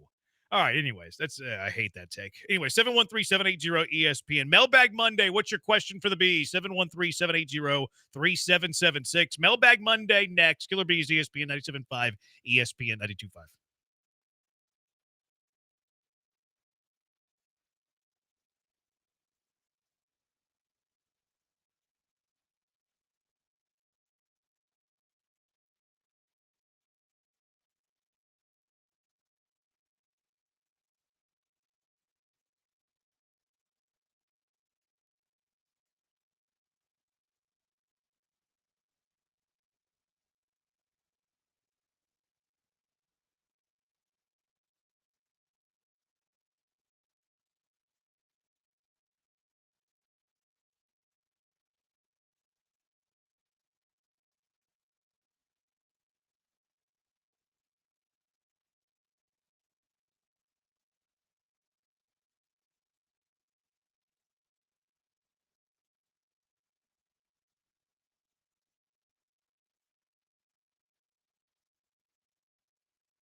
713-780-ESPN. What's your question for the Bees? Text your best movie you've seen in the theater in the last 5 years. Oh my God. I haven't been in a movie theater in the last 5 years. I think You haven't been in not once? Don't think so. Oh, wait. Was the Elvis movie within the last 5 years? Yeah. I think so. That's the last movie I've watched in the movie theater was the Elvis movie. Wow. Yeah, I don't go to the movies anymore. I mean, And prior to that, it's probably been 3 or 4 years. oh, the last movie I saw in a movie theater was I took the kids to see That was my guess. Moana 2. Okay. Yeah. Brian went like last week. We Watched the live Killer Bees different or whatever. lives. I've seen like 16 in the theater You go this by year. yourself a lot. Do Yeah. you do you just buy the ticket every time, or do you have like a little? Remember they did the movie pass for a Yeah, little I've bit? got it. I did have Movie Pass back in the day. I don't have it obviously currently. I do have the Cinemark loyalty thing. So what is that? Does that give you like a free movie? A free ticket every month. Plus, That's not bad. Yeah, you earn points on your purchases that also could be redeemed for tickets and whatnot. Okay. Do you mind telling us how much that cost? $10 a month. That's not bad. So you get a movie a month for $10 a month. That's what a ticket costs anyway. Yeah, there's a lot of there's friends of mine that do that. They all go together too. But the fact that they get their money's worth out of it just by Go to one movie, you pay for it. So yeah, it's definitely worth it. Plus you get discount. Not that I'm trying to do a live read here for them. Plus you get discounts on pretty the good. concessions You and got a phone number you whatnot. call or a website? No. Y'all play fantasy football? If you do, how many leagues are you in? One.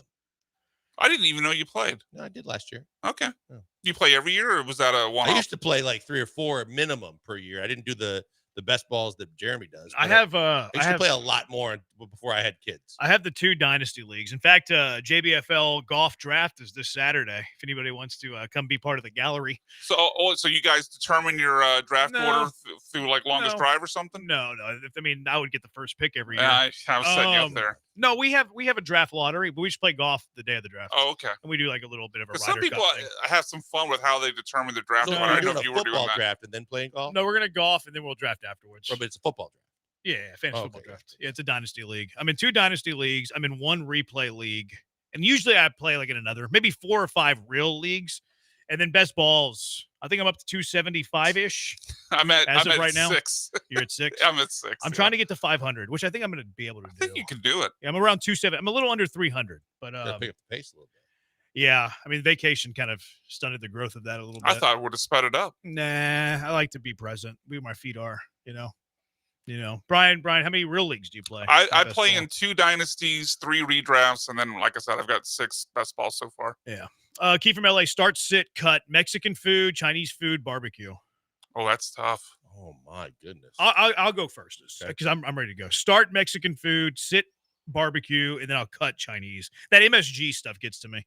I feel bloated anytime I eat some They Chinese. don't even put the MSG in anymore, right? Yeah, I like to pretend it's the MSG fault. Just by frequency of what myself and my wife eat, I'm going to go with start Mexican food, sit Chinese food, and cut barbecue. You're not a Texan. I think I'm married to a vegan.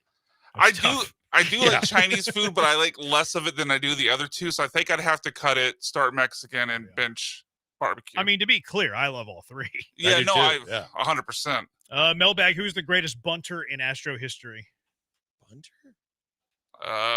I mean, just off the top of my Willie head. Tavares? I don't know. Willie Tavares sucked at bunting. It drove me crazy. It's like lay down a bunt every now and then Willie T and your 310 on base percentage and your 260. I hated Willie Tavares. I know. I couldn't stand Willie Sorry to Tavares. trigger you. People liked him. I'm like, why? Why do y'all like this bum? I would go Michael Bourne. Go Cougs. Okay. I'd go Bourne, but I don't really. Was Adam Everett a good bunter? I mean, I don't think so. Was he good? He wasn't a good with hitter, the so bat? maybe he'd be a better bunter. I think he was a decent bunter, but he batted 8th a lot. Yeah. So he's not bunting in front of the pitcher. I Remember remember- that one year they batted him second? I they're do. Like Biggio's going to get a hit, Everett's going to bunt him over, and then Bagwell's going to drive him in. Like imagine that So philosophy defeatist. today. Just so defeatist. Micro ball. Not even small Yeah. ball. It was nuts. Who is the best Houston athlete of all time?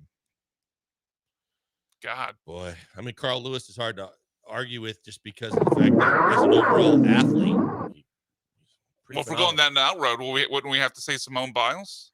Obviously, that's where I was going to go. Yeah, I mean, either one of them. I'll go Akeem. But Simone will be on that short list. I might think it's Elvin Hayes. Carl will be on that short list. We're not talking about the 3 years they greatest- spent at the oh, University of Houston. Gotcha. If we're talking about the 3 years they spent at the University of Houston, any answer other than the Big E is ignorant. We're going to get Jeremy We've covered triggered that. again. We've covered that. 713-780-ESPN. Let's go out to the HRP listener line. Chris has a question for the Killer Bees on a Mailbag Monday. Yeah, good afternoon, gentlemen. I know there's many variables to this question. I'm not going to hold you to it, but just give me your gut feelings with the Astros injuries and whether or not they pick up someone at the deadline. Are the Astros still in first place September 1st? My answer, Chris, is a firm yes. I said on Cash It or Trash It last week that I think that they will be in first place at the end of the season by 5 games. I think that as these guys, and it looks like Peña's really close now, that the offense is going to start to get better. The pitching is going to start to get better when they get these guys back. If they just keep the ship afloat for a little bit more time, I think that they're going to be just fine. Yeah, I'm gonna Cash will be in first place. Same. Yes, Cash first place. A better slider, Big Unit or Billy the Kid? Boy. I'm going to say the unit. Yeah, I don't even think everybody was afraid to dig in on him, and you go back to the Kruk video, and there was someone else besides Larry Kenny Walker. Lofton. Larry Walker too. Larry Walker wore his helmet backwards and was like all intimidated by those the were inside all-star slider. games though. Kruk and Walker were all-star games. The one with Kenny Lofton was the best. Like he threw a slider up and in, and Kenny Lofton like lost his mind. Yeah. And Randy Johnson walked up to him and he goes, "If I wanted to hit you, I'd have thrown the fastball." So they settle, the dust clears, they get back. Very next pitch, he dots him with a fastball. He got run.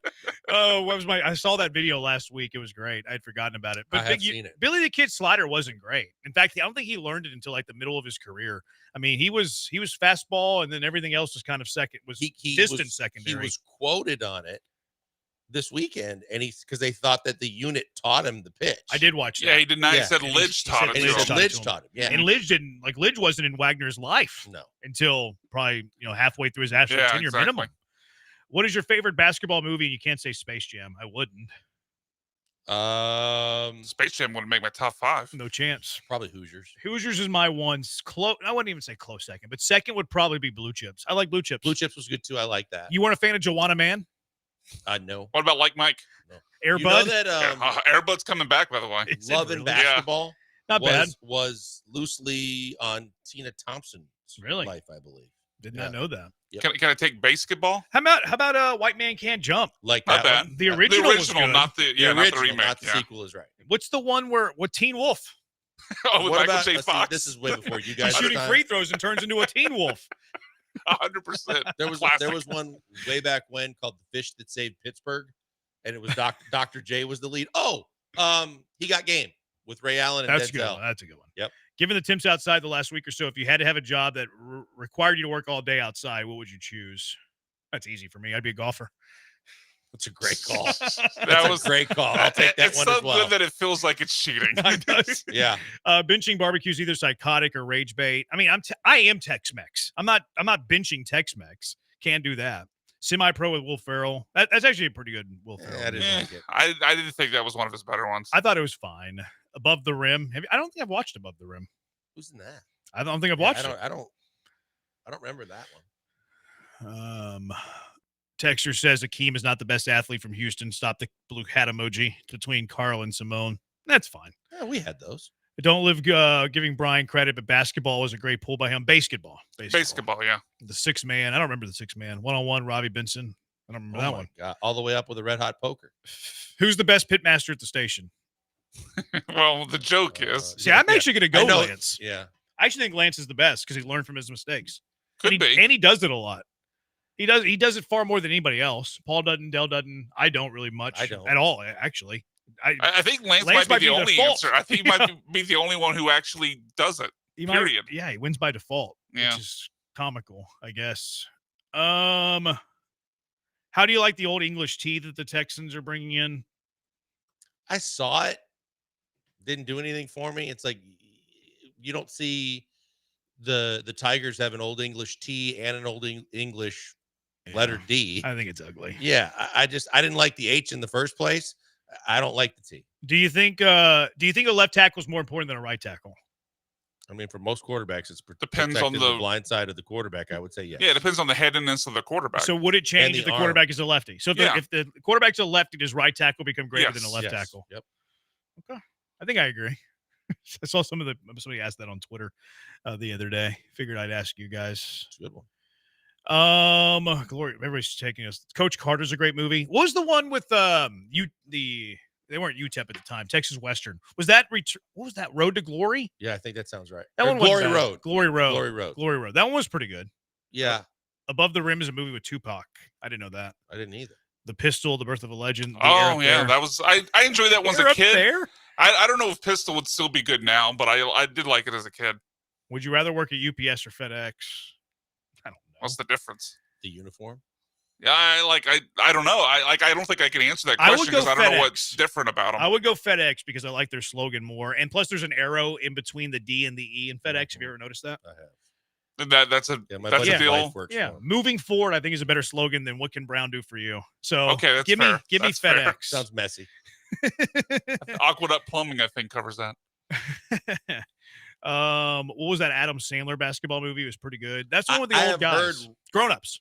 Was it Grown Ups? No. It's Grown the Ups one- wasn't a basketball movie. Yeah, they're shooting hoops. No. This is the one this was the serious movie where he was a jeweler, but Uncut Gems? Kevin Durant was in on it too. That's it. Uncut Gems. I don't think I haven't seen that. That was a wouldn't love consider hate that a thing. Either basketball people movie, loved it or they hated it. Uncle Barney says, "Have you seen Carl Lewis throw a baseball? Not a great athlete." I've heard him sing. Sing an anthem. Hot take. That singing has zero to do with athleticism, guys. I don't know if you know that or not. Does throwing a baseball good increase or decrease if it's bad your athleticism? Simone Biles didn't throw it well, but she backflipped doing it. But do you what is that required No. for an athlete? No. I don't know, man. Hitting a baseball to is me, very difficult. To me, being an athlete, you need to be well rounded. Okay, but there's different aspects to baseball. Not everybody can throw. Yeah, that's true. All right, I'm ready to concede something. Ready to concede something. And people say I never do this. I'm ready to concede something next. Killer Bees, ESPN 97.5, ESPN 92.5.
You're listening to the Killer Bees with Joel Blank and Jeremy Branham. On ESPN 97.5 and 92.5. Broadcasting live from the Veritex Community Bank Studios.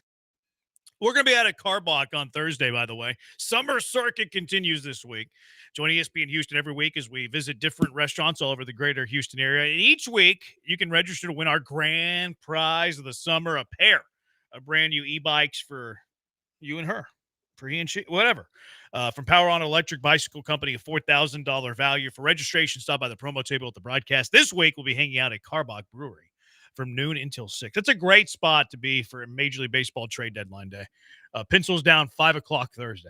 So we're either going to be drinking in celebration or drinking because the Astros did nothing. So looking forward to that. You can find the entire Summer Circuit schedule, ESPN975.com. Get out there to Carbach. Be with us for Major League Baseball trade deadline day. We'll be breaking it all down. Maybe Brian will drop some updates. Maybe we can do some production element. Look at Brian drinking his styrofoam cup, and he's talking to somebody, not even paying attention to the talent. Middle of the segment, and who I was paying attention to talent. Michael Carroll. Thank you. Michael Carroll's not talent. He's the talent. He just enhances talent. Wednesdays You're just talking about superhero movies. We were talking about middle of the Fantastic Four. segment. Yeah. Middle of the That segment. was right. There you go. We were. Can you save that for the breaks? It will start in a break. It just carried over. I do love Michael. Take your little backpack and your cartoon and animation infatuation and go home, Michael Carroll. Is that Call it a day. acceptable? 713-780-3776. That the producer of an average radio show in the city of Houston is talking to somebody else during the segment. Well, we can't get better if our Fair or producer foul? only gives us 50%. Unbelievable. You would call that 50%? Well, that and all your vacation time, the time you're not on the show. Yeah. Where else But could you I'm filling be? in for Michael mostly. Where else could you be ignoring the talent, talking to Michael Carroll? I wasn't ignoring the talent. I was talking to Michael. We understood the joke the first time. It was subpar once. It's even worse the second time, Brian. Yeah, Even doesn't worse make the it second yourself your own Doesn't sound make it less effects. true.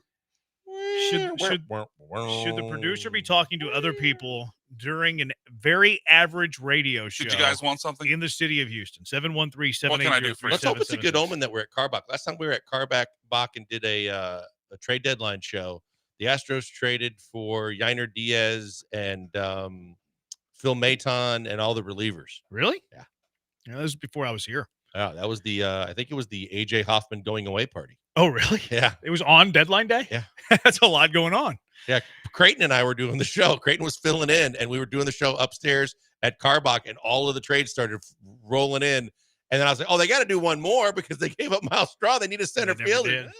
Everybody had that thought. Yep. Everybody had that thought. Texture says, what talent? Come on, you're listening to us. You know what the talent is, baby. It's us. It's the Bees. And by talent, we mean average at best. Average, on a good day, average. 713-780-ESPN. Texture says, yes, Brian is making a mistake. It's not acceptable. I don't know what the yes means, actually. All right, 713-780-ESPN. Oh, yeah, what I was getting at whenever I looked at Brian, I was like, hey, Brian, maybe we can have some added productional element on Thursday. Maybe when there's a trade happens that you can hit the sounder. Well, I Dun, will. dun, dun. Yeah, I will be on location, but I'll pass it along to Ryan. Oh, we'll have Ryan with us. Well, Ryan will just make sure that he. You mean this one? Baseball league. It feels like a baseball update, doesn't it? Yeah. I feel like I think it works. I think that one All works. right, I'll let Ryan know. Can you tell Ryan I will. to press that single button? That's how tough Brian's job is. Hey, this is the button you press for sounder. This button right here. I can always press the wrong button, though, like maybe this one. Texas is back, folks. Yeah, you have that too handy. They're right next to each other. That one's way too handy. Ryan's going to go, hot news coming in for you. How many sounders do you have on your first page? Oh, it'd take me a second to count them. There's a lot. Like ballpark. Like I don't know, 10 times, maybe close to 100. Oh, that many on one page? Okay, so somewhere between 80 and 100. That's a lot. Okay, all right. Forgot what we were talking about here. Oh yeah, I was going to concede something. I've been trying to kick the can down the road because I don't like doing that sort of thing. I don't like conceding things, but I have to. I have to concede this. I am conceding. There we go. Jeremy Branham's right. No, I'm not. Well, this I don't know if I was wrong on this one, actually. My concession here might not be like a take or anything like that. I know all of you were on the edge of your seat. What is Branham admitting that he's wrong about? Nah, not so much. I am conceding the American League Rookie of the Year race. I am conceding it to be done. It is officially over. We've been kind of teetering on that for a while. Cam Smith gave it that one final ride over June. But since July 4th, we mentioned this earlier, has not been very good. Meanwhile, Nick Kurt has been on fire. He's been heating up. I am throwing in the towel on the Cam Smith winning the American League Rookie of the Year. It is over like Vince Carter at the slam dunk contest. Dunzo, no more. Nick Kurtz is your AL Rookie of the Well, Year. if Jeremy Branham says so, I guess Cam Smith is ass. So He's not going to win the Rookie of the Year. I agree with you. Concede it. I thought Wilson was going to actually win it, but his own teammate just completely put it to rest. And what he did in Houston was just a microcosm of what he's been doing for quite a while now.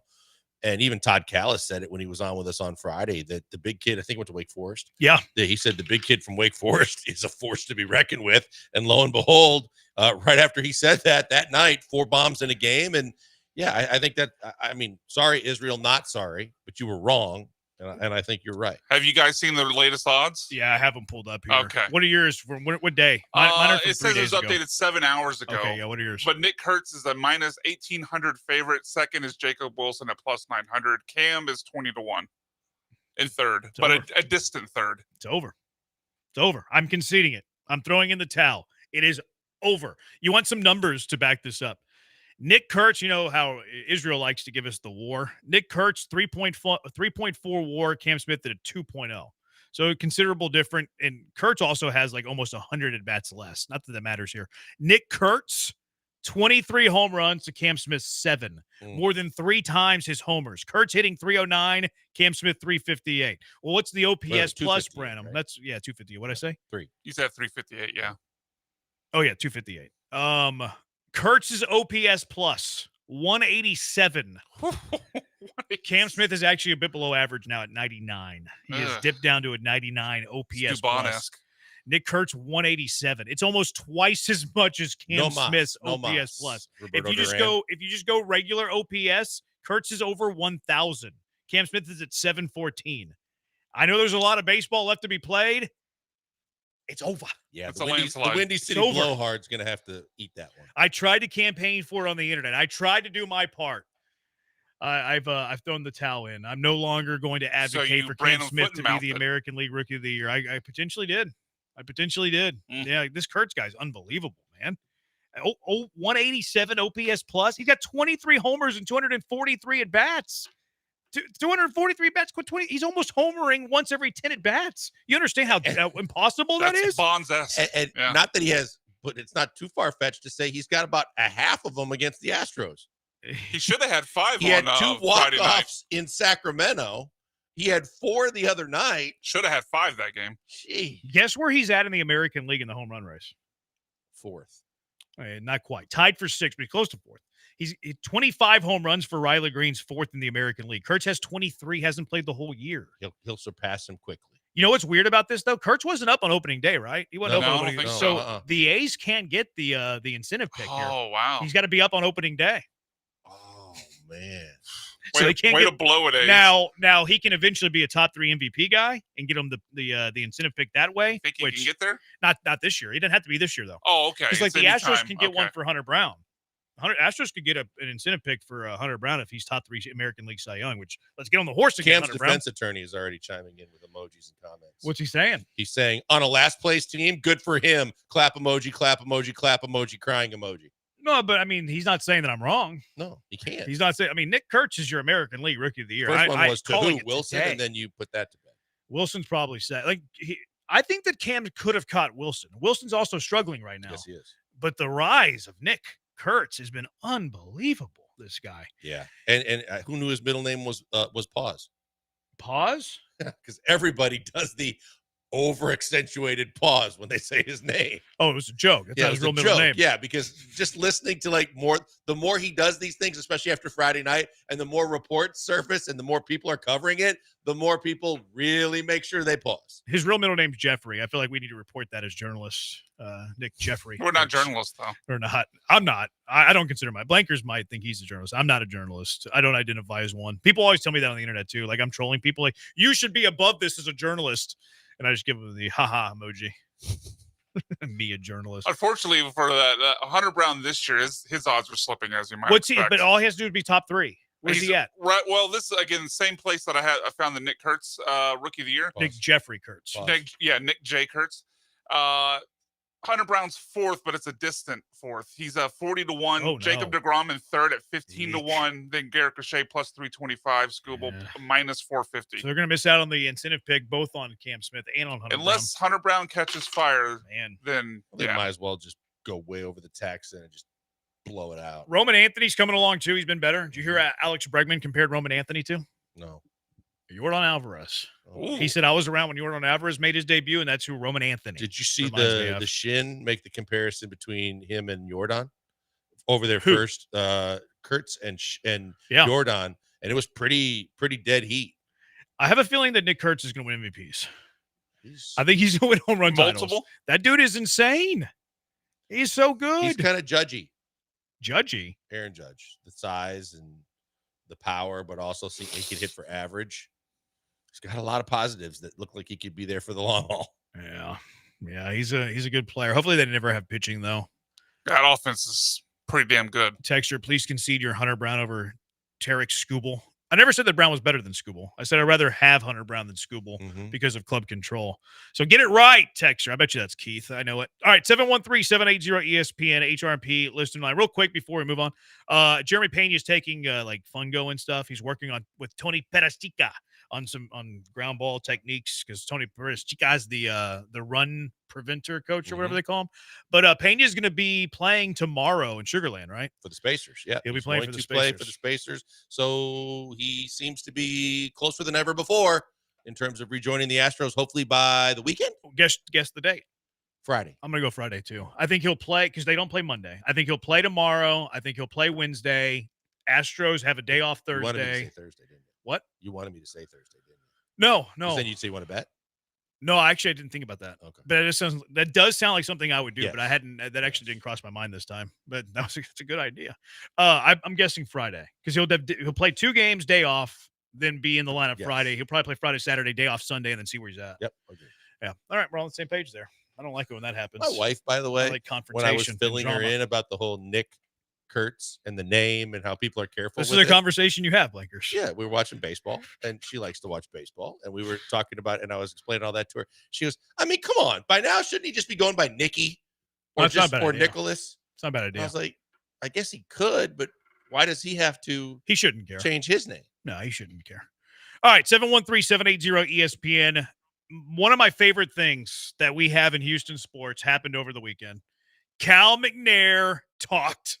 And when Cal McNair talks, the Killer Bees listen. It is the Bees on ESPN. Never quit. Cal, don't interrupt me. It's the Killer Bees on ESPN 97.5 and ESPN 92.5.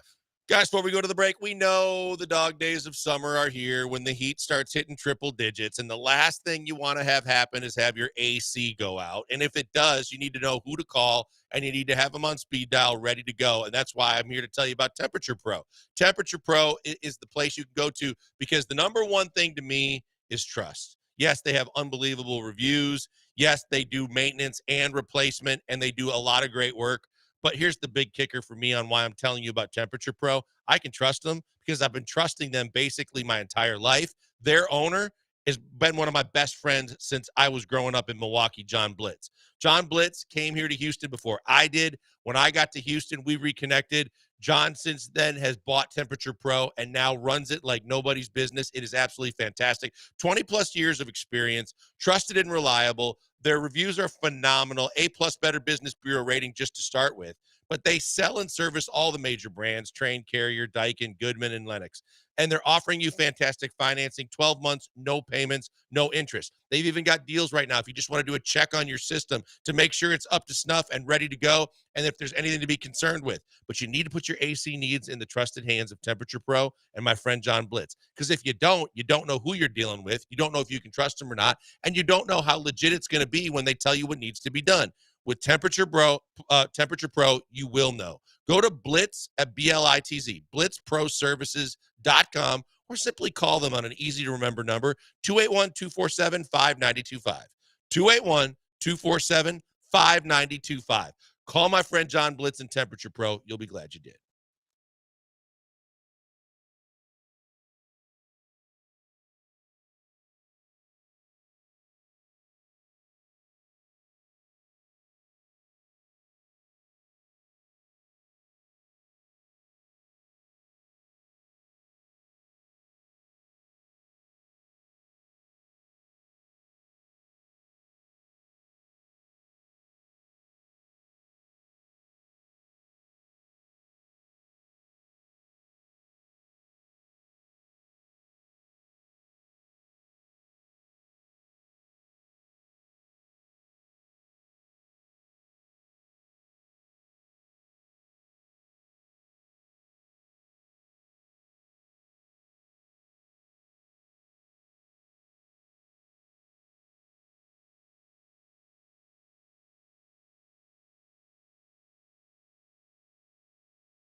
You're listening to the Killer Bees with Joel Blank and Jeremy Branham. On ESPN 97.5 and 92.5. Broadcasting live from the Veritex Community Bank Studios.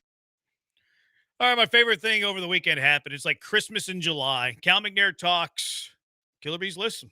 Cal McNair with some, I don't know what was better, some of this audio or some of the facial reactions of Cal McNair. Sometimes even Hannah. Yeah, Hannah Hannah reacted to a few.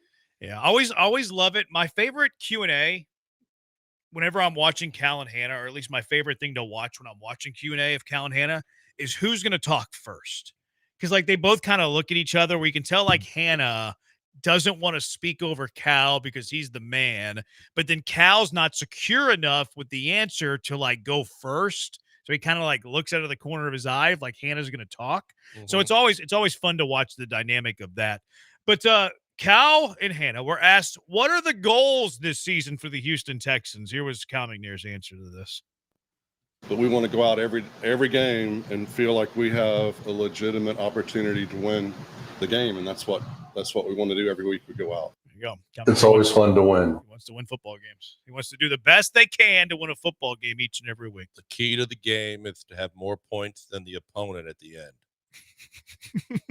That's important. It was we're not going to predict wins, but we got to do that. Offensive line is a thing of, like, wonder for the Houston Texans this year, and, like, how are they going to do on the offensive line? Cal and Hannah kind of did a pregnant pause when asked, and then gave this answer. What do you expect from your offensive line? CJ upright? Upright, yeah. So we'll see. There were a lot of changes in the O-line, a lot of changes in the coaching, and it's not about one person. It's about all of them working together from the very top to all the guys on the roster, including guys that aren't on the offensive line. But they all got to work together to get us where we want to go. There you go. Well, that would be something where I would expect them to block in the run game and the pass game. He struggled early, but he rallied, to be fair. He rallied to finish up pretty strong, I felt. He struggled early in that question and the answer. He got He rallied. Did you see Hannah's hand Finished slide up the back of his shirt before she did the ventriloquist act? That's very mean, Joel. Why would That's awesome. That's mean. It's not inaccurate, Very though. possible. It's a mean thing to say. Texter says Killer Cal. It's not Killer Cal. It's Cool Cat Cal. I was on Cal McNair before people were on Cal McNair. Here's another one. Okay. There you go. See, I've been Cal's awesome. Party? I love Cal McNair. Good. You having a little party? How could you not love this guy? How could you Give not? everyone a hug over there. He's the gift that keeps on. I wish he would talk as much as Jerry He Jones. is the real life Tommy Boy. Yeah. If Tommy Boy aged, this is the story. Like, y'all think I'm being sarcastic. I am not. If Cal McNair is talking at all, I'm going to listen to the entire thing. Cal McNair could read out of the Wall Street Journal, and I would listen from pillar to post. Might be over his rating level, though. Probably. Probably a good point, Brian. If he was reading Dr. Seuss, I would be all in. After Easterby, he's got a bad taste in his mouth. Probably. Over the green eggs and ham. Shout out to the Probably. fish. Yeah. Like, he could read me The Hunger Games, and I would be all in on Cal McNair. Read me a little bit about Katniss Everdeen. All over it. Flashback. Here was the final one that we pulled here, which I actually think Cal did great in this Q&A. I think this was the best 9-minute Q&A Cal McNair has ever given. But he was asked about like stadium updates and like what's going on with that. And then here was Cal's response to this. Great question. So what have we done this offseason, Cal? He's talking to him like a toddler. Like, this is how I address Branham Baby. Like, what did you do today, Branham Baby? What did you have to eat today? That was Hannah, like, literally, that was Hannah talking to Cal after the question, like he was 4. Yes. That's unbelievable. She's to play it again, Brian. She's talking to him like he's a toddler. Like, what did we all do today, little baby? Great question. So what have we done this offseason, Cal? And the way she looks at him, too, like, enhances that, like, thought. What did you do in class today, the little way baby? she looks at him, I was like, come on, you can do it, buddy. We remember, We right? We got this. We put an adult swing set in the practice bubble, and Hannah pushes me. It's fun.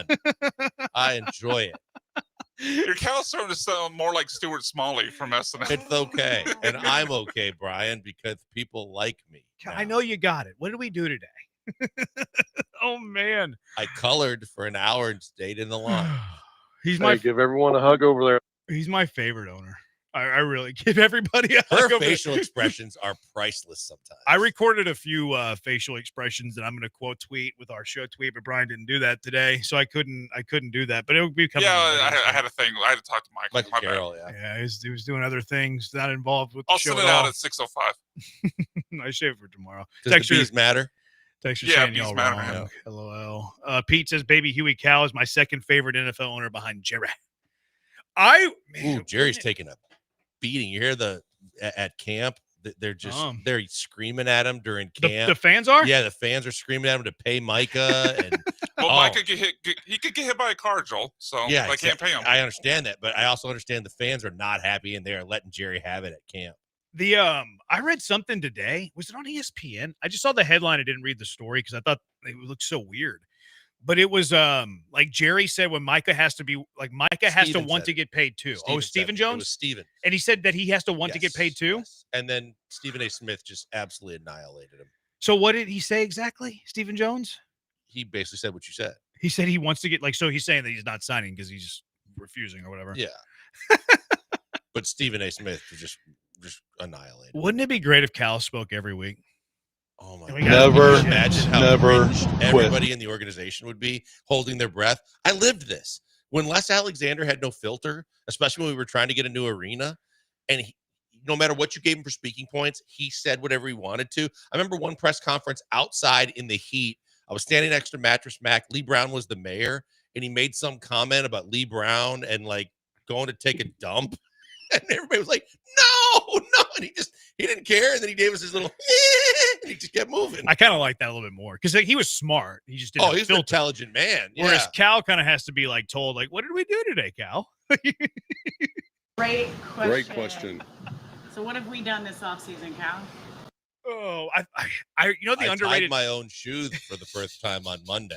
Go Texas. You know the underrated part of that little clip, the 3-second clip there, though, was that Hannah started saying great question. Yes. And then Cal's like, that's a great response. I'm going to echo what she just said. Great question. Great question. Great question.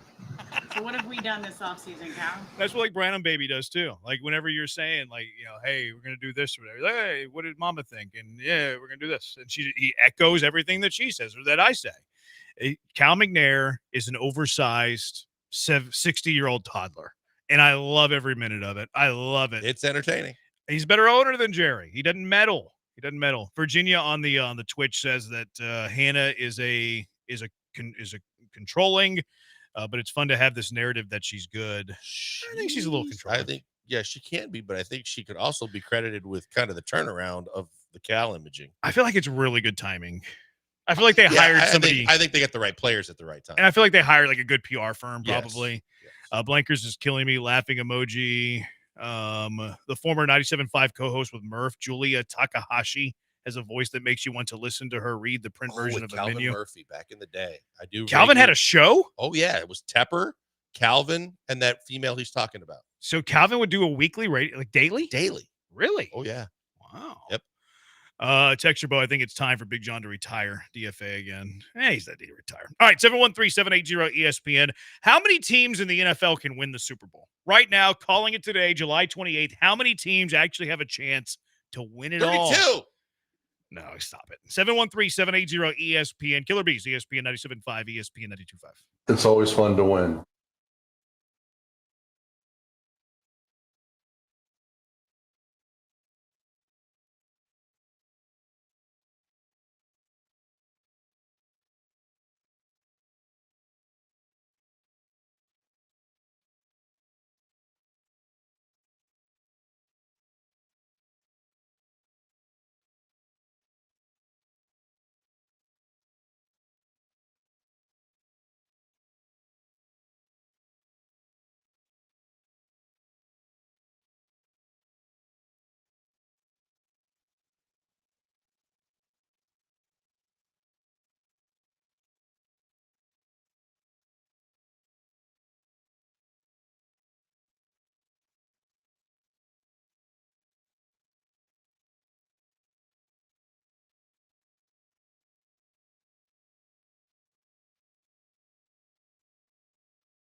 All right, welcome.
Coming to you live from the Veritex Community Bank Studios, it's the Killer Bees. On ESPN 97.5 and 92.5. Here's Joel Blank and Jeremy Branham. Who can actually win the Super Bowl?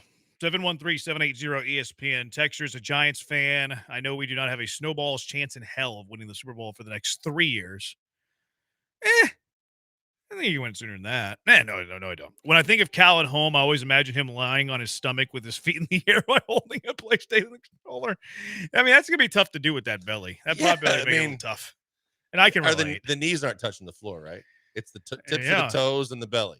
It would kind of look like one of those balance half balls things like the people use for like working out. What are those things called? I don't even know what they're called because I don't work balance out. half ball. Certainly, I didn't get that right. How many teams can win it all? We'll have that conversation in a moment. But let's go out to the HRP listener line real quick. Keith, you're in the Hive with the Bees. What's up, Keith? Hey guys, love the show. First time caller, long time listener. Yeah, right. Okay.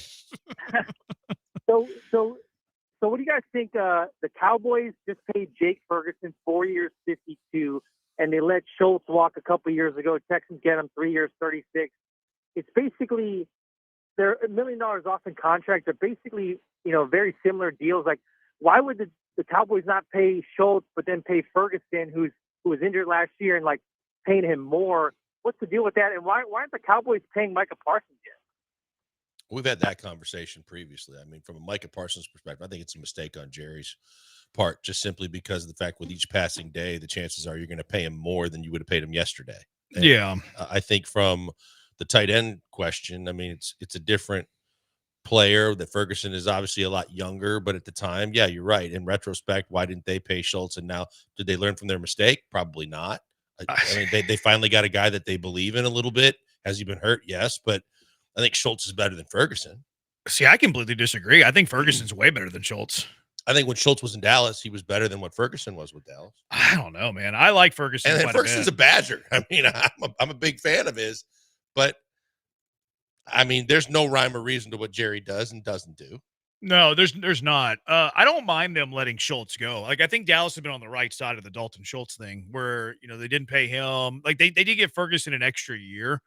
Schultz's best year in Dallas, 78 catches, 808 yards, 8 touchdowns. Ferguson's best year in Dallas, 71 catches, 761 yards, 5 touchdowns. So if you just go based on the numbers, Schultz has scoreboard over Ferguson. I think Ferguson's a better football player, though. Like, I believe more in Ferguson over the next 3 or 4 years than I believe in Dalton Schultz over the next 3 to 4 years. Like, I'm a Ferguson guy. Like, I saw that contract. I was like, yeah, that seems fair. You know who Grandpa is? Who? Barry Alvarez, the longtime coach. Oh, okay, yeah. Wisconsin. That's his grandson. Oh, is it really? Yeah. I didn't know that. And he played Wisconsin. Yeah. Look, I think he likes to block. I think he's an all-around tight end. I think Schultz is a pass catcher. Doesn't like to block a whole lot. No. And last year made a whole hell of a lot of business decisions that ticked me off. Schultz, Stover, Brevin Jordan. Who has the most catches? Schultz. I think so, too. Yeah. I think all three are going to play a good Agreed. amount. And I think that Stover and Jordan are going to, like, kind of start to cut into Schultz's productivity and production. But I still think Schultz is going to lead the tight end group, assuming health, in catches, yards, touchdowns from the position. All right. How many teams can win it all? We're calling it right now, July 28th. How many teams can win it all? I'll give you a little bit of at least a bit of a spoiler. I have 8 teams that can win it all, Blinkers. Out of both conferences, total 8? 8 in the entire NFL. So what is that? That eliminates 75% of the league Yeah. today. I'm eliminating 75% of the league from Super Bowl contention right now. Right now. You want me to give you my 8? Sure. My 8 that can win it all. I that see can where you- win the okay. Super Bowl right now, today, going forward, 2025 Super Bowl champions. Is this Super Bowl 60 this year? Did I read that correctly? I think it's Super Bowl It 60. could be. Don't know. Anyways, Philadelphia can win it all. Fly, Eagles, fly, or whatever that corny saying right. is. Kansas City Chiefs can win it all. The Detroit Lions can, don't think they will, but can win it all. San Francisco, if all goes right, they stay healthy, can win it all. Cincinnati, Burrow, Chase, if they're both healthy, they can win any football game they play in. The Los Angeles Rams, Stafford stays healthy, they can win it all. Minnesota, Skull can win it all. That defense is Now really I good. got it, Now, Brian. J.J. McCarthy has to be good. And then lastly, the 8th team that can win it all in the NFL, the National Football League. The Houston Texans can win it I all. got it 8 down. teams. Yeah. Eagles, Chiefs, Lions, 49ers, Bengals, Rams, Vikings, Skull, Texans. The only 8 teams in the NFL that can win it all. I caught on right as he began. Yeah, and I 'Cause got it a little after you, but 'cause yeah. I have 10 teams on my list. It's like, who am I including that he's not? He clicked right as he started. It's like, oh, he hates Lamar Jackson and Josh Allen. I don't hate Lamar. that's Bills and gonna be left Ravens, off. because you said neither one are going to win a Super Bowl. So I don't hate Lamar. I had 7 of your 8. I did not have the Vikings. I don't either. That Yeah. defense is legit, though. It I- is. yeah, That I defense is just- legit. You give me Justin Jefferson. If J.J. McCarthy's the truth, which is a long shot, admittedly, but if he's the truth, they could win it all. Yeah, I guess. Good. If J.J. McCarthy has a second year, like how If good he does he plays have to like be? Jaden Daniels, Maybe I don't even think he has to be that good. Even that they good. got all the weapons. He doesn't have to be that good. He has to be like Brock Purdy. Yeah, a game manager. He has to be plus. like he has to be good, but he Yeah. doesn't have to be. He didn't have to have like one. And I know he's not a rookie, but he didn't have to have like one of the best rookie seasons of all time. Like he can be the 10th best quarterback, and that team could win it all. Yeah, I could see that if he plays like that. I just don't expect him to play like that. Fair. That's totally fair. Yeah. So who do you have? So I had had the 7. two Go ahead. Sorry. No, Brian, No, go no, ahead. no. Talent goes first, Brian. Who do you have, Blankers? I obviously I take Minnesota out, so that's 7. I add both the Bills and the Ravens, so that's 9. And then I want to say that I put the Commanders in there at 10. Okay, so you have Washington. Yeah, I think that You if have 10 everything teams? goes right for them and Daniels has another good year with the fact that they added Tunsil and they added Debo and they added some guys and McLaurin signs, I think Washington could. You feel about Minnesota the way I feel about Washington. Yeah, that's fair. Where like I could see what you're saying. Like if everything clicks, like they could win it all. I just don't see everything clicking. So that one's more of like a take. But your Washington's my Minnesota. Yep. All right, Brian. Now you can speak. Same list as Joel. The one that I think people around here would probably question Same is, exact are they list. going to buy in and put Dallas? No, I don't. No. I don't either. No. But Jerry does, and so do some of his players, but it ain't happening. So the 7. Did you have Houston? You had Houston. You had Houston too, Brian. Yeah. So we had 7 teams.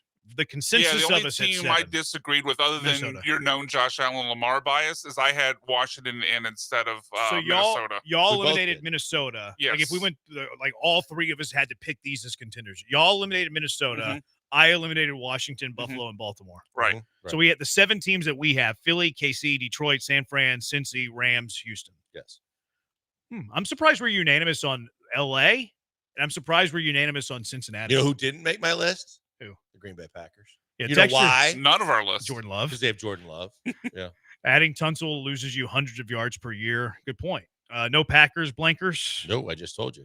He hates the Packers. I don't hate the Packers. I'm not fond of their quarterback. Green Bay, LOL, says somebody. I think that Jordan Love has a bounce back year. I think that as a team, I think they have a fallback year. Really? Yeah. You think they missed the playoffs? I think it's just a possibility. I like Love to have a bounce back.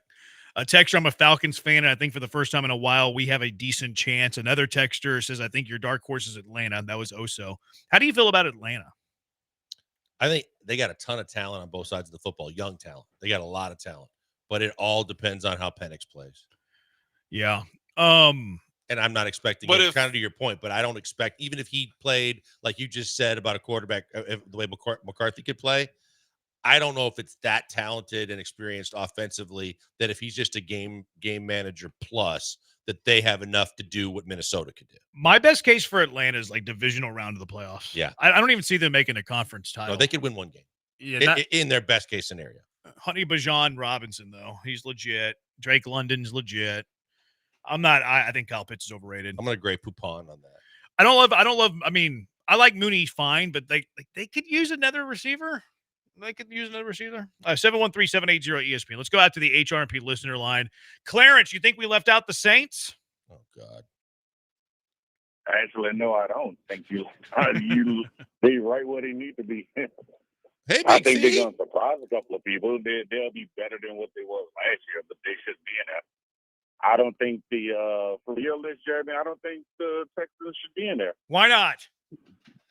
Offensive line, purely offensive line. You don't believe in Purely Tay offensive Ursery? line. Jared Patterson doesn't do it for you? I do not believe in the offensive line at all. Yeah. I don't know why they didn't shore it up this offseason. They tried. Go out there and what was that? They tried. Cam Robinson was the second best tackle in the market. They drafted a guy in the second round. They gave it the college try. The good old college try, no. I'm sorry, that offensive line.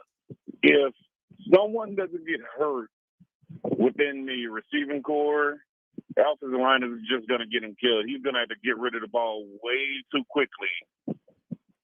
Yeah. For the offensive line, and I don't think that's going to carry him far in the playoffs. The defense is great. That the actual offense, the weapons that they have is great, but I don't think the offensive line is going to keep them upright the whole season. It's going to probably lead to some injuries. I got you. Appreciate you. Thanks for checking back in, Clarence. And that's a totally fair take. Like, I'm not going to sit here and be like, he's wrong. They were one of the worst offensive lines last year, and they might be talentless this year. They might have worse talent this year than they did last year when they were one of the worst offensive lines in football. Now, the hope is that Kaylee can kind of get them more organized, figured out, that they play better as a unit than they did last year, that Strouser was incompetent. But those are a lot of ifs, and I understand that. How good, 1 through 32 teams in the NFL, how good do the Texans' offensive line have to be, 1 through 32, 1 being the best, for them to be a legitimate Super Bowl contender? Like, worst case scenario, this is the minimum for them to be a contender. 15. Okay. Brian? 20. I was going to say 20. I was going to say 20 as well. To be a it's the same legit ballpark. Super Bowl contender, I think they got to be higher than 20. Yeah. I think it's somewhere between. I just think if it's 20, then if we're right about the wide receivers, if CJ is more his rookie year, if Mixon's healthy, like they have enough around it that they could elevate the offensive line if the offensive line is at least decent. Yeah, I think 20 is bare minimum. 15, obviously, you feel much better. Yeah. Much better. All right, 713-780-ESPN. Let's get to the car wreck of the day. What is your car wreck of the day? 713-780-3776. Killer Bees, ESPN 97.5, ESPN 92.5.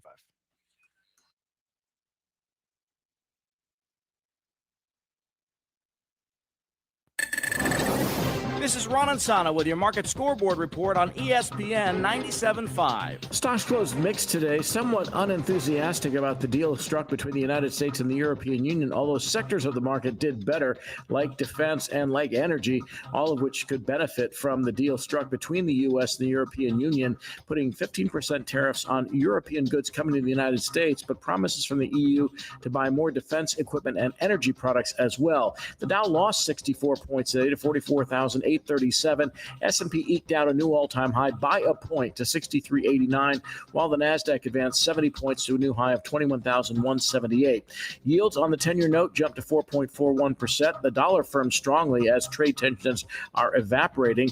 Potential demand for U.S. energy products from Europe, pushing oil up nearly $2 a barrel to $67.10, while gold slipped more than $19 to $33.16 the ounce. This in a week when we're going to get the first look at second quarter GDP, the Fed's decision on interest rates Wednesday, and the unemployment report come Friday. A lot still ahead, plus earnings.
Car wreck of the day, 713-780-ESPN. What is your car wreck of the day? 713-780-3776. Blankers, what you got? I don't know if you saw it or not, but over the weekend, a lot of people's favorite baseball analyst, Jeff Passan, doing a segment in studio on Francisco Lindor. And the graphic, while giving all his stats, says Lindor, since joining the Mets in 2001. He joined the Mets in 2021. That's an honest mistake. That's a bad look. You're the entertainment and sports. Did he join him in 2021? It was a graphic? It's a graphic. I thought you said Passan. It is a wall-sized graphic behind Jeff Passan. And while he's talking about the success of Lindor with the Mets recently, somebody should have caught that. Lindor since joining the Mets in 2001. Obviously, he wasn't even playing baseball. No, he wasn't. He joined the Mets in 2021. His first year with the then Indians, now Guardians, 2015. He was 7 years old in 2001. Yeah. Those graphics can be tough, though, because, that's a one mistake. That's one character mistake. I mean, watch him on a daily basis. It's not a daily basis thing. Stephen Azar, almost. Yeah, somebody should have caught that for sure. For sure. But the producers there got a lot on their plate, too. Because a lot of people think every time anybody says something and misses it or whatever, that someone's supposed to be on it. You know what this is? This is bad journalism. Yeah. It's bad journalism. You're supposed to proofread everything. Somebody should have caught that. If you're the worldwide leader, you should be catching that. That's why you should. It's a one character mistake, so it's a little nitpicky, but at the same time, my journalistic bones should catch that. You should catch that. You have any others? Was that yours? Okay, I got the rest of it here. Oh, the other one was the WNBA player that ran into a pick, and the picker decided to grab her by the hair, and her wig came off, and she had to grab the wig and run to the locker room. My first car wreck is Emmanuel Clase. Just move right past it. I'm not touching why? that. Okay. Not touching that one, Imus. Emmanuel Clase. Did you see that? He's the latest Cleveland Guardian. Yep. This guy's he's got a multi-million-dollar arm. Multi-million-dollar arm. And he's Gronk spiking first pitch balls so he can make a few bucks from these mafia gamblers or whatever. Like, this Plus, is he was insane. supposed to be more likely than not traded and give Cleveland a return with a bunch of prospects. Now he's untradeable. No one's touching him. Like, what do you think he had to have gotten offered for this? Because, Emmanuel Clase, Who's placing millions bets with enough money? It would have to be. How much is he? He's still not he hadn't got huge money yet because he hasn't entered free agency. I don't even know how far along he is. He's on the got at arbitration least thing. 5+ though, right? I don't know how long he's been in the bigs. Let's see. Oh, he actually signed an extension, which is a team-friendly contract, but he's making a little under $5 million this year. He makes 6.4 next year, and then he has 2 club options in 27 and 28 for $10 million.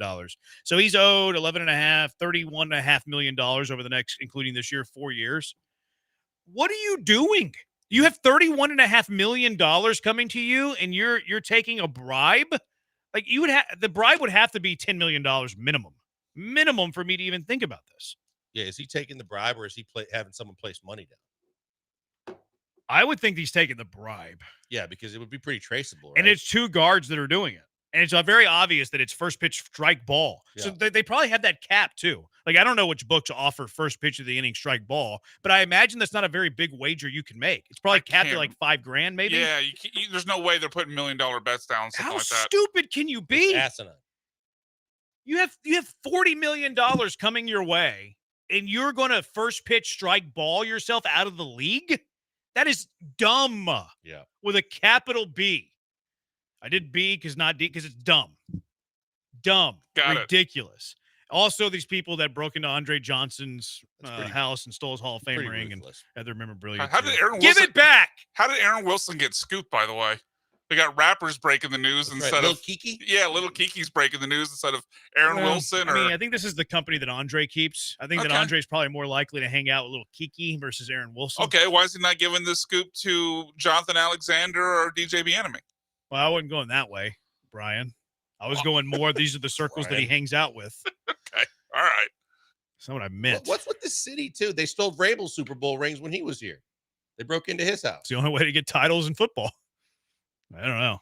The joke is they did Vince Wilfork's too, and then he found out it was his kid. Oh yeah, wasn't very good. I didn't remember that story. Uh-huh.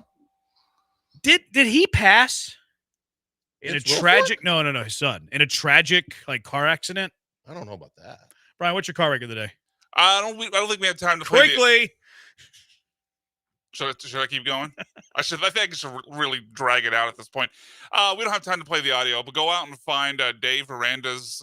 He had the head coach of Baylor had a weird. How long is it? It's a minute. Dang it! Somebody texted us asking us to play it. Yeah, it's quite an analogy he had to the Wolf of Wall Street and what college football recruiting is like. I don't know what point he was trying to make, but the point was missed. Did he say the M word? He did multiple times. So I can get away with it then.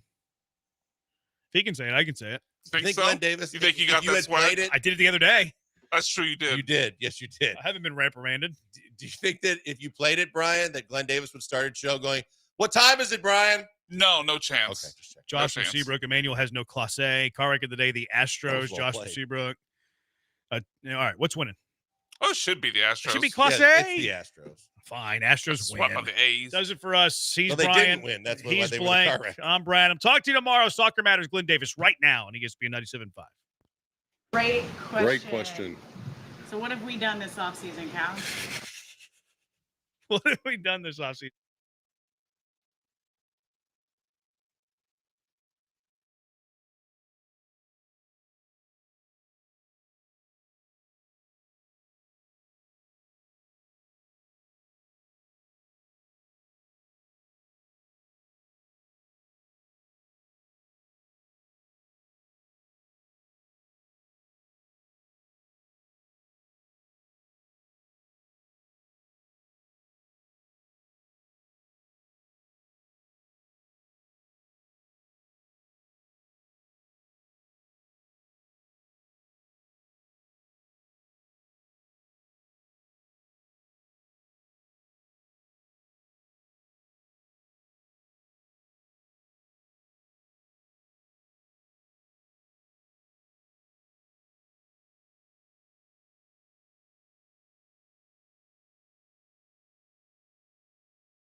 Oh, it's very, very tough being the social media guy for Soccer Matters.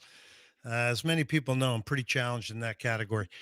All right, let's get it going here tonight. We got a really big one tomorrow. Houston Dynamo taking on Tigres of Monterrey, Mexico in Liga MX in the Leagues Cup. That is tomorrow night. So I just drove through the Galleria and I see I see all these people clamoring around the side of one of the hotels, and it's the Tigres bus. And Tigres fans are going to be out in big force tomorrow night. I put something out about, why the Dynamo fan all of a sudden is not as in tune to watching competition against Liga MX. Back in the day at Robertson Stadium, we certainly loved all those games with Club America, Pachuca, and everybody else. So we're going to talk about that tonight. I'm going to read some of those tweets. Those people who are on Twitch, you better behave yourselves. There are a few nutcases that are on that, that's for sure. Soccer Matters ESPN 97.5, presented by the Daspit Law Firm here tonight. So we'll talk about that. We've got Arnaldo will come on from La U Times tonight. He's always really in tune with Tigres. We'll get his thoughts on that. You'll notice on social media, I just put out a little promo for the show and the fact we got Dynamo Tigres tickets tonight to give away. Take a look at my use of props and tell me if I did a good job.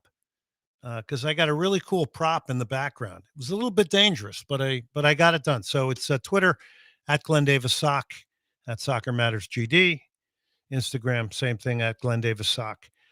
So get your calls in here tonight. 713-780-3776 is the number. 713-780-3776 is the number to get the conversation rolling here tonight. We've got some sound from Ben Olsen. We got prep for that game, and we've got Game On for 90.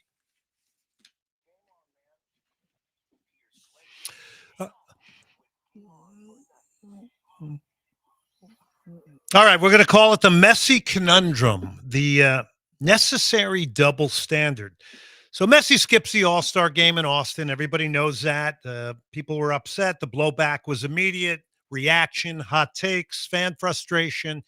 You get it all. We've seen this before, like when he didn't come to Houston or other markets in Major League Soccer. Yet nobody's like Messi. 38 years old. He's a reigning World Cup champion with Argentina.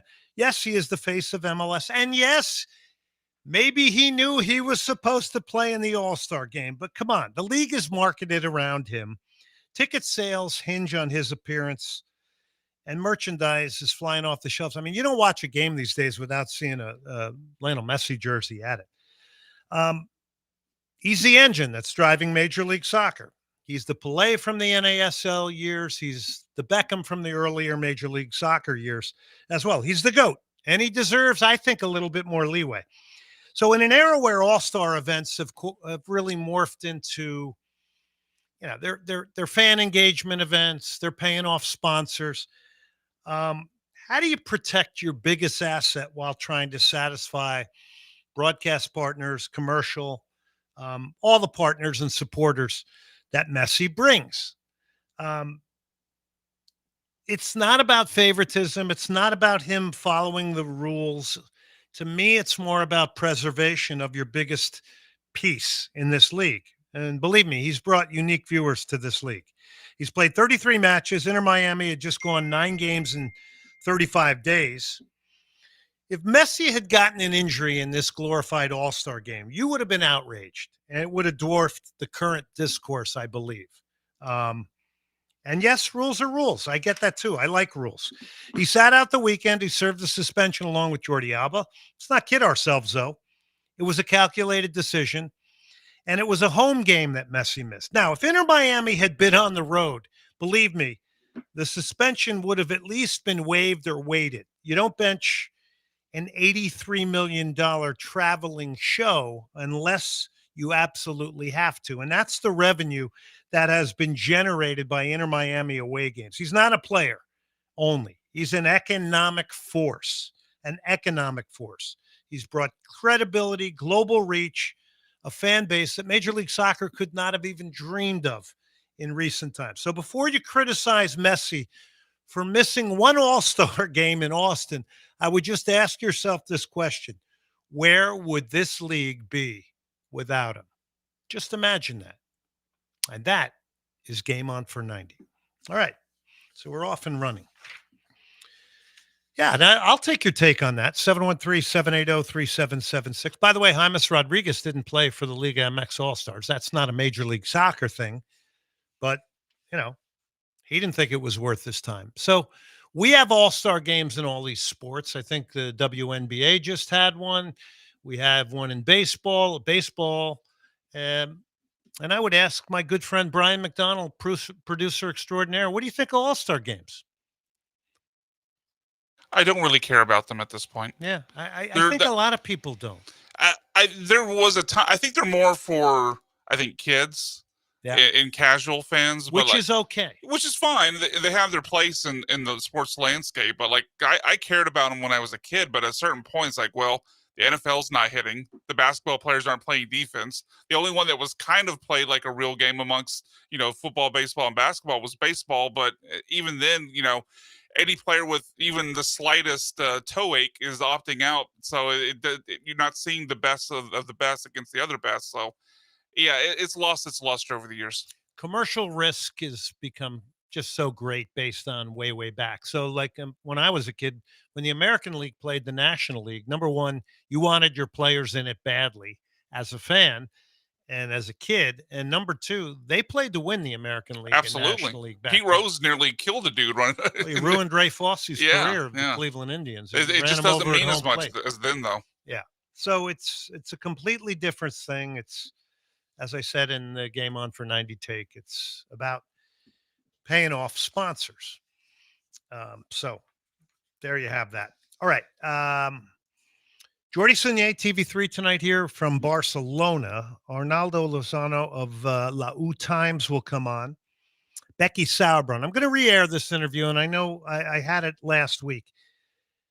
She was just such a good defender for the U.S., so professional in attitude, so professional in work ethic that for me, I really wanted to re-air this. I don't know if, I don't know how many parents would play this interview back to their kids, but there's a lot in here for those that are aspiring players. And by the way, I want to remind people, there's a lot of people running around with technique and at parks saying they could play in Major League Soccer and they're as good and they should be there and they could be there. And the fact is that having a little bit of skill is a part of the criteria necessary to be a professional soccer player. Heart, willpower, sheer will, desire. Those people out there saying that they could be in MLS didn't ever have that to get through, okay? So let's be a little bit more respectful of those who have made it, whatever the level it is. They made it to a professional level. It's pretty good. And it means they've put a lot of work into what they've done. By the way, Manchester United, the brand is still alive. 81,000 at MetLife. I think they played West Ham United. So let's not forget the reach Manchester United has despite the recent woes. So we still have that going on. So Ben Olsen was on a podcast here today. Sorry, not a podcast, did a press conference. Pound for pound, he said Tigres is as good as any team in the region. Went into talking about how they can do it in transition. They can build it up. They can repress, that they have clinical finishers. They do not have a lot of weak links. They're 2-0. They had a huge come-from-behind victory, 4-3, over Toluca, the defending champions, and Hector Herrera. Ben Olsen, the head coach of Dynamo, went on to say, we're going to get less chances against them, which that's not good for me because the Dynamo aren't scoring a lot of goals and not getting a lot of shots on frame, despite the fact they hit the post twice in their last game. Somebody asked him about Nelson Quinones, And yeah, that one kind of woke me up a little bit when Ben responded with saying he's been out over a year now, and now you have to get into really worrying about this kid's career. You want to stay positive, but it was a really, really bad injury. So I'm hoping for Nelson Quinones Jr. I hate seeing that type of injury to a young player. So the Dynamo will go into tomorrow's game at 7-11-6, 27 points, 11th in the table. Tigres is 2-0 now in the start of their season. Split season in Mexico comes around fast.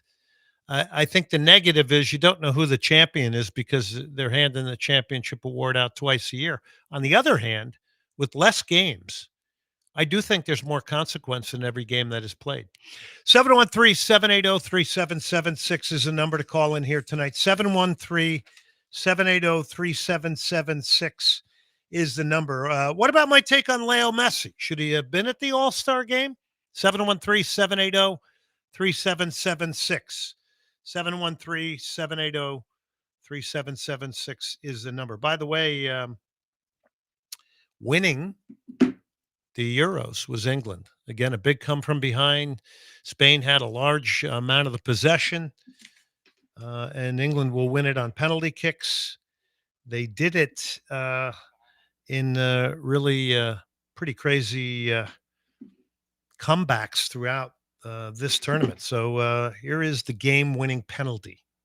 A winning goal to put England into this final, and this would be to win it for England. England are champions again! Hannah Hampton, the shootout hero, saving 2 penalty kicks. That was Chloe Kelly smashing in the winning spot kick. I think if you're Spain, you got to feel pretty sad that you didn't win this thing. But Serena Wigman's side comes from behind again. They hang on in extra time. Mariona Caldente gave Spain the lead on the night with a header, and then Alicia Russo equalized for England. England got penalties from Alex Greenwood, Niamh Charles, and Chloe Kelly. Beth Mead and Leah Williamson had their penalties saved. Spain's penalties scored Patri Guiado, and missed saved Caldente, and also the legendary Ayatana Bonmati and Salma Paraluelo. So there you have it. That's it, the Euros. And, it got a lot of run. There were some very exciting games, good coverage. So England wins it again. Spain had 22 to shots, 8 over England, 5-5 on target, 21 chances created for Spain, 5 for England. All the data, 64% of the possession for Spain. How about that? I'm going to give you a little Peter Tosh here, courtesy of Cactus Music. Got a great Ozzy Osbourne and Black Sabbath story to tell when we come back. This is called Coming In Hot. Tragic loss, Peter Tosh. Apparently at his house in Jamaica, guys came in on motorcycles, gunned everybody down in the house with machine guns. There's all kinds of rumors about what happened, but they say that Tosh was supposed to take care of a family of a guy that was imprisoned because he took the rap for something. This is one of the stories. I don't know how true it is. Somebody can correct me. But I saw him live, and I will tell you what a live performer he was. East 11th Street in New York at the Ritz. And they called him the Mystic Man. He had great background singers. It's hard to see the stage, though, because of the amount of dope being smoked in this place that night. Secondhand smoke, I got hurt that night. There's no question about it, but it was worth it seeing him. But I recommend Peter Tosh. There's 2 albums, Legalize It. You probably know what that's about. And the other one is my favorite, Bush Doctor, which the Rolling Stones produced for them and then brought him on stage in front of 70,000 people on tours in stadiums. and it helped to popularize reggae. All right, that's my Glenn Davis music moment here, brought to you by Cactus. Also, Senate Avenue Brewing, get up there, 290. Our live show, second Tuesday of every month. We'll be doing it again. Great one up there with Lawrence Finale. A lot of Dynamo fans out there. A lot of fun. It's Senate Avenue Brewing, one of our sponsors here on Soccer Matters, ESPN 97.5, the best in craft beer. We'll take a break. We'll come back. We're going to begin to talk. Why don't you want to go see the Dynamo against Mexican League teams?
You're listening to Soccer Matters on ESPN 97.5. And on ESPN 92.5. Brought to you by the Daspit Law Firm. From the Veritex Community Bank Studios, here's Glenn Davis.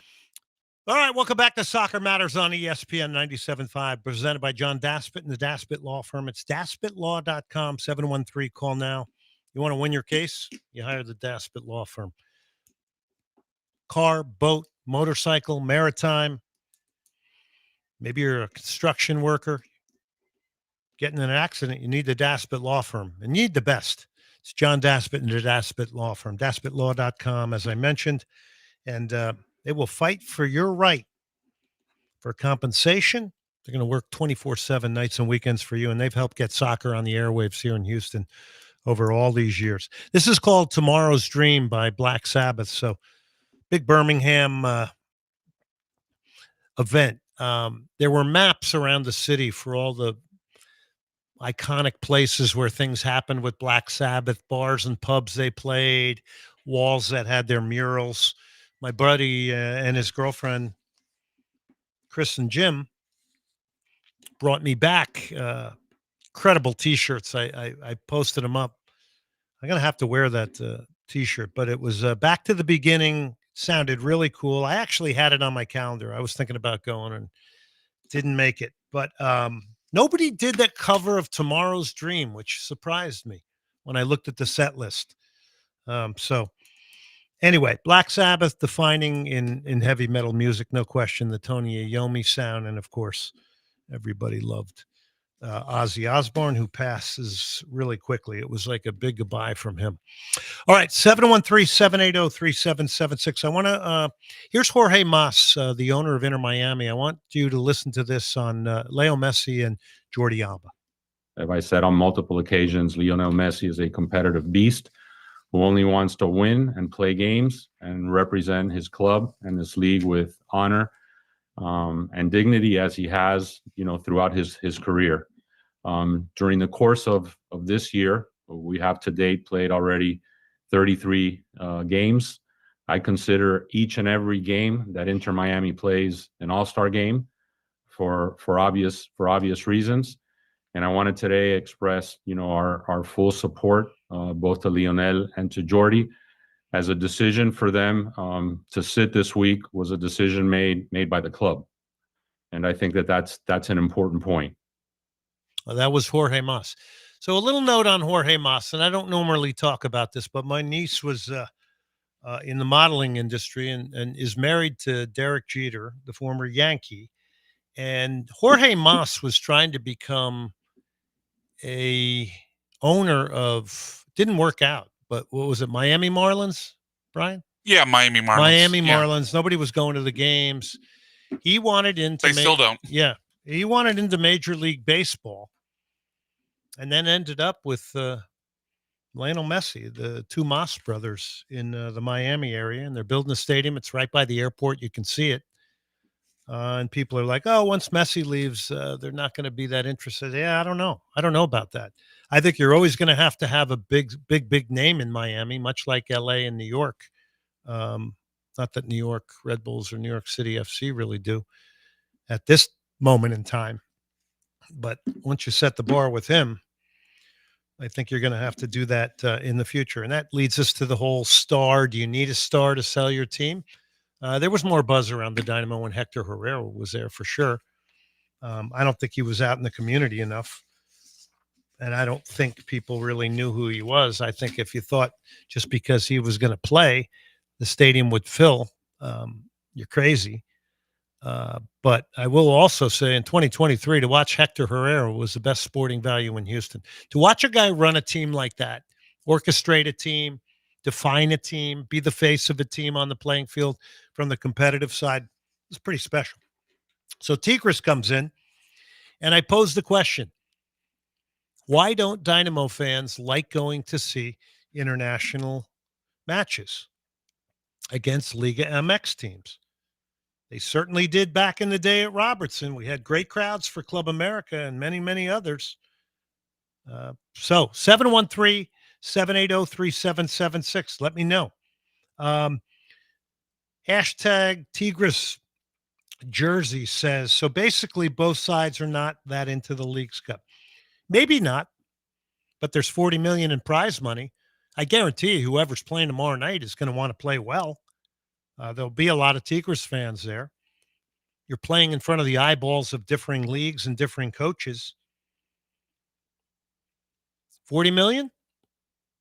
I think I'd want to be going after that money. I know there's MLS clubs that are offloading expenses that would love to gather some of that. Mark says, might not be interested in MLS, but are interested in prize money plus CONCACAF Champions Cup spots. There you go. Curbicide. League Cup never intrigued me. Seems like a blatant money grab by both MLS and Liga MX. Well, if you're going to call that a money grab, then you'll call the FIFA Club World Cup a money grab. 18 teams making the MLS playoffs might be a money grab. Curbicide. I don't know. We already have CONCACAF Champions Cup. Sure, it's another trophy to chase, but come on. Treat this tournament as a Europa League kind of tournament, and maybe it'd be more intriguing. Okay. I don't know. I'm intrigued about tomorrow night. I can't wait to call that game on Apple TV, the local call. So I love you see something different tactically from Mexican teams. Technically, it's different. I'll take watching Tigres and these guys. Okay. I'll watch Correa. I'll watch Ibanez, Aquino, Brunetta, Juan Brunetta. How about him? I'll watch these guys. Maybe Andre Pierre Gignac, their legend, gets on the field. I'll watch that over RSL. I'll watch that over Colorado. Sorry. It's more interesting to me. I don't know about you. 713-780-3776. MD Stu says, hell no. I'll be there in my orange, ready to lose my voice. Attaboy, MD Stu. George says, MX fans are not interested in MLS. Yeah, they're kind of being forced to, though. There's so much business being done between the two leagues. There are a lot of League MX players that would love to play in MLS and vice versa. George says, Tigres has way more fans in Houston than Dynamo. Hey, George, tell me something I don't know. Thanks for that one. Jess says, we're checking this out with son and nephew. Easy opportunity to see international competition and possibly a strong Dynamo 11 after the rainout versus LA Galaxy. You know, I like what Jess is onto here. I hope Ben Olsen still plays with Dwayne Holmes and Lawrence Anali in the starting lineup, because that'll be the most athletic team speed group the Dynamo have put out all year, with real potential behind an opponent with transition. Possibly. So we'll see. Another interesting thing about Tigres got to the round of 16 last year in the Leagues Cup. Guido Pizarro is their head coach. Literally went from the field to being the head coach. And that is a huge step. That happened last March. Went right from the field to being a coach, the Argentine. And remains as the head coach. Remember, he took over for Veljko Paunovic. I had Paunovic on the show when he was with Tigres. Right from the field to coaching, no hesitation, no licenses, probably nothing. Jojo says, I don't care for this tournament at all. If MLS were to switch the start of the season, August, September, I can see this Leagues Cup being like a preseason thing. It would be good for both leagues, but playing this tournament in the middle of the season is dumb. Okay? Everybody's entitled to their opinion. There's a lot of good things flowing in here. 713-780-3776. How about this? Let's give a pair of tickets right now. Tigres and the Houston Dynamo tomorrow night. A pair of tickets. You will get them digitally. Caller number 5, 713-780-3776. 713-780-3776. That's ESPN. Caller number 5 right now gets a pair of tickets to Tigres Houston Dynamo tomorrow night. Let's keep it going here. Let's see. What else did we get coming in? I'm going to X at Glenn Davis Sock. Again, the number to call, 713-780-3776. Yeah, phone lines are lighting up. I wonder how many of those are Dynamo fans. I wonder how many are Tigres fans. Okay, this is H-Town. Is it H-Town?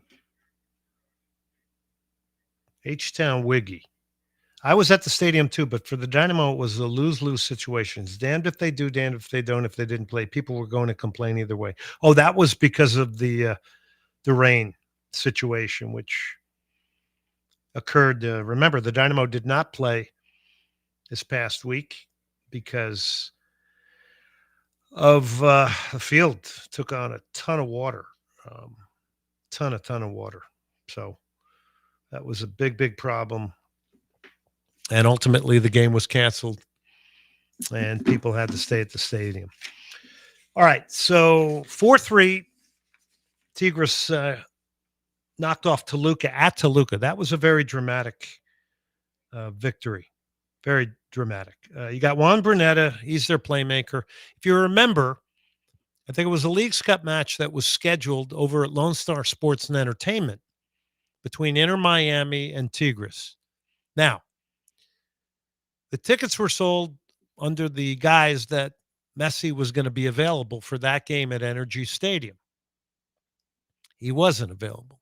He didn't make it. I think he was injured. What was amazing that day, though, there was still 46,000 fans that showed. And let me tell you, they were all in Tigres. I mean, there was Messi shirts. There was some pink in there. This was all Tigres. They are coordinated as a supporters group here in Houston. That's tomorrow night to me. It could really be one of the most interesting games of the year. I really believe that. I really believe that. 713-780-3776. There's other pieces to this. The Dynamo have to compete in this. They have to compete in the Leagues Cup. I think Ben Olsen mentioned that. You can't be embarrassed by probably the most popular soccer team in Houston. Hate to say it, but it's true. Outside of Real Madrid or Barcelona, with actual people that travel back across the border to go to the El Volcan, their stadium in Monterrey, to see Tigres play. Yeah, you can't. There's things at stake tomorrow night. You want a good showing against the Liga MX team, especially one with the history of Tigres. Can't play a bunch of second-team people because if you do, you could potentially get embarrassed. You don't want that to happen. This is a team that scored 5 goals in 2 games now. Tigres will then go on and play San Diego FC. Then they'll play LAFC. So they're going to hit the San Diego, LA, and Houston markets. Congratulations to Elaine that won tickets for tomorrow night's game. You know what, Brian? I'm very benevolent right now. I think we're going to get close to having another pair of tickets. All right. You know what? The first good take I get on Tigres and the Dynamo at 713-780-3776. It's got to be a good take. I'm going to judge it. Gets a pair of tickets to the Dynamo Tigres. I want somebody to call in. I want you to give me a good take on Tigres and the Dynamo, what it means to you, why you think or don't think. And believe me, if you don't think it's good competition and you don't like it, that's fine too, and you can still win the tickets. But for the Tigres Dynamo Leagues Cup, do you really think it's a money grab? 713-780-3776. Give me a good take here tonight on Soccer Matters, and you may just get a pair of tickets right in your pocket via digital. And you'll be going tomorrow night to see the first of 3 group stage matches. Dynamo will take on Mazatlan and Pachuca as well. Oh, remember those Pachuca legendary matches? The early years? Pretty incredible. All right, 713-780-3776. Give me a good take on the Dynamo and Tigres. And you'll get a pair of tickets to go to the game. Man, everybody's shy. They don't want to come on the radio tonight, but our phone lines blew up. And I mean blew up when people wanted to just call in and get it, but nobody wants to make a ticket. We have a caller. This person may be very smart. All right. Can also talk about Rodrigo de Paul going to Inter Miami. How about that? Rodrigo de Paul going there, Inter Miami. Everybody thinks they get favors. Would you rather Messi not be in the league? Now we're starting to get some takes. 713-780-3776 is the number to call in tonight. Talking Dynamo Tigres. We're talking Leagues Cup. There's $40 million in prize money, by the way. Somebody's going to get prize money. I would think the Dynamo want them. Who are we going with, Brian? Number 1 take, Noah? That's the only one available right now. All right, let's go to Noah. Noah, what do you got? Hello, Noah.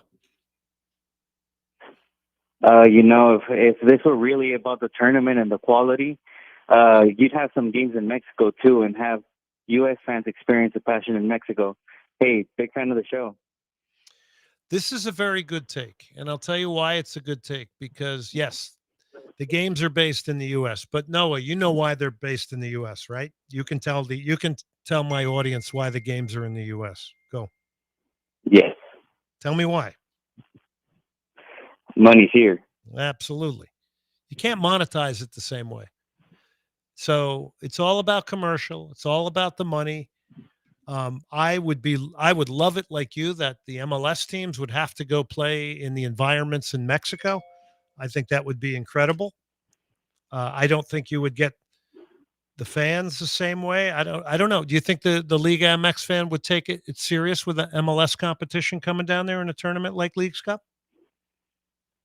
Not sure about the fans, but I think we'd see a better quality of play, because it'd grow both leagues that way, getting them out and playing in different environments, not just here always. I feel like the same thing as stalled the Mexican national team, Yeah, I agree with you. They really go to the well here, but I mean, we know the reason why. It's the bottom line. It's the dollars. But you bring up a really good point about wishing some of these games were down there. I would love to see the Dynamo go back into those hostile environments like back in the day. Remember when they went to Pachuca and places like that? Fantastic. Yeah. I mean, they played everybody. Club America, Chivas, Pachuca, and the Dynamo with those great teams earned respect. They earned respect. Anything else you want to add, Noah? Nah, man, big fan. Well, Thank you. Thanks for calling the show. Stay on the line because you're going to get a pair of tickets to tomorrow night's game. Would you like them? Yes. Thank you, man. Okay, you're going tomorrow night. Stay on the line with producer Brian McDonald. All right? And have a great time at the game tomorrow, Noah. Thanks for the take.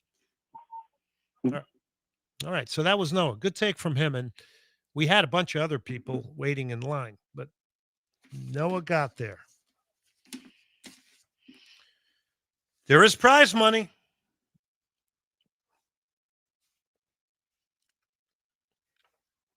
Ben Olsen, pound for pound, as good as any team in this region, Tigres.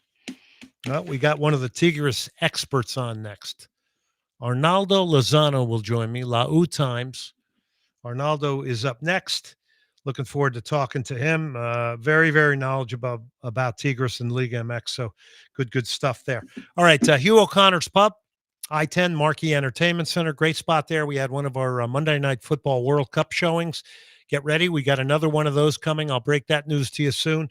But Hugh O'Connor's Pub, great place for watching all kinds of games. Houston LFC's out there too, supporters group.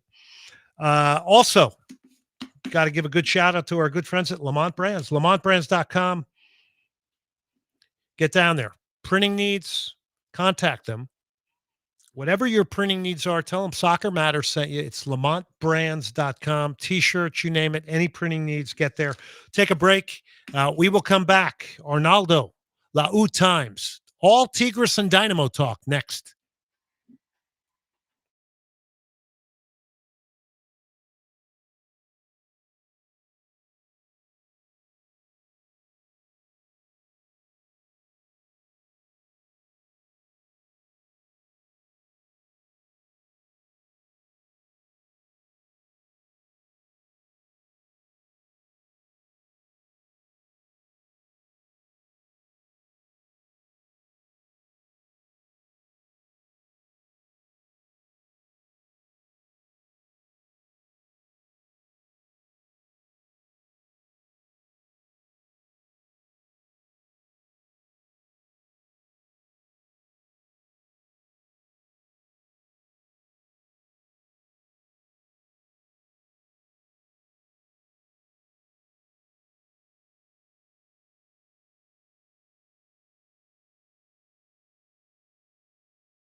You're listening to Soccer Matters on ESPN 97.5. And on ESPN 92.5. Brought to you by the Daspit Law Firm. From the Veritex Community Bank Studios, here's Glenn Davis. There's the Ozman. We lost him. Man, we are losing like just so many legendary rockers. And by the way, for those who love jazz, Chuck Mangione, the great trumpet player, passed away also. And there were some rumors about Phil Collins from Genesis, but I saw something out there kind of refuting that. This is Ozzy from his solo time. Remember, he got the boot from Black Sabbath, and in came the legendary Ronnie James Dio. But Ozzy got kicked out by the rest of the guys. So in Birmingham, he did a set with a lot of his solo stuff because it was his birthday also, and then the Black Sabbath piece. But everything was pretty amazing. Steven Tyler jumped out. I saw it on Blu-ray. My friend brings over the Blu-ray. He bought it already offline. Somebody was selling them. They probably got shut down. He got a copy of it, comes over and plugs in a machine and puts the thing on. Got to watch it. I liked when Steven Tyler and Ronnie Wood came out, Aerosmith and the Stones, and they did Train Keep a Rollin'. And then Tyler busted into Led Zeppelin. I think A Whole Lot of Love. I'm trying to remember. All right, welcome back. Soccer Matters, ESPN 97.5, presented by John Daspit and the Daspit Law Firm. It's daspitlaw.com. John is firm, personal injury attorneys. You need the best in an attorney. You want to get compensated? You need the best. It's John Daspit, the Daspit Law Firm. You can call them at 713-CALL-NOW, 713-CALL-NOW, or daspitlaw.com. So a big, big thank you to John and his firm. And as we continue on here tonight, we are going to bring on from La U Times. And I will tell you, he is a man that is up on Liga MX. He's definitely up on Tigres. He is Arnaldo Lozano, and he joins us now. Arnaldo, how are you, buddy? Hey, Glenn, how are you today? Thanks for having me on once again. Well, buddy, we got to do some Tigres talk here. So I want to get your take on where they're at right now. A lot of things happened last year. Guido Pizarro went from the field to being the head coach. We mentioned that earlier in the show. 2 wins in a row, 1-0 over Juarez, and then big drama at Toluca, winning that game 4-3. I think Ibanez had a pair in that. So just give me your take right now where this team is, because I know you're not going to just it's not going to be a Kool-Aid Tigres take. You're gonna give it to me straight. Yeah, I think that the team overall, Glenn, is in the learning stage of working with Guido Pizarro. As you mentioned, being a player, retiring midseason to take over as head coach has been a big transition for him. Last season, he got just about, 8-9 games left in the season with some playoff matches. And ultimately, his lack of career definitely showed with some things that happened on the field and game management wise.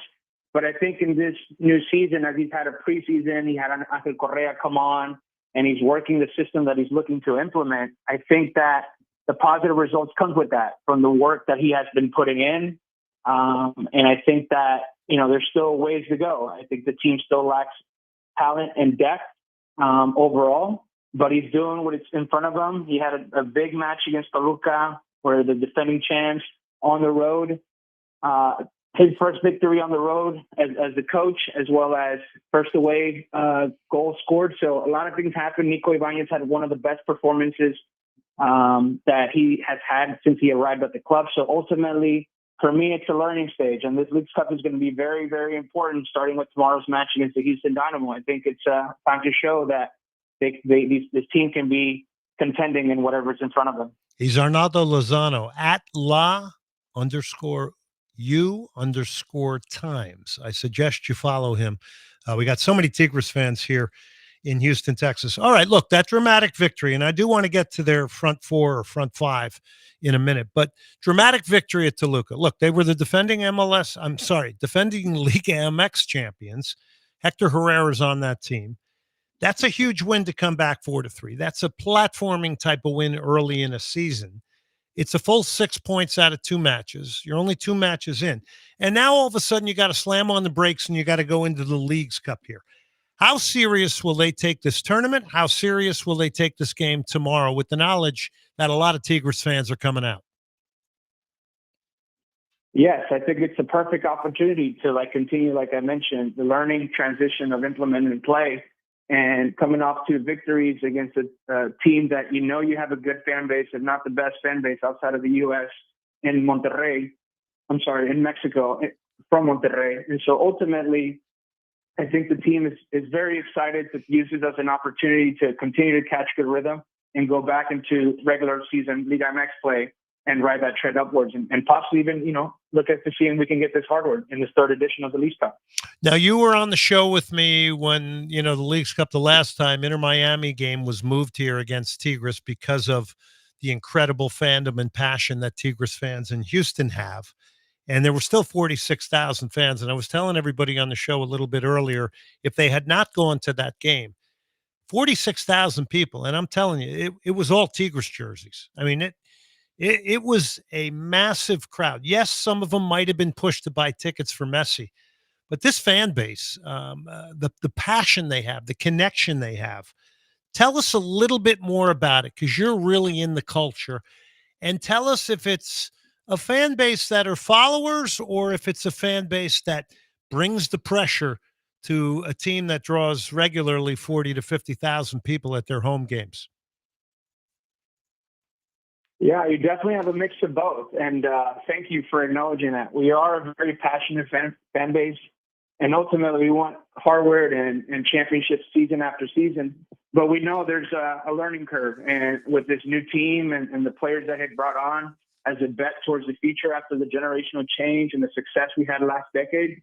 And so, we got the fan base where demands results, but we also have a very loyal fan base that is willing to travel, like you mentioned, out of 46,000, closer to the 32, 33,000 mark in terms of fans that are World Tigre fans looking to see Messi as well.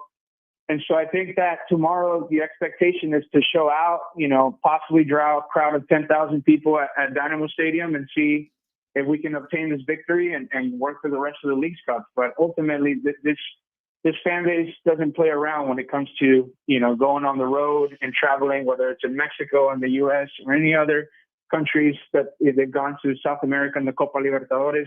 The fan base will follow.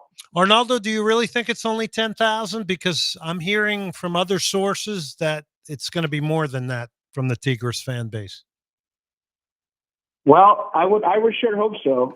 It does make it difficult with being a Tuesday and, obtaining the fan base that is here. Yeah. I don't doubt that many will go.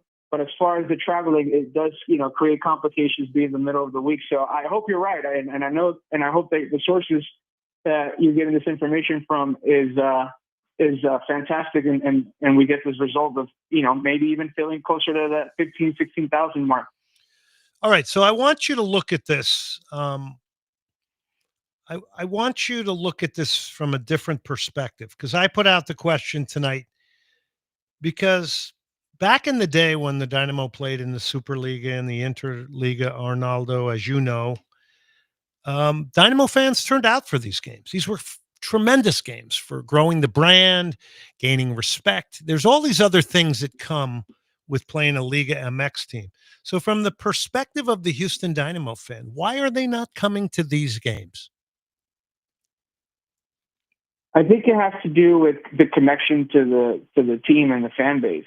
I feel like at times that even though they are very passionate fans and people are willing to show up for games, but as a community, we have a long ways to go to grow the game and get out there. And I've said it, from in many times in different conversations, is that the Houston Dynamo has to find a way to connect with all, diversity of cultures that we have in the city to bring on more fans to their club. and ultimately fill that stadium up. I think that Are you huge saying missed they got to go opportunity. after the authentic soccer fan? Because I say that a lot. Is that what you're saying? Absolutely. Could a Tigres fan double? Love the game. Could a Tigres fan double up and be a Dynamo fan? People tell me, "Oh, it can't Yes, happen. It can't because happen. It can't happen." It can happen because at the end of the day, they were a fan of a sport first, and then the club. But even if the club came first, with through getting it from your dad or your family member, the sport will always be there. So the Dynamo have halfway of the work already done for them by having a very passionate, overall diversity of culture that are fan of the game, and they show out to many different games that come to this city. You're the best, Arnaldo. Arnaldo Lozano, La U Times. Follow him on X. Arnaldo, thank you very much. Always a pleasure, Glenn. Take care. Thank you so much for your time. Likewise. I really like Arnaldo a lot. So here's something I will say to tag on to Arnaldo before we get out of this break, and it's almost over. The Dynamo had a fan base in the early years that was not retained. These were people that loved the team, the championship